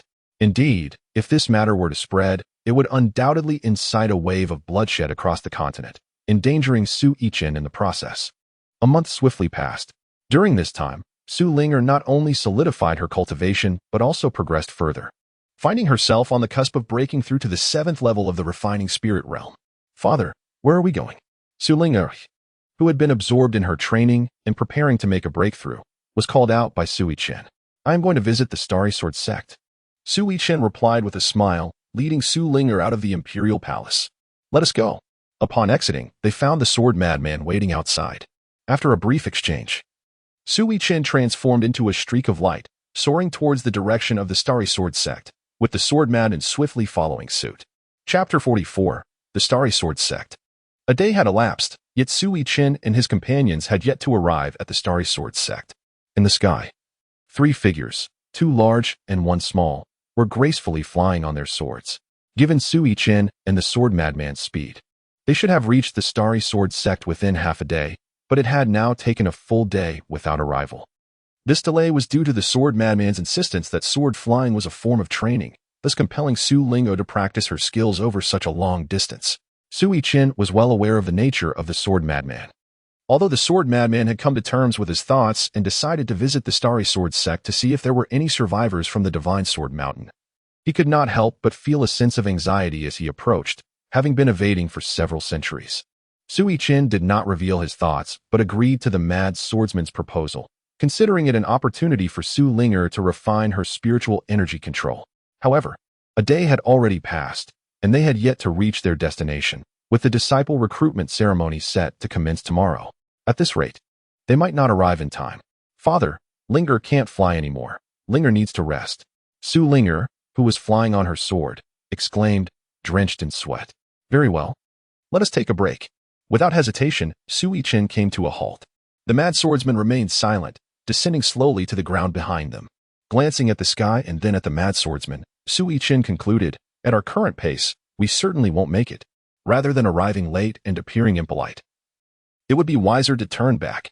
Unable to contain himself, he finally spoke up. You promised them. It would be inappropriate not to go. The mad swordsman, upon hearing Su Yichen's words, appeared somewhat embarrassed.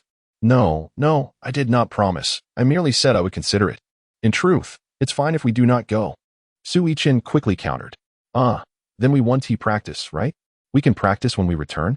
The mad swordsman realized Su Yichen was deliberately provoking him. Yet, he had no choice. It was indeed his own issue, though he refused to acknowledge it. Sigh. It's only a matter of time. Why delay it now? After the mad swordsman finished speaking, Su Yichen shook his head and sighed. Who is delaying? Let us depart now and see who arrives first. The mad swordsman, upon hearing Su Yichen's sigh, became displeased and, with a determined heart, transformed into a beam of sword light, vanishing from sight. Seeing the mad swordsman's reaction, a smile crept onto Su Yichen's lips. Such a crude provocation was easily discernible to the mad swordsman, yet it served as a justification for himself. Didn't father say we should rest for a while? Su Linger pouted, displeased by her master's sudden departure. Relax, dear Linger. This time you may rest, and father will take care of you. Su Yichen gently reassured her with a warm smile. Hearing that she would not have to fly anymore, Su Linger nodded in satisfaction. With a wave of his hand, the Jioshu sword soared skyward, and in an instant, Su Yichen and Su Lingo appeared upon the sword. Hastening towards the direction the mad swordsman had vanished. The next day, Su Yichen and the mad swordsman arrived simultaneously at the Xingchen sword sect. What are your plans next? Su Yichen inquired, gazing at the towering peaks shrouded in ethereal mist. While in Tianxing City, I have already gathered information about their ascent rules. I will have Linger participate in their recruitment ceremony. The rest is for you to disregard. The mad swordsman had long intended for Su Linger to undergo this training. Su Yichen contemplated for a moment, recognizing that a bit of tempering would be beneficial. After all, Su Linger had been sheltered under his protection, and an excessively smooth path of growth was not advantageous. Thus, he nodded resolutely in agreement. Linger, you shall begin your ascent from the foot of the mountain and participate in their apprentice ceremony. Do not reveal your true name.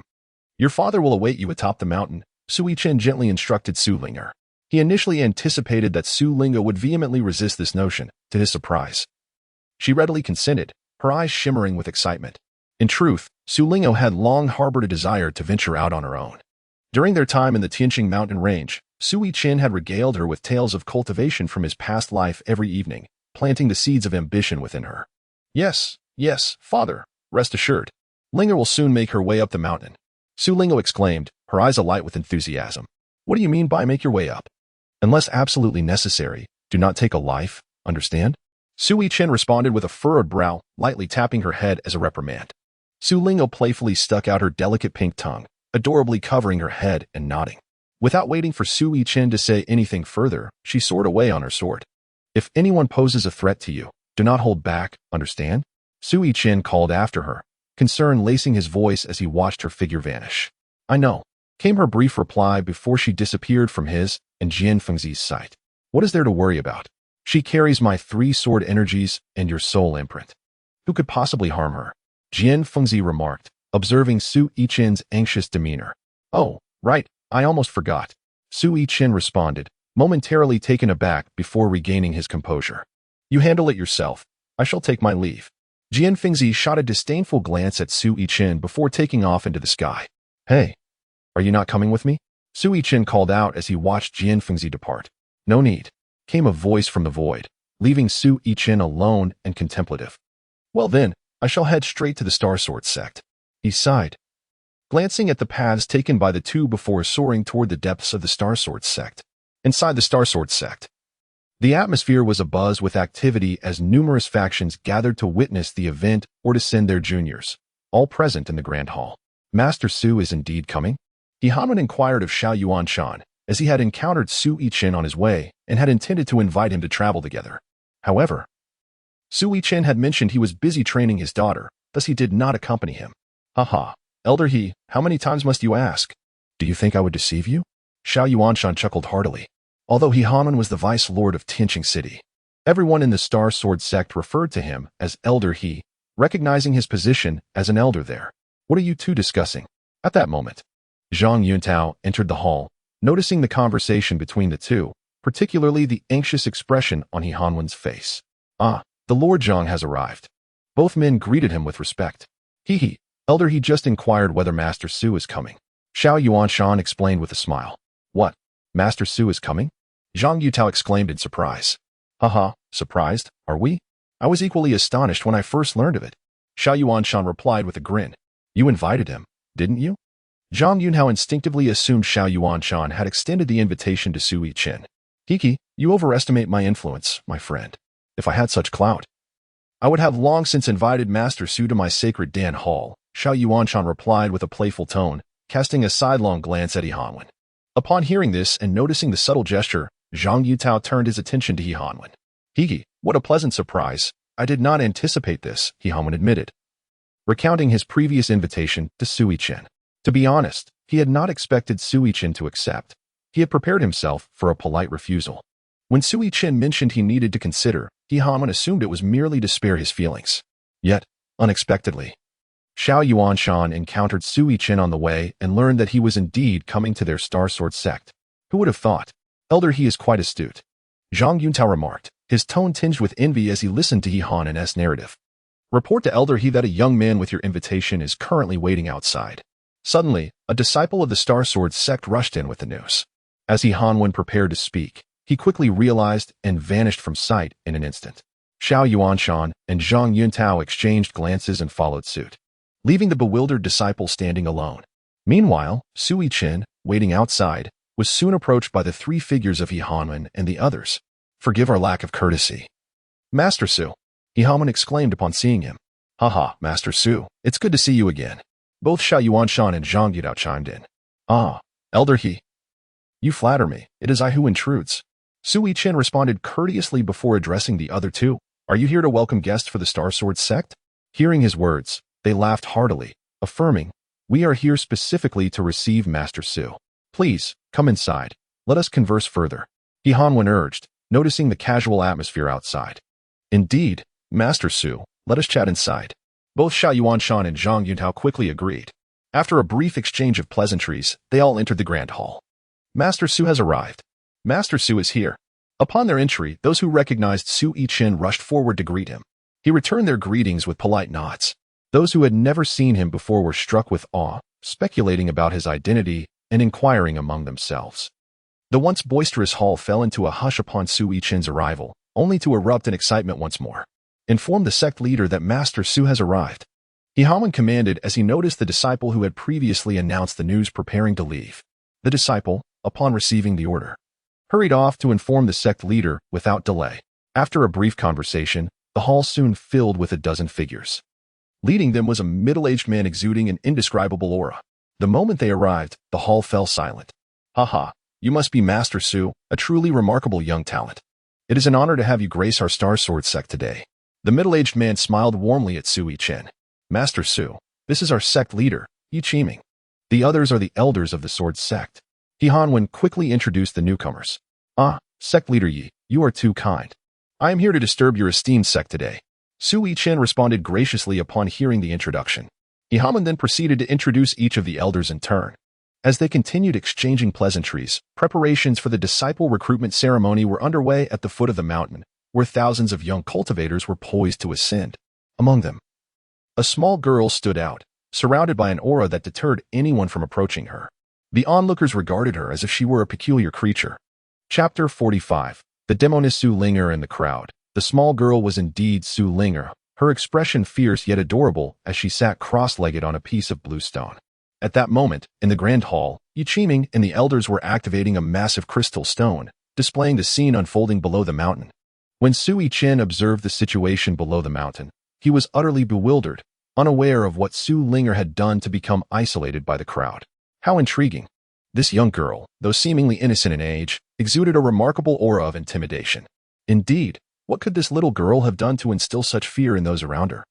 Within the grand hall, discussions erupted among the attendees, while those who had encountered Su Linger before remained silent.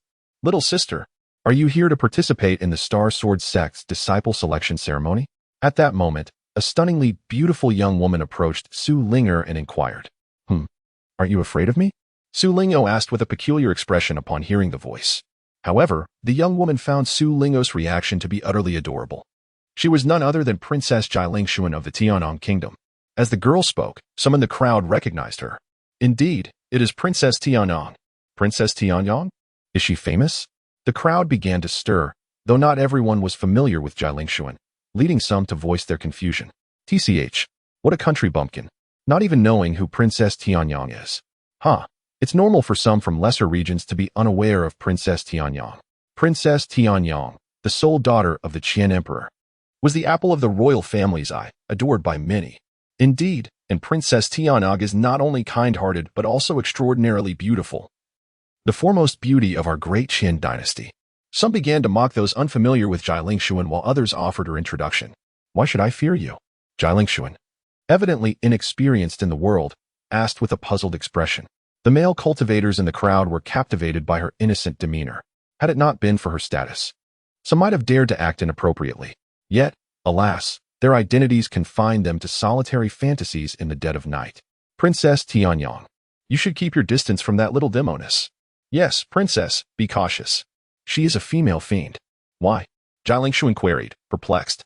"Little sister, how could you be so angry?" Jialing, though unafraid, chose to maintain a respectful distance, finding Su Lingo adorable yet prudent to keep her space. Those two rascals attempted to poison me. Had I not been formidable, I would have fallen victim to their treachery," Su Linger exclaimed indignantly. Half an hour prior, after parting with Su Yichen, Su Linger had arrived here, intending to inquire about the challenges of the disciple selection ceremony when those two men approached her. Due to Su Linger's age, many had taken note of her presence. Unbeknownst to her, while explaining the rules of the Star Sword sect, the two had secretly attempted to poison her. Driven by greed upon noticing the exquisite pastries she retrieved from her Dragon Phoenix Jade pendant, a space spirit artifact of considerable quality. However, Su Linga saw through their intentions. Failing in their scheme, they attempted to rob her, only to fall victim to her counterattack. The surrounding crowd, witnessing the confrontation, only saw Su Lingo dispatch the two without mercy, igniting their fear of her. After hearing Su Lingo's account, Jialing grasped the sequence of events. Despite her naivety, she understood right from wrong, and thus did not feel any fear. "Yet there was no need to kill," she exclaimed. "You are still so young. Yet you show no mercy. What will become of you when you grow up?" "Indeed, such a person will undoubtedly become ruthless and a menace when they mature." Others chimed in. Just as Jialing was about to approach Su Linger, someone in the crowd suddenly remarked, igniting a fierce discussion among the attendees. Jialing halted, her eyes narrowing as she scanned her surroundings. The speaker's words were malicious, aiming to make Su Lingo the target of collective disdain. Inside the hall, spectators observed the unfolding drama within the crystal stone. Some narrowed their eyes, clearly recognizing the implications, while others broke out in cold sweat. Among them was Hanwen, whose forehead was drenched in perspiration, having recognized Su Linger. He could scarcely believe that Su Yichen had allowed her to partake in their sex disciple selection ceremony. In contrast, Su Yichen remained composed, revealing no emotion, akin to a wild father. The reason Su Yichen behaves this way is not due to a lack of anger, but rather a desire to observe how Su Lingo will respond to the situation, given that someone in the crowd had intentionally instigated trouble. It is evident that there are unseen forces orchestrating these events. It is possible that the two individuals at the forefront were also deliberately arranged. At this moment, unbeknownst to those present, a man stealthily departed from the throng, making his way towards the nearby dense forest. What transpired? Deep within the woods, a youthful figure stood. If Su Linger were present, she would undoubtedly be taken aback, for this was someone she had encountered before. Specifically, this was the very person who had perished before her eyes. "Young master, all has been accomplished," the man respectfully reported to the young figure. Upon hearing the report, a wicked smile crept upon the young man's lips, his gaze darkening as he directed it towards Su Lingo's location. Silence. At that moment, amidst the clamor surrounding Su Linger, Jialing suddenly issued a fierce shout. and the crowd fell silent in an instant. What is the matter? Those two sought to seize a spiritual artifact and plotted to harm this dear little sister. If they meet their demise, they have only themselves to blame. Are you not complicit in their misdeeds by defending them? As the crowd quieted, Ji Lingxian continued to speak. However, upon hearing Ji Lingshuan's words, the crowd hung their heads in shame. They were well aware of these truths. It was merely that upon witnessing Su Linger's formidable prowess, they instinctively wished to drive her away, thus eliminating a rival. Do not think for a moment that I am oblivious to your schemes. True cultivation relies on one's own strength. Such underhanded tactics will never prevail. Ji Lingxian scoffed again, addressing the silent crowd. Hee. Thank you, sister, Su Linger exclaimed, looking toward Ji Lingxian after her words concluded, expressing her gratitude. No need for thanks. They are but a bunch of useless individuals. They do not diligently cultivate. And when faced with a powerful opponent, they resort only to petty schemes, Ji Lingxian remarked, affectionately ruffling Su Linger's hair. Her fondness for Su Linger only grew. In truth, Ji Lingshuan's actions had saved these individuals from a dire fate, as Su Linger had initially considered silencing them with a swift strike should they continue their incessant chatter. You heard their words. You may call me Sister Pingyang. And what is your name, little sister? Ji Lingxian inquired of Su Linger. I am Su Yaya. Sister Pingyang may simply call me Yaya, Su Linger replied after a moment's thought, recalling what her father had said about being cautious in the world, thus adopting a pseudonym. In reality, Yaya was a name she had given to her little moonlight fox. The disciple ceremony is about to commence. All gather together. Just as Su Linger was conversing with Ji Lingxian, a disciple of the Star Sword sect sword on his sword, announcing loudly. Upon hearing his call, thousands of individuals gathered towards the approaching disciple at the foot of the mountain. Su Linger and Ji Lingxian approached as well. However, thousands of people preferred to huddle together rather than squeeze in with Su Linger and her companions. Make way, make way. At that moment, an exceptionally arrogant voice echoed from the rear of the crowd. A young nobleman, flanked by 7 or 8 attendants, advanced forward. The foremost attendant was shoving the crowd aside, and it was from his lips that the haughty proclamation had emerged. Shortly thereafter, 2 or 3 other young nobles appeared, accompanied by a young lady of similar age to Ji Lingxian, manifesting in the same ostentatious manner. Sister Pingyang, who are these individuals? Su Linger inquired of Ji Lingxian, having noticed their presence. They are all scions of prominent families within the empire, Ji Lingxian replied, taking the opportunity to introduce each one to her. Despite her recent entry into the circle, Ji Lingxian had always maintained a keen interest in the external world. She was well versed in the appearances and temperaments of these noble offspring. Chapter 46. The Sword of the Nine Heavens resonates. Su Linger erupts. By the time Ji Lingxian had completed her introductions, the group had already reached their position before them. Su Linger and her companions were unfamiliar with each other, while Princess Pingyang, Ji Lingxian, rarely made public appearances, rendering these young nobles unable to recognize her at first. Hey, you two, step aside quickly. A young noble's attendant strode forward boldly, extending his hand to shoo away Ji Lingxian and Su Linger. Stop. Just as the attendant's hand was about to touch Ji Lingxian, a voice imbued with spiritual power suddenly reverberated. The attendant was instantly sent flying by the force of this spiritually charged voice. Who dares? Exclaimed the others, alarmed, their attendants swiftly drawing weapons and warily gazing towards the source of the sound. From a distance, a young gentleman dressed in white, exuding an air of refinement, approached with steady steps, flanked by 2 attendants, one of whom had previously called Su Linger a demoness amidst the crowd. I have the honor of meeting Princess Pingyang. Upon reaching Ji Lingxian and Su Linger, the gentleman wore a warm smile and respectfully bowed to Ji Lingxian. Chengyingjia. Ji Lingxian recognized him and furrowed her brow slightly. Upon hearing their exchange, the young nobles were immediately struck with fear, realizing that Ji Lingxian looked familiar, and the revelation of her name jolted them into recognition. They were merely from a modest faction within the great Qian realm. They could not afford to offend even the royal family, let alone someone from the Qing family. Please spare us, Your Highness. We were blind and did not recognize you. The formerly arrogant young nobles fell to their knees, pleading for mercy upon learning Ji Lingshuan's identity. Ji Lingxian merely let out a cold snort, disregarding them. Your Highness, these individuals are ignorant and mean no harm. We hope you can forgive them with a light punishment. At that moment, Chengyingjia spoke up on their behalf. Indeed, young Master Qing is right. Had we known Your Highness was present, we would never have dared to offend you. The other young nobles chimed in, nodding gratefully at Qingyingjie and continuing their desperate pleas for mercy. This time I shall let it pass. However, remember this, no matter the circumstance. Do not use your status to bully others. Otherwise, next time, I shall not be so lenient. Ji Lingxian, unable to further escalate the situation, imparted a stern warning. Yes, we understand. The young nobles, trembling in fear, nodded vigorously. Enough. Regardless of your identities, since you are here for the Star Sword Sect's disciple selection ceremony. At this moment, you are all simply disciples yet to be initiated into the sect. In the future, should you join the sect, you will be brothers and sisters, and must not harbor any animosity. Do you understand? At that moment, a brilliant sword light shot toward them from afar, and an elder's figure appeared above the crowd, his voice booming as he spoke. Understood. The gathered crowd below responded in unison. Good. Now, I hereby announce the commencement of the Star Sword Sect's disciple selection ceremony. The first trial is to traverse the illusionary sword forest. You will have the time of a stick of incense. Those who do not pass within that time will be eliminated. Satisfied with the disciple's respectful response, the elder nodded and announced the official start of the selection ceremony. As his words fell, he waved his hand, and a massive incense burner materialized, with the divine incense already ignited. Witnessing the incense ignite, thousands of individuals surged like a tide toward the dense forest before them.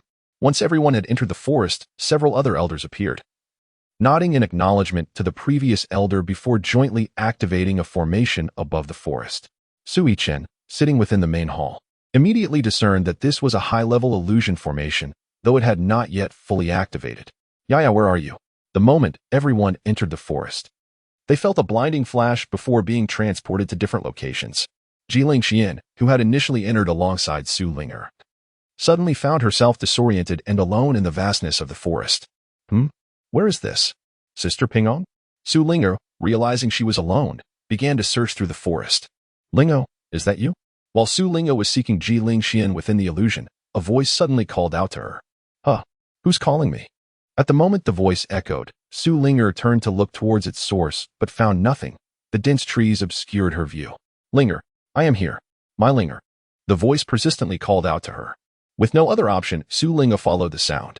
However, after what felt like an eternity of wandering, she still had not found the source. Just as she was about to give up, a glimmer of light appeared ahead, and her eyes brightened as she rushed toward it. Linger, is that you? As she approached, a figure of a woman emerged before her, yet her face remained obscured. Who are you? How do you know my name? Su Lingo regarded the faceless woman with suspicion. Linger, it is your mother. Do you not remember me?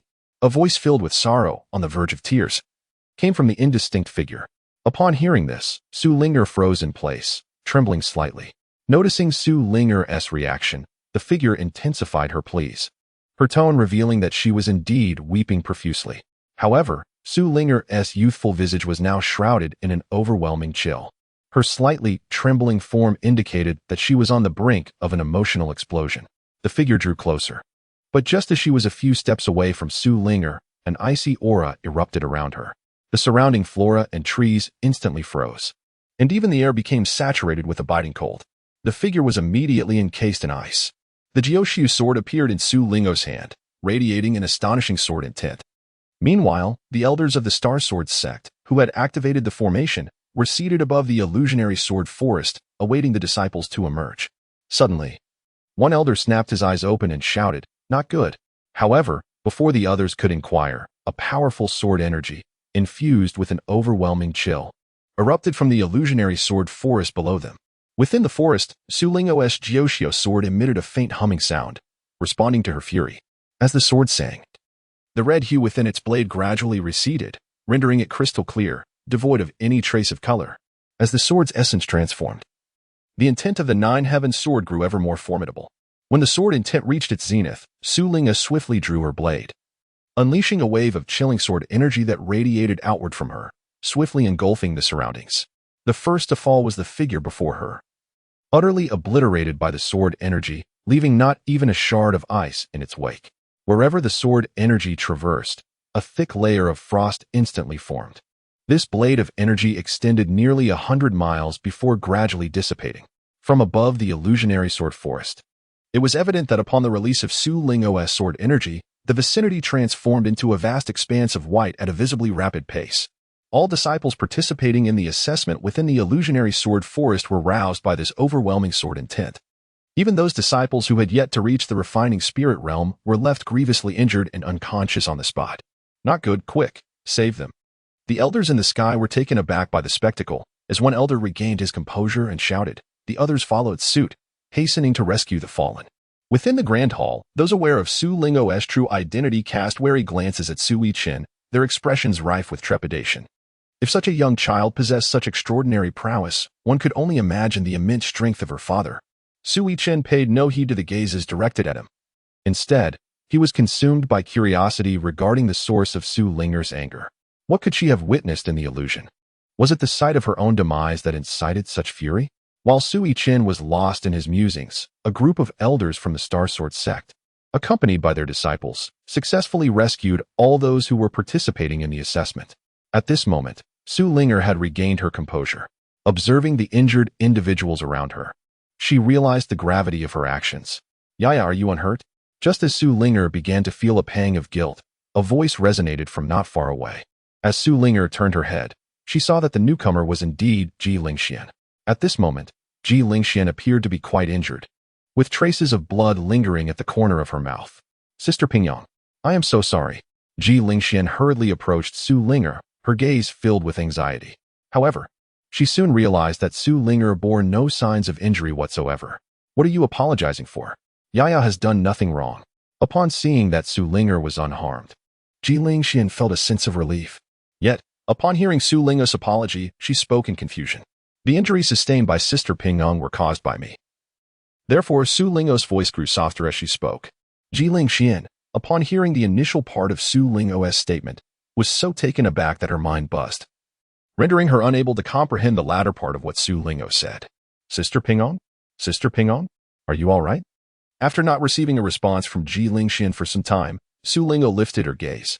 She found Ji Lingxian staring at her, her mouth agape. Oh. I am fine. After Su Ling called her name a couple of times, Ji Lingxian finally regained her composure, though her speech was still somewhat disjointed. Yaya, are you truly saying that the injuries of our thousands of people were all caused by you? After regaining her calm, Ji Lingxian asked with a serious expression. Yes, but do not worry. My father has concocted numerous healing elixirs for me. I will assist them shortly, Su Ling replied. Retrieving a jade vial from the dragon and phoenix pendant around her neck and presenting a pill to Ji Lingxian. What is this? A 9th grade healing elixir. The moment Ji Lingxian saw the pill, she was once again profoundly astonished. Quickly, she shielded Su Ling within her embrace, scanning their surroundings with vigilance. Noticing that no one was paying attention to them, she finally let out a sigh of relief. Yaya, such a high-grade elixir must not be revealed in public. Do you understand? Ji Lingxian earnestly advised Su Ling. Yaya understands. Sister Pingyang, please take the elixir and heal your wounds. Without further ado, Su Ling pressed the pill into Ji Lingshuan's mouth. Su Ling was not naive. Upon hearing Ji Lingshuan's words, she immediately grasped the situation. Her father had once spoken similarly, stating that a gentleman is not guilty, yet possessing a gem can be a crime. Chapter 47. Su Ling, the Calculated One. After consuming the 9th grade healing elixir, Ji Lingxian felt a surge of warmth rapidly spreading throughout her body. Her previously grievous injuries were instantaneously healed, and she even sensed a faint enhancement in her cultivation. Truly, the 9th grade healing elixir was formidable. After assessing her condition, Ji Lingxian exclaimed in astonishment, Yaya, how did you accomplish this? Accomplish what? Su Ling responded with a puzzled expression. How did you break the illusionary formation and injure so many of us? Ji Lingxian, aware that Su Ling was at the 6th level of the divine refinement realm, while she herself was at the 7th, questioned her ability to achieve such a feat. Oh, you mean that? I don't know either. I was just so angry that I struck out with my sword. Su Ling was baffled as to why her single strike had managed to injure so many. Normally, even with the prowess of the Jiuxiu sword, it would be implausible for someone of her cultivation level to inflict such damage, especially considering many among the injured were prodigies of the divine refinement realm. The situation had unfolded as it did primarily because everyone was ensnared in the illusion and completely unprepared. How is everyone? At that moment, a venerable elder, who had appeared earlier, inquired loudly about the others' conditions. The response was a chorus of anguished cries. What shall we do now? Observing the dire scene before them, the elders who had activated the formation looked overwhelmed. You all stay here. I shall report to the sect leader. One elderly man with white hair declared before turning to leave. What a predicament. After the elder departed, the remaining individuals exchanged glances, all wearing expressions of helplessness. I never expected to witness such prodigious talent in my lifetime. Indeed, she surpasses even those renowned prodigies of the divine continent. She is merely 6 or 7 years old, and at the 6th level of the divine refinement realm. The elders who remained looked towards Su Yichen, engaging in hushed discussions. Grandfather, grandfather. While they conversed, Su Yichen approached and called out to them. Upon hearing her voice, the elders turned to her, uncertain of her intentions. Little girl, do you have something to say? One elder inquired. I possess 5 healing elixirs that can be dissolved in water and distributed among the injured. Su Yichen presented 5 ninth-grade healing elixirs to the elder. These words were imparted to her by Tianxing, as the efficacy of 9th-grade elixirs was indeed remarkable. Moreover, revealing too many would inevitably attract unwanted attention. This is 9th-grade elixirs. Are you certain, little girl? The elder's eyes widened in disbelief upon seeing the elixirs in Su Yichen's hands. Yes, I am certain. Su Yichen nodded affirmatively. I also have some additional elixirs. I kindly ask the esteemed elders to mix them with my 9th-grade elixirs in water. This should suffice to heal their injuries. After Tianxing walked over, she took out a jade vial containing several 4th and 5th-grade healing elixirs. Ah, this is splendid. However, this situation was instigated by this little girl. We understand her generosity. But what of Princess Pingong? One elder remarked with a chuckle, directing his gaze at Tianxing. Senior, please do not misunderstand. Pingong has no ulterior motives. When administering the healing, you need not mention Pingong. Simply say these elixirs were provided by the Sword Sect, Tianxing, having grown up in the royal court. Understood the elder's concerns. After all, Princess Pingong represented the Deqian royal family, and they were merely wary of her potentially leveraging this incident to win favor. Yes, yes. Indeed. Su Yichen, though uncertain of the reasoning, nodded in agreement, seeing her sister Pingong do the same. Upon hearing their exchanges, the elders shared glances. After a moment of contemplation, they nodded in consent, although this assessment was devised by their sword sect. Making someone responsible for the injuries was not feasible given the multitude of casualties, particularly among the scions of influential families involved. Most importantly, everyone had already been removed from the illusionary sword forest prior to the incense burning out. It was impossible for them all to pass. Let us proceed as they suggested. At that moment, the elder who had previously departed returned. From a distance, he communicated with the elders who remained behind. Upon receiving the transmission, they all turned to the elder, puzzled as to why he had returned so swiftly. Hadn't he gone to seek the sect leader's counsel? Ah, Princess Pingong. And this young lady. I am Elder Qi of the Star Sword sect. You may call me Elder Qi. Upon his return, Elder Qi approached Tianxing and Su Yichen with a jovial demeanor. Elder Qi, what did the sect leader and the other elders say? The elders present inquired. In truth, Elder Qi had not met with the sect leader. He had received a message from him shortly after his departure. Enough of this matter. The assessment was organized by our Star Sword sect. We must take responsibility ourselves. After addressing them, Elder Qi turned to Su Yichen and Tianxing, expressing gratitude. Thank you both for providing the healing elixirs. You're too kind, Elder. Tianxing replied respectfully. No need for thanks, Elder. It was merely a mistake on Yaya's part. And this is her due responsibility. Su Yichen waved her hand dismissively towards Elder Qi. Haha, this is not Yaya's fault. It is our own issue. Once they have healed, we shall proceed to the next assessment, Elder Qi said with a smile. Accepting the elixirs they offered and summoning several disciples to dissolve them in water for the injured to consume. Before long, many disciples of the Star Sword sect began to work together, administering the healing elixir-infused water to the injured. After waiting for approximately an hour, the injuries of the individuals began to heal significantly. Those who had their own healing elixirs had mostly recovered as well, particularly among the scions of prominent families. Many possessed considerable defensive artifacts, so their injuries were not severe. After consuming the healing water and resting for over an hour, they had returned to peak condition. During this time, many sought to uncover what had transpired and why they had been injured. However, the Star Sword sect had received directives to remain tight-lipped regarding Su Yichen's involvement. Tianxing also instructed Su Yichen to keep the incident confidential to avoid any potential troubles. Although this was said, it was inevitable that some would learn the truth. Within a mere quarter of an hour, the news spread among the crowd. It was unclear who had divulged the information, but chaos erupted as people clamored for Su Linger to provide an explanation. In the main hall, Su Yichen squinted at a figure displayed on the screen. The man in question was none other than the one who initially branded Su Lingo as a demon, and he was also a retainer following closely behind the young heir of the Chung family. The cause of the crowd's injuries stemmed from his insidious actions among them. Although Su Yichen would refrain from assisting Su Linger, allowing her to confront her challenges independently, this did not imply that his daughter would permit herself to be so easily manipulated. Most crucially, if his memory served him correctly, it was indeed a member of the Chung family who had previously plotted to commit murder for treasure. Very well, Chung family, you have paved your own path to demise. A murderous intent surged within Su Yichen. At this moment, the area outside the illusory sword forest was in chaos, with the crowd clamoring for an explanation from the little demoness. Enough. As the noise escalated, Elder Chi's thunderous voice boomed, infused with spiritual energy, instantly silencing the throng. Those lacking strength had no right to lament their misfortunes. Anyone who dared to utter another word would face automatic elimination. Once the crowd quieted, Elder Chi spoke sternly once more. Though the crowd refrained from further commentary, their gazes towards Su Linger were laden with hatred, intermingled with a hint of fear. After all, they were not fools. Upon witnessing Su Linger inflict injuries upon thousands with a mere stroke of her sword, they recognized her formidable prowess. Concealed within the crowd, Cheng Yingjie observed their expressions with a smirk of triumph. Be cautious, Yaya. I suspect someone is scheming against you, Ji Lingxian whispered to Su Linger.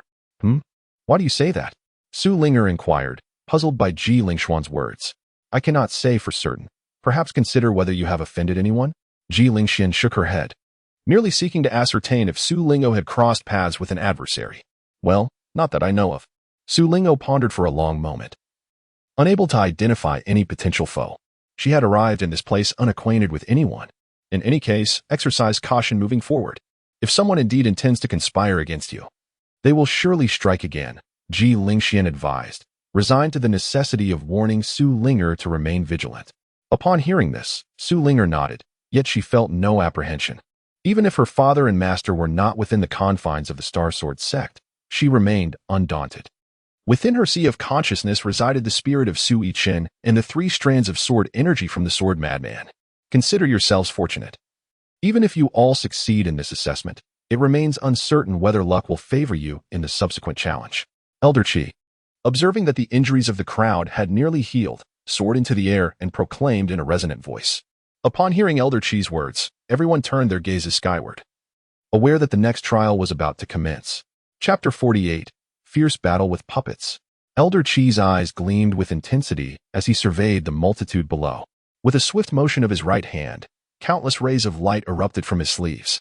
These beams rapidly transformed in midair into exquisite jade tokens, drifting towards the assembly. These tokens served as identifiers for the upcoming assessment. Upon acquiring a token, participants were to proceed to the teleportation array ahead. The crowd, upon hearing this, eagerly extended their hands to grasp the jade tokens.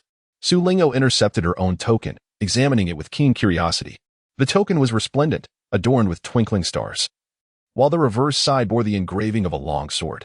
Upon encountering the long sword, Su Lingo was enveloped by a subtle yet profound sword intent, reminiscent of the aura emanating from the old beggar.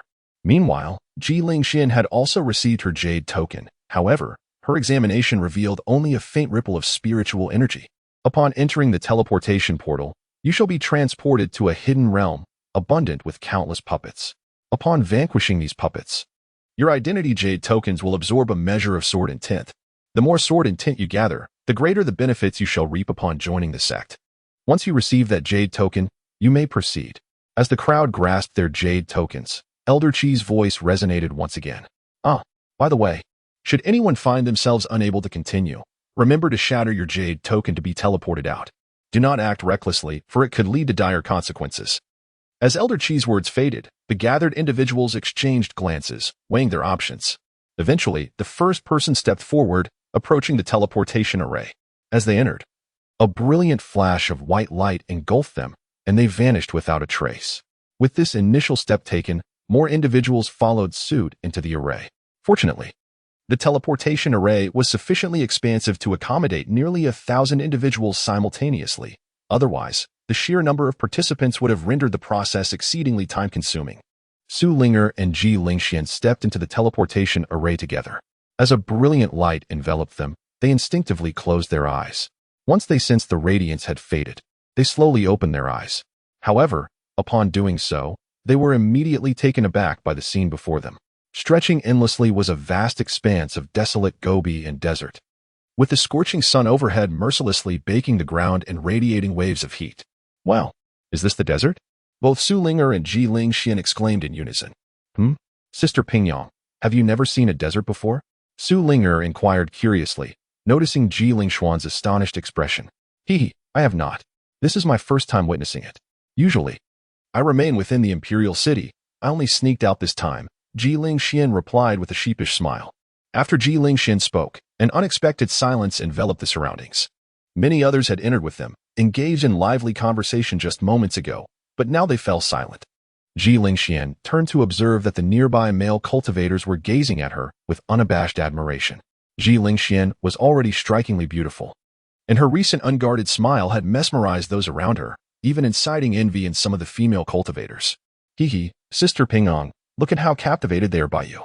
Su Linger giggled, covering her mouth in amusement at the response of the onlookers. You little rascal, what nonsense are you spouting? Let us hurry along. Ji Lingxian, slightly flustered by the attention and blushing at Su Linger's words, playfully chided her before quickly leading the way away from the spot. It was not until the two had moved a distance away that the next group of individuals materialized, prompting those who remained to regain their senses and promptly set off. Su Linger and Ji Lingxian had been walking for quite some time without encountering the puppets that Elder Qi had mentioned before their entry. Just as the two were engulfed in confusion, an unexpected force surged beneath their feet. The sand at their ankles began to whirl inexplicably, and before they could react, they were abruptly plunged downward. Simultaneously, all those who had entered the secret realm faced the same predicament. Fortunately, due to the elevated cultivation levels of Su Linger and Ji Lingxian, they were able to respond swiftly during their descent. With a graceful flick of her wrist, Ji Lingxian summoned a flying sword that appeared beneath her feet, stabilizing her posture. Meanwhile, Su Lingo's Jiuxiao sword soared forth, catching her securely. Once they regained their composure, they surveyed their surroundings and discovered a series of narrow passages that could accommodate only a single person. It appeared that entering these passages signified the official commencement of the assessment. Observing the surroundings, Ji Lingxian spoke up. As the two examined their environment, figures continued to descend from the dimly lit ceiling. Some individuals, exhibiting caution akin to theirs, managed to stabilize themselves in time. However, others were less fortunate, plummeting before they could react and, in their panic, failing to halt their descent, resulting in a heavy fall that left them significantly injured. The cultivators at the true spirit realm fared even worse, lacking the ability to fly. They could only envelop themselves in spiritual energy to mitigate the impact of their fall. What is going on? What kind of assessment is this? We might as well withdraw. One lamented. Indeed, to sustain injuries before it even begins. How will we deal with the puppets later? Another echoed. Enough of the chatter, let us tend to our wounds. The fallen cultivators collectively voiced their grievances. At this moment, Su Linger and Ji Lingxian had already descended smoothly to the ground. They found themselves on a vast circular platform, intricately carved with a grand formation. Surrounding them were passages, within which nothing could be discerned from the outside. Ladies and gentlemen, I shall proceed first. Just then, an unscathed cultivator of the divine refinement realm stepped forward and ventured into one of the passages. Upon hearing his words, the crowd turned their gaze towards him. As he entered the passage, a faint glow illuminated a pattern above the entrance. What is that? It appears to be a formation, similar to the one beneath our feet. The sight of the luminous pattern sparked a lively discussion among the onlookers, with some astute individuals noting that the small design mirrored the larger formation below, indicating it was indeed a miniature version of the same formation.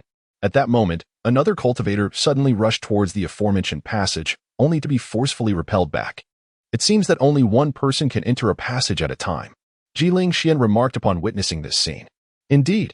In that case, let us also make our entrance. Su Linger nodded enthusiastically, eager to proceed. Ya, I know you are exceptionally strong, but do exercise caution, Ji Lingxian advised, her concern evident as she gazed at Su Linger. Rest assured, Sister Pingyang, you must also remain safe, Su Linger replied, understanding Ji Lingxuan's worry and offering her own words of care in return. Subsequently, the two chose their respective passages and entered. However, as they did so, Tianxing, lurking within the crowd, cast a dark and brooding gaze towards the passage that Su Yichen had taken, observing intently for a prolonged moment. Upon entering the passage, Su Yichen cautiously ventured deeper. After traversing approximately 10 meters, she arrived at a modest training arena. At the center of the arena stood 3 wolf-shaped stone statues, behind which loomed an unyielding stone door, yet to be opened. Su Yichen gazed curiously at the 3 stone statues before her, which exuded neither the breath of life nor a hint of spiritual energy. After observing for a while, she decided to abandon her inquiry and intended to circumvent them to approach the stone door behind. However, just as she began to move her feet, a sudden surge of spiritual energy erupted forth. Su Yichen immediately became alert and turned her gaze towards the 3 stone statues. She observed as the stones began to swiftly peel away from the figures. Soon after, their eyes ignited with an eerie green luminescence. Their bodies were forged from fine iron, adorned with incomprehensible patterns that were now emanating a faint glow. The previous fluctuations of spiritual energy had originated from these very energies. Su Yichen gazed in astonishment, having never before encountered the appearance of a puppet. Just as she was keenly observing with great interest, the 3 puppets suddenly sprang into action. Their limbs propelled them forcefully from the ground, resembling arrows released from a bow, as they lunged towards Su Yichen with gaping, bloodied maws.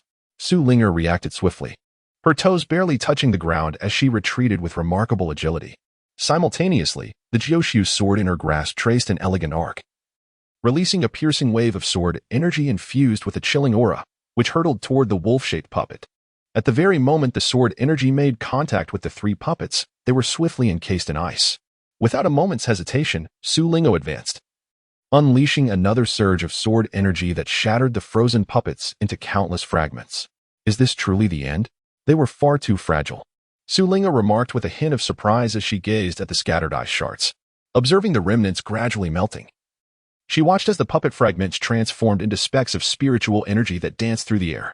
Subsequently, 3 delicate wisps of sword energy entered Su Yichen's identity jade token. Just as Su Yichen felt a twinge of dissatisfaction, the massive stone door thunderously swung open. Beyond it lay yet another corridor, identical to the previous one. After a quick appraisal, Su Yichen pressed onward. Meanwhile, Ji Lingxian and the others who had entered the corridor experienced a similar fate. Upon entering the second passage, Su Yichen discovered that the scenery was identical to the previous one. However, 6 puppets had materialized in the center of the training arena. Once again, Su Yichen dispatched them with ease. The subsequent passages mirrored this pattern, with the number of puppets progressively doubling. Upon reaching the 5th level, the puppets transformed into tiger forms. Beyond the 10th level, they became hybrids of wolf and tiger. It was not until the 20th level that Su Yichen finally encountered a humanoid puppet. Su Yichen gazed at the humanoid puppet, sensing a formidable aura of sword intent emanating from it. Such an experience had not been encountered in the previous trials.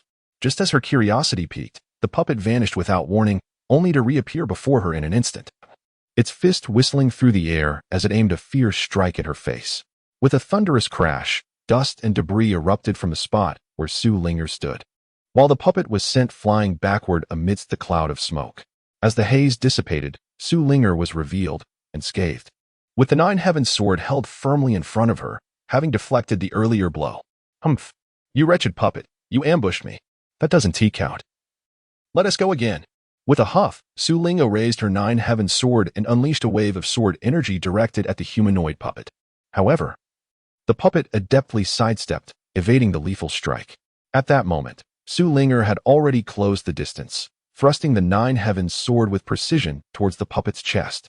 The puppet responded with remarkable swiftness, extending a hand and unleashing a countering sword energy that collided with Su Yichen's blade, producing a sharp, resonant sound.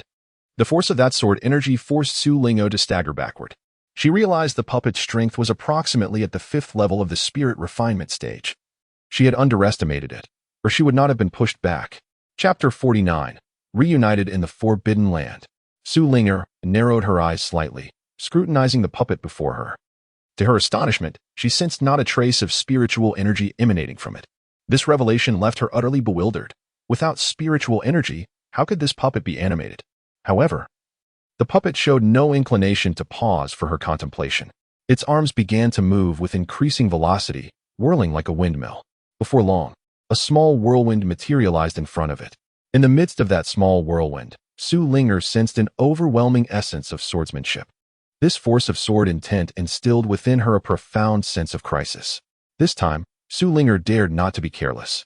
To fall victim to a puppet of the 5th level of the spirit refinement realm would be utterly humiliating. With determination, Su Linger positioned the Jioshu sword before her, extending one hand to glide over the blade. Then, she summoned her spiritual energy, continuously channeling it into the Jioshu sword. As the spiritual energy flowed ceaselessly into the blade, a soft humming sound emerged. With the sword vibrating increasingly, an astonishing aura of sword intent radiated from the Jioshu sword, first form of the star-removing sword. After silently reciting a phrase in her heart, Su Linger's gaze suddenly transformed into one of piercing intensity. She charged fiercely towards the puppet ahead. As if sensing the formidable power of Su Linger's sword strike, the puppet's runes began to flicker rapidly, trailing behind a small whirlwind of sword energy as it surged towards her. A deafening explosion erupted, enveloping the entire training arena in a cloud of dust, rendering both Su Linger and the puppet invisible. Just moments after the explosion subsided, while the dust still lingered, streaks of sword light suddenly emerged, weaving intricate patterns and producing swift sounds amidst the haze. As the dust settled, the puppet was seen frozen in the same forward position it had assumed during its charge, utterly motionless, while Su Linger appeared behind it. "Fortunately, my lady possesses considerable prowess," she exclaimed, turning to gaze at the puppet, which remained unaware of her presence. No sooner had her words escaped her lips than the motionless humanoid puppet emitted a series of crackling sounds. Following this, it shattered into countless fragments. Subsequently, hundreds of sword energies were absorbed by Su Linger's identity jade token.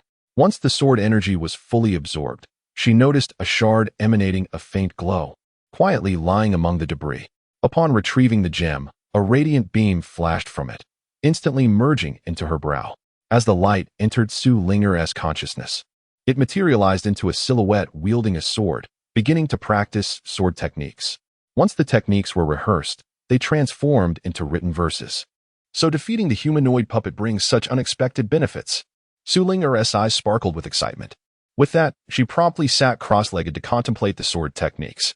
Within the grand hall of the Starry Sword sect, each elder kept a watchful eye on their respective disciples. Upon witnessing Su Linger's performance, Su Yichen displayed a satisfied smile. "Indeed, she is worthy of being Master Su's daughter. She is truly exceptional," exclaimed Yi Qiming, approaching Su Yichen with a smile of admiration. "Ah, you flatter me, Sect Master Yi," Su Yichen replied humbly, chuckling. "By the way, who was that just now? Rest assured, Master Su Linger is in no danger. The jade token contains our sect's sword techniques. As for which one she acquired, I cannot say, as they are assigned at random," Yi Qiming remarked, standing beside Su Yichen, observing Su Linger engrossed in her comprehension of the sword techniques. "Ah, I see," Su Yichen exclaimed, enlightenment dawning upon him. Simultaneously, he pondered, "I wonder where that sword madman has wandered off to? I hope he hasn't ventured into the forbidden area, with the sword madman's peak imperial realm cultivation." Entering the forbidden grounds of the Starry Sword sect would be an effortless feat. Su Yichen was indeed correct at this moment. The sword madman had already entered the forbidden grounds of the Star Sword sect. Deep within the sect lies a small world, the very heart of its sacred domain. "Is it truly you?"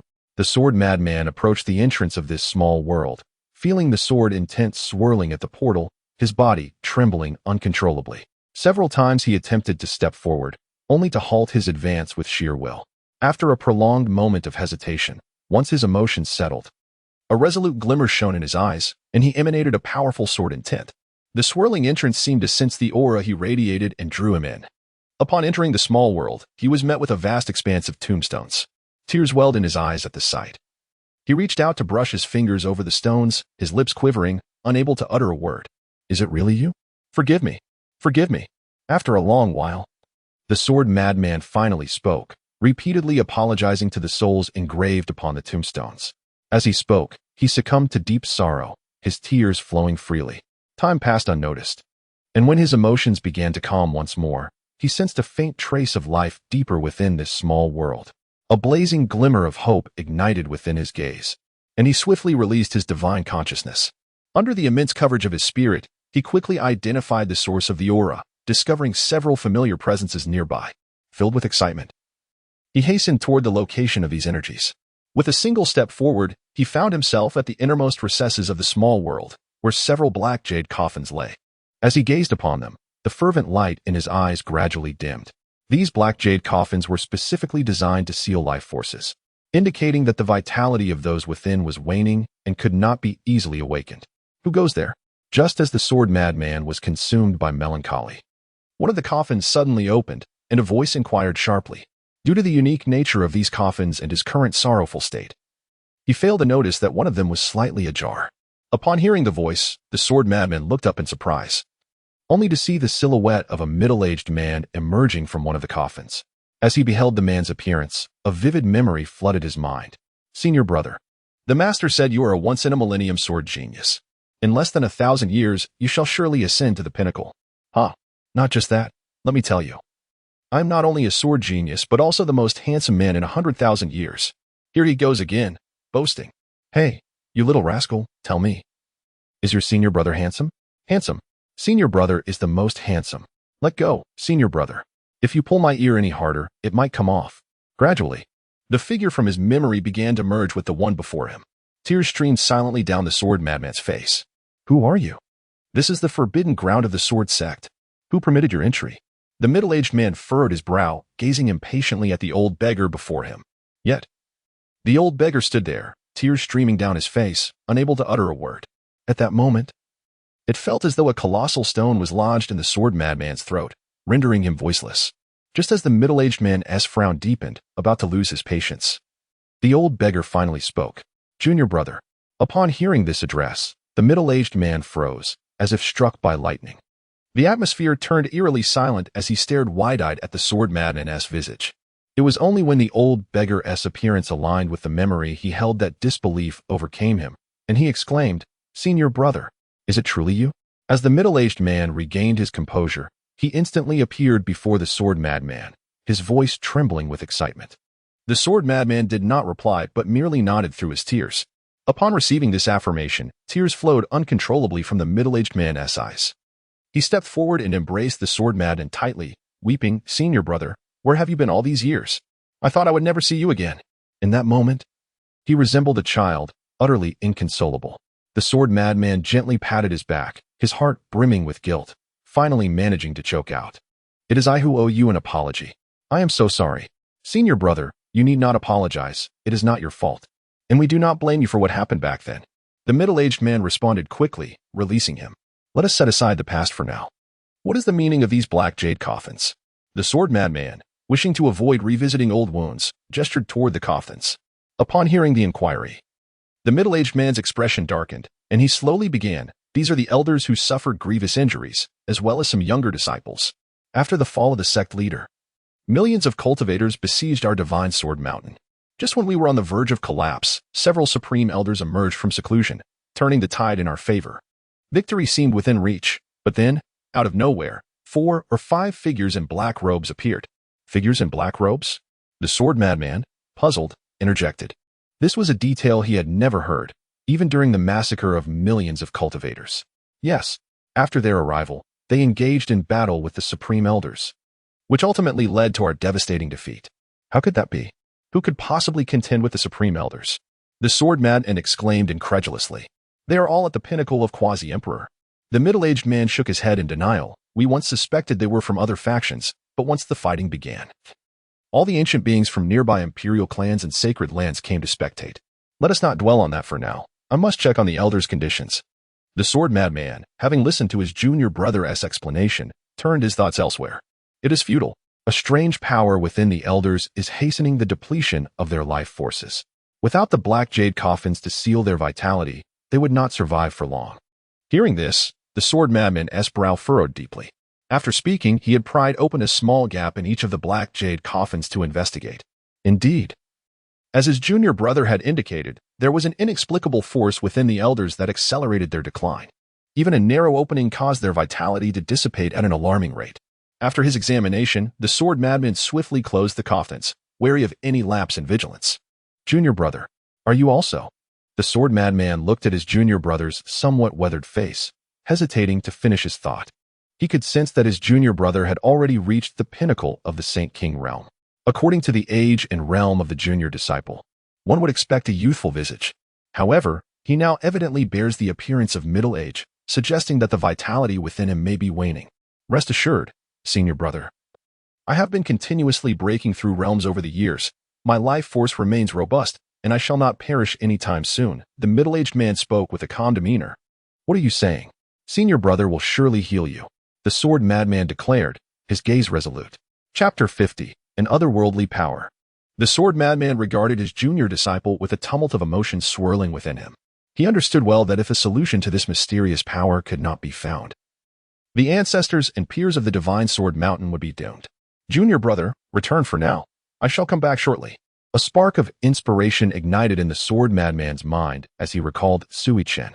After exchanging words with his junior, he swiftly transformed into a beam of sword light and departed. At this moment, Su Yichen was within the grand hall of the Starry Sword sect, intently observing Su Linger's assessment.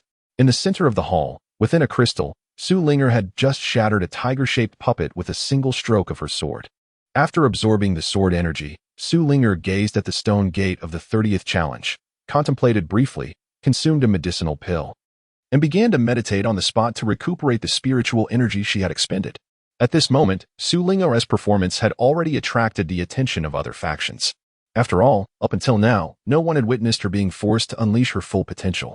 Just then, Su Yichen in the grand hall suddenly shifted his expression. The sword madman had transmitted a message to him. Thus, Su Yichen casually concocted a reason and took his leave. What is the matter? Upon meeting the sword madman, Su Yichen noticed his anxious demeanor and furrowed his brows in inquiry. Don't ask too many questions, just follow me. Without further ado, the sword madman grasped Su Yichen and led him towards the forbidden area. Are we truly heading to the forbidden area? Su Yichen asked in surprise upon seeing where the sword madman was taking him. Yes. This forbidden area is the secluded retreat of the supreme elders of the Divine Sword Mountain, and it is currently a sacred ground of the Starry Sword sect. The sword madman confirmed, providing an explanation about the location. Are the supreme elders of the Divine Sword Mountain still present? Su Yichen inquired, astonished by the sword madman's words. You'll find out once you enter. You must help me. After speaking, the sword madman unleashed his sword energy, enveloping Su Yichen within. The vortex at the entrance of the forbidden area drew them both inside. Upon entering, Su Yichen gazed upward and saw rows of tombstones. However, before he could ask further questions, the sword madman guided him deeper into the sacred ground. Upon arriving at the depths of the forbidden area, Su Yichen spotted the sword madman's junior apprentice, who stood waiting for the sword madman's return. Upon seeing the sword madman, his face lit up with joy, but it quickly shifted to concern as he furrowed his brows at Su Yichen, who accompanied him. Junior brother, this is Su Yichen. Let him see if there is a way to resolve the issue within you, the sword madman promptly introduced. This is my junior brother, and also my master's son. Yixiang. HM? What issue? Before Su Yichen could inquire further, he was interrupted by the sword madman's introduction. Brother, I understand your concern for us. But there is no need to resort to desperate measures, Yixiang responded, momentarily taken aback by the introduction, and then spoke with a hint of resignation. Evidently, he did not believe that Su Yichen could resolve the issue, primarily due to his youthful appearance. After all, even a quasi-emperor had been unable to solve this problem. What could a young man possibly do? Junior brother, do not underestimate this lad, the sword madman interjected, realizing that his junior brother was dismissing Su Yichen as potential. Yixiang, observing the sword madman's serious demeanor, found himself at a loss for words. HM? What a curious power. Just as the brothers were conversing, Su Yichen suddenly spoke up. Both the sword madman and Yixiang turned to him, and upon noticing the faint layer of chaotic energy enveloping Su Yichen's eyes, Yixiang's eyes widened in shock. What is going on? Have you discovered something? Can it be resolved? The sword madman, filled with excitement, quickly inquired. I'll take a look first. Su Yichen replied, unsure if he could indeed resolve the issue, as this was his first encounter with such a power. After Su Yichen finished speaking, he stepped forward and grasped Yixiang's wrist. Subsequently, a trace of chaotic energy entered Yixiang's body, meandering slowly within. Jianfengzi watched Su Yichen anxiously. Yixiang, who had initially doubted Su Yichen, began to feel a sense of apprehension upon witnessing Su Yichen's extraordinary abilities. The issue that had plagued them for centuries now seemed to be illuminated by the dawn of hope. After a considerable time, Su Yichen released Yixiang's wrist and lowered his head in contemplation, lost in thought. What is it? Tianxing, unable to contain his impatience, inquired anxiously as Su Yichen remained silent for an extended period. Where does this power originate? Su Yichen fixed his gaze on Yiziyang, his expression grave as he spoke. It is left behind by the external assistance summoned by those who annihilated my divine sword. Tianxing interjected before Yiziyang could respond. External assistance? Su Yichen asked, perplexed by Tianxing's words. He had never heard of such a thing. Yes, back in the day, my divine sword mountain had several supreme elders at the quasi-emperor level. It was inconceivable for the powers of that time to completely obliterate my divine sword mountain. My junior brother mentioned that several hooded figures suddenly appeared and detained some of our supreme elders, Tianxing elaborated, having just learned of the external assistance. Naturally, Su Yichen was unaware of this. Upon hearing this, Su Yichen furrowed his brow. He felt a subtle unease when he sensed that strange power earlier. Though he could not discern the reason behind it, I will first attempt to expel it, he resolved after a moment of thought, deciding to see if he could rid Yiziyang of the peculiar force. He had already perceived that the strange energy within Yiziyang was causing his life force to dwindle. Upon hearing Su Yichen's words, Tianxing's face lit up with excitement, and he hurriedly urged Yiziyang to sit cross-legged. Do not rejoice too soon. I can only attempt it. Whether I can truly expel it remains uncertain, Su Yichen cautioned, unable to suppress his urge to remind Tianxing of the potential outcomes. Understood, Tianxing replied, his expression unchanged yet nodding affirmatively. He was uncertain why he felt that Su Yichen could resolve the situation. Su Yichen shook his head and said no more. He settled down behind Yiziyang, sitting cross-legged, channeling the chaotic energy. The chaotic vortex emerged once more behind him, and streams of chaotic essence gradually flowed through his hands, entering Yiziyang's body. Su Yichen was now wholly immersed in this endeavor, skillfully manipulating the chaotic energy. He first enveloped Yiziyang's heart meridian and soul within it, safeguarding them against any unforeseen mishaps. He even contemplated utilizing his final experience card for the peak level of an emperor's cultivation. However, upon further reflection, he deemed it unnecessary for the moment and resolved to assess the situation first. After ensuring the protection of Yiziyang's heart meridian and soul, Su Yichen commenced directing the chaotic energy towards the enigmatic force. Su Yichen's movements were exceedingly cautious, fearful of any irreversible consequences. Finally, at the very moment when time seemed to slip away, Su Yichen abruptly opened his tightly shut eyes, letting out a gasp of astonishment.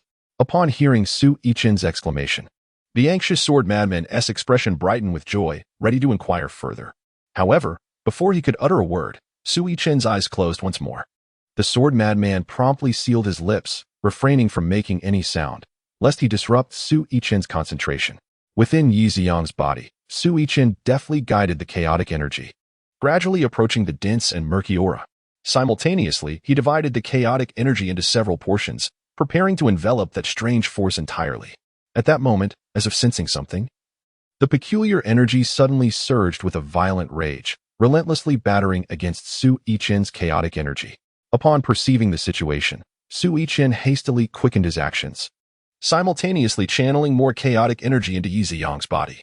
At that moment, the sword madman remained oblivious to the unfolding events, only noticing the chaotic vortex behind Su Yichen suddenly accelerate, with the frequency of the stars within pulsating rapidly. Concurrently, Yiziyang's brows furrowed, and a painful expression overtook his face. Two forces clashed violently within him, and the agony felt akin to being pierced by 1,000 arrows.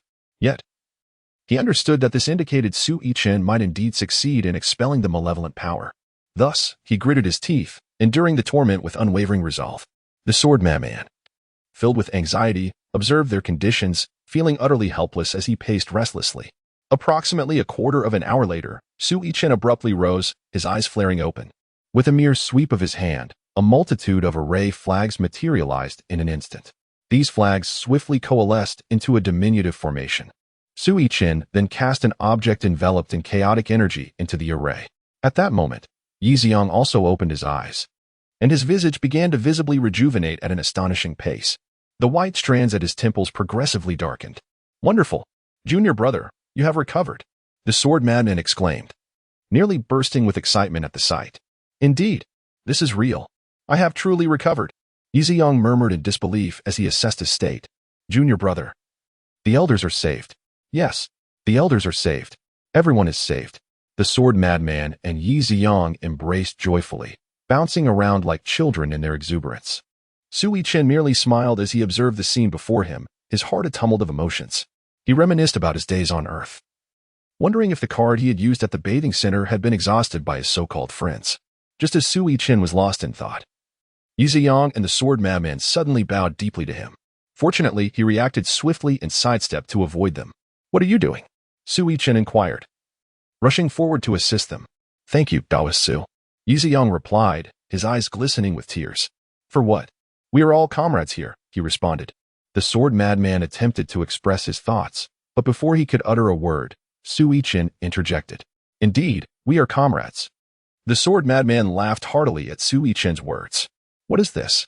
Yiziyang asked, gazing at an unknown force enveloped in chaotic energy within the adjacent formation. Upon hearing Yiziyang's words, the sword madman also turned his attention to the formation. "This power does not belong to this world," Su Yichen suddenly declared, his expression turning grave. Chapter 51. Refining the Mysterious Power. Su Yichen's words struck like a heavy hammer, freezing the smiles on the faces of Sword Madman and Yiziyang. "Not of this world?" They exchanged astonished glances, simultaneously questioning. Su Yichen nodded gravely. "What does that mean? Not of this world?" Sword Madman inquired. His eyes filled with shock and confusion as he gazed at Su Yichen. "Taoist Su, how do you know this power does not belong to our realm?" Yiziyang stared in disbelief at the peculiar force enveloped in chaotic energy within the formation, also posing his question. "Indeed, this power is repelled by the will of heaven, and thus I deduce it does not belong to this world," Su Yichen affirmed, nodding towards Sword Madman. He then turned his gaze towards Yiziyang. As Yiziyang noticed Su Yichen's attention upon him, a chaotic vortex suddenly materialized behind Su Yichen, with stars shimmering and the sun and moon oscillating within. Furthermore, Yiziyang sensed the oppressive force of the heavenly Tao emanating from the chaotic energy spilling forth from the vortex. Yiziyang's astonishment deepened. How could a cultivator exude the pressure of the heavenly Tao? "Hiki, my cultivation method is rather unique, allowing me to harness the essence of the heavenly Tao for my own use," Su Yichen explained with a light chuckle to the still astonished Yiziyang. "Do not be so shocked. I will clarify everything for you when time permits. For now, let us see if we can neutralize this strange power," Sword Madman remarked, giving Yiziyang a reassuring pat on the shoulder. After Sword Madman spoke, he turned his attention back to Su Yichen. At this moment, the only forces capable of posing a threat to this bizarre power were Su Yichen's chaotic energy and the might of the heavenly Tao. Su Yichen noticed that both of them had turned their gaze towards him, so he stepped forward and dispelled the chaotic energy that enveloped the parcel. As he removed the chaotic aura, the peculiar energy immediately began to diffuse outward. Without hesitation, Su Yichen formed hand seals, activating the formations he had arranged around them to contain the energy within the array and prevent it from spilling out. "Taoist Su, what do you intend to do?" Yiziyang inquired, observing Su Yichen's actions. "I plan to refine it using the chaotic energy," Su Yichen replied, his expression calm upon hearing Yiziyang's question. "Refine it? Is that even possible?" Yiziyang's heart was filled with astonishment beyond measure. After Su Yichen finished speaking, he chose to disregard them. The reason he intended to refine this peculiar power was that upon his recent contact with it, he discerned that this strange force seemed to possess its own will, reminiscent of the will of the heavenly Tao. Thus, Su Yichen resolved to experiment with its refinement. He clasped his hands and executed a series of intricate gestures, revealing the manifestation of his chaos body. In this instance, both Sword Madman and Yiziyang felt an overwhelming pressure emanating from the chaos body's manifestation. This sensation of oppression arose because Su Yichen simultaneously activated the technique known as the Chaos Creation Sutra, marking his first application of this method outside of mere cultivation. Su Yichen formed a hand seal, unleashing a beam of ethereal blue flame that shot forth from his palms towards the sealing formation. In an instant, the azure flames enveloped the chaotic energy along with that peculiar force, drawing them into the chaotic vortex behind him. After completing this task, Su Yichen settled into a meditative posture, his consciousness transported to a realm of chaos. This space was utterly barren, filled solely with an endless swirl of chaotic energy intermingled with the essence of the heavenly Tao. At the very center of this chaotic realm, the ethereal blue flames tightly encased the enigmatic force. After observing this power for a moment, Su Yichen formed another seal with his hands and commenced the process of refinement. He was uncertain whether this force would dissipate or be assimilated by the chaotic energy, yet he harbored a premonition that the outcome might yield unforeseen consequences. As time elapsed within the chaotic space, Su Yichen's spirit, performing hand seals, floated cross-legged in midair. Before him, the azure flames gradually consumed the peculiar force, transforming it into delicate wisps of mist that drifted away from the fire. To Su Yichen's astonishment, the refined, enigmatic power was not absorbed by the chaotic energy, but rather drawn in by the essence of the heavenly Tao. In his previous cultivation, he could only comprehend various grand powers, never having grasped the essence of the heavenly Tao itself. He had relied on tribulations and the stored lightning power within the Zishu divine thunderstone to slightly augment his understanding of the heavenly Tao.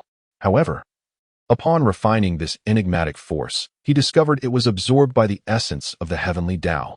This revelation filled Su Yichen with delight, confirming his belief that this power bore a certain connection to the heavenly Tao.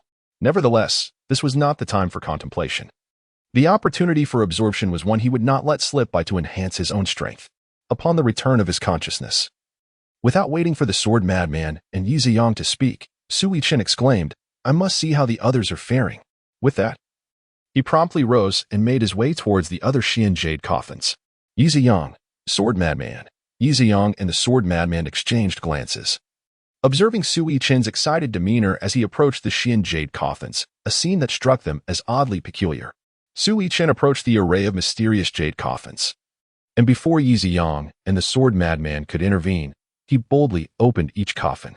The moment the coffins were unsealed, a profound vitality began to emanate from within. The sword madman and Yi Ziyang, witnessing the spectacle, felt an immediate surge of anxiety.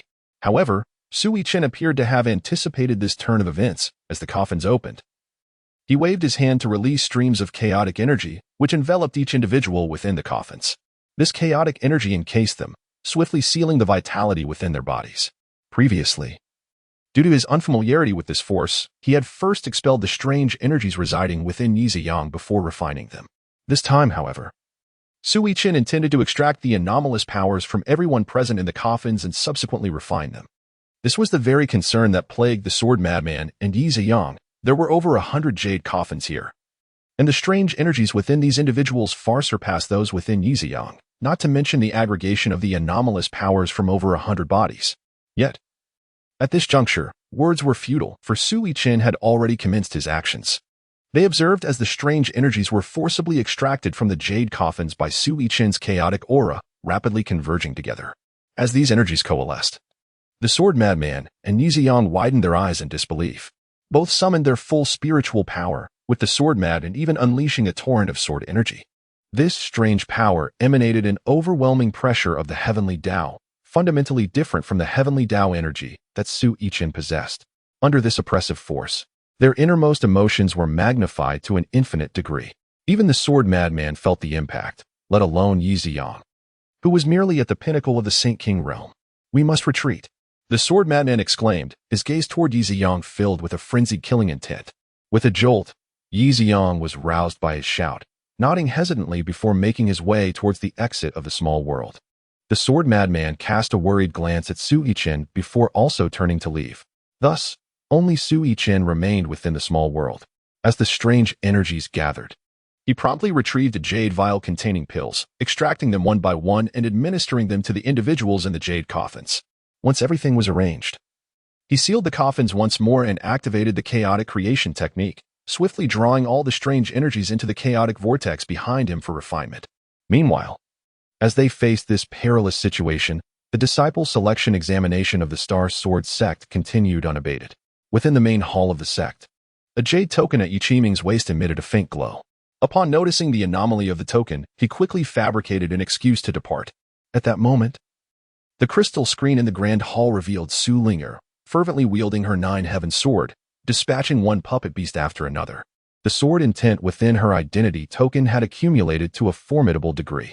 Yet, Su Linger remained unsatisfied, pressing onward through the challenges. She had heard her father recount tales of great warriors, all of whom ascended to their lofty thrones through a series of trials and tribulations. After defeating the last puppet beast, Su Linger hastily consumed a pill and began to circulate her cultivation technique to restore her spiritual energy. The number of puppet beasts in each round was no trifling matter, let alone the humanoid puppets. Nevertheless, she had not emerged empty-handed. In addition to gaining invaluable combat experience, she had acquired several sword path inheritances. As time passed, Su Linger adjusted her state and ventured into the passage before her once more. However, upon traversing this passage and entering a new training ground, she encountered a peculiar figure, one that bore an uncanny resemblance to herself. Staring at this apparition, Su Linger was momentarily taken aback, before her expression turned serious as she slowly raised her Nine Heavens sword. In response, the figure mirroring her movements did the same. Su Linger furrowed her brow slightly, a sense of confusion enveloping her heart. The counterfeit before her surprisingly wielded a Nine Heavens sword as well. Moreover, the movements of this impostor mirrored her own precisely. What does this signify? Am I fighting against myself? An air of perplexity filled Su Linger. She executed a series of movements, and the counterfeit replicated each one flawlessly. Chapter 52. The Identity of Yichen. After a series of probing maneuvers, Su Linger let out a cold snort and raised her Nine Heavens sword, unleashing a wave of sword energy towards the impostor. However, an unforeseen event transpired. As Su Linger released her sword energy, the counterfeit mirrored her actions, also unleashing a similar wave. Yet, Su Linger distinctly observed that as the impostor released the sword energy, a peculiar smile curled at the corner of its mouth. Taken aback by this sight, Su Linger quickly heightened her vigilance. Fortunately, she had prepared in advance. At the moment their sword energies collided, her own wave was effortlessly shattered by the counterparts. Su Linger swiftly channeled her spiritual energy, conjuring a protective barrier a yard in front of her, thus averting injury. Hiki, this girl is quite quick to react. At that moment, within the grand hall, Zhang Yutao, Sha Yuanshan, and He Haman observed Su Linger's performance, nodding and smiling. Behind them stood nearly half the people in the hall. Since the commencement of the second round of assessments, many had withdrawn, while others had barely met the passing criteria. Only a scant few remained steadfast. Su Linger, having progressed through the most challenges thus far, drew the attention of the gathered crowd. Impressive. Is this the 40th stage? Indeed. I have participated in several recruitment assessments by the Xingqian sword sect, and this is the first time I've seen someone reach the 40th stage. Whose child is this? I don't know. I've never seen her before. The crowd within the hall began to chatter animatedly. However, for Su Linger, the situation was far from easy. Regardless of her techniques, her opponent executed them flawlessly, each move possessing slightly greater power than her own. At this moment, Su Linger found herself gradually at a disadvantage, evidently at a loss against the counterfeit resembling her own reflection. Yet, she did not surrender. The light in her eyes grew only more resolute. She fixated on the impostor, her mind racing through previous encounters, seeking a flaw. Suddenly, her eyes brightened. She had indeed overlooked a crucial detail. With this realization, she resolved to test her hypothesis. Her spiritual energy surged wildly, the Nine Heavens sword vibrating in her grasp, radiating an unprecedented brilliance. The air around her resonated with the sound of swords, and an endless torrent of sword aura began to swirl violently around her. Even the sword energy within her identity jade token began to stir restlessly. What grade of sword technique is this? The spectators in the hall fell momentarily silent, only to erupt into fervent discussion. The counterfeit Su Linger, perhaps sensing the impending danger, launched the first strike, employing the first form of the star-plucking sword technique. Observing the impostor's move, Su Linger's lips curled into a smile. It seemed her conjecture was correct. This counterfeit could only replicate the technique she had employed during her trials, while those she had not used remained beyond its reach. Just as the impostor's sword energy was about to strike Su Linger, she thrust the Nine Heavens sword forward, whispering to herself, second form of the star-plucking sword technique. In an instant, countless sword energies transformed into shimmering stars, coalescing into a magnificent sword of celestial brilliance, hurtling towards the impostor's attack. The counterfeit, witnessing such a formidable onslaught, adopted a serious demeanor and retaliated with several successive sword strikes against Su Linger's assault. In the fleeting moments of their collision, the sword energies unleashed by the impostor dissipated within mere breaths. However, Su Linger's attack surged onward, unimpeded, towards the counterfeit. The impostor initially intended to evade, yet her body felt as if it were frozen, leaving her no avenue of escape. Faced with such overwhelming force, she relinquished any thought of resistance. As the sword energy closed in, numerous sword marks appeared upon her form. With a thunderous roar, the sword energy struck the impostor, producing a sound akin to thunder. A blinding radiance erupted from the spot where the impostor had stood, rendering it impossible to behold. Once the light subsided, only the disheveled figure of Su Linger remained. The impostor had vanished entirely. Su Linger cautiously surveyed her surroundings. Just as she sought the presence of the impostor, The stone door of the passageway slowly swung open. Upon witnessing the door's opening, Su Yichen finally exhaled in relief, secretly rejoicing. Fortunately, I did not employ that sword during the previous challenge. Otherwise, I would have faced defeat long ago. Huh? Where is my reward? After lingering in place for quite some time, Su Yichen found nothing particularly remarkable. Just as her confusion deepened, a brilliant light suddenly materialized in the center of the training ground, hurtling swiftly towards her. Upon witnessing the radiant glow, Su Yichen finally revealed a smile and said, "That's more like it. After all the fatigue Yichen endured to arrive here, how could there be no reward?" As the orb of light fused with her brow, it transformed into countless insights into the sword techniques, all of which were manifestations of her own martial prowess. She promptly sat cross-legged, beginning to assimilate these sword insights. With her deepening comprehension of the sword, the realm she was on the verge of breaking through began to loosen, poised for imminent ascension. "Oh no, she's about to break through," Yichen suddenly exclaimed within the grand hall, his expression fraught with tension. "You startled me. A breakthrough is a good thing, so why are you so anxious?" Zhang Yutao and Xiao Yuanshan, who were closest to him, responded in confusion, their faces reflecting similar bewilderment. "This is not something you understand," Yichen hurriedly explained to the group. "This second trial is specifically designed to test or refine one's swordsmanship. The spiritual energy within is isolated by a formation." Upon hearing Yichen's explanation, both Xiao Yuanshan and Zhang Yutao grew anxious as well. If there were insufficient spiritual energy to support a breakthrough, it could undoubtedly lead to failure, potentially resulting in the rupture of all meridians and even endangering one's life. "Look, it's a top-grade spirit stone." Indeed, it truly is a top-grade spirit stone. Just as the others were still mired in worry, a flash of light emanated from Su Yichen's dragon and phoenix jade pendant, and hundreds of top-grade spirit stones, along with thousands of superior-grade spirit stones, materialized around her. As Su Yichen prepared for her breakthrough, she was already aware that the surrounding area lacked the ethereal essence of heaven and earth. Thus, she had made ample preparations beforehand. Upon observing the mountains of spirit stones piled around her, Yichen, Zhang Yutao, and Xiao Yuanshan felt a sense of relief. As time gradually passed, an hour later, a tremendous force of attraction suddenly emanated from within Su Yichen. The spirit stones beside her began to dim at a visible rate, with the spiritual energy wildly surging into her being. This force of attraction persisted for nearly a quarter of an hour before it gradually subsided. Just as the attraction ceased, a wave of spiritual power belonging to the 7th level of the spirit refinement realm was instantly released from within Su Yichen. Having not fully recovered to her peak state due to the prior challenges, she was now completely rejuvenated. Witnessing this spectacle, Yichen murmured softly, "It's possible that she could indeed surpass the 50th barrier. What happens if she surpasses the 50th barrier?" Xiao Yuanshan inquired, perplexed by Yichen's words. According to the Saintess regulations, anyone who can surpass 50 barriers while in the spirit refinement realm will be designated as the young master of the Xingqian sword sect. Yichen explained with a glance at him. "What?" Zhang Yu now exclaimed, having overheard their exchange.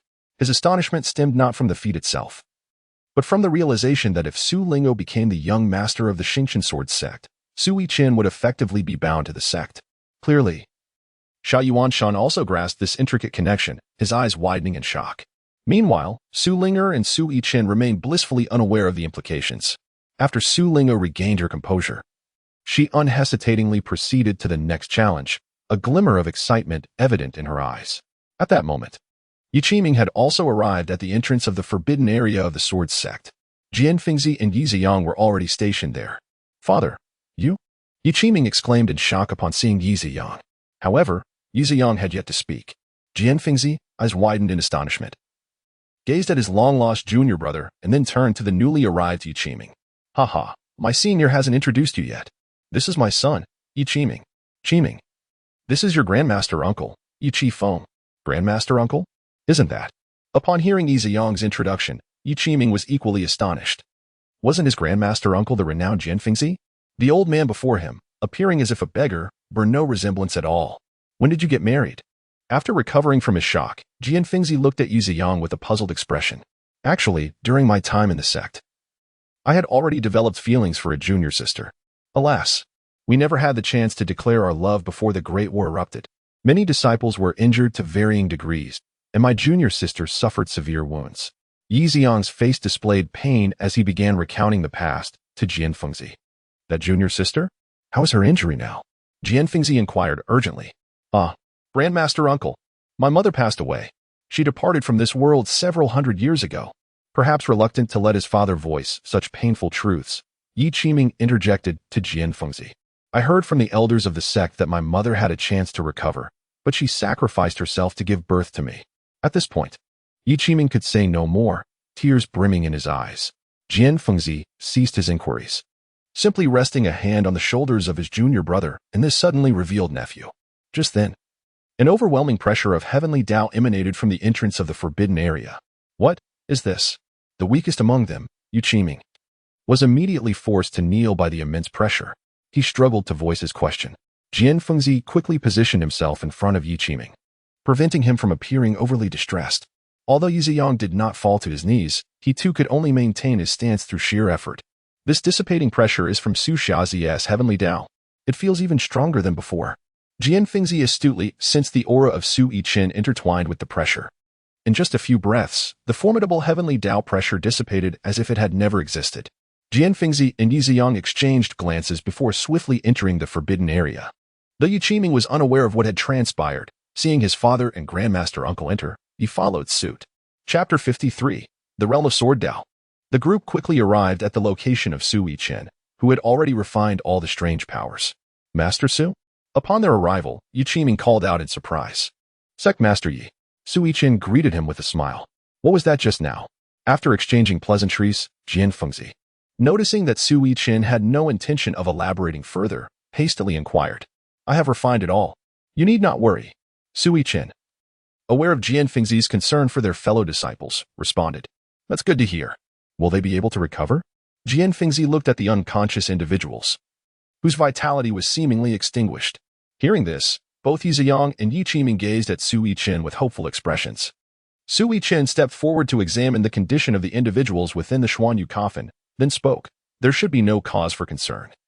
They are merely lacking vitality at present, not on the brink of death.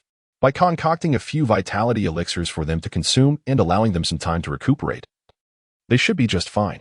After Su Yichen finished speaking, the excitement on the faces of the three individuals before him was ineffable.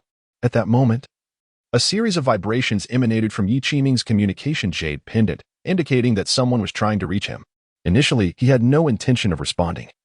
Yet the urgency in the other party's attempts was undeniable. What has happened? Yi Ziyang also noticed the unusual activity of Yi Qiming's jade pendant and inquired. I'm not sure. Let me check.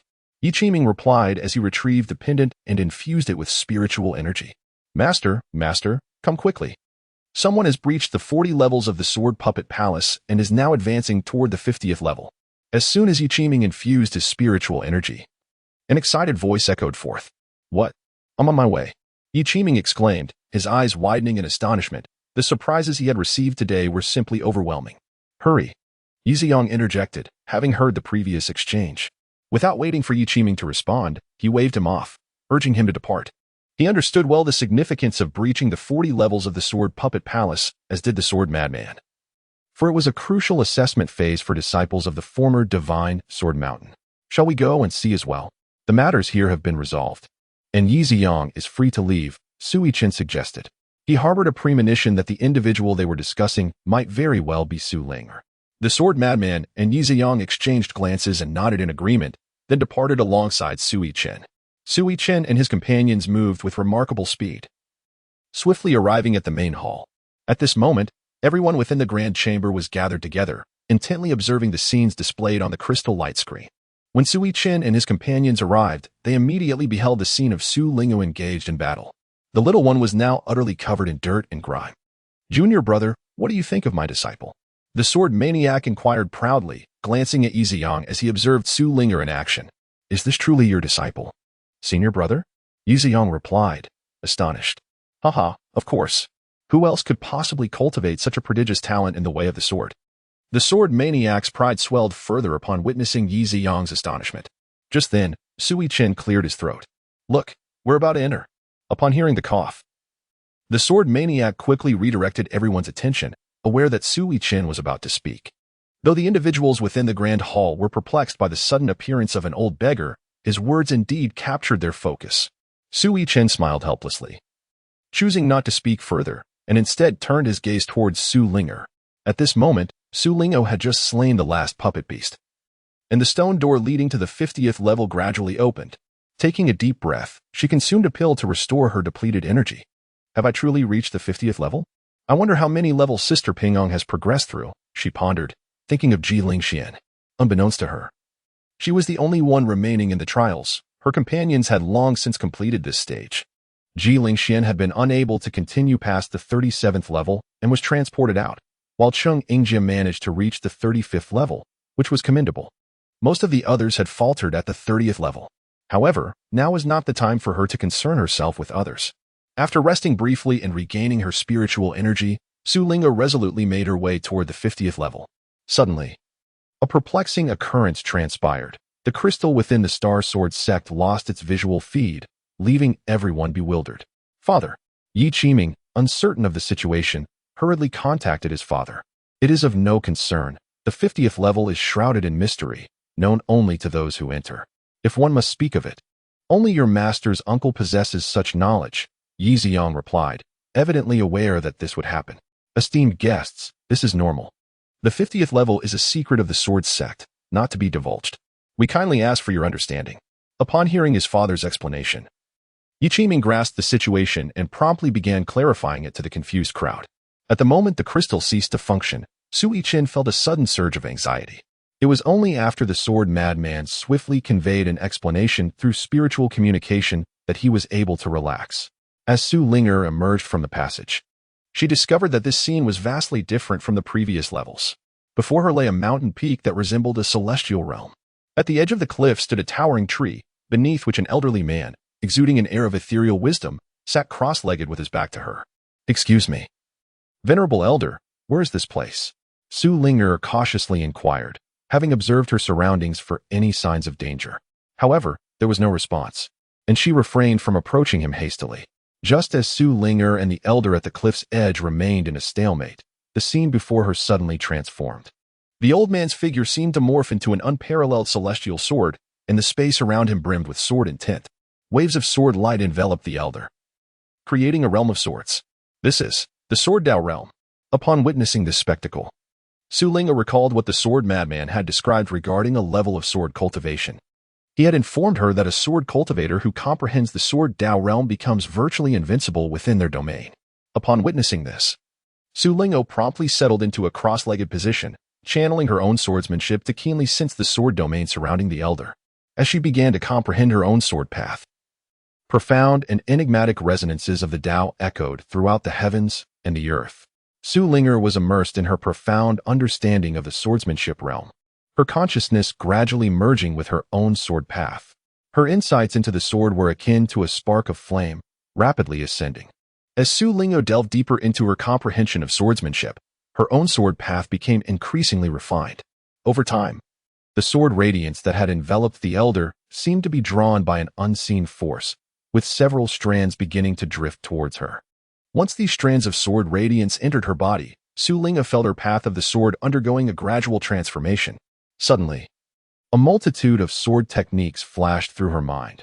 These were not techniques she had previously learned, yet they resonated perfectly with her understanding of the sword. Atop the mountain peak, Su Ling'o instinctively rose, the nine-heaven sword appearing silently in her hand as she began to wield it gracefully. With her eyes closed, Su Ling'o wielded the Jiushu sword with grand and sweeping motions. Each stroke of her blade unleashed a fierce aura, as if the very fabric of space surrounding her was being cleaved by her sword's might. The once tranquil mountaintop was now transformed, the winds and clouds roiling in response to Su Ling'o's swordplay. As she danced with the sword, the radiance encircling the elder began to gradually converge towards her. Su Ling'o was enveloped in an ever-increasing aura, her pink gown billowing in the fierce wind, creating a resonant sound. Empowered by this force, her swordsmanship became increasingly adept. In that moment, she seemed to meld with the very essence of the swordsmanship that permeated the world around her. Completely immersed in her own realm of swordplay, the speed of her strikes quickened, each one appearing simple yet brimming with boundless strength. At that moment, a group of young individuals stood in the plaza of the Star Sword sect. These were the successful candidates from the examination. And Ji Lingxian had searched in vain for Su Ling'o, her worry beginning to mount. She firmly believed that with Su Ling'o's skills, there was no way she could have failed the assessment. Yet now, Elder Qi had declared the examination concluded, and still, Su Linger was nowhere to be found. Qingjie, amidst the crowd, also searched for Su Linger, a flicker of regret crossing his gaze upon failing to spot her. From this moment on, you are all outer disciples of the Star Sword sect. Shortly, you will receive your identity tokens and outer disciple garments. Elder Qi's voice boomed, resonating across the assembly. Upon hearing Elder Qi's words, excitement erupted among the crowd. They had finally joined the most prestigious sect within the Great Qin dynasty. Elder Qi, with Yi's strength, she surely could not have failed the trial. As the crowd buzzed with enthusiasm, Ji Lingshuan's voice suddenly pierced through, commanding attention. The previously lively plaza fell silent. All gazes fixated on the princess of the dynasty. Mind your own affairs. Elder Qi frowned, unyielding even in the presence of her royal status, reprimanding her directly. Elder Qi, even if she has not passed, we should at least see her. Where is Yaya? Ji Lingxian pressed, undeterred. You, Elder Qi, taken aback by Ji Lingshuan's resolute tone, was interrupted by another voice. Hee, little Ji, she has her own destiny. You will understand in due time. Yi Qiming's voice floated in from a distance, and with a flash of sword light, he appeared before the crowd. Greetings, Sect Master. The elders and disciples of the Sword Sect bowed respectfully upon his arrival. Yi Qiming nodded to those present, then turned his smiling gaze toward Ji Lingxian. Uncle Yi. Ji Lingxian exclaimed, her demeanor instantly becoming demure upon recognizing him. Ah, this little girl has caused quite a scare for your father and mother by sneaking out. Yi Qiming chided gently. Hee, Uncle Yi, I passed the assessment. You're not planning to send me back, are you? Ji Lingxian teased playfully. You little rascal. Yi Qiming shook his head with a wry smile, amused by her cleverness. By the way, Uncle Yi, I have a friend with formidable strength and exceptional talent. Yet she hasn't appeared here. I wonder why. Ji Lingxian, sensing that Yi Qiming would not take her back, quickly inquired. Hiki, you must be talking about Linger. Don't worry, she is safe, Yi Qiming assured her with a light chuckle. Lingo? No, I meant Yaya. Ji Lingxian replied, puzzled. Yi Qiming merely smiled. Choosing not to elaborate further, and instead addressed the void, Lord Zheng, Princess Pingyang is training within my sword sect. You may return to report to the Emperor. As Yi Qiming's words echoed, Ji Lingxian looked up in astonishment. A figure emerged from the void, revealing it to be the city lord of Tianxing City. My apologies. Sect Master. His Majesty instructed us to subtly safeguard the princess's safety, which is why we concealed ourselves within your sect, Zhang Liqing explained, his tone tinged with regret. Hee. No harm done. Please convey my regards to the Emperor, Yi Qiming replied cheerfully before vanishing from sight. Understood. Zhang Liqing clasped his fists in acknowledgement toward Yi Qiming's departing figure. Princess, the true name of that Yi is Su Ling. You must befriend her. She embodies the fortune of the Great Qian. After Yi Qiming's departure, Zhang Liqing immediately conveyed this to Princess Pingyang. Su Linga, what makes her so special? Ji Lingxian inquired. Perplexed. You will understand in due time, Princess. Just remember to cultivate a good relationship with her, Zhang Liqing advised, refraining from further explanation before bowing and disappearing into the void. All right, everyone prepare to receive your outer identity tokens and disciple garments. Once Zhang Liqing had left, Elder Qi resumed speaking. Behind him followed a group of Star Sword Sect disciples, each carrying the garments and a verdant identity token for the newly admitted disciples. As these disciples distributed the items, Elder Qi's voice rang out again. Once you have received your tokens, prepare for the talent assessment. This assessment will determine the allocation of your cultivation resources in the future.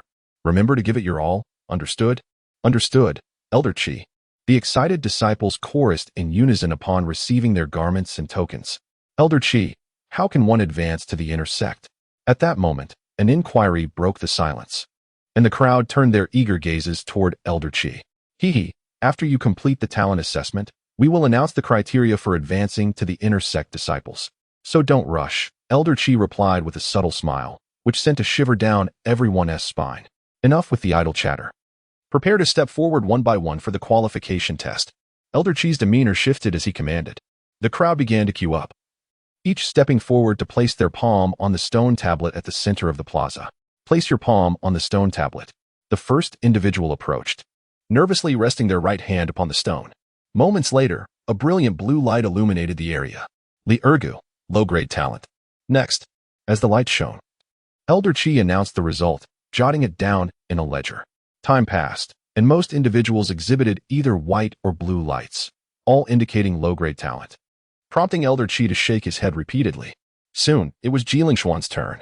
As she approached the stone tablet, all eyes in the plaza fixated on her, holding their breath in anticipation of the princess's talent. Taking a deep breath, Ji Lingshuan slowly raised her delicate hand and placed it on the tablet.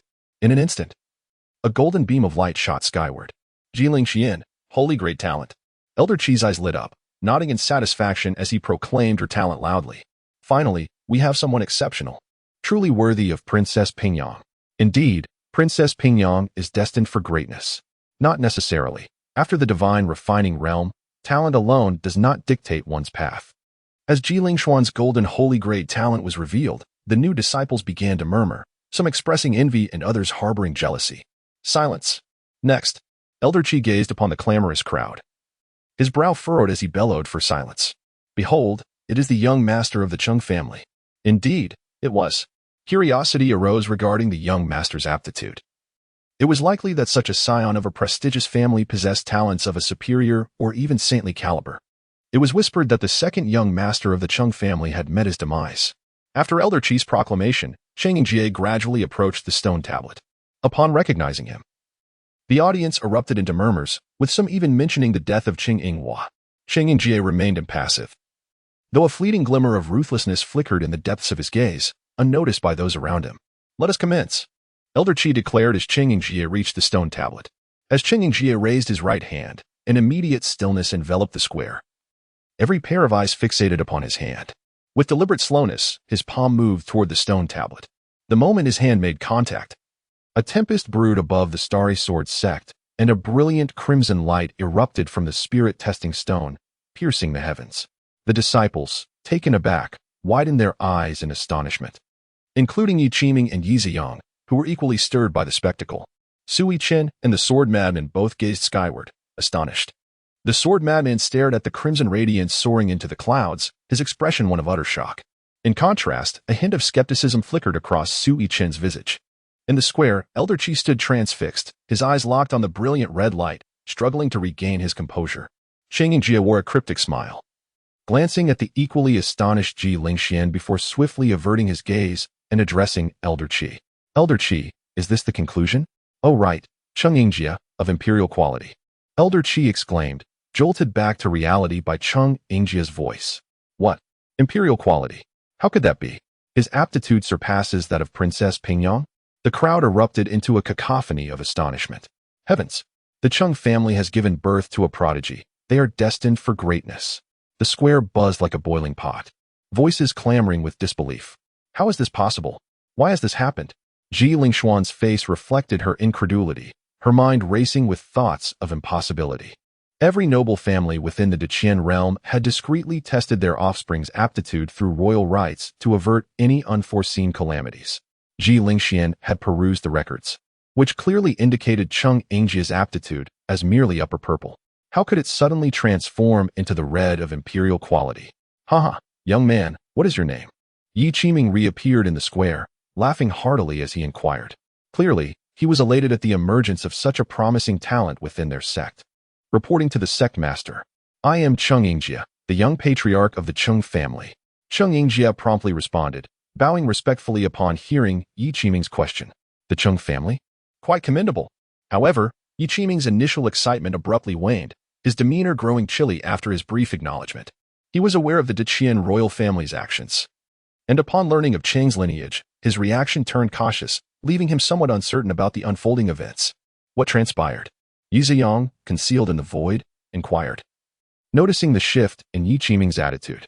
Upon receiving his father's telepathic message, Yi Qiming recounted the information he possessed. Yi Ziyang, equally perplexed, proceeded to relay the matter to the sword madman and Su Yichen. In the ethereal realm, the sword madman appeared equally confounded by Yi Qiming's account. According to what Yi Qiming had stated, such a scenario should not occur. Yet, Su Yichen, upon hearing the news, fell into contemplative silence, sensing an anomaly in the aura emanating from the Crimson Pillar. Sectmaster, I have heard that the Star Sword sect has a regulation concerning qualifications above the sacred rank. Cheng Yingjie suddenly interjected amidst the collective confusion.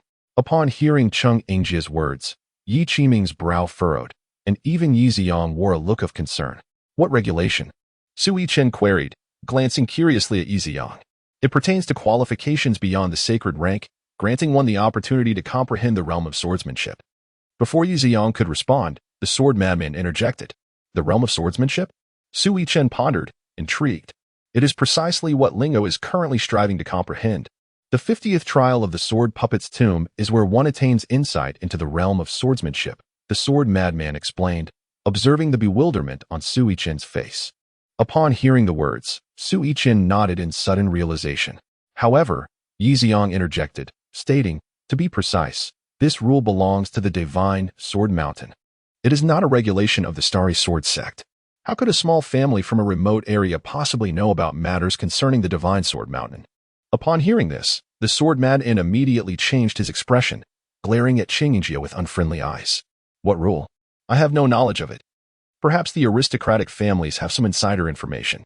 The crowd in the square began to chatter animatedly after Qingjie's remarks. Yi Qiming furrowed his brows and turned to Qingjie, saying, "Oh, what rule is that? As the sect leader, how come I have never heard of it?" Qingjie frowned at Yi Qiming's words. His father had indeed informed him of this. Yet, how could the sect leader claim ignorance? In such a public setting. He found it hard to believe that the esteemed Starry Sword sect would act in such a manner. Sect leader Yi, is it possible that such a regulation does not exist within your sect?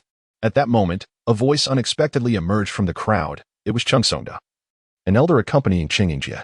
Hearing Chengsongda's words, Yi Qiming's brow furrowed even deeper as he inquired, Chengsongda, what do you mean by that? Sect leader Yi, please do not misunderstand. We merely heard that the Starry Sword sect has a rule whereby new disciples with qualifications above the holy grade may gain insight into the sect's sword realm. Chengsongda explained, noticing that Yi Qiming was genuinely angered. Upon hearing this, a surge of murderous intent flared up in Yi Qiming's heart. Chapter 55, A Great Conflict on the Brink. Chengsongda instantly sensed the murderous intent locking onto him. As a mid-stage saint, he felt a deathly crisis from the pressure emanating from Yi Qiming, who stood at the Holy King level. Qiming, do not kill him just yet. Just as Yi Qiming was about to take action, Yi Ziyang suddenly conveyed a message to him. Upon hearing this, Yi Qiming immediately dissipated his murderous aura directed at Chengsongda. At that moment, Chengsongda was drenched in cold sweat, having thought he was done for. To his surprise, Yi Qiming had suddenly withdrawn his murderous intent. Find a way to make him reveal who told him this information. Yi Ziyang continued to communicate with Yi Qiming. Elder Qi, please retrieve our sect's regulations for accepting disciples. After a moment's contemplation, Yi Qiming instructed Elder Qi. Elder Qi shot Chengsongda a displeased glance before promptly carrying out the task. Elder Yi this. Chengsongda felt an ominous premonition. This regulation had been conveyed to him by the family head. However, it appeared that the Starry Sword sect indeed did not have such a rule. As everyone awaited, it was not long before Elder Qi returned with a booklet in hand, presenting it to Yi Qiming. This is the regulation established since the founding of our Starry Sword sect. Please help me identify which clause contains what you just mentioned. After handing over the booklet, Yi Qiming tossed it to Chengsongda. Chengsongda accepted the booklet, his forehead dripping with cold sweat. Realizing that the events of the day would not end well for him, gritting his teeth, he began to flip through the pages. The perceptual acuity and memory of cultivators far exceed that of ordinary people. Within a short span of time, Chengsongda had scanned through all the regulations of the Starry Sword sect. Under the scrutiny of all present, his expression darkened considerably. It was clear that Yi Qiming was intent on pursuing this matter relentlessly. As the crowd observed Chengsongda's troubled visage, they comprehended the situation. It seemed that the Starry Sword sect truly lacked such a stipulation. Sect leader Yi, I sincerely apologize. It appears the information I received was erroneous. I hope you can forgive me. Chengsongda had no choice but to offer a formal apology, hoping Yi Qiming would let him off the hook. Yi Qiming narrowed his eyes and stated, you must provide the Starry Sword sect with an explanation regarding today's events. Otherwise, before Yi Qiming could finish his sentence, a formidable aura from the Holy King realm erupted towards Chengsongda. Why Yi sect leader, this is a misunderstanding.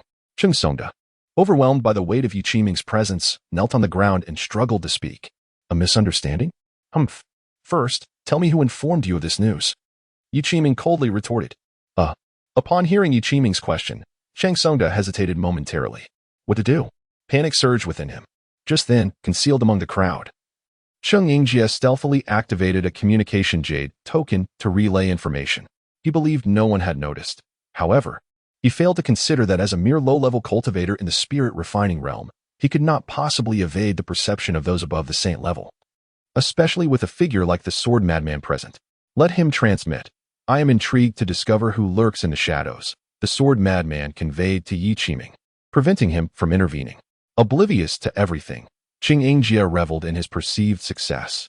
He thought that once his father and family elders arrived, even the Starry Sword Sect's holy king would not dare to act against them, for the Qing family harbored a secret.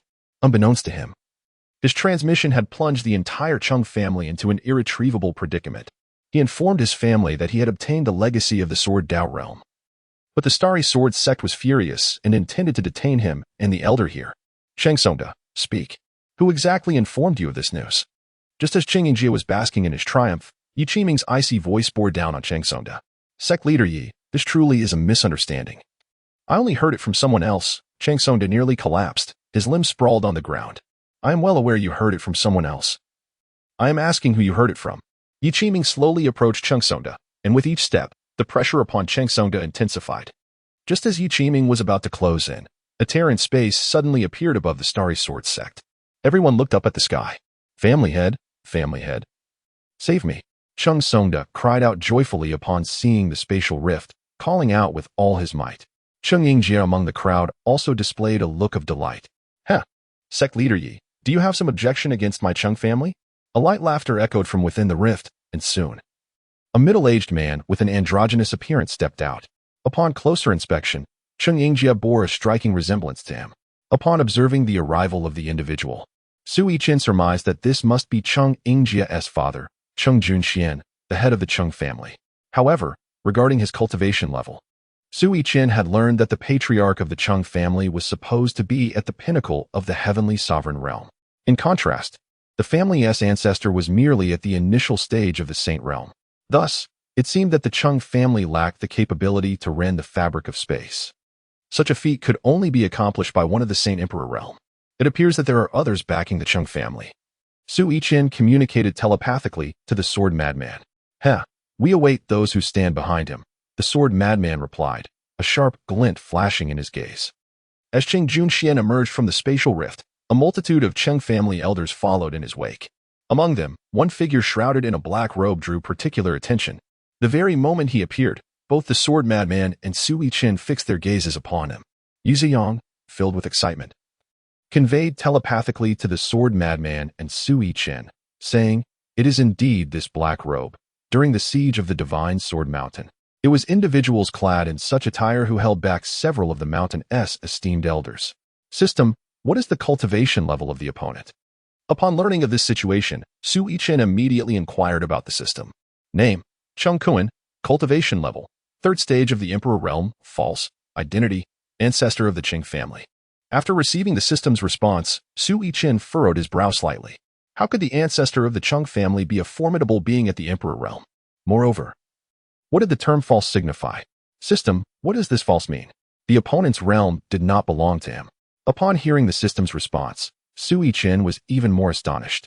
Who could possibly possess the cultivation of an Emperor realm? Although it did not belong to him, it was still at the Emperor level. Be careful. That figure in the black robe is at the Emperor realm. After acquiring this information from the system, Su Yichen immediately conveyed a warning to the sword madman. The sword madman felt a jolt in his heart upon receiving Su Yichen's message. However, after glancing at Su Yichen beside him, he began to calm down. Still, he did not dare to be careless and promptly informed Yi Ziyang to arrange for the ordinary disciples to be taken to safety. Upon receiving the message from the sword madman, Yi Ziyang acted without hesitation, swiftly coordinating the evacuation. The elders of the Starry Sword Sect began to mobilize rapidly. The Cheng family noticed the actions of the Starry Sword Sect, but chose not to intervene, considering the matter trivial and unworthy of their concern. Master Yi, is it appropriate to treat an elder of the Cheng family in such a manner? Cheng Junxian remarked, looking at the prostrate Cheng Songda on the ground. What? Did your elder tarnish the reputation of the Starry Sword Sect, and now I cannot discipline him? Yi Qiming responded, casting a discreet glance at the figure in black. The Cheng family's strength was not enough to warrant Yi Qiming's attention, yet the figure behind them was a different story, compelling him to take heed. What do you mean by that? Cheng Juanchuan's brow furrowed upon hearing Yi Qiming's words, his gaze fixed intently on Cheng Songda. Patriarch. The Starry Sword sect does not have the regulation you mentioned, Cheng Songda interjected, realizing that the patriarch had already arrived. Cheng Juanchuan's eyelids twitched as he locked his gaze on Cheng Yingjie. The implication was clear. This contradicted the information he had received. Cheng Yingjie avoided meeting his father's eyes, a telltale sign that confirmed Cheng Juanchuan's suspicions. Incompetent as ever. At that moment, the black-robed figure, who had been lurking at the back, suddenly spoke up. Having discerned that Cheng Yingjie had transmitted false information, leading them into a trap. Ancestor, please calm your anger. Cheng Junxian quickly bowed and spoke, cold sweat trickling down his forehead. Ancestor, while there may not be such a regulation, I have a lead. Suddenly, Cheng Yinghua, who had been too afraid to look at his father, spoke out loudly. Oh, what lead do you have? The Cheng family ancestor inquired, intrigued. Among us, there is a little girl around 7 or 8 years old. She has yet to reveal herself, and the members of the Starry Sword sect claim she is undergoing a trial. Cheng Yingjie hurriedly divulged everything he knew. You mean? The Cheng family ancestor pondered. But before he could finish, a commanding voice erupted. Enough. What do you intend to do? Yi Qiming's face darkened, his tone icy. Sect Master Yi. That little girl is receiving a legacy in the sword domain. The Cheng family ancestor stepped forward, squinting at Yi Qiming. You think you have any standing? Yi Qiming reprimanded without hesitation. Haha. Does Sect Master Yi believe the Starry Sword sect is still the Divine Sword Mountain? The Cheng family ancestor sneered, his aura suddenly surging with formidable power. Chapter 56. The Unyielding Swordsman. Within the confines of the Starry Sword sect, the sky abruptly darkened. An oppressive aura emanated from the Cheng family ancestor, spreading outward like a suffocating shroud. Cheng Kuan, you must consider your actions carefully. Sensing this overwhelming pressure, Yi Qiming's aura of the Holy King realm erupted, yet it proved futile. At that moment, Yi Ziyang let out a cold snort and stepped forward to shield Yi Qiming. Even so, it was useless. He was merely at the peak of the Holy King realm. Faced with the overwhelming imperial might radiating from Cheng Kuan, Yi Ziyang could hardly withstand the onslaught, even if he unleashed all his strength.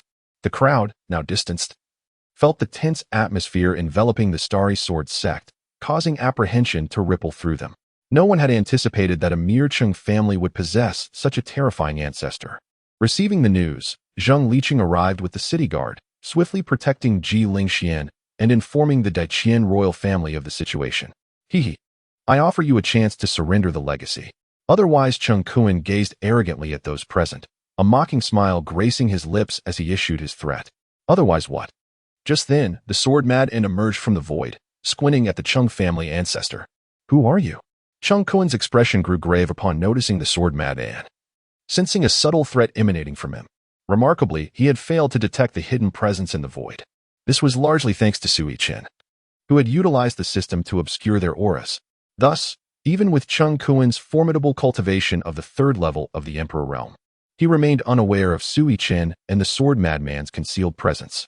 The sword madman wore a defiant smile, his aura of sword intent surging, parting the previously dim sky and allowing rays of light to filter through. You are not worthy to know who I am. Bring forth your companion. Upon hearing the sword madman's derisive words, Cheng Kuan's expression darkened, a flicker of anger flashing in his eyes. You are courting death. I shall oblige. With that, he quickly formed seals with his hands, revealing a blood-red vortex above his head. Though the sword madman spoke arrogantly, he did not dare to underestimate the situation. His expression grave as he focused on the blood-red vortex. As Cheng Kuan's sealing speed intensified, black lightning flickered ominously within the vortex, and a withered, blood-red hand emerged, entwined with strands of dark lightning. Upon seeing the blood-red hand, the sword madman's sword intent surged dramatically, and a golden celestial sword formed from his sword intent materialized in his grasp. At that moment, every cultivator within the Starry Sword sect felt their swords emit faint, welcoming cries, as if heralding the return of the Emperor of Swords. With a flick of his wrist, the sword madman sent forth a clear ringing sound from the golden celestial sword, unleashing a golden sword energy that shot towards the withered hand. Cheng Kuan, observing this, quickly clenched his fists, the withered hand forming a punch aimed at the sword energy. However, contrary to expectations, the anticipated cataclysmic clash did not occur. The sword madman's golden sword energy was instantly obliterated, and the punch, laden with black lightning, surged forward without losing momentum. "Master!" Yi Qiming exclaimed, alarmed. His gaze fixed anxiously on the figure in the sky. Not only he, but all members of the Starry Sword sect were tense, their eyes glued to the unfolding battle above. The sword madman felt the weight of the black lightning-infused punch, sensing the terrifying power it contained. Drawing a deep breath, he raised the golden sword high, chanting incantations as a powerful sword intent erupted from his body, forming a colossal golden sword that surged towards the incoming punch. Boom! The two forces collided, producing a deafening roar, with a powerful shockwave causing the surrounding space to collapse inch by inch. Within the grounds of the Star Sword sect, Yi Ziyang and Yi Qiming swiftly enacted their defenses to withstand this impact. However, just as the shockwave was about to engulf the Star Sword sect, it was intercepted by an invisible barrier. Yi Ziyang, Yi Qiming, and the elders behind them exchanged bewildered glances, uncertain of what had transpired. Although they were in the dark, the sword madman was acutely aware of the situation, as it had been previously agreed upon with Su Yichen. Otherwise, he would not have dared to recklessly engage the ancestor of the Cheng family in battle above the Star Sword sect. I underestimated you, beggar, Chen Kuan remarked.